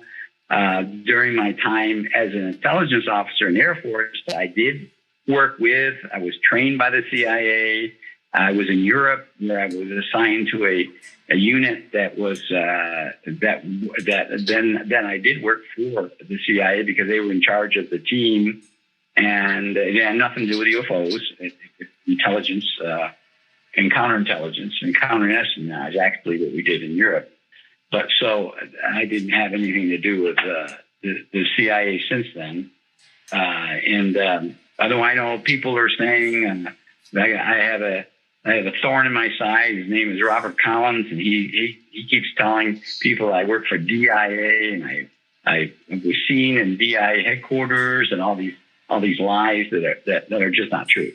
Yeah, I've heard him talk about you, and it seems to me that either he's better informed than everyone else on the planet, or that he did have some kind of information, but he's never been able to provide documentation or proof to back up most of his claims. So you're saying that he's just, I don't know, making up stories, or?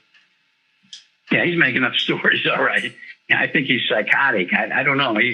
He makes up so many different stories about me. He claims that I co-authored a book with him, which I didn't co-author any book with him. Yeah, that was going to be my next thing. That was a big thing on the internet for a while. I remember that when he came out with that book and he put you as a co-author, and then you said, I didn't co-author this book. You denied any involvement, but he somehow claimed that you co-authored the book. A lot of people have said that he just used you as a source and then he took it a little too far. What do you have to say about that book and your involvement in it? Well, some of the information in that book I did provide him. We worked together for a number of, probably 2 years, 3 years, in the early 2000s. There was a guy out of Los Alamos that I introduced Collins to, and he provided Collins with a lot of information, and allegedly that was factual that he put in the book. But I didn't. I mean, everything that I gave him was open source stuff that has already been out in the public. And that then he told me he was going to write a book. And I said, well, good luck in writing the book. And when he published the book, I didn't realize it until he sent me a copy that my name was on it. And I immediately called him and said, Robert, I didn't co-author this. We have no contracts together for this book. And of course, this is just a side note, but he kept all the money, right? From the sale of the book. Exactly. You never shared anything with me. Well, it couldn't have hurt. He claims he had a canceled check or something. Yeah. It couldn't have hurt to put your name on the book. I think it couldn't have hurt to sell the book to put your name on it. Maybe that was his motivation. I always follow the money when you're investigating these things. Yeah, and he never gave me he claims he has a canceled check but that was not for the book. It had nothing to do with the book. He asked me to do a number of things for him out here in New Mexico, and I did. And he paid me for it. And then now he's saying, oh, that check was for payment on the book, which it wasn't, because it was just for the work that I did out here for him. It didn't have anything to do with the book. It was way before the book was ever published. And so I tried to sue him. I hired an attorney in Ohio. I went through the hoops, but it was going to cost me more money than it was worth to sue the idiot. So I decided not to. Yeah, lawyers always just make the most money in those situations. So your background as Air Force Special Intelligence is not in dispute. Everybody can verify your background as being 100% accurate. And a lot of people in the UFO field, you can't say that about. You have these guys running around saying they worked at S4 and then their education doesn't pan out. They don't have employment records. But everything that you're talking about, I tend to believe because all of your background can be verified. That's right. Absolutely. I'm proven. I've proved myself a number of times. I mean, there's been a lot of people who look at my records and can read them and see that I was at Area 51. I was at Kirtland. I was in Germany. I was here. I did this. I had these clearances. I had a guy that sent me. I don't know how he got it because he wasn't supposed to get it, but I got a guy a couple years ago that sent me my 1A serial file, which is the the file that lists all your all your clearances. I mean, I asked him, and I don't know this guy. He just sent me an email. It sent an attachment to an email. I said, "How did you get this?" He said, "Well, somebody gave it to me." But he said, "What does all these numbers mean?" I never told him, but I said, "Well, you're going to have to do your own research because I don't know who you are." But he sent this to me, and I thought, well, how did anybody get this out of the government? But obviously, there's some way they did.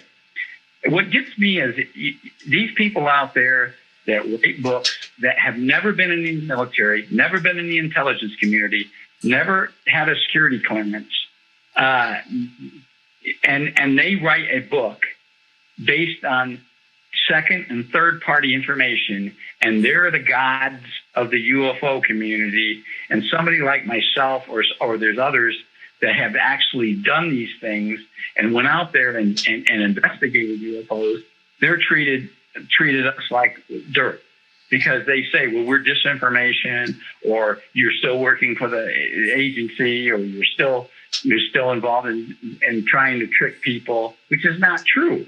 And when I try to speak at a UFO convention some years ago, and the people basically ridiculed me, saying, "I don't think they want to hear you." Why would they want to hear me? I'm telling the truth. I'm only telling you I know. I'm not going to go and speculate on things that I don't know, or I've never seen, or never had access to. And so I was delegated to a private room with some people that we talked over with, primarily Wendell Stevens at the time. He was a very good friend of mine. Yeah, I always liked Wendell Stevens, and I always thought that he was kind of a straight shooter, and he never suffered from that UFO disease that I think so many guys do when they're on that circuit. You know, they come out with some good information, and then I guess people get tired of hearing the same lecture over and over again, so then they invent new stories and new things. But Wendell Stevens was always on the ground looking into stuff. I disagree with him on Billy Meyer and a lot of stuff that he was into, but I think he did great work. Well, I was actually involved in the Billy Meyer case, but we're in Germany when I was stationed there. Really? Can you tell us about that? Because to be quite honest with you, I think that Billy Meyer is just looking for some cash. I never thought that some of the photos were like, I could do better, knowing a little bit about special effects that I do, and so many things that he kind of got caught in that were like suspect. But what did you think of the whole Billy Meyer case, and what was your involvement in it? Well, we were, the Swiss Intelligence Service asked us to assist them on evaluating some information regarding the subject of UFOs. So I was in Germany at the time. Myself and another agent was sent down to Switzerland. We met with the Swiss Intel people, and they laid out the Billy Meyer stuff. And they said, well, you know, he claims that he had contacts. He took these pictures, and so we went out and talked. We went out and interviewed. I was a German linguist, so I could speak German. I was trained German linguist. So we went out there and we spoke to him and we interviewed him. Swiss intelligence did it, and then nobody hid who we were. And what was your impression? What was your impression of him, and whether he was being truthful or not about what he was doing? If you sat down and listened to him talk, you would want to believe everything he told you. I mean, he was a very forthright person. He was very articulate. He was very believable. I mean, really believable. In fact, when we didn't have our first meeting was not at his house. It was in town at a little pub, and we had a little room in the back that we were talking to him about. And boy, when I left there, I told the Swiss guy, the intelligence guy, man, this guy is, he's good. I mean, I'm anxious to see what he has. Well, we went out to his farm, and he started explaining where he took all these pictures and showing us these pictures. I mean, I looked at these pictures, and I'm no photo interpreter or photo expert, but the first couple of pictures he showed us, I looked at the two Swiss intelligence officer and the other guy I was with, and I just shook my head like, these are fakes. There's no way these are real. And so he showed us them all. We went outside. He showed us where each one was taken. He went up to that hill and said that's where the alien told him to go up to talk to the Pleiadians and so forth. And everything fit.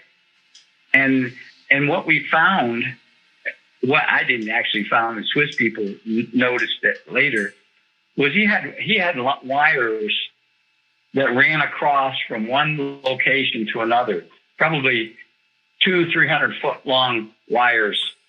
Well, that's kind of a dead all different directions. That's kind of a dead giveaway of a hoax. And you know, it's funny because when I was like, I don't know, in high school, I remember reading so much about this case.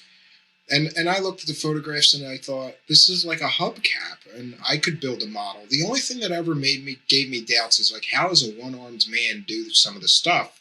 You know, but I would say that a determined one-armed man could do it. I would think, you know, it looked to me like miniatures, miniature trees, miniature models hung on wires. And there's a guy on YouTube that has recreated almost every photo and film that he's ever done, which leads me to believe that it's totally fake. But what was the end result of that investigation you did? Well, we found that the first thing I asked Billy was, what are these wires for? He said, well, I was going to erect something because they're going from one point to another with no noticeable reason to be there. There's no reason why these wires would be strung all over the place. He said he was going to build something, but he left it at that. He didn't go into any details about what he was going to build or anything like that. So that led me to believe the guy was, he hoaxed all this stuff.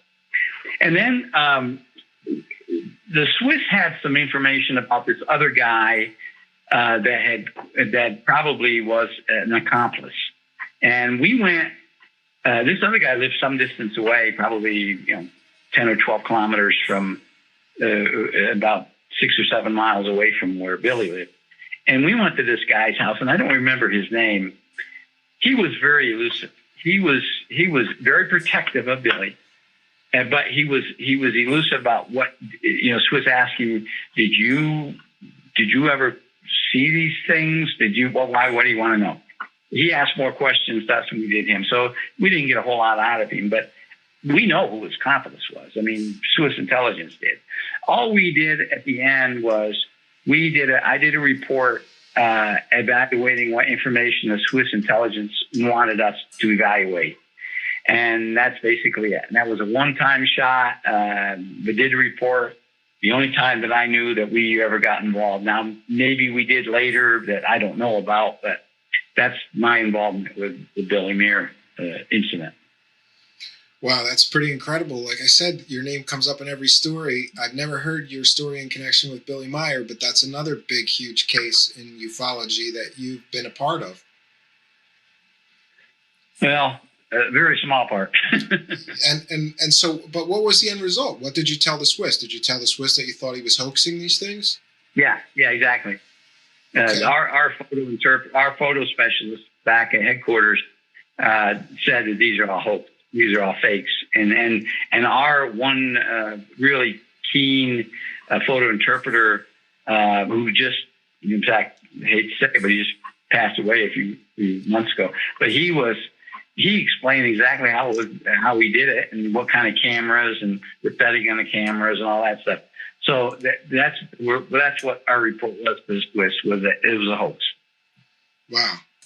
Okay, so getting back to this, you're always the bad guy, and I hate to keep bringing up stuff that people have said or spread negative stories about you, but I couldn't complete this interview without getting into the Serpo story.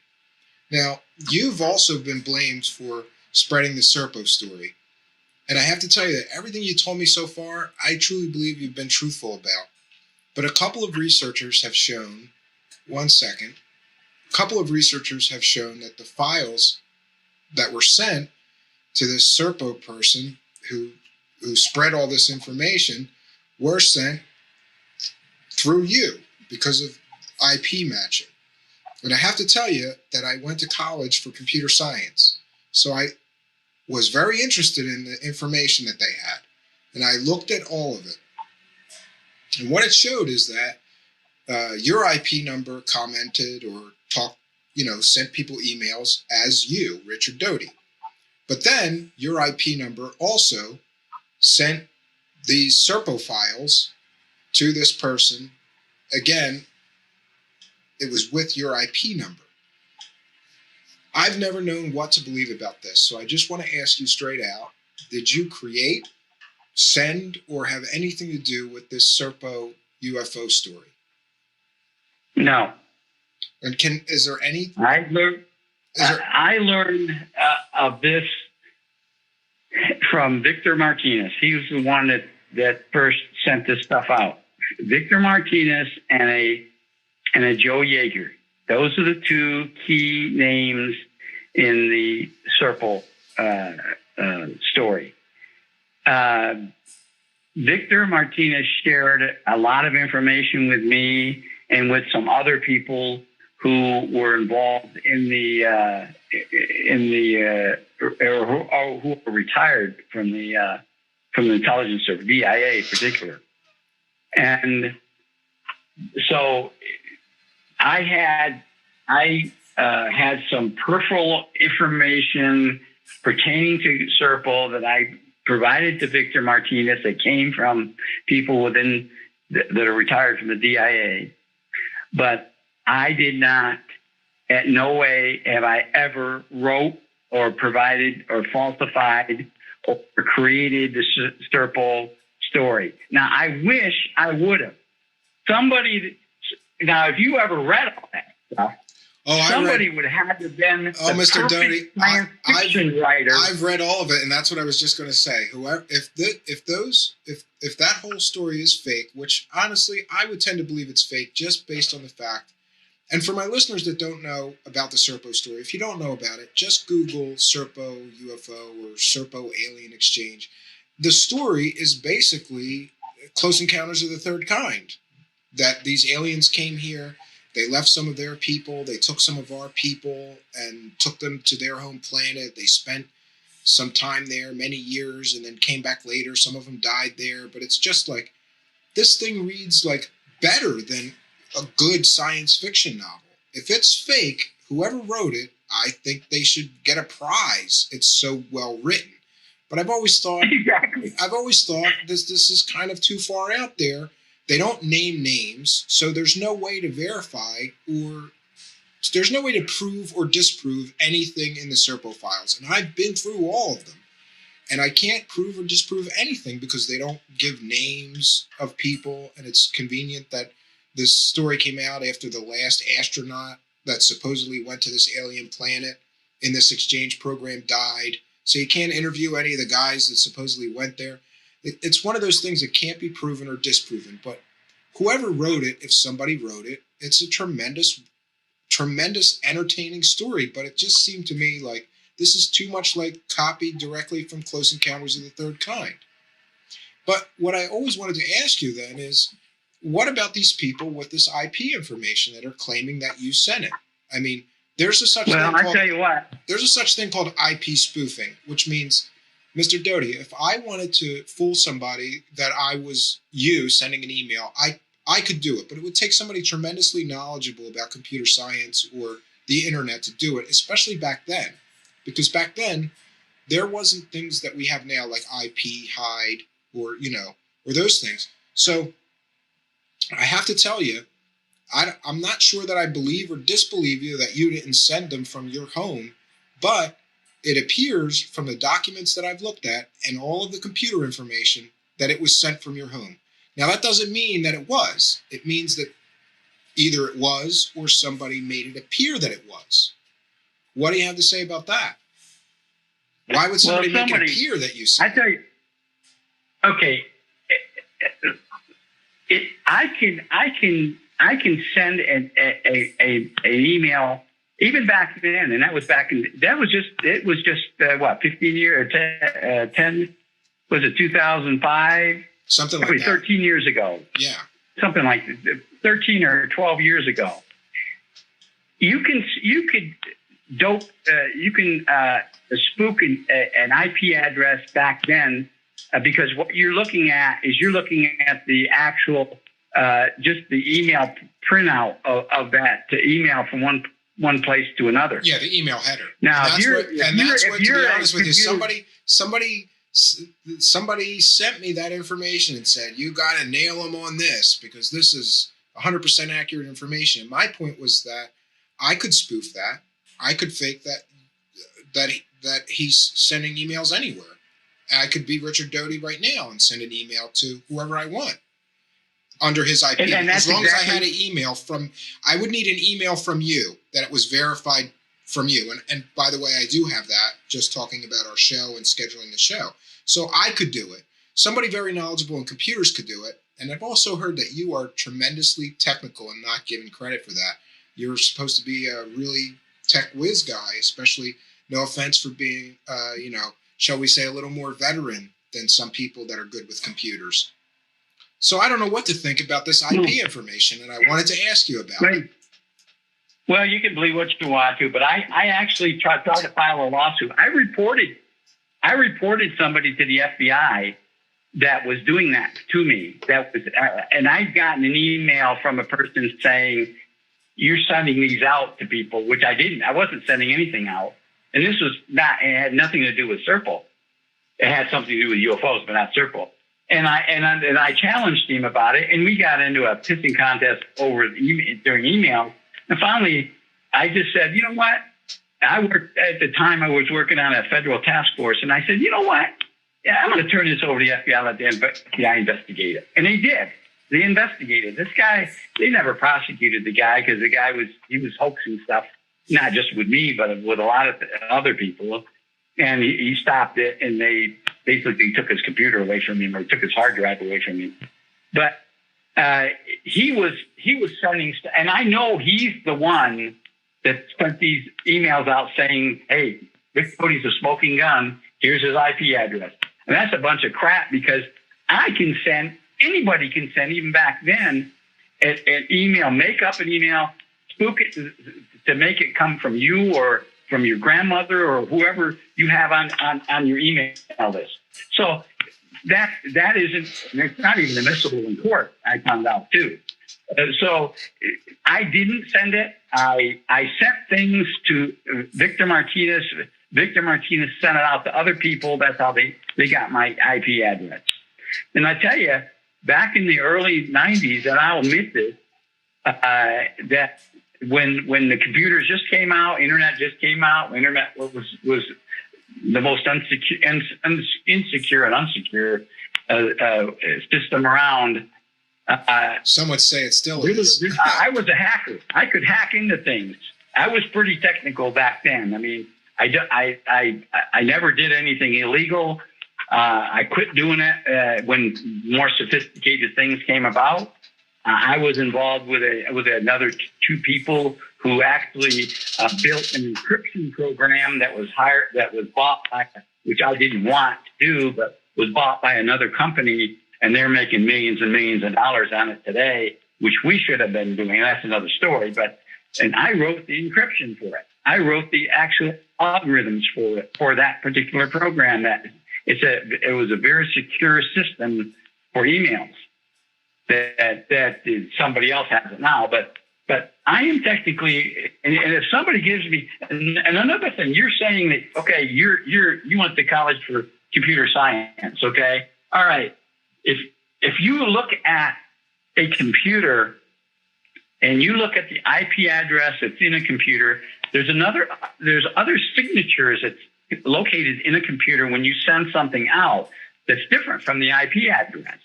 Yeah, I'm well aware of that. But in this case, everything matched to you. But that led me to believe that somebody could have spoofed it.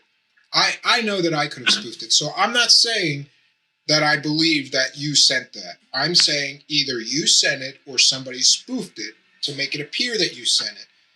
And again, we keep coming back to Richard Doty is the bad guy of ufology somehow. I don't know that shouldn't be a badge of honor for you, but that's just the way your kind of reputation is. So I kind of thought maybe somebody who created this sent it out wanting it to come back to you, kind of like the MJ-12 documents previously came back to you, kind of like all this "you're the bad guy in the Benowitz case" sort of came back to you. You seem to be the convenient scapegoat that people want to use to blame for things. Yeah, my name's out there, and they want to blame me for things that I had absolutely nothing to do with. And they did get me a couple FBI investigations and polygraphs, but I was cleared of everything. I was never prosecuted. I've never been accused of a crime. I wish I was as smart as some of the people out there think I am. And I wish I would have done the Serpo document, because I would have wrote a science fiction book and made money on it. And if I had written it, somebody that wrote all that Serpo stuff had to have been either in the government, is actual factual information, or a science fiction writer.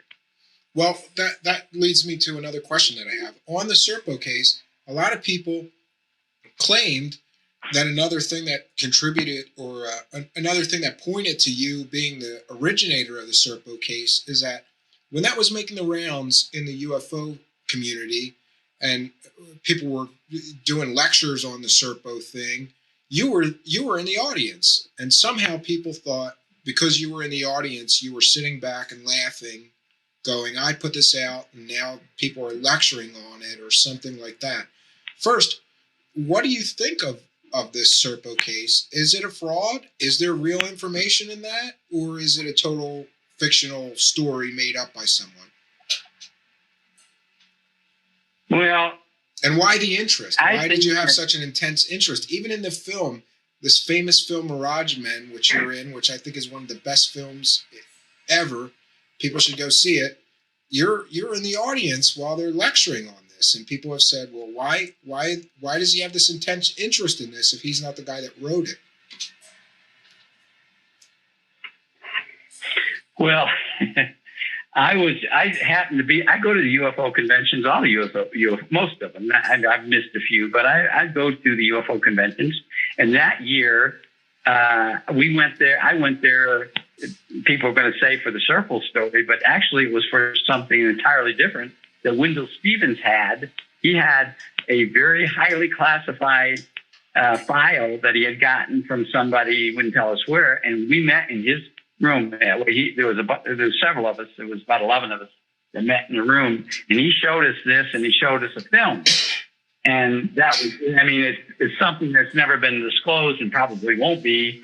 And I've always wondered whatever happened to the film, whatever happened to all the information that Wendell had. But anyways, then that's why I was there. That's why I was there for that UFO convention. I think it was 2006. I think it was that was one. It was in Laughlin, 2006. And there were DIA people there too. What people don't explain to me. I was sitting next to a couple of DIA people that were really in DIA. They were active in DIA, and they were interested in the story. Now, as far as whether it's real or not, there are, as I was told, now I don't know anything firsthand about it, but as I was told, there are aspects to the Serpo story that's absolutely real. And there's a lot to it that is absolutely false. The problem is sorting out what's really true and what's false. And one of the things that we did when we meet as a retired intelligence officer association is our little group within a subgroup, we sat down and figured out what we think was what really happened and what didn't. What the false part of it was. And I'm not ready to discuss that yet because we're still investigating it. But one of the people that was involved in this program is still alive. And we found him. And I didn't find him, but some people within our group found him and interviewed him. And this is just recently. It was in January. So there are, I think, parts of this story that may be real. I mean, and probably a small part of it, but not the entire story. I mean, when I first read this stuff, I told Victor Martinez, Joe Yeager, and some of the other guys, Carl Dale, who was intimate. Carl Dale still worked. Well, he doesn't anymore, but he worked for DIA. And I flatly told him, I said, this is like a science fiction a book. I mean, this isn't real. That's what I thought of it. I thought it was a great story, but I didn't think that there was much to it. But you're saying that you've been looking into it, and there may be something to this. So I guess I got to keep it in my gray basket. Oh, there's other people. I mean, I know Linda Howell presented something that had some legitimacy to it about this subject some years ago, and I think it was 2 or 3 years afterwards that we kind of it kicked us off to doing something in line with what she had done to see if we could trace it back to something. And we did. In fact, we have documents, just tell you in a little bit, we have documents, and we didn't get it through FOIA, we got it through another source that showed that there were people confined at the United States Disciplinary Barracks at Fort Leavenworth that weren't inmates, but they were intelligence officers, and they were confined there for a special assignment. So who were they? It doesn't give a number of them, or it doesn't really give. You don't want to live at Leavenworth unless you have to, I would think. No, exactly. Yeah, exactly. I mean, I've never been there, but yeah, I can imagine it's not a nice place to live and be in a cell or wherever they had them. But so we're still looking into it. I think that some of it, a small portion, might be factual, but the whole story I don't think is. And again, you deny that it was you that wrote it or that had anything to do with. I did not write it. Absolutely did not. No, I did not write it. I wish I would have, but I did not write it. I think I know who probably did, and I think I know why, but it's very complex, and I'm not ready to disclose that. Okay, I guess we have to move on, and I would say that the next thing that I really always wanted to ask you about is the aviary. And your part in that, you say that you came in when it was already existing. A lot of people say that you had something to do with it, that Bill Moore was really your asset as an intelligence officer. And it's a shame what happened to Bill Moore and that whole story. And a lot of people like Grant Cameron think that that was an attempt at disclosure, giving him this information and all these sources and things like that. And you were kind of codenamed Falcon, but you weren't the Falcon. Isn't that right? Because later somebody gave the true identity, or the so-called true identity of the Falcon. The truth of the matter is, Jamie Shandera started the aviary, and along with some others. I had no idea that the aviary existed until Bill Moore brought it up to me, and then Jamie sat down at a cafe, at a restaurant in Van Nuys, California, and gave me a list of all the aviaries. And I said, "What is this?" He said, "That's what we're referring to everybody as." And I said, "Well, who made this up?" And he did. And I said, "Well, okay, okay. If you guys want to refer to that, that's fine." I never participated. I never sent anything out calling each other bird names. I never did any of that. That was all Jamie and Bill Moore and Joe Yeager. Those are the main players in that aviary. And I had absolutely nothing to do with it. Well, again, you've been credited with either creating it or starting it or doing something, having some larger part. That's an absolute lie. I mean, no, that's great. People make this stuff about me out there, but it's lie. I didn't make it up. I didn't create it. Well, that's great. That's why we're here, is to get to your side of the story, because I don't think that anybody's heard your side of the story on so many of these things. And again, your name comes up in all of these things, like the aviary. And I grew up kind of going, ooh, Richard Doty is the Falcon. And it turns out it was somebody else that was the Falcon, and you were just had a peripheral sort of involvement knowing those two. Yeah, the Falcon, the real Falcon, has already been identified, and a lot of people have verified it. I mean, really legitimate UFO people have verified it, and so I wasn't. I was credited with information coming from the Falcon, and I just let it. Rather than trying to discredit the people who were saying that, I just let it go. Let them think that I was a Falcon, but I wasn't. Wow. And so, just like, I mean, if you go back to the UFO live program that aired, I was just going to ask you about that, because people have said that you were in the audience. Is it true that you were in the audience when they taped that? Absolutely not. That's been proven. I mean, I proved this in a court of law that I was at the State Police Academy in Santa Fe during that time frame, from August, 1st of August to the middle of December of 1988. I was a cadet in the police academy, and I mean, my instructors, my fellow cadets verified that in documents and so forth and so on. So I could not have ever been in Washington, or in Los Angeles when this aired. So that's been proven wrong. Okay. Like I said, that's what we're here to do, is to get to the truth. One of the other things that I think is very important to ask you about, we mentioned that recent call-in you had to Jimmy Church's show and how people were analyzing every word you said and all of this stuff. And one of the things you touched on is that the Air Force Office of Special Intelligence, for which you worked, was sending you and other agents out to UFO conferences to learn about what the people in the UFO field knew. Can you talk a little bit about that? Yeah, absolutely. That's common, and they're still doing it today. I mean, I go to UFO conventions, I can pick the intelligence officers out. I know, look, that guy, he's intel. It's just common. It's common practice to go out and find out what information the UFO community has, what new information is being surfaced. Are the UFO community tapped into some of our classified programs? Have they taken pictures of a classified drone? Are they doing this and that?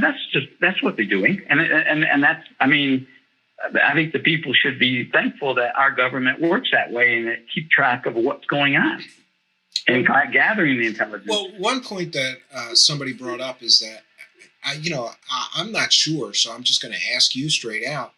This is United States citizens on United States soil at these UFO conventions. Isn't it almost illegal to be surveilling and reporting on U.S. citizens, private citizens? And how do you feel about that, or your role in that?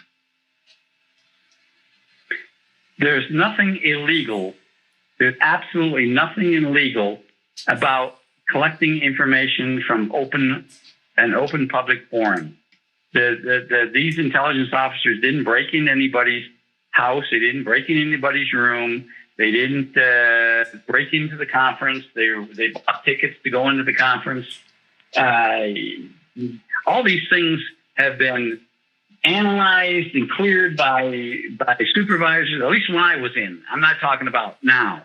When I was in, we were tasked with going to different places and collecting information in open sources. I mean, if you're driving down the road and you see somebody doing something over the side of the road and you report it, how can that be illegal? It's not illegal. Nothing that we did, nothing that I did during my time was illegal. Everything was sanctioned. We were federal agents. We would, if we had to get a search warrant or a subpoena or something like that, we did it. I mean, and we did a lot of that information, and we did a lot of those things too. I mean, to get into some place to collect information or serve a subpoena or a search warrant or something, we did. But just to go out to an open public event and listen to people talk and reporting it is not against the law. Well, I have heard in the Paul Benowitz case that guy's house was wiretapped and that he had people surveilling him. What about that? Was that legal? Well, that wasn't us. That was the National Security Administration. NSA or agency. The NSA, they were collecting information on Paul Bennewitz, unbeknownst to me, and because I was the case agent on that case, and they were collecting information. Now, as far as breaking in and wiretapping, I know nothing about that. I never did that. The only thing we did was we got permission from Paul to place a device on his computer. And he gave us written permission to do it. I mean, we didn't do it illegally, and we explained to him why we were doing it, because how he was collecting these images was very crude, and we could do it in a better manner, and everything that we were doing we shared with him. So, well, I would say most of what we did as far as that we shared with him, but we got his permission to do it. So the wiretap that was found on his phone, and he found it because he discovered it, wasn't ours. It was from NSA. So we didn't do it. But did you have knowledge that NSA was surveilling him while you were involved in it?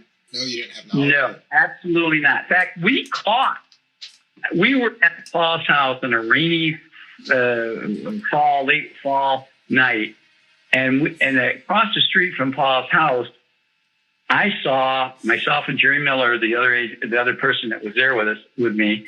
We looked across and we saw some flashlights in an apartment or a house across the road from Paul. And I asked Paul, I said, "Is anybody living in that house?" Because I had previous knowledge that nobody lived there. And Paul said, "No, there's nobody lived there." I said, "Well, somebody's in that house. Look at the flashlights over there." So myself and I called a friend. I called an officer from the Albuquerque Police Department, a detective, to come over there. And there was a uniformed officer that came over. And I went across the street, and we confronted these two guys coming out of this house. Well, they rented the house.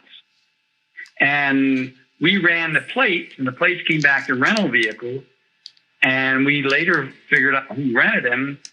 NSA rented them, employees out of Denver. And when we confronted the guys, they pull out their credentials and said, "We're NSA." And I said, "What are you doing here?" He said, "Well, we got a surveillance operation going on." I said, "Where?" He said, "Well, I can't tell you that because you don't have a need to know." I mean, so we figured out, that it was Paul's. Well, the next day I went out to the base, and I went to the NSA security officer for the base, NSA security personnel, and I confronted him. I said, "What are you guys doing with Paul Bennewitz? That's our case." He said, "Well, I can't really brief you in on it," because I said, "No, you will brief me in on it because it's our case." Wow. And so anyways, we got into somewhat of a pissing contest, and they eventually disclosed that they had a surveillance on him, and so they admitted to us. Well, we had no knowledge of it, and we didn't want any part of them because they were doing it covertly or clandestinely, and we were everything was open with Paul. They never interviewed Paul, and they really didn't have a jurisdictional mandate to do that. We did. We were federal agents. They weren't law enforcement. They shouldn't have been able to do that. But somehow they did get a warrant. They had a valid federal warrant. I don't know who got it for them, whether the FBI got it, although the FBI agent that worked with me on this case knew nothing about it either. So that's how NSA became involved. Well, I guess that explains that part of the story. And I also wanted to ask you again in relation to a recent call you made in. You mentioned that Air Force Office of Special Intelligence, intelligence officers, all these other people are at UFO conferences, and that some of them have people in the UFO community that are assets. And you had Bill Moore as an asset and maybe a few others. And I suppose that the people that were doing the same thing you were had assets within the UFO community. And of course that people said, well, he said that to sow paranoia in the UFO community about who's, working for the government. People are very interested in this. And you mentioned that there was a few people, including some people who have very well-known names that were sort of working with or for the government. Can you elaborate on that at all? Because people would really like you to. Well, we did have sources within the UFO community. I did, Bill Moore, but Bill Moore actually started out as being a asset for an espionage operation, not having anything to do with UFOs initially, and then it blossomed into him being a member of APRO, and so anyway, so that's how he was my asset. And there were a couple others that I used that were my assets that involved in UFO investigation, either APRO or MUFON.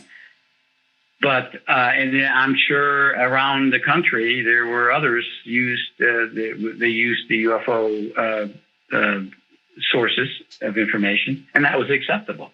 We weren't doing anything. We weren't wiretapping. We were just collecting information from them.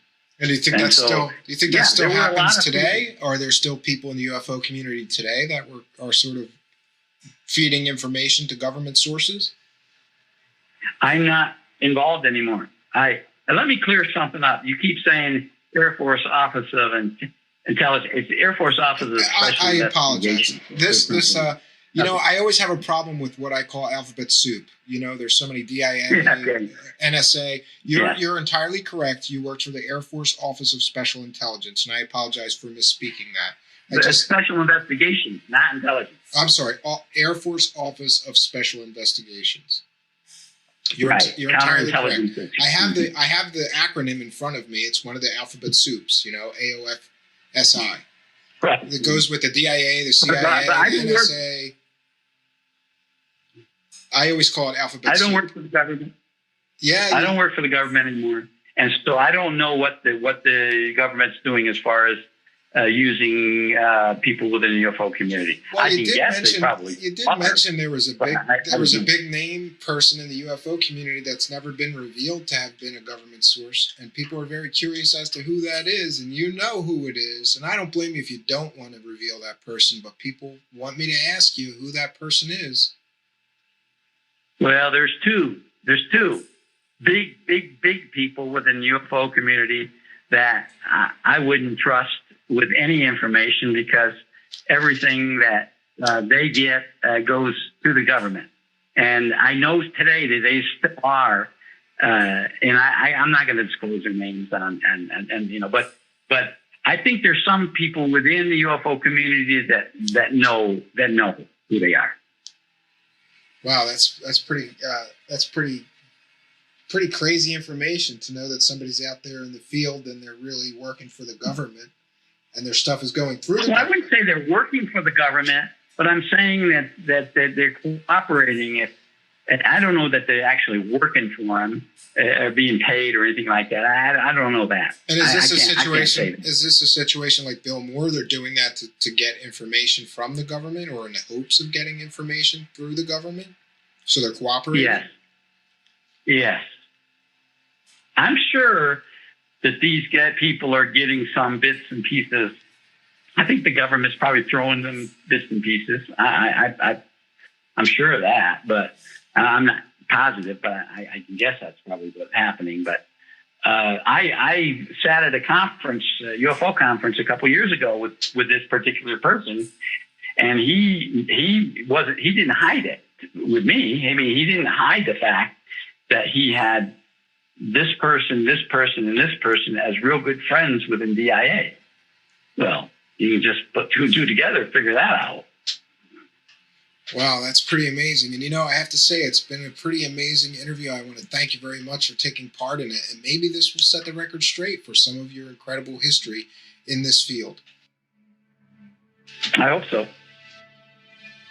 And with that, Mr. Richard Doty bid us farewell. And I have to say that I agree with him.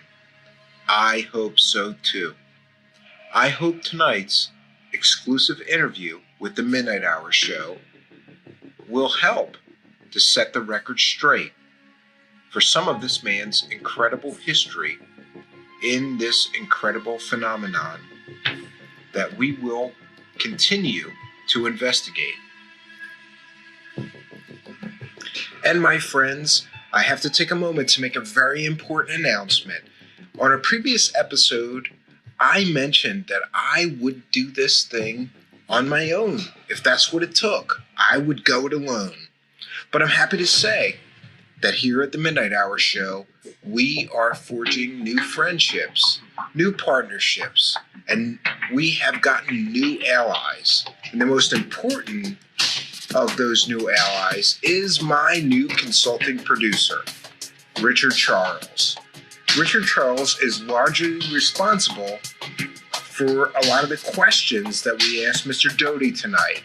He's had a lifelong interest in Mr. Richard Doty and helped me prepare for this interview. And I have to say, it would not have gone this well if not for his help. And I'm so incredibly thankful for having him now on our team. My new consulting producer, Richard Charles, was born in 1977 in Oklahoma. At an early age, developed an interest in computers, technology, and the paranormal. Having first discovered the subject of UFOs in his elementary school library in the early 90s. He ran a computer bulletin board system, just like me, before the internet came along and made BBSs obsolete. Today, Richard is still a computer hobbyist and enjoys 20th century history with a focus on the Cold War clandestine services and likes to explore alternative history, conspiracy theories, and the paranormal. In 1997, he wrote an essay on Others Unknown in the Oklahoma City bombing that was published in the conspiracy zine, The Conformists, which has since been turned into a manuscript. And I have to say, folks, that the universe really does work in strange and mysterious ways. And out of nowhere, the universe sent me the best help that I could possibly get to make the show 10 times better. Out of nowhere came this man who was one of the most incredibly well-read, intelligent researchers I've ever talked to or met in my entire life. And I need someone like him. And so we talked. And then we got the opportunity to do this Richard Doty interview. And to be quite honest, it was a lifelong ambition to interview this Richard Doty. And I needed somebody to help me do all kinds of research and help me come up with the best questions and all this stuff. And I gotta say, he stepped up to the plate better than anybody I've ever worked with in my entire life. Tonight's show was so good because of him. And I'm so happy to have him. So, ladies and gentlemen, let's all welcome my new consulting producer, Mr. Richard Charles. And so after the show, I suppose, after the interview, I went off. As I mentioned previously, I'm here in the mountains of Pennsylvania, in the middle of a huge forest. And after the interview, I played it back to myself. I put it on my phone so that I could listen to it. I put on some earbuds, and like I said previously, I'm here in the mountains of Pennsylvania. And so I put that interview on my phone, and I walked around in this huge forest in the mountains of Pennsylvania, in one of the most highest elevations, at least in my state, maybe in the country. I'm very high up in the mountains. And the stars you see here up in the mountains are different. Ask anybody who's been here. I mean, you can look up and see a canopy of thousands and thousands and thousands of stars. It feels like you can see the entire universe from up here. And I stood on the top of the mountain and I wondered, what if it was true? What if other intelligent races really are visiting us or have been visiting us for years and our government has been covering it up? What if our guest tonight told us the truth and let go of some long-held secrets that the government has been keeping for ages? Tonight, standing on a mountain covered in a canopy of thousands of stars, I looked out into the universe and thought, if we have been visited by extraterrestrial races, then no man has the right to keep that truth from us. We have to keep fighting, my friends, because the truth may be out there, but we have to keep fighting for it. And I, for one, my friends, am going to keep fighting for it. I'm going to keep up the good fight. But I invite you to come along and join us in that fight. If you have some amazing information, hey, reach out to us. You can reach us on our new Facebook page. Just search for The Midnight Hour. Or you could message me at Stephen Cambion on Facebook. It's probably the best way to reach us. We're looking for new guests, new friends, and new allies in the fight for disclosure and to find the truth. Tonight, I think that we got to some of that truth. But as someone else once said, this field is a hall of mirrors with a quicksand floor. You're never quite sure what's real or what's an illusion. And that's probably why it fascinates me to this day. Well, my fellow truth seekers, our time is now running short. My name is Stephen Cambion, also known as the Mystery Man, reminding you that in a time of universal deceit, telling the truth is a revolutionary act. And if you're listening to this, you're part of that revolution. Until next time, folks, let's all keep up the good fight.